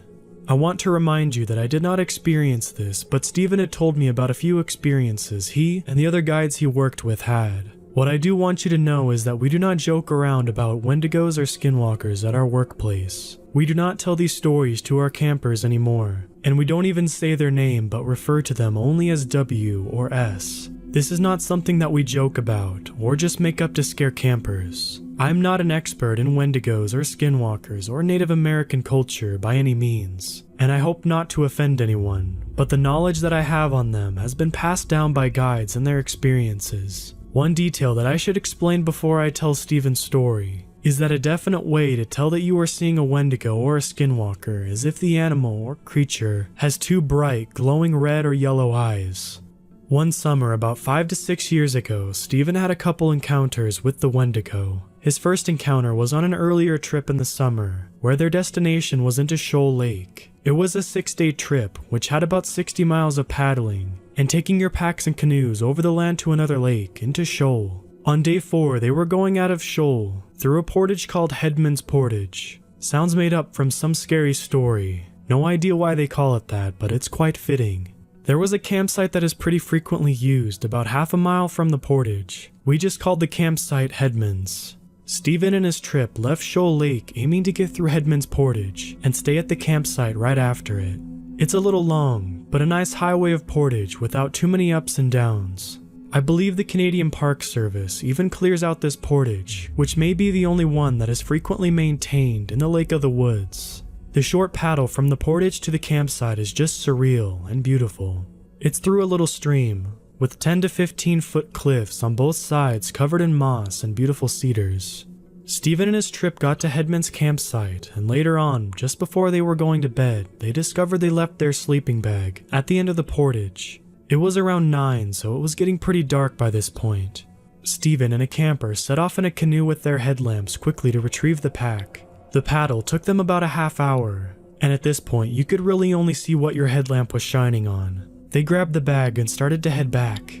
Shortly after leaving, Steven started to hear loud splashes and things falling from the water behind them. He dismissed it at first because beavers are pretty common in this area, and when they slap their tails it sounds pretty identical to a huge rock being chucked into the water. But the splashes kept going, and were right on his back as they kept paddling. Steven looked behind him to see a huge rock around the size of a baseball come flying at him and land into the water at his side. They began to paddle like crazy to get back to the campsite and away from whatever was chucking these giant, super heavy rocks at them.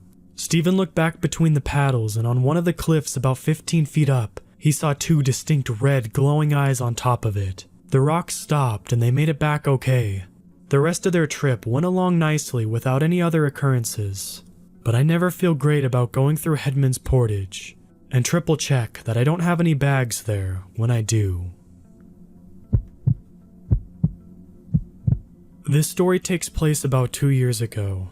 My aunt, married into the family, has cousins, not related to me, who live on a farm in La Pointe, Utah, on a reservation, and thought it would be fun to have all us other cousins go stay with her for a few days and see the Dinosaur National Monument. My aunt's grandmother had recently passed away, and her house was basically empty, so we went to stay there.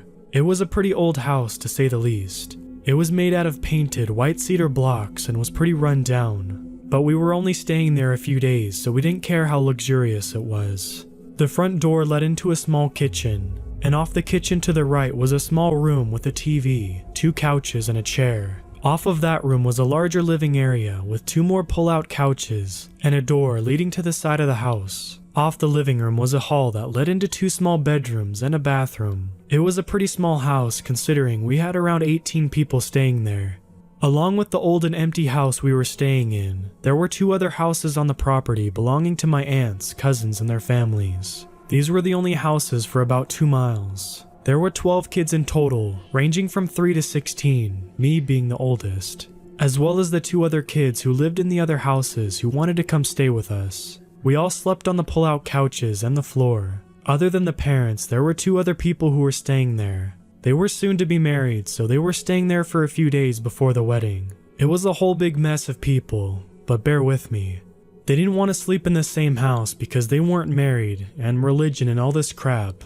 So the guy, we'll call him B, was sleeping in the small camper outside while his fiancée slept in one of the bedrooms. Now we can actually get to the creepy stuff. On the first night we were there, me and one of my cousins were on the pull-out couch in the first little room, while all the other kids were either on the other couches or on the floor, in either our room or the other. It was about midnight. Most of the kids were already asleep. We were watching Disney movies and dozing off when we started to hear strange noises outside toward the field. It sounded like low growling and panting, but not entirely like it was coming from an animal. There was just this weird human-like sound to it. I assumed it was some sort of stray animal, and got up to see when one of the other kids who lived next door, we'll call him L, jumped up and told me just to ignore it and go to sleep. I was really confused and the noises were still happening, but the terrified look on his face told me I should listen. The creature would pace around the house and stop at the door by the kitchen for a few minutes before continuing to circle the house. Neither of us got any sleep that night. The next night was basically the same setup. Kids sleeping everywhere, movies playing, a few people still dozing off. I was exhausted from the night before and managed to fall asleep when I was woken up by one of the youngest kids quietly crying and crawling into bed with me. We'll call him A. I asked him what was the matter, and he said he was scared by the big dog outside the window. I turned to Elle and asked if they had a dog. He looked completely scared out of his mind and said no, and told me to ignore it once again. I stayed up for a while after that, watching movies with A, when he asked me to walk with him to the bathroom. A little bit of explanation before I continue. This house was shaped like a short L, the bottom part being the kitchen and the 2 living rooms, and where it turns was the hallway with the bedrooms and the bathroom. The bathroom was right at the beginning of the hall. There was a small window to where you could see the wall, where the first living room was, straight ahead, along with a window that you could see through into the living room, where we were sleeping, and then the rest of the house to the left. Anyways, I was walking A to the bathroom and switch on the light when I see it. An extremely tall, dog-like creature standing on its hind legs facing the window, looking into the living room. Its fur was matted and its eyes seemed to be almost glowing orangish red. Its hands looked human-like, but with dark fur and long claws. I screamed, and the creature ran back around the side of the house on its hind legs. I picked up A and carried him back to the living room to quickly find Elle closing the curtains. "What was that?" I whispered to Elle. "I don't know." "If you ignore it, it'll go away," he whispered back. "You've seen it before?" "Only a couple times, but not recently." Our talking woke up Elle's younger sister, and surprisingly, nobody else. I'm guessing she knew what was going on because she seemed just as scared as we were. I sat A down on the bed and turned the TV up louder, drowning out the sounds of the creature was making outside, and hoping to calm A down a bit and take our minds off whatever the hell we just saw. The noises circling the house continued for about another half hour, when they stopped at the back door in the other room. I peered my head around the corner to face the door. The door handle on the first door started to move back and forth. You could see the silhouette of something huge behind it. I rushed over to shut and lock the other door, trying not to wake anyone else. Just as I did, B, guy sleeping in the camper outside, also Elle's uncle, burst through the kitchen door, slamming it behind him.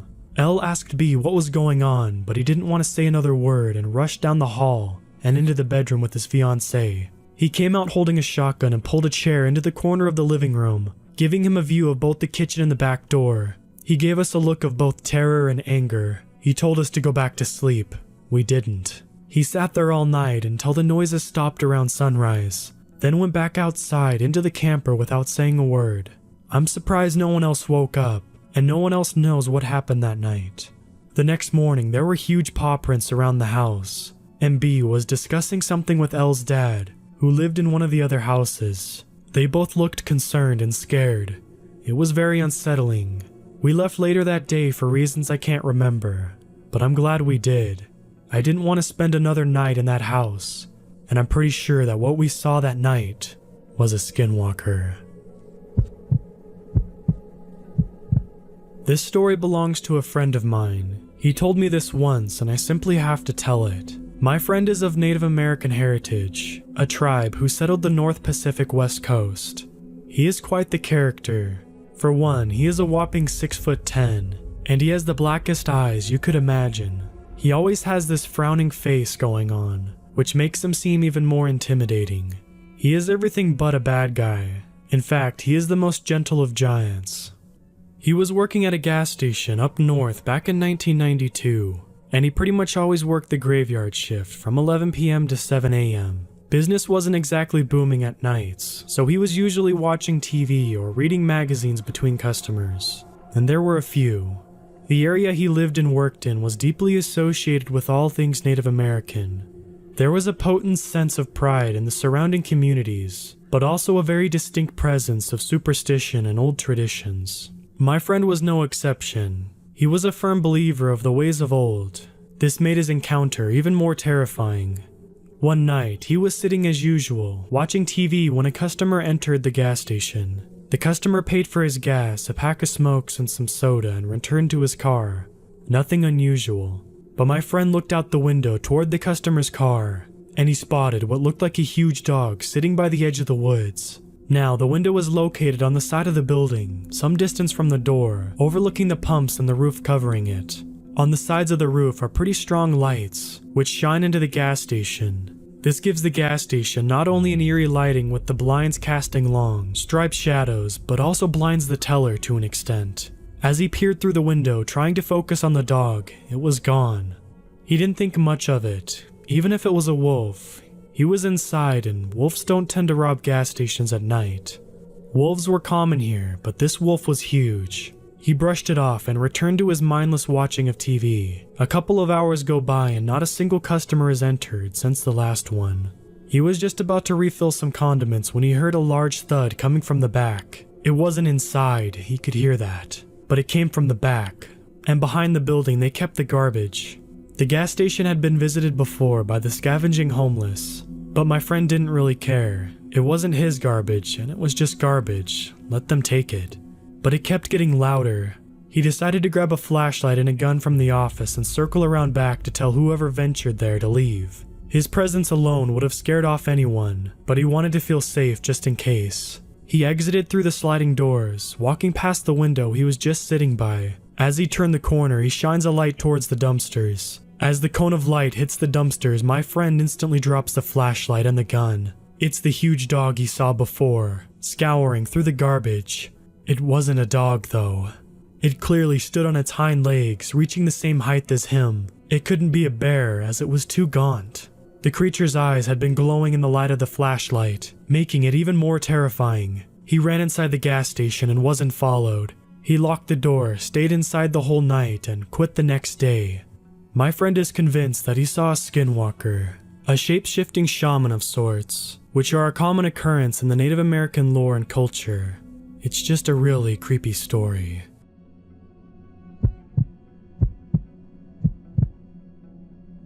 I'm not sure what to think of what happened. I may just be overthinking things, or my sister may have just been joking with me. I figured I would share my small story here, in case anyone had any insight on what happened. However, I don't quite believe anything is monstrous, as I suspect to be at fault. I probably just misheard. For perspective, I will tell you that I live out of the southern part of British Columbia, Canada. I live a good hour and a half away from the nearest town by car, and my home is completely surrounded by forest with a few distant neighbors. It is not uncommon for us to see and hear coyotes, wolves, bears, and cougars, so we have a large dog for protection. However, the latest dog passed on, so our new protector is just a puppy and she's not very brave just yet. And I don't think she could have helped the situation if she wanted to. It happened the summer after my graduation. I got a call from one of my neighbors asking if I could tend to her garden while her and her husband went on a fishing trip. I took the walk down the hill with my dog through the brush so that she could lay out the details of specific care her plants would need. My family has known this woman since we moved into our home 20 years ago, and as children we would all go down and visit her, make her cards and chat, and she would allow us to play in her swimming pool in the summer. I trust her completely and have house sat for her before, so it was no odd request for my sister and I to go help out. The garden was new and absolutely beautiful. I have a garden of my own, but it was nothing compared to hers, which was gated and was in pristine condition. The mosquitoes were horrid, so she made her instructions short and I retreated back up the hill to inform my little sister of our assignment. The first day was terribly hot. My sister and I attempted to get up early to evade the heat and bloodsuckers, but in the end they were all sitting in the shade waiting for us to arrive. It took a full hour and a half to completely soak the entire garden, and by then we were sweating, bloody, itchy and irritable from all of our newfound bite marks. We were supposed to water the garden every morning so that the sun wouldn't dry up the water throughout the day. So I got up early to wake my sister, who after yesterday's assignment refused to go down with me, protesting that she wanted to sleep in and to leave her alone. Not wanting to be held responsible for the demise of my neighbor's veggies, I reluctantly trotted down the path to my neighbor's. Both my dogs were off on some squirrel-infested adventure, so my trek was made alone. Only a few birds that morning until I made it farther down, and the closer I got, the quieter it became. My attention, however, was on the sun, and I wanted to finish my task ASAP. When I was almost done, I took a stretch and went to turn off the hose, wiping the sweat from my forehead. Across the field, from the garden, I thought I heard a person, which would have been very odd, so I stood still to listen. What I heard was my sister calling my name in a shrill voice. My sister and I would often call each other in strange, exaggerated screeches and voices in just that particular way. I knew for a fact that my sister is far too lazy to hike all the way down and sneak through the brush across the field just to yell at me.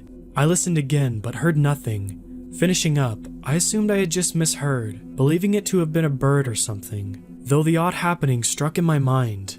Later on, I referred the account to my sister, who laughed and joked with me that this must have been the creature her friend told her about. The creature she was referring to was called Wendigo, or Skinwalker. I honestly don't know the difference between the two. I don't know what these creatures are or if they actually exist, but if they were to, they're supposed to live in this kind of area. I put it out of my mind anyway, not believing in such things. The next day, I was with my sister tending the garden, and my dog came down to see us. I was shocked to see her paw was all bloody, thinking that she had cut herself on a piece of sheet metal. I ran with her back up to the house to see if I could clean and fix it. My sister didn't want to come up with me, so she stayed in the garden to finish up watering her part. It turned out the blood on my dog's paw was not her own, and that she had simply caught an unfortunate pack rat, whom she delightedly tore to pieces. When I came back, my sister wasn't in the garden. Confused, I began to walk to my neighbor's house when she came outside to meet me. She told me she had heard her name being called from across the field in my voice, in the same way I heard mine. She was visibly spooked and insisted we go back up to our house and leave the garden for tomorrow. I refused and told her she could go up without me if she wanted, but I had to finish the garden. I suspected she was only kidding with me, and I was waiting for her to give up right away, like she normally would. Instead, she stayed with me, holding her arms, and refused to walk home alone. Once we finished, we both came back together for the next 3 mornings to water the garden, and no other occurrences happened. To this day, my sister claims she wasn't lying. I'm not sure if these creatures are supposed to be smart enough or talented enough to pull off stunts so specific. We have lived in the same house in the middle of the woods for our whole lives, and we can be loud and silly without fear of annoying anyone. But if someone or something had been close enough to listen, they definitely had plenty of time to do so. Also, how these occurrences only happened when we were alone gives me goosebumps. If you have any answers for me, I would appreciate any info you have. I won't reveal who I am or much about where I live, and to be honest, it's been a few months since this happened, but I just came to terms with it now, and I have to warn people about what's out there, what they knew, what we don't. Warning, this is a very long read and some of the content below is very disturbing, but I can't hold back, so here's my story. Occasionally, I like to go hiking with my friends. There's not much more to do, honestly. We live in a small mountain town in Colorado. It was fun at first, but by now, we know the trails by heart. By the end of the summer, there was only one we hadn't tried. Now, there's a reason for that. The trail goes right through a portion of the forest that the Ute people consider to be sacred. I'll admit, I have hang-ups when it comes to these things. You don't wear hats in church, you don't let the American flag touch the ground. You don't trudge all over somebody's sacred land for the fun of it. Still, my friend, we'll call him Mark, convinced me to go. He said that regardless of whether I went, he'd go anyway, and since no one else was going, he managed to get me to go with him. That's one of my other hang-ups. Don't go hiking alone. Don't let friends go hiking alone. Too many tragic news stories start that way. So I ended up going with him reluctantly. The whole way there, he was talking about how this was the coolest trail he'd ever been on. Yes, he'd been there before, though only once. His ploy had been to get me to come with him, so he could show me. He admitted this in the casual way that friends admit being jerks to friends. Sometimes I didn't blame him. I had a tendency to have a stick up my butt, and what followed only reinforced it. We arrived at about 9, I remember, giving us plenty of time. It was farther away from the town than most trails, and it wasn't near a paved road, so there was a lot of walking just to get there. No tourists knew about it. A lot of locals and even some Ute didn't know about it. But if you followed a game trail through a bunch of trees, it would widen out and lead its way through some mountains, densely forested terrain. What struck me was how quiet it was. This, apparently, was what Mark found so awesome. For some reason, in this particular place, you couldn't hear any birds chirping or any wildlife whatsoever. It was complete and utter silence. Eventually, I had to go to the bathroom and I stepped off the main road, just so Mark wouldn't see me. As I was going, I spotted something through the trees. It looked like some sort of clearing, just past the shallow creek, with a log going over it. My curiosity got the better of me and I looked at the log. It didn't seem to be an act of nature. It was a makeshift bridge, I was sure. True enough, when I tested it, it seemed to be stable. I put one foot in front of the other and crossed. When I reached the other side, I pulled my way through some trees and saw the first image of the day that I will never forget. Though to many, it wouldn't have seemed like much. In front of me, there was vegetation, trees, ferns, brush, but suddenly, it all stopped. Within a perfect circle, surrounded by small, perfectly arranged rocks, there was nothing but smooth dirt. It was strange, not in the least because the shape of the rocks was absolutely perfect. They were partially submerged in soil and fit together like bricks. Every single one of them was the same uniform white color, and as I got closer, I saw things had been carved on them, symbols. They were old, very old. Even if I had understood them, their distinct shapes had been lost over the years. That was strange, but what disturbed me was that this circle wasn't actually perfect. On one edge, just one, a group of rocks had been kicked up. They were scattered around, as if they actually had been in a perfect brick wall, and something shattered them. In this area, the otherwise perfectly smooth dirt had been kicked up. There was something about it that just unsettled me. As quiet as the entire forest was, it felt quieter here. I quickly turned around and went back to Mark, who made some lame old number 2 joke. I should have forced him to leave right there. Instead though, we kept going. After all, the day was only half over. While the forest itself was cool, at least Mark's perspective, I found the trail to be rather disappointing. It just went on and on. There was no alternate paths, and there was hardly any challenging terrain. For Colorado, this whole area was so flat, it was hardly a hike at all. The trail was just long, very long. It took us until noon to reach the end. There was no one else on it. I know that it was a hard trail to find, and many of the other locals might share my sentiments, but we were there all day and we didn't run into anyone. Of course, it wasn't until we reached the end that things started to get really weird. The trail didn't loop at all, and I inwardly groaned knowing that we would have to walk these same 3 boring hours back. We took our time eating our lunch. As we did, I swear I could hear noises for the first time. There were animals moving through the forest nearby. We could hear the rustling of the brush.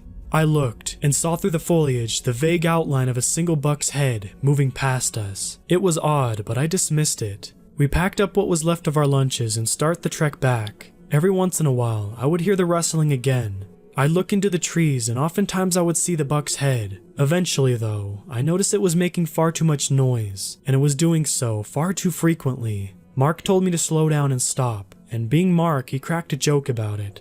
But finally, he went silent, and we both still heard the rustling. Now even Mark was a little freaked out. He turned around and saw the vaguest outline of the buck's head again. This time to me, there seemed to be something wrong. The head was far too high up, around the higher branches of the trees. I noticed it. Mark didn't. I should have said something, but I didn't have time. Just as I was there, it was gone again, going off further into the forest. I remember Mark talking about how the deer was annoying as hell, about how he was going to scare it off or something. I don't remember exactly what he said, and that bothers me, because I should remember. He was one of my best friends. I do remember him yelling at it, and at the time it was funny. Hey Buck, yeah, you, leave us alone. He walked off the road and disappeared down the ridge, behind a layer of trees, pursuing it. For a minute, there was silence. That minute became 2. Mark? I called out. No answer. 5 minutes passed. I climbed down the ridge after him. Mark! I followed the general direction he had gone in, keeping the way back to the road in my mind. I wouldn't go far. I knew, because he was smart enough to not go far. He hadn't. After a short time, I found a place where there was no signs of struggle. In addition, there was blood. There was a lot of blood. It was all over the trees and all over the ground. I cursed to myself. There were other things too in addition to the blood. Pieces of flesh that I didn't like to look at. There were marks showing that something had been dragged away from here. Mark, I called out, ferociously now. Forgetting the trail for a second, I ran forward, along the drag marks. After running too far to be safe, I reached a small ravine, with a creek running through it. I narrowly stopped myself. It wasn't a long drop, but it would hurt you, and a sprained ankle in the middle of the forest was bad news. The trail stopped here. Mark, I murmured, then called out again, Mark!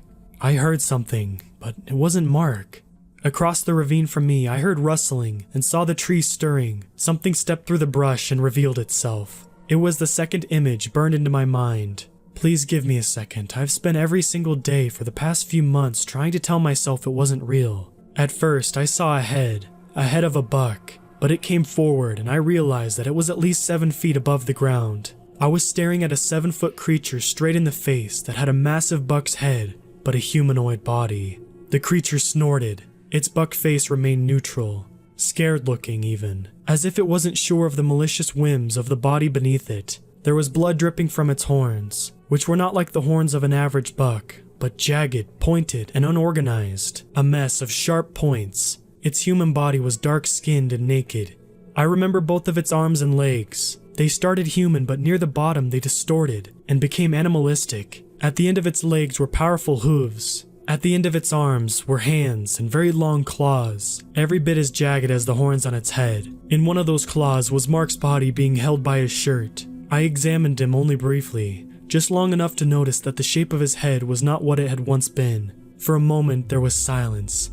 I didn't scream. I couldn't believe what was in front of me. Then the creature's ears ruffled. It dropped Mark and started backing up. Its deer head hung lazily to the side as it moved. My brain rang, suddenly. It's going to jump the gap. It's coming for me. With the logical side of my mind shut off, I turned around and ran, hopefully in the exact opposite direction the way I came. Behind me, I heard a powerful grunt, and then a scuffle of the monster landing on the bank. There was a horrifying roar. Something that sounded like a grizzly bear and a buck shouting together. I had never run so fast or so desperately in all of my life, but it was gaining on me, and as I ran through the forest, I started to feel its warm, hungry breath on my back. Its hands were extending, and I swear I could feel its claws scratch me. I ran and scurried up the bank leading to the path. I don't know how I got there without it grabbing me, but I did. Then I took off down the road, hoping I was going the right direction. While running, I threw off my backpack and gained some speed. I think the bank delayed it, slightly. That's the only reason I can account as to how I got in front of it. Somehow, I ran and ran and ran. I didn't stop. Eventually, I didn't hear it anymore. But I didn't care. I kept running. I have never been a long-distance runner, but my adrenaline was not going to wear off anytime soon. I intended to take advantage of it. When I reached the end of the trail and saw the road again, I couldn't believe it. I got into my car. Just before I took off, I shot a glance back up the trail, at the point where it went up between the two mountains, and was visible from the road. I would regret it. Standing there at the beginning of the trail was the skinwalker, as I've come to call it.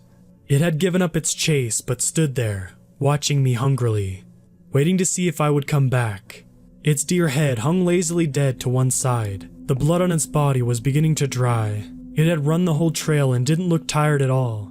I twisted the ignition and floored the car and never came back. They never found Mark, and I would never explain what happened. No one would believe me. I thought I needed to tell someone, which is why I'm posting it here. It came back to me in my dreams, nightmares. That creature, the skinwalker. Somehow, I doubt that forest was really sacred. In fact, I'm sure it was the opposite. Because the image that flashes through my mind most often is not the horrific creature. It isn't Mark's corpse. It's that circle, which must have been maintained over the years by those who knew, those who understood. That old circle, left alone for so long.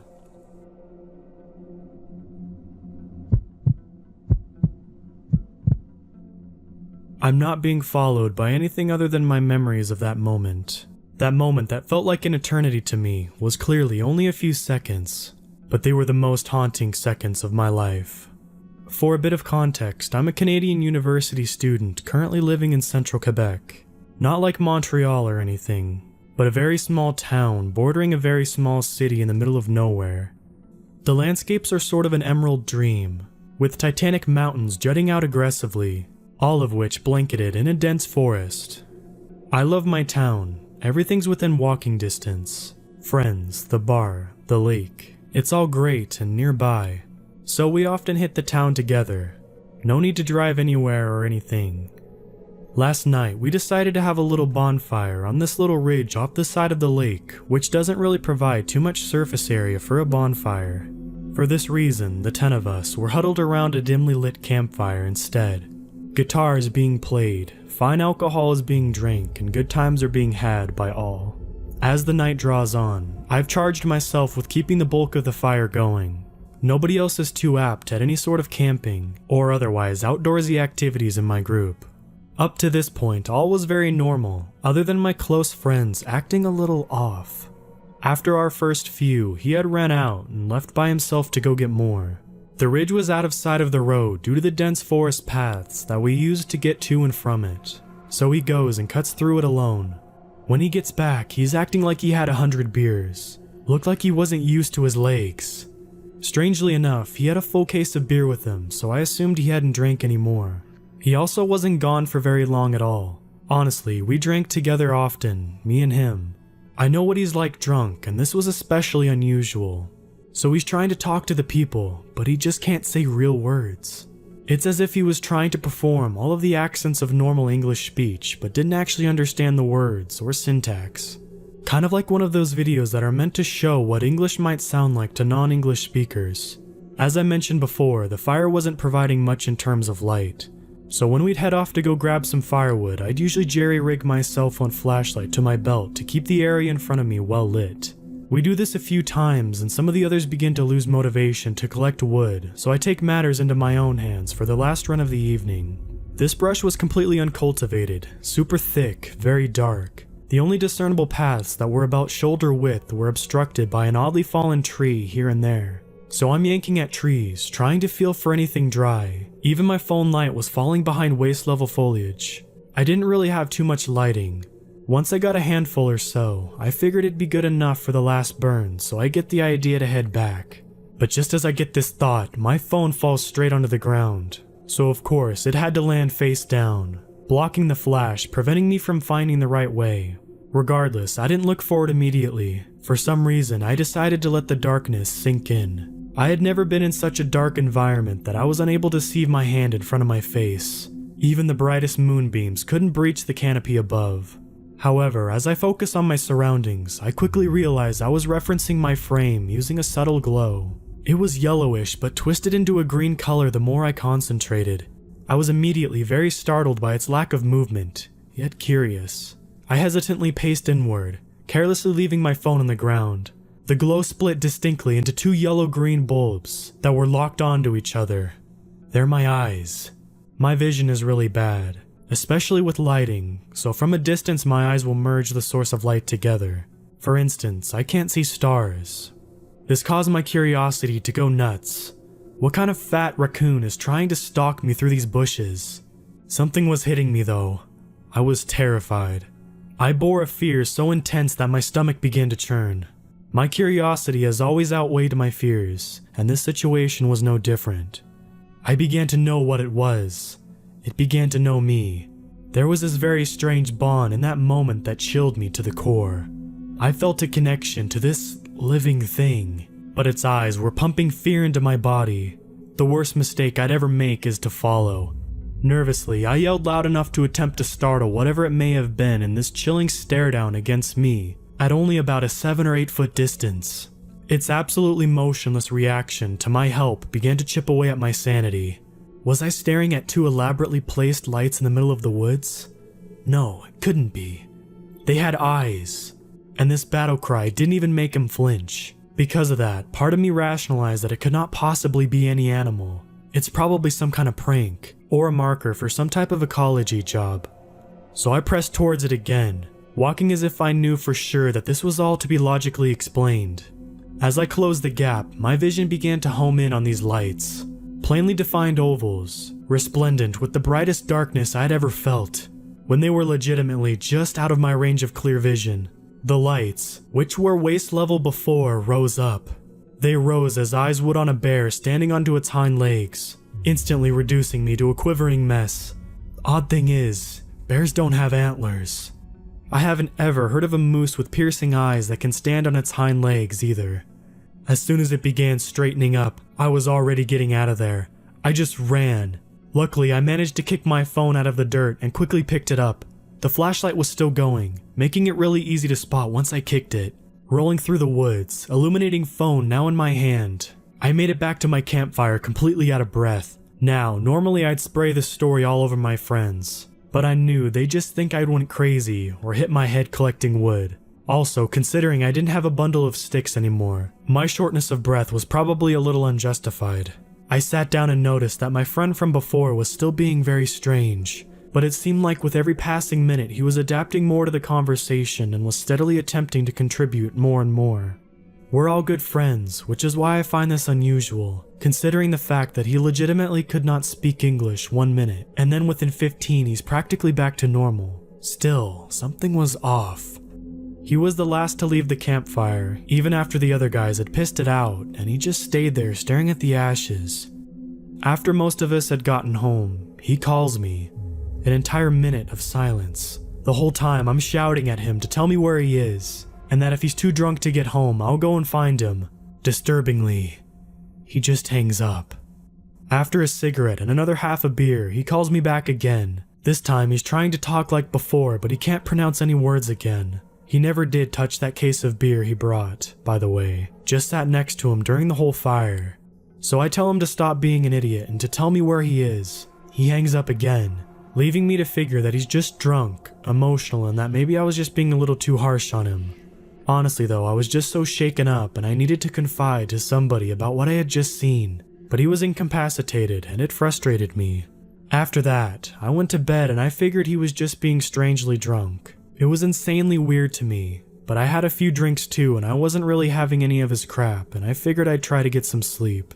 When I wake up in the morning, I have a text from his roommate asking me why he saw him crawl from underneath his car in the driveway this morning.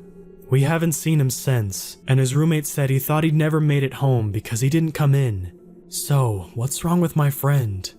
I'm hoping he comes back because if he doesn't, my buddy just got his skin and carjacked by a flesh gate or something. So now I'm scared.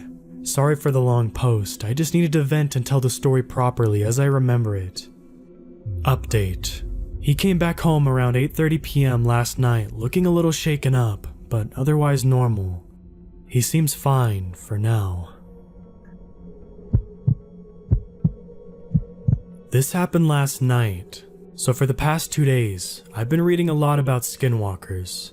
I've scourged the top posts of all time and read every single story from there, and also the local news for skinwalker stories. I live in NWT.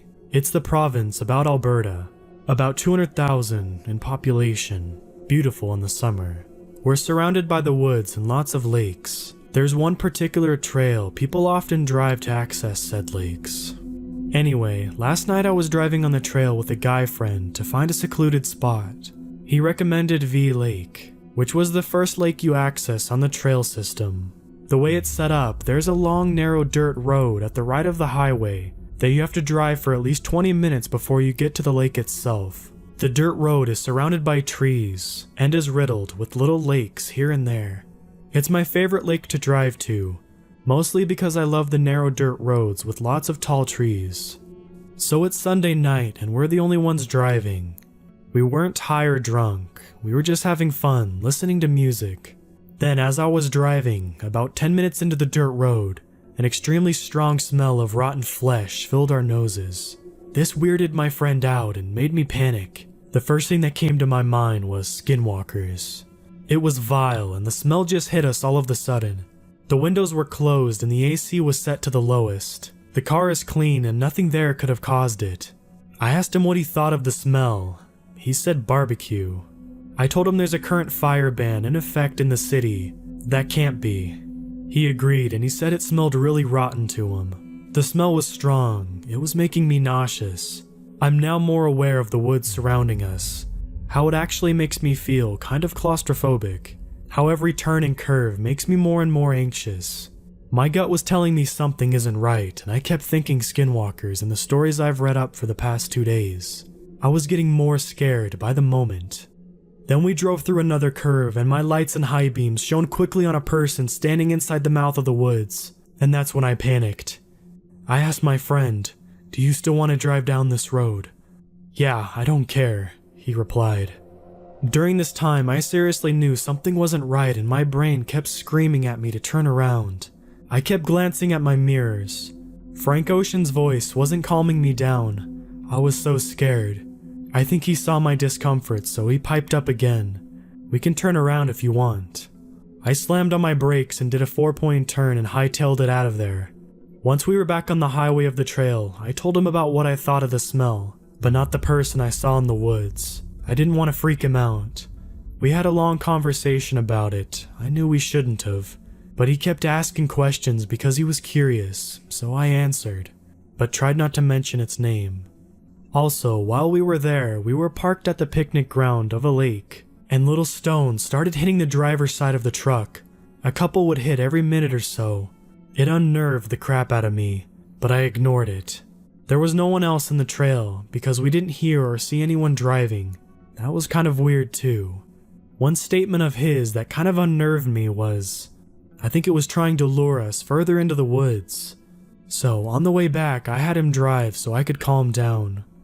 I was calmer on the drive back. There were some foxes with glowing eyes in the middle of the road that kind of freaked me out at first, but then I realized they're just foxes. Also saw roadkill by the immediate side of the road that wasn't there before, which was pretty weird. It was about the size of a beaver, but really nothing to panic about, I think. So yeah, this all happened from 1 to 3 a.m. last night. I now really believe in skinwalkers. Just wasn't expecting on encountering one. My uncle, aunt, and all my cousins live in Utah, like 2 states over from me, California. They drive around a lot, especially for family reunions. My uncle often tells all the kids and everyone else a story when we go camping, mostly since someone usually wants to hear it again. He was driving back home alone one night in the summer. He knew the area well and he wasn't worried, but he was still kind of creeped out from, well, driving alone at night. He was in a long road of that sort of sparse, deserty area with the hills and bushes. My uncle then heard a weird noise, like a chirp or something. The way he described it was the first part of the he that Michael Jackson makes, without the second he. It sounds very ridiculous, I know, but unsettling in the cold, dark outdoors. And it seemed clear enough to not have just been creaking metal, or something like that. Obviously, he got a little weirded out by it. He's a lively, tough dude with the company of others, but he hates being alone. My uncle heard it from somewhat far away, but then he started hearing it again, and it was almost ramping up, getting faster. It was also getting slightly louder. He sped up, but it still continued to get closer. He looked to the left outside his window and saw something running almost parallel to his truck, pretty far off the road but inside the bush area, upright like a tall, skinny human. He said it was brown and furry, and it just bothered him. It wasn't horror movie monster scary, but it was something's wrong scary. He heard the moving of leaves. The noise was now basically constant. It sounded different, like a person sounds when they're tired and speak every syllable in one breath of air. The animal thing sort of faded into the plants. The thing was, though, he didn't feel any less scared, since now he feared it was in front of him, and that he would see it clearly on the road. But nothing happened for the rest of the ride. He usually clears out the night with his story. Camping stories are fun, but they're sort of harmless. This one gets everyone creeped out and thinking, something that wouldn't have gone away if he told the story earlier. For a little background on my story, I live in a small town outside of Kansas City, Kansas. But the area I live in has lots of history around it, and there was a lot of Native American activity in the area. My house has a long driveway, and is in the middle of a stand of woods. The woods have been there as long as there's records of the area. When we first moved into our home, everything seemed pretty normal, but after living there a month, that's when abnormal stuff started to happen. Pounding on the roof, animal scratches on our vehicles, and we started finding a lot of dead animals on the property. We even contacted Kansas state game wardens, but couldn't find any evidence of poaching or poisoning, or even the animals getting hit by cars. So after about 2 years of this, my older brother moves back in and brings his dog with him. One night at about 11 p.m. the dog starts whining to be let out. So I put him on the leash and let him walk around the yard.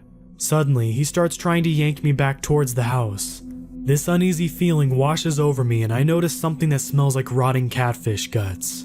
I feel like someone was watching me, so I turn around, and down by our garage, just inside the light, I see this figure. It was about 5 feet tall, hunched over, and it was very pale. It had small, deep, beady eyes and had a deer-like face. A sense of pure terror washed over me. I've never been more scared of anything in my life, and to this day, I've never felt that level of fear. I ran back into the house to wake up my dad and brother. They grab some shotguns and run outside to check it out. All they find are some pretty deep scratch marks on the garage. We contacted the game wardens the next day. I described what I saw and smelt, and they said it was probably a very sick deer that had contracted some sort of illness or something of that sort. Weird stuff kept happening for another 2 or 3 years. Then we had a really bad drought and stuff stopped occurring, so I don't know what the hell I saw that night. I was wondering if anyone had seen or smelled anything similar to that.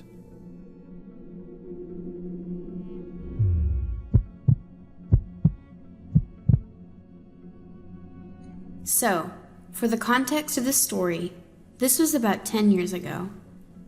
I was about 13 the first time my parents took me and my little brother to Disneyland for the first time, and it literally was the happiest place on earth. Me and my brother, who was only 10 at the time, adored the rides, the fireworks, the food, just the magic in general. It was my favorite family vacation we had ever taken. However, I seemed to get a lot of negative attention. I was tall for my age and already well developed, so I would get stares from older men. I didn't think much of it at the time, but I overheard my dad mention something to my mom about a father with 2 children staring at my ass in the line of a ride. This barely concerned me though, considering where we were at. On the 3rd day of our vacation, my parents were so worn out, they didn't want to go to the park anymore. I begged and pleaded with them to allow me and my brother to head off on our own, and finally, my mother talked my father into allowing us to go and explore Disneyland by ourselves. Taking my brother firmly by the hand, we walked to the park entrance and experienced a newfound sense of glorious freedom as we walked through the gate by ourselves for the first time. It was almost like seeing it all over again in a new light. Like I said, I was completely oblivious to most things since I had grown up in a small town in relative safety. I was a nerd and nobody ever paid attention to me at my middle school, so I didn't expect them to pay attention to me anywhere else. I remember getting in line for Pirates of the Caribbean, and I felt someone else get in line behind me and my brother, and he was standing very, very close. Close enough to almost be touching my brother. Since my brother has autism, and I didn't want him freaking out because someone was so close, I decided to play the sacrificial lamb and stepped between him and my brother. However, this just made him step even closer, practically pressing up against my body. I felt uncomfortable, but I chose to ignore him as we got closer to the front of the ride. Stepping into the boat, I stuck my baby brother on the side and slunk into the middle seat. From behind me, I could hear a commotion and someone slid in next to me. The creepy guy who kept pressing up against me. It didn't take him long to continue getting in my personal space, his hand practically touching my upper thigh. I was a shy 13-year-old, and he was a grown-ass man. How the hell was I going to try and keep him off me? He would have crushed me like a bug. So I tried to huddle next to my brother and enjoy the ride. As it went on, the guy's hand went from a relaxed stance to a firm grip, his thumb digging into my skin. I wanted to cry and vomit all at the same time as my oblivious brother watched the animatronic pirates. As the ride was getting to a standstill, the guy finally turns to me and gives me a smile. At least, I think it was a smile. It was super dark in the ride. It could have been a snarl for all I knew. He mentioned something about seeing me and my brother around the park, that we looked like we were lost, and that he could give us a behind-the-scenes tour of the park since he was an off-duty park employee. He said he worked for the Tower of Terror over in California Adventure. I politely declined, and the guy finally lets go of my thigh, but kept his leg securely glued to my own. I couldn't get out of that damn boat fast enough. Heart in my throat and my brother in tow, we got out of the ride and burst onto the busy street. I didn't know what to do except get away from the creep, but he tailed me and my brother for another 10 minutes. Finally, I realized what my 13-year-old terrified self had to do. I marched up to the closest park employee, a young, short woman with blonde hair, and started telling her about the events of the last half hour. I tried to point out the man, but apparently as soon as he saw that we were going to talk to the staff, he hightailed it out of there. She reassured me that they would do everything in their power to try and find the guy, but she couldn't make any promises. We were asked to go to security and not to walk back to our hotel alone, so I could give a description of the man, which I was unfortunately unable to do because of the dimness of the ride. They called our parents, who were visibly shaken but glad that we were okay. The rest of our vacation went off without a hitch, but my brother and I were kept by our parents' side the entire time. Even when we went back when I was 16 and my mother kept me glued to her hip the entire time, it was only when we went back when I was 19 that she allowed my brother and I to wander off again. By this point, me being my loud-mouthed, swearing self you now see before you. I guess these occurrences aren't uncommon in the park, unfortunately, and for the sake of those who are victims of something like this, I pray that you speak up, fight, do whatever you can to get away from people like that man. And to the man on the Pirates ride, let's never meet again, you pedophile.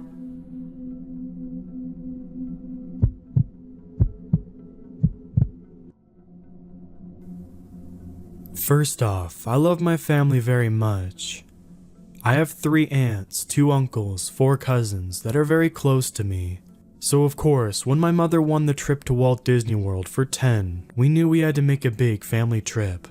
We paid for my Aunt Bonnie and her husband Ron, Aunt Jean, Cousin Audrey, Uncle Bruce, Uncle Dan, and Aunt Linda. But we invited everyone else to come if they could pay. My family is comprised of doctors, engineers, and for God's sakes, my grandfather is an actual rocket scientist. They could absolutely pay. We planned ahead and all got on a flight that landed in Orlando at about the same time, and we got adjoining rooms at the hotel. Altogether, we took up 5 rooms. Even though all my cousins are old enough to drink, Nathan, Audrey, and I played with the doors that connected our family's rooms. It was late when we got to Florida. We didn't account for the hour time change.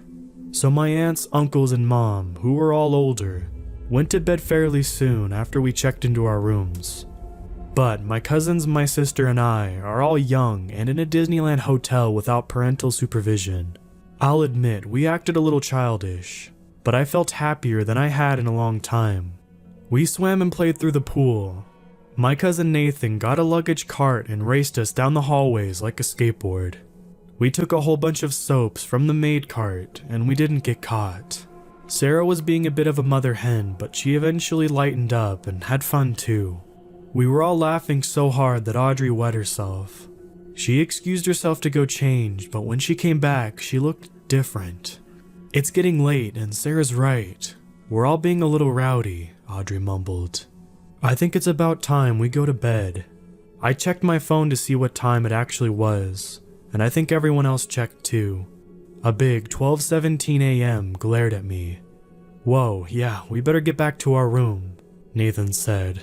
He pushed us back to our respective rooms, and we vowed to meet up for the free breakfast downstairs at 8:30. My sister and I got in, put on our pajamas, and fell asleep, and didn't wake up until 7:56. I woke up to the sound of my sister screeching to my mother that she didn't have enough time to put her makeup on, and she wouldn't be joining us for breakfast.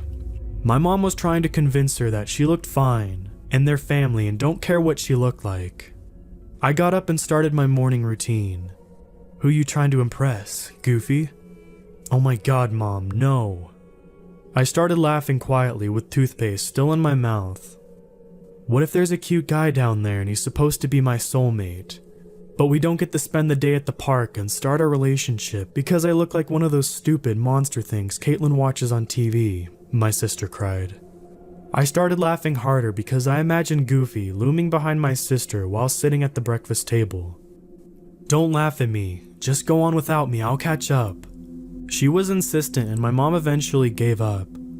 I sat down on the nice couch in the room and waited for my mom to finish getting ready.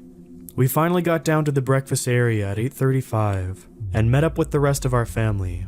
I left to get my mom's food and to make my own from the buffet area. I was waiting for the waffle to finish cooking when I noticed something back in the corner of my eye. Curiosity got the best of me and I turned around to see what the shadow was. Mickey himself was standing a couple feet away from me, entertaining a table of Swedes. It got colder, blowing down from above, which I assumed was the AC vent sending some Disney magic into the room. The waffle maker beeped. I got the almost burnt waffle onto a plate, grabbed it as well as the rest of the food and took it back to the table. By this time, my sister had rejoined us, with her full Disney World ensemble on, except the lipstick. I swear to God, she looked like a Mac worker who gets paid commission, came by and threw everything they had on her. She had her head tipped back even when she was eating, and no one could figure out why. Finally, my Aunt Bonnie ventured a question. Autumn, are you feeling okay? Oh yeah, I'm fine. I'm just waiting for my lash glue to set. She was wearing fake eyelashes to Disney World. I should have known. This is the kind of junk I have to put up with all the time. After breakfast, we went back up to our rooms and grabbed whatever we needed for the park. It only took us a couple minutes, but to me it felt like forever. I was so excited that I waited outside our room in the hallway for my sister and mother to finish getting ready. Luckily, Nathan and Aunt Bonnie were waiting in the hallway too, so I wasn't too bored. It seemed like once my sister emerged from the room, we were in the park in a matter of seconds. We were all giddy and eager to get on a ride, so we planned which one would be the best to ride first. My uncle suggested Jungle Cruise, and we all laughed, remembering the family story of him getting scared by the skipper wielding a gun on the original ride the first year Disneyland was opened. Like I said earlier, my aunts and uncles are older. We decided that the Jungle Cruise was the best bet, so we all got in line. We looked at the scenery while we waited. We got to the front of the line and packed into the boat. I was about to get on when the worker stopped me and said that there were too many people in the boat and I'd have to wait for the next one. My mom offered to wait with me, but I declined and told her to have fun. The boat with my family shoved off and I was put in the empty single rider's line. The next boat swung around in no time and I got in. It was basically the same ride I loved at Disneyland, with a few minor changes. I gazed in amazement at all the robotic animals and live trees. I even looked down into the green water to see my reflection. I guess I looked too closely into the water because I fell in. I felt a hand on my back, but it was too late. I was already in the water. Now, you might not think this was such a big deal, but those robotic boats are on a track, and so are the animals. And I couldn't see where I was kicking, and one mistake could result in my foot hitting a gear in the best case scenario. I thought I was just treading water, but soon I found myself downstream near the alligators.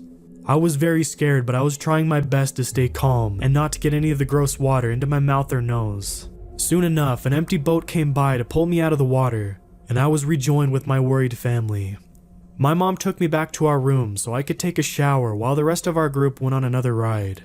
While I was bathing, a man came to our room wanting to speak with my mom. She told me that she'd be right back, and by the time that I got out and had fresh clothes on, she was. The man was from their legal team, and they worked out a compensation for my trauma. Our entire family's vacation was now all-inclusive with $200 spending money each. I guess you could say my mom made a good deal. Thankfully, my mom had my stuff when we went on the Jungle Cruise, so I just put on my backpack and off we went to meet up with the rest of our family. We found them fairly quickly with the help of some vague texts from my sister, more descriptive texts from my cousin Audrey, a park map, and a cast member. They were deciding what to ride next. My Uncle Dan was trying to convince everyone that we should ride the train. Not the train that went around the park, no. The Thunder Mountain Railroad train. No one wanted to go on the roller coaster right then, including me, so he said he'd go by himself and meet us for lunch at the pizza place in Tomorrowland. We waved goodbye to Uncle Dan as we went off to find another ride, and he went to the back of the line. We decided to go on the Indiana Jones ride before lunch, which was a bad idea because half of our family got motion sickness. Uncle Dan didn't have a cell phone, so we either had to wait for him at the meeting place, which would make people sick due to the food, or meet him at the next ride. Our group didn't want anyone throwing up, so we went to wait for him at the exit of the ride. We figured since we had only been gone about 45 minutes, Dan would either be still in line or on the ride. We waited an hour, but no sign of him. Our family was getting really worried. Some thought the line was longer than we thought. Some thought Dan went back to his room without telling us. But the rest thought he was over to the meeting place and was waiting for us there. We sent a small expedition team of my sister, my cousin Sarah, my Aunt Jean, and Uncle Bruce over to Tomorrowland to find our lost one. We waited another 15 minutes before we got the call that Dan was nowhere in sight. Frustrated and very hungry, my Aunt Linda went over to the cast member sweeping nearby to ask for help. She didn't get to finish before a shriek filled the air. This wasn't your normal, "Oh, I'm on a thrill ride and wouldn't it be fun to scream." This was, "I woke up while they were doing minor surgery on me" scream. A deafening crack split across the sky, like thunder, except there wasn't a cloud in the sky. Everyone looked wildly around to find the source of the sound, but it seemed everywhere. Someone pointed to the ride behind us with their mouth agape. I instinctively looked. A train was falling out of the sky, directly towards the track. We ran over to where Linda was and stared in horror as the train screeched towards the ride, appearing to be on track to crashing in the car that was already on the rails. I squinted my eyes, and just before impact, the falling train stopped. It hovered for a second before gliding into the exit platform. We all screamed when we saw Uncle Dan emerge from the crazy train. He went through the exit and rejoined us. "Hey," he said, "what's going on? Did something happen?" I was in shock. He didn't remember a thing. I texted my sister to let them know that we found Uncle Dan and that we were coming over to the food place. We prompted him on our way over, but we brushed it off like we were playing a joke on him. I had a bad feeling about something, but I kept going because I didn't want to hold anyone back or miss out. Soon enough, we got our food and everything seemed to be more or less back to normal. I was halfway through my slice of pizza when I had to use the bathroom. I was still a little shook up about the Jungle Cruise thing, as anyone would be, so I asked my mom if she would come with me. She agreed and we excused ourselves from the table. Surprisingly, there was no line for the women's bathroom, so I just went right in while my mom waited outside near the drinking fountain. You know how you can sort of see outside the stall from in between the cracks? Well, I was looking around. I normally do this when I'm anxious, and my eyes locked on the wall vent near the sinks. Something black was coming out, but I couldn't quite make it out, like it was blurred. I blinked a couple times to clear my vision, but the blurriness stayed the same. I kept looking at this bit of weirdness until some of it spilled onto the floor. It looked like the end of one of those cheesy Grim Reaper outfits kids wear on Halloween. This struck a fear in me I've only felt one other time, but I knew somehow that I couldn't let it know I was scared or even saw it. Trying to keep my cool, I called my mom in while I watched the thing coming out of the vent. As soon as I heard her footsteps on the linoleum, the vent creature evaporated like smoke. I got of there as fast as possible, and was going to tell the others when the speakers crackled to life. "Attention! The park will be temporarily closed due to maintenance. We are sorry for any inconvenience." We packed up our food and headed for the nearest exit. I noticed while we were waiting in line to get out, a couple of guys wearing black shirts and khaki pants run from a door out into the park.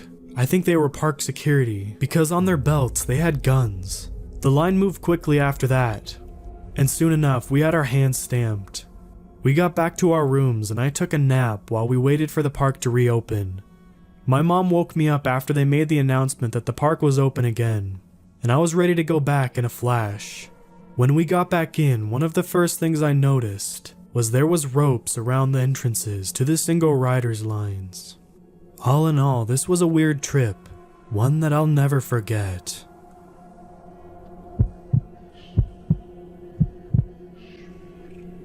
I was about 6 or 7 when we took a family holiday to Disneyland. I was a fairly aloof child, and stranger danger was something that had been drilled into us at school. My mom was paranoid about going off with strangers and was convinced that I was a target, being a blue-eyed blonde kid. All I wanted was my freedom to run around. From day one, I had a Velcro strap around my wrist, with a cable linking me to my mom, who wore the other end on her wrist. I was effectively on a lead. A week at Disney on a lead was hell for me, and probably for my parents too. Nowadays, you could call it ADD. Back then, it was called naughty. If I wasn't trying to undo the strap, I was barking like a dog. I was a joy of a child. The last day there, I had calmed down. Well, I was speaking like a human again, rather than a dog. I begged and begged for my parents to let me off the lead until they finally gave in and said yes, I could take the strap off, but I had to hold one of their hands. Fair deal. All went great to begin with. I stayed close to my parents, held their hands. As time went by and it became clear that I wasn't going to run off, I was allowed moments of freedom. No hands. There were so many exciting things to see, all my favorite Disney characters waving, and my favorite music playing. We began to cross an open area, which I think was generally towards the exit of the park. I was still hands-free. My attention was firmly fixed on Minnie Mouse, who was ahead of me. My dad grabbed my hand. I stuck to the rules. The deal was that I had to hold my parents' hand. So off we went towards the exit to leave. When my dad started running, I began to run too. I wasn't sure of what we were running to, but I was a hyperactive child, so in my head was yay, running. I then heard my mom scream, my name from behind me. I looked over my shoulder to see my mom, my brother, and to my surprise, my dad chasing after me. I felt the hand holding mine tighten, and I looked at the man I thought was my dad. He was a mid-50s man with gray hair and a gray beard. Not my 40-year-old dad, with black hair and no beard. Creepy dude never once looked at me. His face was blank and he looked calm. My little feet brakes came on out of shock, and I became a lead weight, which along with the people who stopped around us due to my mom screaming was enough for my sprinting family to catch up with me. Would-be child abductor then clearly decided that he didn't fancy his chances against my dad, dropped my hand and disappeared. My dad chased him and my mom and brother grabbed me. I can't remember much of what happened afterwards. My dad was built for comfort, not speed, so he didn't catch the dude. My mom was hysterical. I was gutted because this meant I was never being let off a lead again. I think my parents saw the police out there, and they said there were a number of attempted abductions around that time at the Disney park. Disney child abductor, let's not meet again.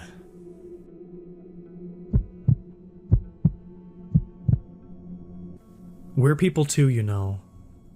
That fact is more easily forgotten about us than just about any other group. Do you know who I'm talking about? I'll bet you didn't say hotel cleaning staff. The fact that you didn't proves my point. We see the strange things that you seem to believe get sucked up into oblivion when you're not there. We see every single scrap you leave behind. And while we would never steal it, we see it, we judge, we remember. Which must not bother you that much when you forget that we're people too. I've seen a lot of crap. That last part is literal. I'd say at least 50% of the guests leave an unflushed turd. It is a staggeringly high amount, seriously. Did I miss the memo?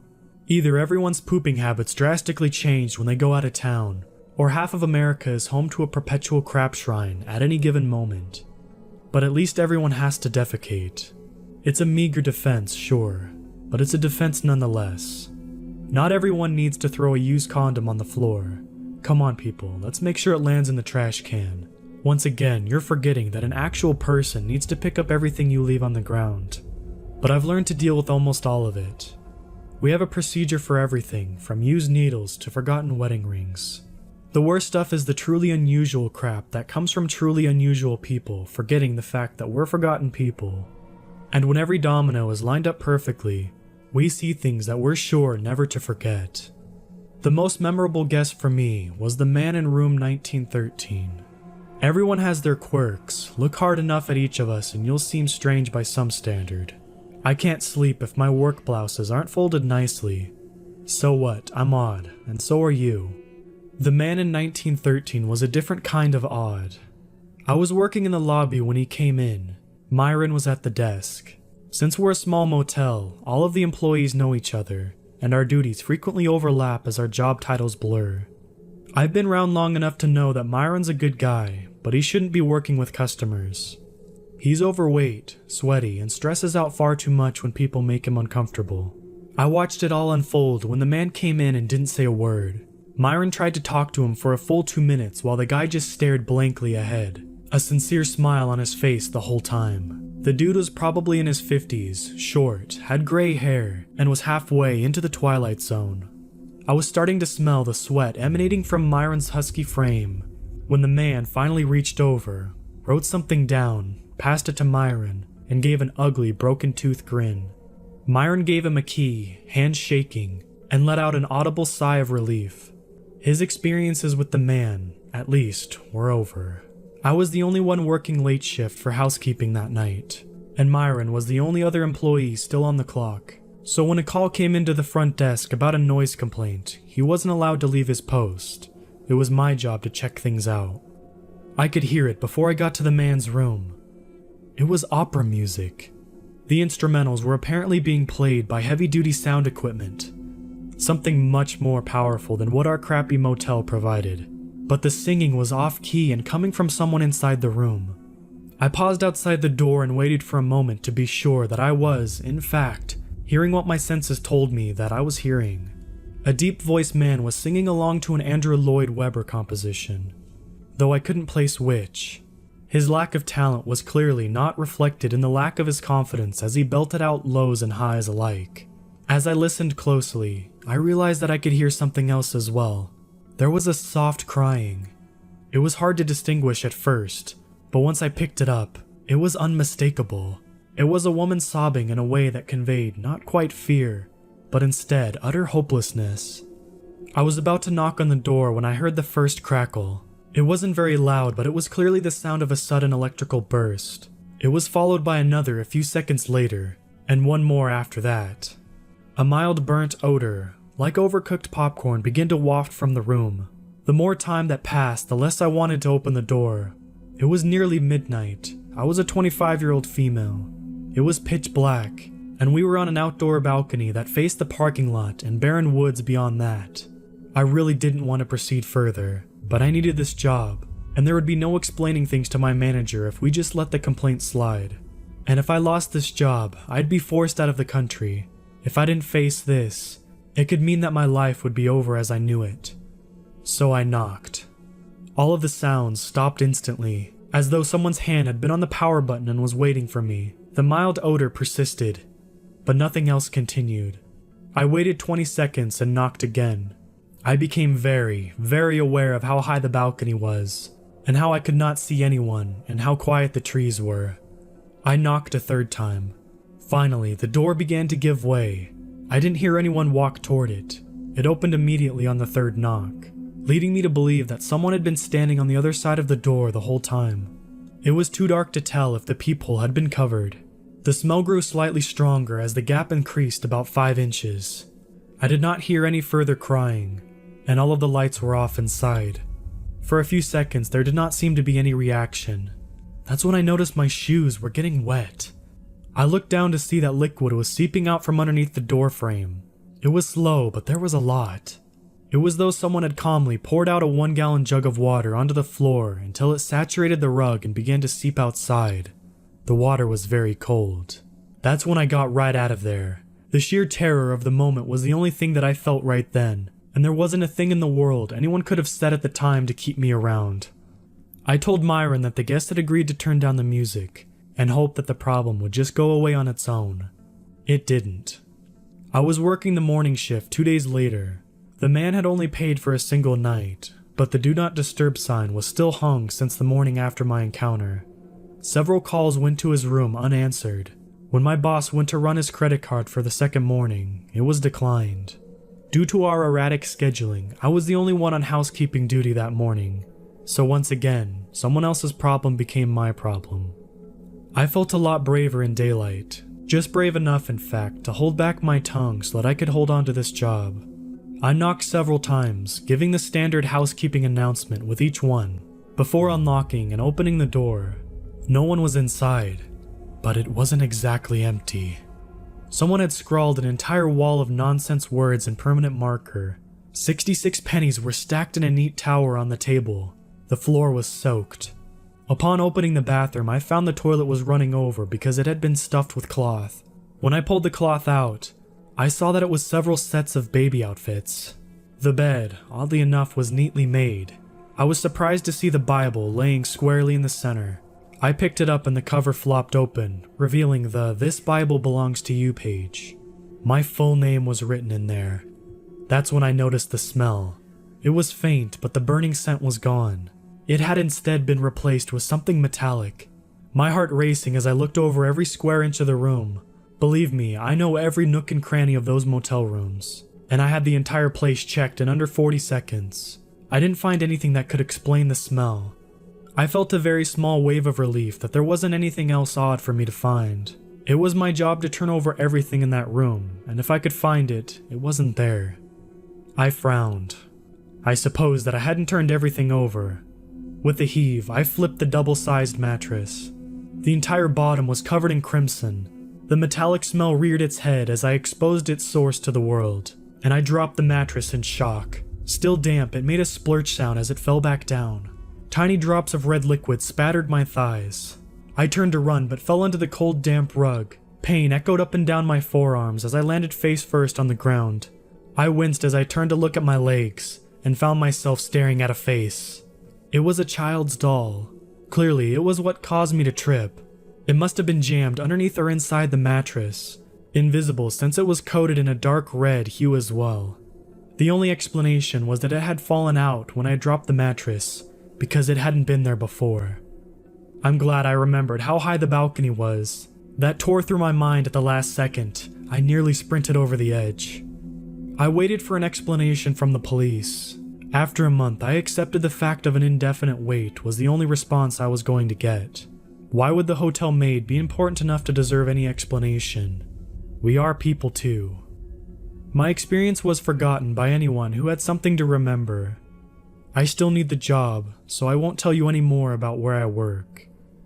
The only thing that I will add is that we cleaned up room 1913, and it's still in use, as though nothing ever happened. I've decided to post on here because no one in my real life believes me. I'm not sure what's going on. It started a couple weeks ago, harmless noises coming from inside the air vents. I thought maybe a mouse had gotten in to get away from the heat outside. I thought nothing of it until 2 in the morning I was woken up. It wasn't only in my vent, but now it started pounding on the porch located right outside my room. I quickly jumped out of bed and ran to get my mom. Half asleep, she followed me to the living room and waited, to no avail. She mumbled under her breath and told me to go back to bed. A couple nights passed and there was nothing. I thought it was over. I was watching Netflix when I heard it again. It sounded as if it was running back and forth, but only in my vent. I cursed myself for all those Ouija board sessions I did, and told myself that this is what karma feels like. I expressed my concerns to my dad and he told me that he put traps under the house, just in case. I knew they were skeptical, I didn't blame them, but I also knew what I heard. After my dad covered a hole and added traps, everything seemed to have calmed down. Well, almost everything. My dog was now acting weird. Weirder than normal, that is. She would pace back and forth, growling and barking quietly whenever she passed the vent. She paid no attention when the noises were happening, but now that they had stopped, that's all she seems to care about. Weeks went by and there was nothing to note. I walked into my bedroom at midnight one night and went about brushing my teeth and getting ready for bed, when suddenly I heard what I thought was scratching. I looked everywhere but no signs of anything out of the ordinary. I explained it anyway. It could have been my chinchillas in the other room, and went back to bed. The next morning I told my mom about it and she discovered that the animals were too far from the wall. It was not possible for the noise that I heard to be them. I got shivers down my spine but tried my hardest to forget about it. Again, days went by with nothing and I thought maybe, for a while, I had just gone a little bit crazy. Sleep deprivation can do that to you. As I was taking off my makeup one night, I heard the scratching again. It sounded as if it was in the wall. I tried to pay no attention to it and continued what I was doing. It sounded as if it was crawling underneath my bathtub. I ran quickly to get my mom, but after waiting for about 10 minutes in silence, I walked back to my room, defeated. Why was I the only one hearing the noises? And what is it? It happened again. 3 in the morning, of course. I came home from a late night of partying and drinking, I don't recommend, and landed face first on my bed. Now let me tell you, drugs and alcohol do not mix, but I know what I heard. I was just about to fall asleep when a huge bang came from the wall closest to me. I jumped up, obviously terrified, and looked around. "Leave me alone," I screamed into the darkness. "I don't want to be bothered." Silence. I fall asleep feeling uneasy that night, angered almost, like there's something heavy weighing down on my chest.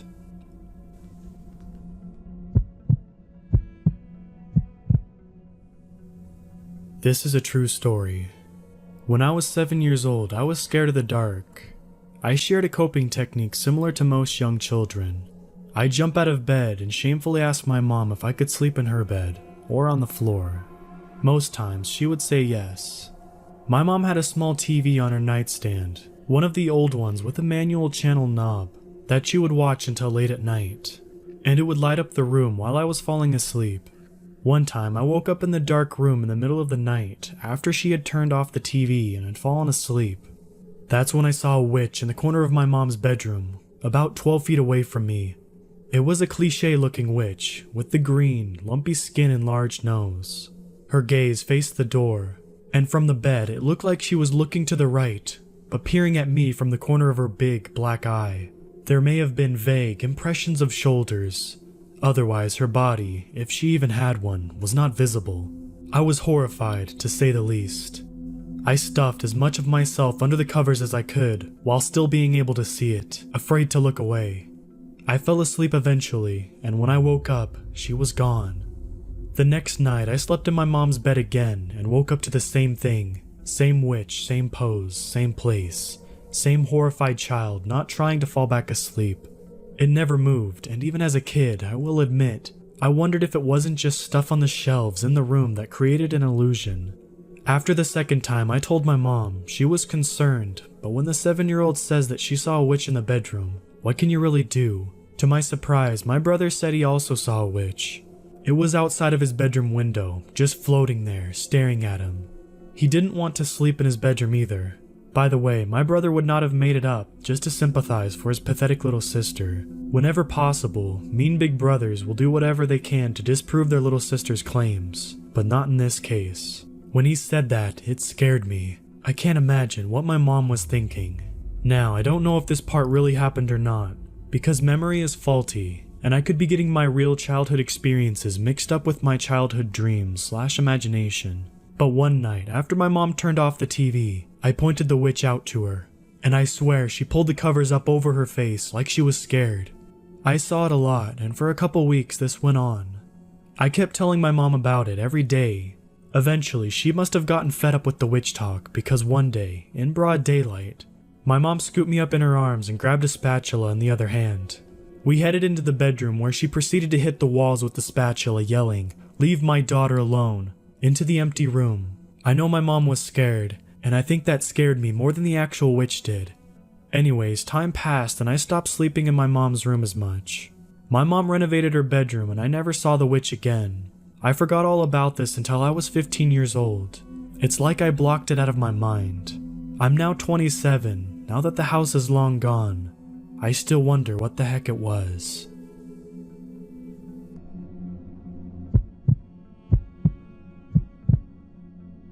I'm not being followed by anything other than my memories of that moment. That moment that felt like an eternity to me was clearly only a few seconds, but they were the most haunting seconds of my life. For a bit of context, I'm a Canadian university student currently living in central Quebec. Not like Montreal or anything, but a very small town bordering a very small city in the middle of nowhere. The landscapes are sort of an emerald dream, with titanic mountains jutting out aggressively, all of which blanketed in a dense forest. I love my town. Everything's within walking distance. Friends, the bar, the lake. It's all great and nearby. So we often hit the town together. No need to drive anywhere or anything. Last night, we decided to have a little bonfire on this little ridge off the side of the lake, which doesn't really provide too much surface area for a bonfire. For this reason, the 10 of us were huddled around a dimly lit campfire instead. Guitar is being played, fine alcohol is being drank, and good times are being had by all. As the night draws on, I've charged myself with keeping the bulk of the fire going. Nobody else is too apt at any sort of camping, or otherwise outdoorsy activities in my group. Up to this point, all was very normal, other than my close friends acting a little off.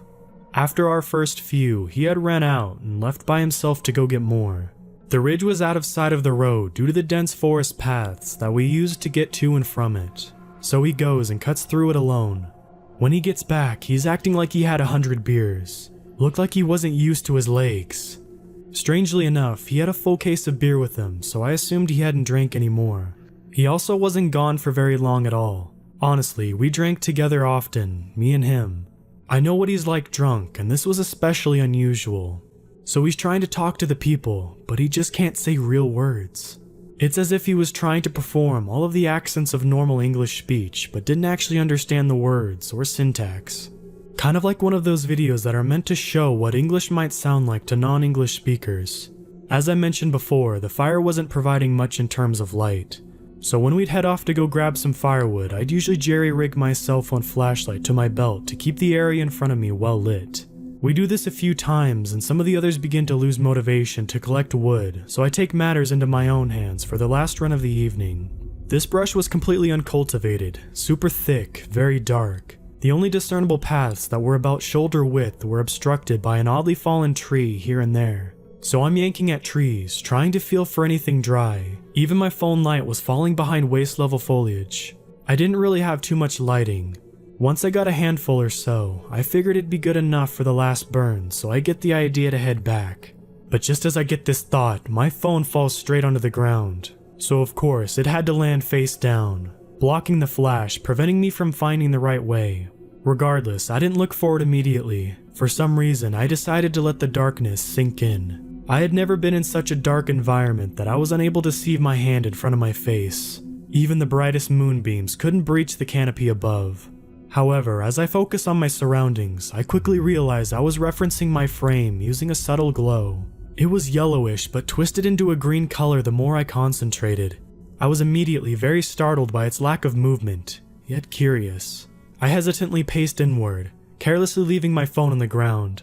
The glow split distinctly into two yellow-green bulbs that were locked onto each other. They're my eyes. My vision is really bad, especially with lighting, so from a distance my eyes will merge the source of light together. For instance, I can't see stars. This caused my curiosity to go nuts. What kind of fat raccoon is trying to stalk me through these bushes? Something was hitting me though. I was terrified. I bore a fear so intense that my stomach began to churn. My curiosity has always outweighed my fears, and this situation was no different. I began to know what it was. It began to know me. There was this very strange bond in that moment that chilled me to the core. I felt a connection to this living thing, but its eyes were pumping fear into my body. The worst mistake I'd ever make is to follow. Nervously, I yelled loud enough to attempt to startle whatever it may have been in this chilling stare down against me at only about a 7 or 8 foot distance. Its absolutely motionless reaction to my help began to chip away at my sanity. Was I staring at two elaborately placed lights in the middle of the woods? No, it couldn't be. They had eyes, and this battle cry didn't even make him flinch. Because of that, part of me rationalized that it could not possibly be any animal. It's probably some kind of prank, or a marker for some type of ecology job. So I pressed towards it again, walking as if I knew for sure that this was all to be logically explained. As I closed the gap, my vision began to home in on these lights. Plainly defined ovals, resplendent with the brightest darkness I'd ever felt. When they were legitimately just out of my range of clear vision, the lights, which were waist level before, rose up. They rose as eyes would on a bear standing onto its hind legs, instantly reducing me to a quivering mess. Odd thing is, bears don't have antlers. I haven't ever heard of a moose with piercing eyes that can stand on its hind legs either. As soon as it began straightening up, I was already getting out of there. I just ran. Luckily, I managed to kick my phone out of the dirt and quickly picked it up. The flashlight was still going, making it really easy to spot once I kicked it. Rolling through the woods, illuminating phone now in my hand, I made it back to my campfire completely out of breath. Now, normally I'd spray this story all over my friends, but I knew they'd just think I'd went crazy or hit my head collecting wood. Also, considering I didn't have a bundle of sticks anymore, my shortness of breath was probably a little unjustified. I sat down and noticed that my friend from before was still being very strange, but it seemed like with every passing minute he was adapting more to the conversation and was steadily attempting to contribute more and more. We're all good friends, which is why I find this unusual, considering the fact that he legitimately could not speak English 1 minute, and then within 15 he's practically back to normal. Still, something was off. He was the last to leave the campfire, even after the other guys had pissed it out, and he just stayed there staring at the ashes.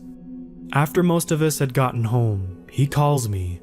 An entire minute of silence. The whole time I'm shouting at him to tell me where he is, and that if he's too drunk to get home, I'll go and find him. Disturbingly, he just hangs up. After a cigarette and another half a beer, he calls me back again. This time he's trying to talk like before, but he can't pronounce any words again. He never did touch that case of beer he brought, by the way. Just sat next to him during the whole fire. So I tell him to stop being an idiot and to tell me where he is. He hangs up again, leaving me to figure that he's just drunk, emotional, and that maybe I was just being a little too harsh on him. Honestly though, I was just so shaken up and I needed to confide to somebody about what I had just seen, but he was incapacitated and it frustrated me. After that, I went to bed and I figured he was just being strangely drunk. It was insanely weird to me, but I had a few drinks too and I wasn't really having any of his crap and I figured I'd try to get some sleep. When I wake up in the morning, I have a text from his roommate asking me why he saw him crawl from underneath his car in the driveway this morning. We haven't seen him since, and his roommate said he thought he'd never made it home because he didn't come in. So, what's wrong with my friend? I'm hoping he comes back because if he doesn't, my buddy just got his skin and carjacked by a flesh gate or something. So now I'm scared. Sorry for the long post, I just needed to vent and tell the story properly as I remember it. Update. He came back home around 8:30 p.m. last night looking a little shaken up, but otherwise normal. He seems fine for now. This happened last night, so for the past 2 days, I've been reading a lot about skinwalkers. I've scourged the top posts of all time and read every single story from there, and also the local news for skinwalker stories. I live in NWT. It's the province about Alberta, about 200,000 in population, beautiful in the summer. We're surrounded by the woods and lots of lakes. There's one particular trail people often drive to access said lakes. Anyway, last night I was driving on the trail with a guy friend to find a secluded spot. He recommended V Lake, which was the first lake you access on the trail system. The way it's set up, there's a long narrow dirt road at the right of the highway that you have to drive for at least 20 minutes before you get to the lake itself. The dirt road is surrounded by trees and is riddled with little lakes here and there. It's my favorite lake to drive to, mostly because I love the narrow dirt roads with lots of tall trees. So it's Sunday night and we're the only ones driving. We weren't high or drunk, we were just having fun, listening to music. Then as I was driving, about 10 minutes into the dirt road, an extremely strong smell of rotten flesh filled our noses. This weirded my friend out and made me panic. The first thing that came to my mind was skinwalkers. It was vile and the smell just hit us all of a sudden. The windows were closed and the AC was set to the lowest. The car is clean and nothing there could have caused it. I asked him what he thought of the smell. He said barbecue. I told him there's a current fire ban in effect in the city. That can't be. He agreed and he said it smelled really rotten to him. The smell was strong, it was making me nauseous. I'm now more aware of the woods surrounding us, how it actually makes me feel kind of claustrophobic, how every turn and curve makes me more and more anxious. My gut was telling me something isn't right and I kept thinking skinwalkers and the stories I've read up for the past 2 days. I was getting more scared by the moment. Then we drove through another curve and my lights and high beams shone quickly on a person standing inside the mouth of the woods, and that's when I panicked. I asked my friend, "Do you still want to drive down this road?" "Yeah, I don't care," he replied. During this time, I seriously knew something wasn't right and my brain kept screaming at me to turn around. I kept glancing at my mirrors. Frank Ocean's voice wasn't calming me down. I was so scared. I think he saw my discomfort, so he piped up again. "We can turn around if you want." I slammed on my brakes and did a 4-point turn and hightailed it out of there. Once we were back on the highway of the trail, I told him about what I thought of the smell, but not the person I saw in the woods. I didn't want to freak him out. We had a long conversation about it. I knew we shouldn't have, but he kept asking questions because he was curious, so I answered, but tried not to mention its name. Also, while we were there, we were parked at the picnic ground of a lake, and little stones started hitting the driver's side of the truck. A couple would hit every minute or so. It unnerved the crap out of me, but I ignored it. There was no one else in the trail because we didn't hear or see anyone driving. That was kind of weird too. One statement of his that kind of unnerved me was, I think it was trying to lure us further into the woods. So on the way back, I had him drive so I could calm down.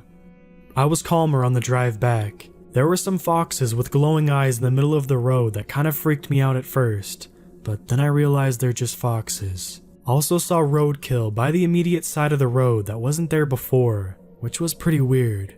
It was about the size of a beaver, but really nothing to panic about, I think. So yeah, this all happened from 1 to 3 a.m. last night. I now really believe in skinwalkers. Just wasn't expecting on encountering one. My uncle, aunt, and all my cousins live in Utah, like 2 states over from me, California. They drive around a lot, especially for family reunions. My uncle often tells all the kids and everyone else a story when we go camping, mostly since someone usually wants to hear it again. He was driving back home alone one night in the summer. He knew the area well and he wasn't worried, but he was still kind of creeped out from, well, driving alone at night. He was in a long road of that sort of sparse, deserty area with the hills and bushes. My uncle then heard a weird noise, like a chirp or something. The way he described it was the first part of the he that Michael Jackson makes, without the second he. It sounds very ridiculous, I know, but unsettling in the cold, dark outdoors. And it seemed clear enough to not have just been creaking metal, or something like that. Obviously, he got a little weirded out by it. He's a lively, tough dude with the company of others, but he hates being alone. My uncle heard it from somewhat far away, but then he started hearing it again, and it was almost ramping up, getting faster. It was also getting slightly louder. He sped up, but it still continued to get closer.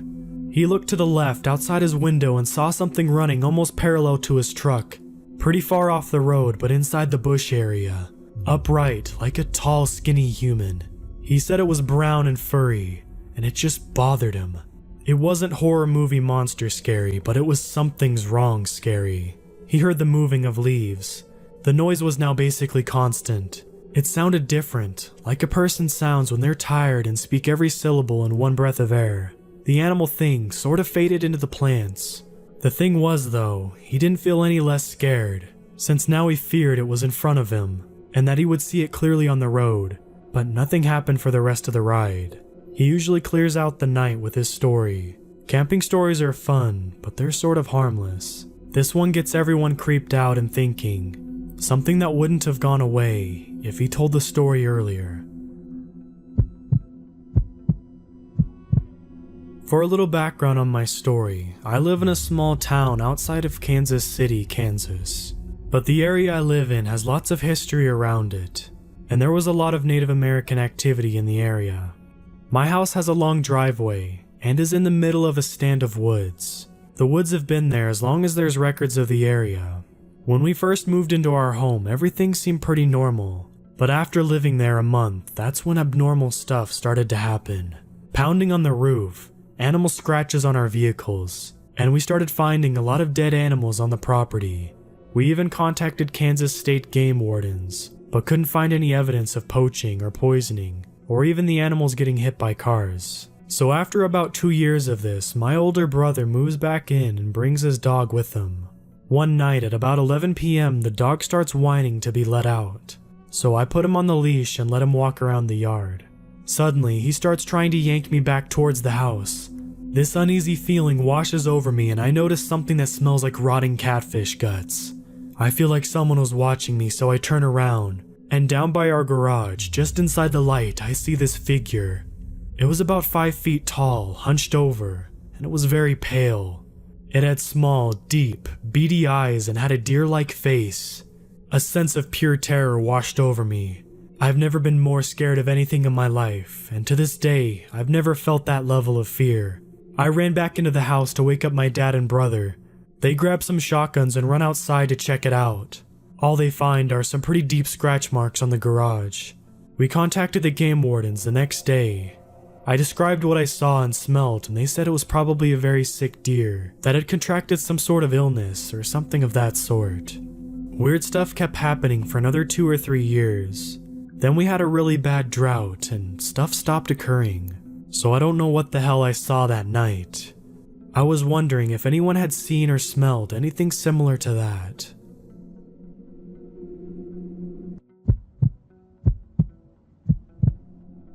When I was 12 years old, my 15-year-old brother and I experienced a very horrific event while at our grandparents' cabin. My grandparents own a cabin on a rather large island in southern Sweden, which contains only 2 cabins, separated by slightly less than a mile. One summer, my brother and I, along with my mother and sister, went to visit them for a weekend. The thing we did most during our days there was go fishing. On the first day of our stay, we were planning to fish. We set everything up. All we had to do now was go dig for worms, which we used for bait. Grabbing a shovel along with a bucket, we went back up to the cabin and down a short slope and through a trail where we usually find plenty of worms. The forest is very dense and barely any light shines through, which makes the whole setting a bit unnerving for me, as I have always been easily frightened. I hear something walking and I look at my brother with a very scared face. He brushes it off as if there was nothing to be afraid of, and insists that we go check it out. We walk a bit further down the trail, which I know leads to an open meadow, as I have been there looking for mushrooms with my mom at a previous occasion. Before we get to the open, my brother holds up his hands as to indicate for me to stop. I looked over his shoulder and see behind the trees what appears to be a moose looking directly at us. I got relieved as I knew they were friendly, and as I had seen plenty of moose nearby. My brother, however, who has never been scared of anything, looks back at me with the biggest eyes I've ever seen, and the most pale I've ever seen someone, as he tells me we should get out of here. Without questioning him, I start to walk back while he keeps pushing me as to make me move quicker, and as we reach the cabin, we are pretty much running. My mom and grandma were sitting at the porch as we got into the front, and I tell them that we saw a moose. My brother, on the other hand, remains completely silent. Safe to say that there was no fishing that day. The following day, we didn't even bring up fishing. I'm sitting on the porch reading a magazine, and my brother is sitting inside on the couch doing the same, although he still has the scared look in his eyes. I spend the following hour or two reading several magazines until my grandpa asks me where the shovel is. I realize that we left it where we were looking for worms the previous day, and I tell him where it is. Just as he was about to go and get it, my mother tells me that my brother and I have to go get it, since we left it there. She also tells me that we should go dig up some worms, as she wants to go fishing later with us. I don't question it, but my brother seems unnerved by it. This made everything all the more unsettling for me, as my brother is not easily scared at all, pretty much the opposite of me. We put on our shoes and head to the back of the cabin and walk down the trail heading to where the shovel and bucket is. Once we are about 10 feet from where the shovel is, my brother stops and tells me I should go and dig, as he did it the last time. I do as he says and I start digging for worms. I have this very strong feeling that he stayed back because he was scared something would happen. I start hearing the bushes around me sway, and I hear sneaky footsteps moving closer and closer. Everything is all the more creepy as I have no idea where the footsteps are coming from. 1 second I'm sure they're coming from my right, the next it feels like they're coming from a completely opposite direction. I quickly put a few worms that I found in the bucket, and as I fumble to pick up the shovel, I feel as I'm being watched. My brother walks up to me and helps me seal the bucket, and I tell him it feels like someone is watching, to which he responds that we should leave. Just as we turn around and are ready to head back, I hear a crack from behind me and turn around. I look down the trail and see the moose once again, peeking at me from behind a tree. It looked very different from what they usually look like, as it felt much slimmer and sort of twisted. At the time, I'm more confused and curious than I am scared, and my brother is dead silent. I can't quite see the whole body of it, but I know that something is wrong. I stand for a couple more seconds watching it, as it is staring right at us. From what I can see, I realize that it's not standing on its 4 legs. It is leaned forward, as an old man with really bad posture, with its arms hanging straight down. I also had a weird sensation that the creature was trying to talk to me, saying, "Let me help you." In a few seconds, I get struck with panic and start walking really fast back to the cabin, my brother doing the same. It only takes a second before we are both in a full sprint running back to the cabin. I turn around and the moose-like creature is nowhere to be seen. We put the shovel by the shed where we took it, and bring the bucket of worms to the front where my mom and grandparents are. The day goes on as if nothing had happened, and we don't speak of it at all. Since this happened, I never thought I'd bring it up with my brother. We both just sort of knew that it would feel wrong to speak about it, and none of us had visited my grandparents' cabin since. To this day, I'm not sure at all what I saw. I mentioned it to my friend once, and he told me if what I said was true, then it was probably a Wendigo or a skinwalker. He showed me some pictures from Google, and I instantly found resemblances of the creature that I saw back then. Until recently, I had completely repressed this event. But after reading several stories about Wendigo and skinwalkers, my mind has once again become haunted by this event. And in a terrible way, I realized that what I most likely saw was something far more horrific than a moose. Out of all the things I've read about Wendigo, the most terrifying thing is that people say never to talk to it. I'm just imagining in my head what could have happened if I tried talking back to the creature when I felt it was speaking to me. Part 2. Alright, so some people asked me to share more regarding the events that happened when I was visiting my grandparents' cabin. I have not been there since, but my grandmother and her new husband stay there every summer. Note that this is about 6 years ago since the moose incident. Through the magic of Facebook, I contacted my grandma.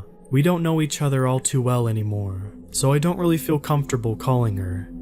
I told her about the moose-like creature and how my brother and I both saw it. She proceeded by typing for nearly 15 minutes, and I waited patiently. Her reply was a full story of her own encounter with what she said she had hoped to be just a dysfunctional moose. Her writing was in Swedish, so I will do my best to translate it. About 20 years ago, I was staying in the cabin by myself. Your grandpa was working at the time, so I was alone for the whole week. One night, while I was sleeping, I woke up with an uneasy feeling. I wasn't sure why, but I just knew something was wrong.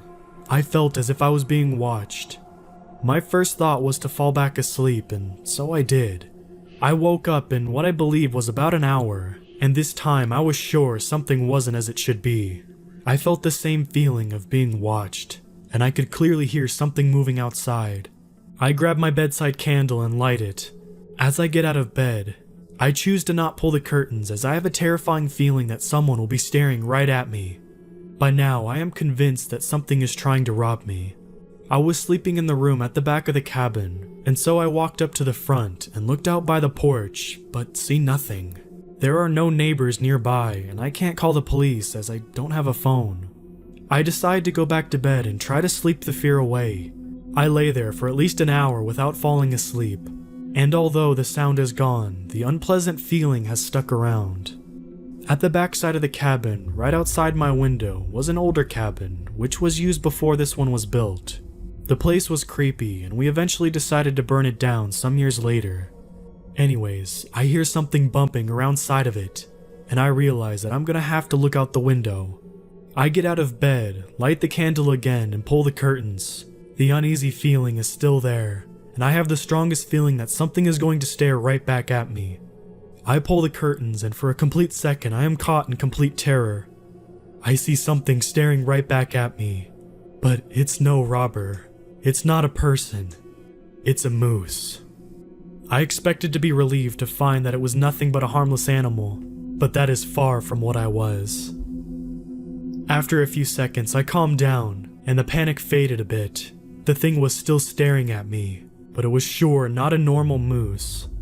I took a few seconds to investigate it. For a first, it was not standing on 4 legs.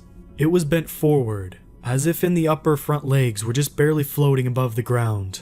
It was also much slimmer than moose usually are, and it had this sort of disturbing twist in the body. The antlers looked flat out terrifying. Naturally, it doesn't say anything, but I had this strong feeling that it wanted me to come out. It wanted me to let it help me. Although I felt that's what it wanted me to hear, I just knew the thing had bad intentions. I faint within a few seconds, and I wake up in the morning and let out a scream of panic. The creature is gone, and I am contemplating whether or not I was dreaming. To this day, I was unsure if this actually happened, or if I was just dreaming. Now that I know you saw the same thing, I know it was real. My grandma suggested that I tell my brother that I spoke to her about it, and I am seriously considering doing so. I mean, this for sure confirms that what we saw was not a normal moose. I had some thoughts, thinking it might have just been a handicapped or dysfunctional moose. But by the way my grandma said it tried to communicate with her and convince her, I knew it was the same thing that my brother and I encountered, as it too tried to talk to us. Apparently, she had already told this story to my mom and grandpa, but they just brushed it off and said it was either an injured moose or she was dreaming. Hearing about this story just made me all the more scared, but at the same time curious about what the creature actually was, and what was its purpose. Was he trying to lure us into the forest? Was he actually trying to help us with something? Hopefully I get some more clarification the more I talk to people about it.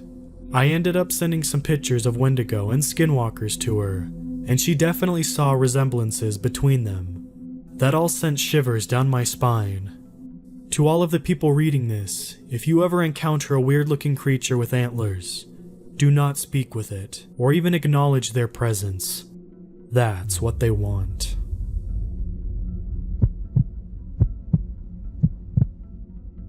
So this is a story about an experience I had late last year. I was in Dorset, UK, the night before Christmas Eve. Opinions are welcome as I can't really explain it, and everyone I tell the story to thinks I'm just crazy or I'm making it up. What makes me think this may not be a skinwalker is that I've always heard that they won't enter a person's home unless you specifically invite them in, unless it took the open window as an invitation. In addition, I have nothing which to explain the orb and flashes unless I'm really losing my mind. Either way, I don't claim to have any literary ability. I also didn't know anything about skinwalkers until I tried to figure out what this thing was. I'll just tell it like I experienced it. I was staying with my parents for a while in my old bedroom. We had picked up the house cheaply just 3 years prior, when its former elderly owner suddenly passed away in one of the bedrooms. A friend and I had been hanging out for a week or so, enjoying the holiday, playing video games, going for short walks with my sister's dog on the nearby beach surrounding the fields. On the 22nd of December, this friend left to go spend Christmas with his own family, and not knowing what to do with my newfound bedroom for the evening, I decided to go to sleep early, around 9 p.m. for a change. My bedroom is on the second floor, and my window was left open a few inches to let in a cool breeze. My sleep was restless. I kept waking and re-entering sleep every half hour until around midnight, when I finally drift off for good, or so I thought. Now, I don't often have dreams, and if I do, I don't remember much of them, but the dream that I had this night was stranger than the others, and it is relevant to the rest of the story. I was seeing through the eyes of another person as they emerged from a bush in one of my neighbor's gardens. They were steadily and silently approaching my own garden, climbing over a 6-foot wooden fence as easily as you or I climb a set of stairs. I couldn't see any hands or feet. It was as if it was a Steadicam just gliding over the ground. My sister's dog was asleep on the tiny patch of grass near the tree, and I came to a stop directly beneath my open window. The viewpoint then switched to resting on a branch near the top of the tree in my garden, watching the back of a pale white humanoid figure silently glide up the side of my house and looking at me through my open window. This is where I woke up, covered in a cold sweat, and decided that I should just lay there for a while with my eyes closed. All I could hear was the wind in the trees outside, as I thought about the dream, hoping to remember some more of it. Without warning, the silence was broken by my sister's dog barking like crazy. About 10 seconds later, it turned to yelping before fading into silence once more. Thinking it was squirrels or something else spooking the dog, I planned to go back to sleep. But then I start to hear slow scratching sounds on the wooden paneling on the outside of the house. It only covers the second floor, so I reasoned that it couldn't have been my sister's dog. So I sat up, intending to take a look outside, pausing momentarily to glance sideways at the radio clock illuminating the room with its yellow-orange glow, and of course, it's 3:33 a.m. exactly. This is when the unexplainable intense fear washes over me, stronger than I have ever felt before or since. It definitely felt like something was in the room with me, like I was somehow intruding or being watched. I thought I could hear a low murmuring coming from all around me. I saw something move across the ceiling and come to rest behind the room's main light shade. I closed my eyes and laid down again for reasons I can't explain even now, as if I was being willed by an outside force. Then, with my eyes still closed, a floating white orb appeared roughly where I had seen the shadow on the ceiling. accompanied by the sound of 1,000 lighters being sparked at once. It was almost deafening. There was a bright white flash that filled the room with light that I could clearly see with my eyes still closed. As the flash subsided, I was left in total darkness again. I immediately sat upright, wondering what just happened. Slowly, I reached for the bedside light with my right arm, and it wouldn't turn on. Memories of unplugging it so my friend could recharge his laptop at some point earlier in the week came flooding back to me. It was only then when I was made fully aware of the dark humanoid figure now standing completely motionless in the center of my room, beneath the main light, as it unnaturally snapped its head to the left to watch my arm reaching for the light. It slowly turned its head back onto me, and I couldn't make out any facial features. It was as if its skin absorbed all light like a black hole. I stayed there for a good 2 minutes, just paralyzed in fear, not really comprehending what it was I was looking at. Then it abruptly, in a very jerking, unnatural movements, took a single step towards me and extended its open hand, ending in long, almost talon-like fingers. As it came even closer, I felt fear increase proportionally to its distance from me. It was almost touching my face when fight or flight mode engaged. Without even thinking, I jumped out of bed and slammed on the wall to turn on the main light switch. My head flicked back to cast a fresh eye on the thing, where inside of a fraction of a second, it crossed the room and threw itself out the open window, clearing the garden in a single jump before disappearing into the night at an impossible speed. I went downstairs to check on the rest of the house, and to make sure my parents were okay. Into the garden, I found my sister's dog whining softly, and attempting to hide behind the tree, shaking. I can't stop thinking back to that experience and wondering what would have happened if I stayed put, or even taken its hand.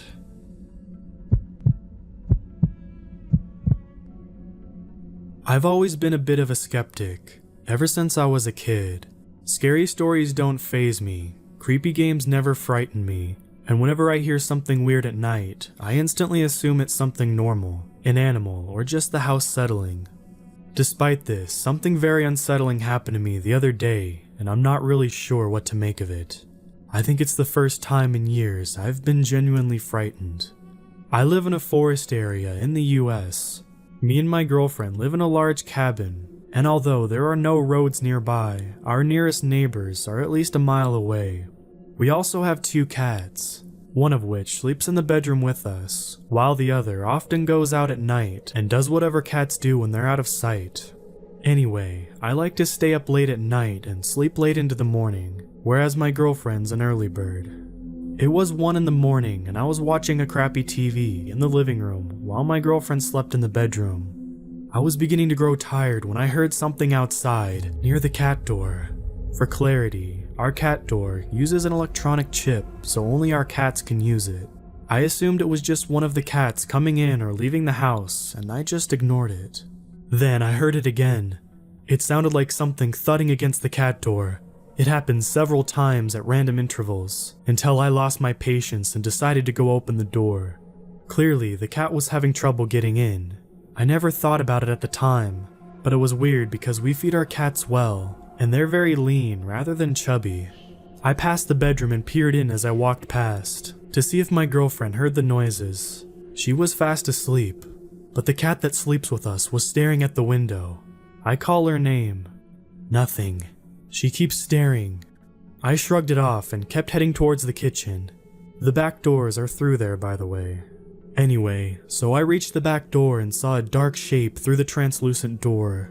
I sighed, expecting the cat to be out there, and opened the door. It took me a moment to open the door, and I saw the cat tense up as I opened it.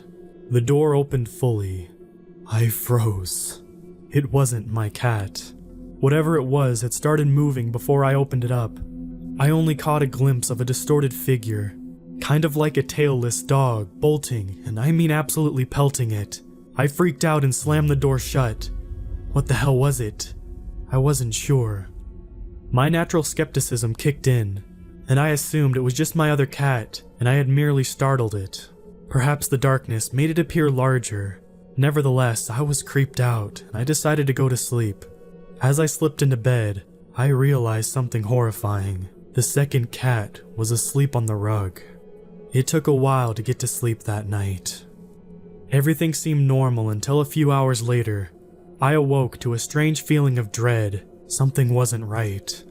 My girlfriend was fast asleep. I held my breath and heard something creaking by the door. It sounded too loud to be one of the cats. It was as if a person was walking about. I reached toward my bedside cabinet and flicked on the lamp. The room was illuminated and I saw something just standing outside the door, staring at me.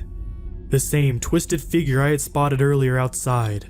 It wasn't very tall, maybe a little over 5 feet, but it was its face that scared me the most. I only caught a glimpse of it, but what I saw will stay with me forever. It looked like a dog, but with an elongated face and almost human-like eyes. You know that weird, distorted snarl dogs pull when they're pissed off? It had that expression. I instantly started yelling profanities as I scrabbled backwards, trying to straighten up. The creature turned and sprinted down the hall. I heard it dash outside and go past the window behind us, just above the headboard. I managed to look out as my girlfriend started to panic as she woke up fully. We both caught a glimpse of whatever the hell that thing was as it dashed off into the woods near our home. Grabbing my trusty shotgun from underneath the bed, as well as a couple rounds from the ammunition box that sits next to it, I ran out of the room in my underwear and rounded into the kitchen. The door was open. I'd forgotten to lock it when I saw the thing originally. I haven't seen it since, but we still live in our cabin. But I've bought sturdy locks for all the main doors and windows in the house, and always check the exit points at night. I also go to bed a bit earlier than I used to, so I'm asleep when the freaks of the night start to wake up. I've read a bunch of forums, and the only thing that I can compare it to, based on what I saw, is a skinwalker. If you know anything about these things, please let me know.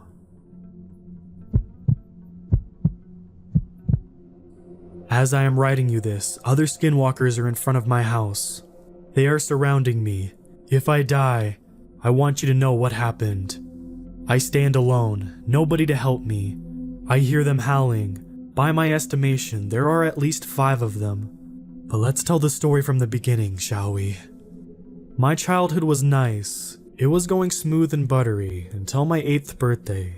After a long day and a party with my friends, summer heat slowly disappeared as the night came on. I was out in the backyard playing with my Spider-Man figure. I was feeling safe and happy, until my dog shot across the yard and ran off into the forest. I should probably describe the dog. He was a big Siberian Husky, white. His name was Johnny. Anyways, back to the story. The dog shocked me. Then in a second, I went from feeling safe to feeling like I could die at any moment. Right then, fog rolled into my backyard. I could see the outline of a figure standing in it. Then, a wolf howled. It sounded like a wolf at first, but it sounded wrong. I screamed for my dad, who came out running. I told him about Johnny and the wolf howling. He then said, "Son, there's no wolves in this country." He ushered me inside and grabbed his shotgun and went searching for Johnny. He came back empty-handed, but I knew something happened. That he saw something. I could see it in his eyes. That night, he stayed awake on the couch, gripping his shotgun until the sun came up. From that point on, every night the fog would roll in our backyard, and the figure would start howling. As I grew older, I could not be convinced by my father it was just a wolf. So, on one winter evening, he sat me down in the couch by the fireplace and told me a story. "Son, long before men ruled the earth, other creatures lived on it. So, naturally, when we came, they felt angry. They wanted to get rid of us. That thing you see every night howling is one of them. They are called skinwalkers. They are sort of shapeshifters. They can take the shape of a human or animal. Also, they take their memories, their voice, their life. But you can always recognize the skinwalker from the real deal. When they speak, there is something wrong in their voice, a certain amount of something sinister. My son, I have dealt with skinwalkers all my life. Looks like you'll have to do that too." He then gave me an unmarked red leather-bound book and told me to read it in its entirety. And so I began. In it was everything about skinwalkers. How do they live, and what they do, what do they feed on, and how to hunt them. My father then moved away to the city when I was 20. He knew then I could guard the front line. Fast forward a few days ago, I was in the backyard of the same house. Me, now a fully grown male, 25 years old, I was guarding, and an idea came to my mind. I'm gonna catch that skinwalker. So I prepared my traps, some signs, and put my lucky necklace on my neck. I poured holy water everywhere, in the sprinklers too, put salt in my shotgun gauges, also in my sniper rifle rounds. Night came, and by my expectations, at around 10 p.m. the fog came in. What was driving me to hunt this skinwalker was this. I can't have a family with this thing around us. Why, you may ask, because this skinwalker didn't do anything to me. Wrong. He got my dog. My dad found it in the creek a few days later after he was hunting. He took a good friend of mine. I didn't want my kids to live a life like me, to be scared constantly, to not have a teenage life just because this thing came every night and attacked my house. So when the fog came, I got ready on my roof and waited. After only 10 minutes of waiting, it was here. He started doing his usual, howling and throwing stuff at my house, mostly animal carcasses. And then, out of nowhere, I turned the sprinklers on. It screamed so hard it was shaking my house. Then I shot at it with my silver bullet with some salt. It came down, but I knew it wasn't dead. It was just unconscious. I then came down from the roof. I didn't turn off the sprinklers. I picked the thing up. It must have weighed around 300 pounds. But I was a huge dude, 6'8". I have trained for this my entire life. I was ready. I took it into my basement and strapped it into a chair, placed in a cage that had electricity running through its bars. I then waited for it to wake up. When it did, it started howling immediately. It changed from its wolf shape to one of my dead friends just to hurt me. I left it there to rot. But then, it started howling again. It called another. This brings me to this moment. It's still howling. They are surrounding me. I have ammo and food in my bunker. My house was built like a fortress, but the chance of survival is small. I will try to stop them, to save you. So if I die here, take my example. Be prepared for everything.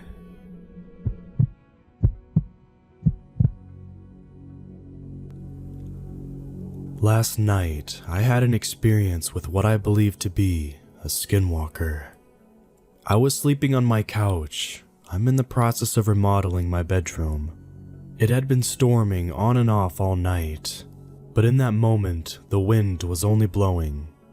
It was about 1 in the morning when I was woken up by a very strange noise. I can't describe it that well, but it sounded like an animal call, except as if a human was making the sound. It was a long, deep noise that kept on going, almost like a foghorn. It sounded like it was right outside my window, in my backyard. In case you're wondering, I live in a country near the Ozark Mountains, and directly on the Trail of Tears. I've lived out there, in the middle of the woods my whole life. I've heard and seen everything: bears, deer, cougars, raccoons, coyotes. But the sound that I heard that night wasn't like anything that I've ever heard. I'm not going to lie, it scared the absolute hell out of me. I immediately went to my bedroom. I have a window that looks into my backyard as well. I wanted to see whatever it was, but I didn't want to pull back my living room curtains to come face to face with it. I couldn't see anything through my bedroom window, so I turned around and started walking back to the living room. Then something hit my window. It wasn't strong enough to break it, it just sounded like someone hit the palm of their hand on the glass. At that point, I went back to sleep and ignored the sound. Looking back on it, I should have recorded it, and I tried when the noise came back the next night, but every time I took out my phone, it stopped. Today, I built up enough courage to go into my backyard and to investigate. There were loose limbs everywhere. I had a bonfire a few weeks ago. The remaining ashes had been dug through, not blown by the wind or damaged by the rain. No, it looked like something took their hands and dug a hole. I did some research, and I think it's a skinwalker. I'm no stranger to these things. I've heard lots of stories about them, and considering that I've seen several things walking through the woods through my lifetime, I'm starting to become really convinced. So this happened to me last September, and I'm writing about it now. only because I've read so many experiences people have had that I'm at a point where I'm more comfortable talking about what happened. My best friends live out by a country farmland in Michigan. The land is very old and probably traces back to the Native Americans. There is even a nearby road called Indian Trail. Well, it was around 1:30 a.m. and I was leaving their house. And to paint a visual of what their yard looks like, the driveway is in the shape of a U, and they have many cars parked except for this one part near the front of the house where there is a giant evergreen tree nobody ever parks in front of, and a light that hangs over to illuminate this area. Where my car was parked is the furthest to the left, and I have to walk across the entire yard and past the tree in order to get to my car. Well, as I left that night, I reached about the center of the yard and suddenly felt my heart rate was skyrocketing. This happened out of nowhere, and I started running to get to my car as fast as I could. As I got into my car, my front windows were foggy, and as I started the car, there was a small patch clearing up at the bottom of the windshield where I could see clearly. And that's when I saw the thing squatting by the evergreen tree and watching me. I have never had that feeling as though my body was burning at 300 degrees and my heart was in my throat throbbing. I looked through that small patch of my window, which was now growing larger, and the thing wasn't moving. It was still frozen in place and squatting. It was not human, and it was not animal either. My body went numb. All of this happened in a matter of 30 seconds, and I backed out of the driveway and drove down the dirt road to get home, probably driving 70 miles an hour. I immediately repressed what happened to that point, and I don't even remember how I got home. The next day comes around, and I go over to their house again, and I was sitting in my friend's room, and I told her that I saw something in her yard last night. And she freaked out at me because she said it could have been a robber or a dangerous person. And I told her no. It wasn't a person. I described it as the khaki man, because it looked like those saggy khaki tan pants, but only the entire body was that texture. The head was bald with ears folded into the scalp, and pitch black beady eyes, like round buttons. Well, her husband overheard me talking about this, and he entered the room halfway into the story and waited for me to finish, and told me that him, his dad and brother have all seen it at once, and they called it Gollum, like the creature from the Lord of the Rings. I didn't know what it was, and they showed me a figurine of it, and it had similar resemblance to it. None of them ever seen it more than once. I told them that I didn't want to know anything more about it, and I tried to erase that this ever happened because it literally flipped my entire perception of this world around. Anything is possible. And while I've had paranormal experiences growing up as a child, I wasn't too scared about things like that. But to come across a creature that is not something my brain could have ever comprehended at this point. I believe that all kinds of things are out there. But all this time has passed since and I'm still traumatized from it. I don't want to live in fear and I still visit my friends frequently. But ever since then, they always walk me out if I'm leaving late at night. After a couple months passed, I decided that I wanted to know what it was that I saw. And after diving deep into online forums of people's paranormal experiences, I came across a story mentioning the term skinwalker, which I never heard before, so I decided to look it up, and that's what sparked my interest on researching more. I have read tons of stories online about encounters others have had with skinwalkers, which led me to research more about Navajo Native American folklore, and the one who walks on all fours. A part of me thinks that it could have certainly been that, but another part of me is not so sure, because this thing almost looked alien, and not so much like a coyote, although we often hear coyotes in this area late at night. I described what this looked like to my friend who lives at the house, and she illustrated a spot-on picture of it that I'll attach here. I would love to hear from any of you with possible insight related to the subject of skinwalkers, as well as if you've seen anything like this.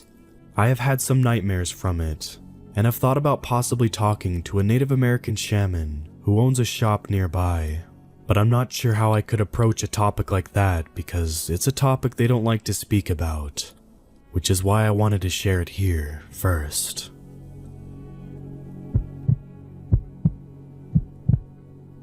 I told this story to some friends tonight, after not thinking about it for a while, and remembered how odd and creepy it really is. The man who told me about this terrifying experience in the Colorado wilderness is one of those distinct relatives that everyone has. They're your third cousin, twice removed, or something to that effect. I'm not positive exactly how we're related, but he's an incredible guy. I'll call him Greg. Greg is a decorated green beret with a silver star to his name that he earned by capturing the leader of an Afghan sniper cell without incurring any casualties. Despite his status of a huge badass, and not as inconsiderable size, 6'3", 200 pounds, Greg is a teddy bear, just an extremely humble, kind person. I have a lot of experience in the outdoors and have lived in Colorado for most of my life. And Greg and I had an extended conversation about our adventures in the woods at my grandmother's house for Thanksgiving. We were sitting on the couch wearing tacky holiday sweaters when a conversation turned to hunting. Greg mentioned offhand that he used to be an avid hunter, but had an experience that turned him off to it. He doesn't even like guns anymore, something I found surprising coming from an accomplished soldier. I pushed him to tell me what happened, and though he seemed uncomfortable with the idea, he finally did. I'm going to switch to first person now and try to write exactly what Greg told me. It was late October, which means elk season is up in the Indian Peaks wilderness, and I went up there to bag a few elk and just relax for a few days by myself. I parked the truck near a trailhead about 8 miles from where I would end up setting up camp, and was looking forward to the nice weekend in the woods with some nice peace and quiet after packing all my gear and getting ready. The first morning, I was in my deer blind, about 20 feet up in a tree with a cup of coffee and my rifle. The sun had just come up an hour or so ago. About 50 yards from my tree, the tree line ended and opened up into a big meadow where a lot of elk tended to roll through, and I could sight my rifle pretty well through the trees and could see most of the big grassy area. Maybe a couple hours had passed, which really isn't boring that deep in the woods. I just drank my coffee from my thermos and listened to the life around me, feeling the woods getting ready for winter. I couldn't believe my luck when I glanced over the meadow and saw a large group of elk had started grazing in the meadow. The silent animals plodded along, munching at the grass, oblivious to me watching. Among the group was one of the most beautiful elk I had ever seen. It was called a monarch, which means its antlers had 8 points each, something really rare. I quietly clicked the safety off my rifle and sighted in on it. When you're hunting an animal like this, you want to put the bullet right where the skull meets the spine, in order to sever the spinal column and kill it instantly and painlessly. The focus when you get in the zone is incredible. I swear I could feel the firing pin punch forward and the bullet leave the barrel as I pulled the trigger. That beautiful elk went down silently, and all the others scattered for the tree line. I was ecstatic about the shot and the elk as I climbed down the tree and set off for the meadow. I had left my rifle up in the tree, something I regretted soon, and I had only a small knife on me to gut the animal and drag it back to camp.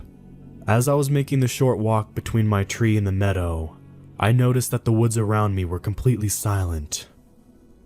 Some of this is normal after you fire a gun in the woods, but for it to drag on this long was unsettling. I thought nothing of it and continued the short walk through the dense pines. As I was about to clear the trees and step into the meadow, I noticed something odd. I could see the elk's body lying in the grass through the trees, but there was something else there. There was what looked like another elk, antlers and all, on the opposite side of the dead elk from where I was coming to walk out of the tree line, almost looking as though it was gently nuzzling the other elk's dead body. This was weird. To see another elk treat a dead elk like this, they usually just scatter, but I continued to walk towards it, hollering in an attempt to startle the other elk off. It snapped its head up and looked at me. Over the body of its fallen friend, the strange new elk eyed me with its unafraid glare. I say glare because it didn't feel like an animal looking at me anymore. Its glassy black eyes gave me the same caught red-handed feeling that you got when your parents catch you when you're doing something wrong. I felt suddenly uncomfortable, out of place into the woods that I loved so much. and somehow hated and guilty. I no longer wanted the elk. I stopped dead in my tracks and watched this animal as it eyed me angrily. What it did next gives me nightmares to this day. It stood up, and it was not an elk. The thing that stood before me on the other side of the dead elk must have been lying on its stomach and put its arms down and pushed up, putting its legs under it. It reared back, glaring at me all along with its evil glass eyes. My breath caught in my throat. Most of its body was at least somewhat human, but terribly emaciated and elongated. It appeared to stand 10 feet tall, not including the antlers atop of the elk head. It was bald everywhere but the neck up, and looked sickly pale pink. Its legs and knees bent backwards, like the back legs of an elk. This horrible, skinny, naked, unnatural thing just stood there, glaring at me with a hatred that was palpable. The woods around us were silent. It might have been seconds, minutes, or hours. I felt the disapproving parent feeling shift. I felt more like an ant under a shoe. I took a step back. My boots felt like 10 pounds. My body felt numb. And the noise of my footsteps was ear-splitting. I took one more and then turned and ran. Running through those thick woods is tough, but I ran faster than I ever have in my life. I passed under my tree with my $4,000 rifle still sitting in it without even slowing down. I ran all the way back to my camp, which must have been a mile before I stopped for a breath. It took me another minute to dare to look behind me. I was alone, but the woods around me were still silent and brooding. I wanted more than anything to pack up and go home, but I knew that I would not likely make it back to the car before nightfall, and I did not want to be exposed at night. I cooked an MRE in my tent and stayed there the rest of the day. When night fell, I wrapped myself in my sleeping bag and tried to sleep, but I couldn't stop myself from staring at every little noise. I kept thinking about the possible rational explanations for what I saw. Maybe there's a crazy guy out there who found an elk head and is wearing it around scaring people. But no explanation came up when I quailed the maddening fear that I felt. That horrible sense of being hated and guilty far from home. And nothing explained why that thing was 10 feet tall with inverted knees. As soon as the sun came up, I ran back to the blind and took it down. Then ran back to camp with my rifle and bag, packed everything up, and hiked out. I've never fired a gun in the woods since, and I don't ever intend to again. I'm not a spiritual person, but if that wasn't something in the forest telling me to leave it alone, I don't know what is. I can take a hint.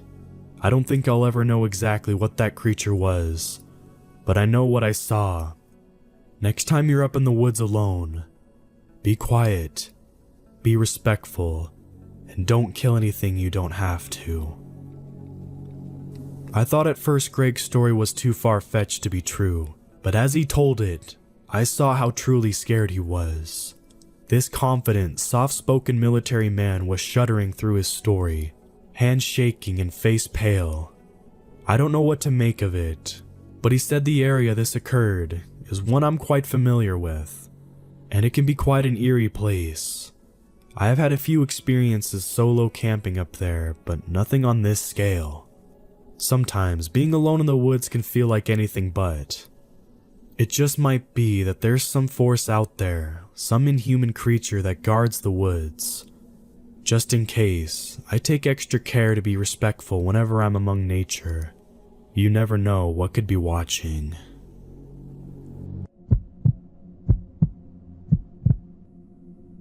I had just gotten off Interstate 40 and was driving on US 191 north through the Navajo Res in Arizona one night heading to New Mexico. I'm looking for a gas station, not a car on the secluded highway. It being too dark and I somehow took a wrong turn onto a dirt road. It was because of my lack of sleep. The sign read, Ganado. Still driving, trying to make sense of my direction, I ended up at this garbage dump site. I was completely lost and saw nothing. Just pitch black darkness with the only light of the moon and some wisps of clouds covering the small part of it. Miles of bushes, some small trees, and a cornfield. The dump site was a large area. Piles of garbage were stacked. Debris scattered the road and bushes. Deciding that I needed to figure out where I was, I stopped my car and put it in park. My AC was on and the smell of decaying fish hit my nose like a baseball bat to the face. Gagging, I turned off the AC, ready to look at my phone for Google Maps. The smell was foul, but I needed to get on the right track. My headlights had illuminated the area so I could see most of the piles. Then I noticed something was moving just near the pile. There was a small coyote digging through the trash. I could see it clearly with my bright headlights. But the weird thing was, I realized it wasn't a small coyote. It looked like a small build figure of a kid. The kid stood up quickly, looking at me. I could clearly see his face and what he wore. Swearing out loud, I could see that he was covered in black paint with a fur pelt wrapped around him that looked like it had been recently skinned. I noticed that it was the pelt of a small coyote. For a few seconds, everything registered in my brain.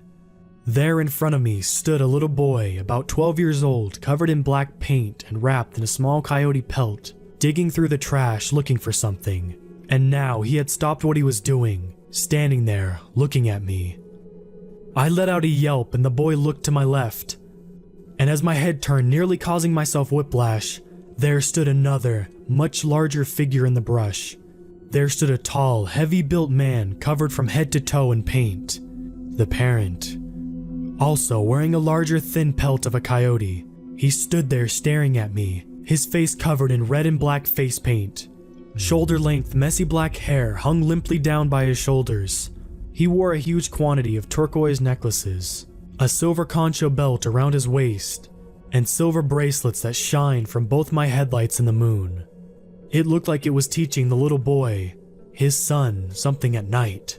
I could see his face from a distance, a stern, mean face. His eyes weren't normal. They were black, soulless, and beady looking. It was as if they were looking into my soul.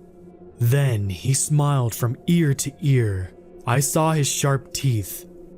What the hell? Again, I screamed bloody murder as he ran at my car. My foot above the gas, I made the decision not to try to run them over for fear of having my window busted and being dragged out into the bush. Screaming, my heartbeat hammering against my chest and trying not to have a heart attack, still gagging at the smell that worsened. I put the car in reverse, stepping on the gas, nearly running off the road as he ran towards me. As I was making a U-turn, I heard the sound of what I know were his nails scratching the back of my car. I put the car in drive, my throat hurt from screaming. But that was all I could do as I looked into my rearview mirrors to see him sprinting down the road catching up to me. 54 miles an hour on the dirt road, then onto the highway, another 70 to 80 miles per hour, hoping I wouldn't crash. Driving like a madman, fully awake, my thoughts were racing, trying to make sense of what I saw.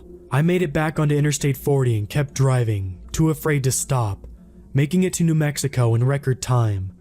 I kept my story to myself because of the backlash my friends and family would probably give me.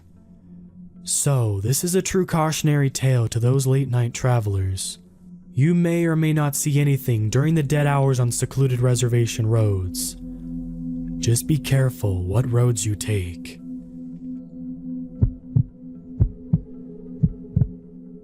Never having lived by myself before, I was pretty scared about what to expect. I graduated college and had landed a pretty decent job with a generous starting salary, but the downside was that I had to move far away from where I was currently living with my parents. It's been about 3.5 weeks since I moved out and I've been getting along pretty well by myself. Even in college, I had a roommate and was only 30 minutes away from my parents' house. Now, I'm living alone 2 states away from my family, so I think that I took the sudden change pretty well. I don't know if it's because of the recent stress about moving and everything, but I've been having the same reoccurring nightmare for the past couple of weeks.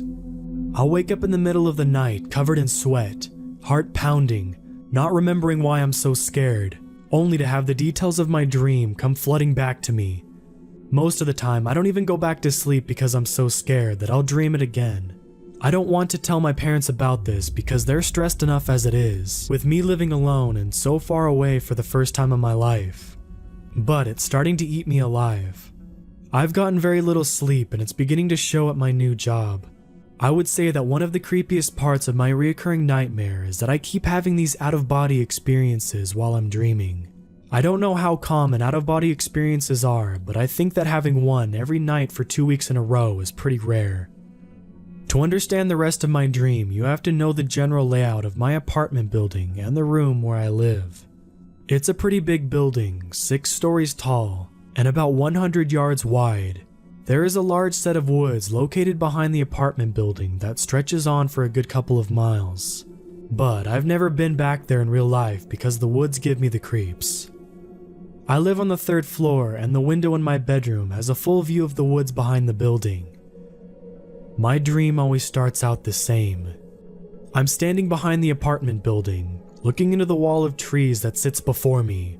It's in the middle of the night and the moon is shining overhead, casting a low, white light over everything. I'm standing out in the cold with nothing on but a t-shirt and my underwear.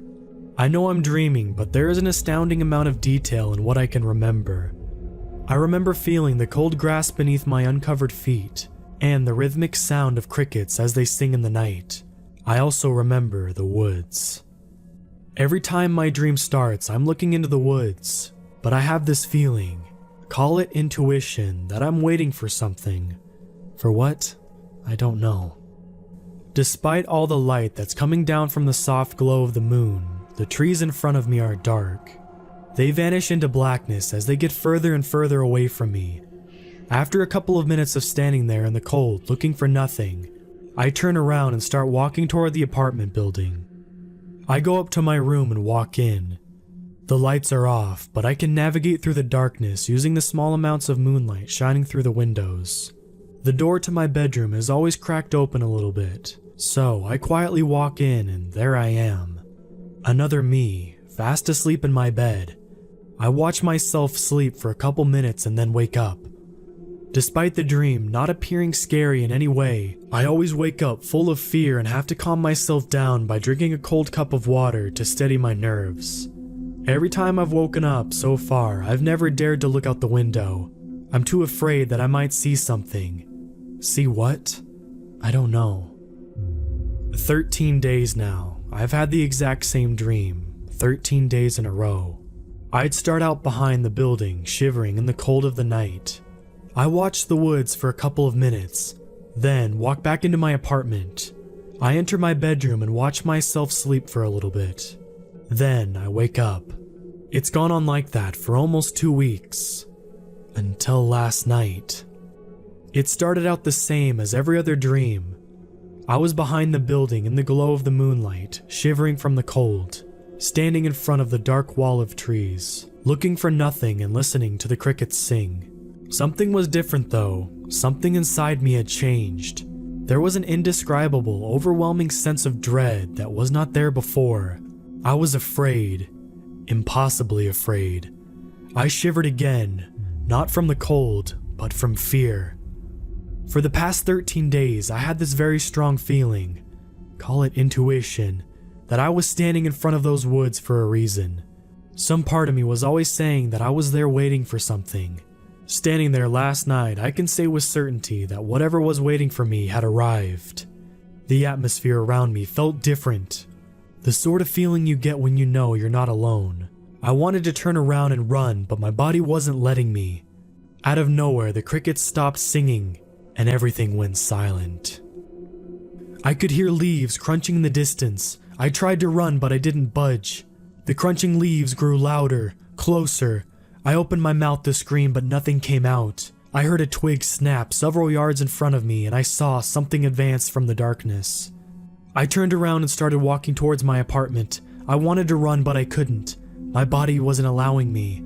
I could still hear the crunching leaves behind me, impossibly close. I knew if that I turned around, I would see it, the thing that I'd been waiting for. As I was walking back to the apartment, I was certain that something was walking in the darkness behind me, something dangerous and demonic. I made it into the building and walked in, closing the door behind me without turning around. Whatever was following me did not make it into the building. I was about to let out a heavy sigh of relief, but stopped. I heard something behind me. It was very faint, but in the stillness of the night, I could hear it as clear as day. I turned around reluctantly and looked at the door to the outside. There was a long small window on the door. and through the door, I could see the silhouette of a dark figure standing from just outside the door. The sound that I heard was its claw-like fingers tapping on the glass. It was a mocking gesture. If it wasn't for the lack of light, I would probably seen it smiling at me as well, quietly saying that it was going to get me and there was nothing that I could do about it. The tapping stopped and it moved away from the window into the darkness. I turned back around and went up to the 3rd floor where my apartment was. I entered and walked over to my bedroom door. I quietly walked in and froze.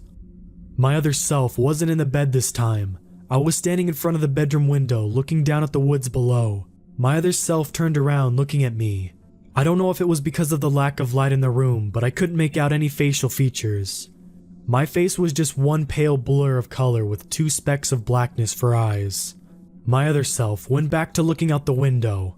I slowly walked over to him and looked out the window myself. There was something right on the edge of the tree line looking up at us. It looked like a shadow, a dark outline standing in front of the wall of trees. It turned around and walked into the woods. My other self whispered something to me. It was so quiet, it was like I thought it rather than heard it. Get out. Then I woke up. It was 4 o'clock in the morning and the sun wasn't out yet. I sat up in my bed, my heart still pounding uncontrollably. I looked towards the window but didn't get up. What was I so scared about? I had a stupid nightmare. I've never believed in the supernatural, why the hell would I start now? I was starting to get angry with myself for being scared by a dream. I got up and went over to the window out of spite rather than curiosity. I wanted to show myself how stupid I was being. I looked down and scanned the tree line. There was nothing. I scolded myself for acting so childish and was about to look away when I caught something out of the corner of my eye. It was quick, but I thought I saw something retreat back into the woods near the trunk of one of the trees. My heart was pounding again and I felt lightheaded. I went into the kitchen and turned on the light before pouring myself a cup of water. I sat there in the light until the sun came up. I called in sick to work and decided that I was going to go apartment hunting instead. As I was leaving the building, something caught my eye. I went back to the front door and stared at the small, long window. I put my hand on the glass and moved it back and forth. There were small scratches etched into the glass. I didn't want to sleep in my apartment tonight, so I got a hotel room instead. I still don't want to fall asleep. Whatever is happening, real or not, I'm scared. I don't know what to do besides wait. Wait for what? I don't know. I know this sounds totally crazy, and I probably wouldn't believe it if it didn't happen to me. I've never been a believer in the paranormal, but honestly, I have no idea what to make of what happened last night. I will say it again before you read this that it sounds insane, but please know I am telling the truth. I wasn't drunk or high, and I was with a friend of mine who saw the exact same thing. I go to college in a smallish school in Wisconsin. One thing this school is known for is having crazy parties out in the surrounding woods. I know it sounds stupid, but it's the only way to make sure that Campus PD doesn't come and shut it down. I haven't ever been to one of these parties. I've had difficulty with anxiety, but after 2 years of therapy and medication, I finally decided I wanted to go to at least one party before I graduate. I'm a senior. So anyway, I talked to my friend Gina, who's known as a bit of a party girl, and she tells me there's going to be a big party in the woods this Thursday. A lot of kids at my school don't have class on Friday, so we make plans to go. So last night, me and her head down a trail into the woods with flashlights, and we joke about how creepy it was. Everything was going smoothly at first, until we go down a smaller trail that was only 2 feet wide instead of the normal road-sized trails that we usually go through. I was kind of freaked out, but didn't say anything because I assumed she knew where we were going. So we follow this trail a bit longer, and eventually come to this sort of clearing, where the trees aren't too dense and we could see a towel and a few bottles on the ground. At this point, my friend tells me that she's got a bit turned around, but knows that we're very close to the party because she's been at the clearing before, and she starts calling out, "Hey," hoping someone would hear her and shout back. When this doesn't work, she takes out her phone and calls one of her friends that she said was going to meet her at the party. The friend answers and apparently tells her where they were. Gina then tells me she knows where they are and that we're close. I joke that she better not get me killed, and as we nervously laugh, we hear a meow, meow, meow sound coming from behind us, followed by what sounded like a cross between a whistle of an old train and somebody blowing. We then turn around thinking, what the fuck was that? We shine our flashlights on a deer standing up on its hind legs with one arm against a tree looking at us. I know it sounds stupid, but just the way that it was watching us and standing up there was the most unsettling thing I have ever seen in my life. My friend takes off running and I'm still standing there looking at it, trying to make heads or tails of it before I start running after Gina, trying not to be left alone with this thing. Luckily for me, Gina runs into a tree and I catch up with her and start yelling at her about leaving me alone. When we hear another whistling sound out to the left of us and turn our flashlights to see another deer looking at us. But this one was walking toward us on its hind legs, but not like a person, like a dog. It gets close but walks behind the tree with only its head and neck poking out, watching us.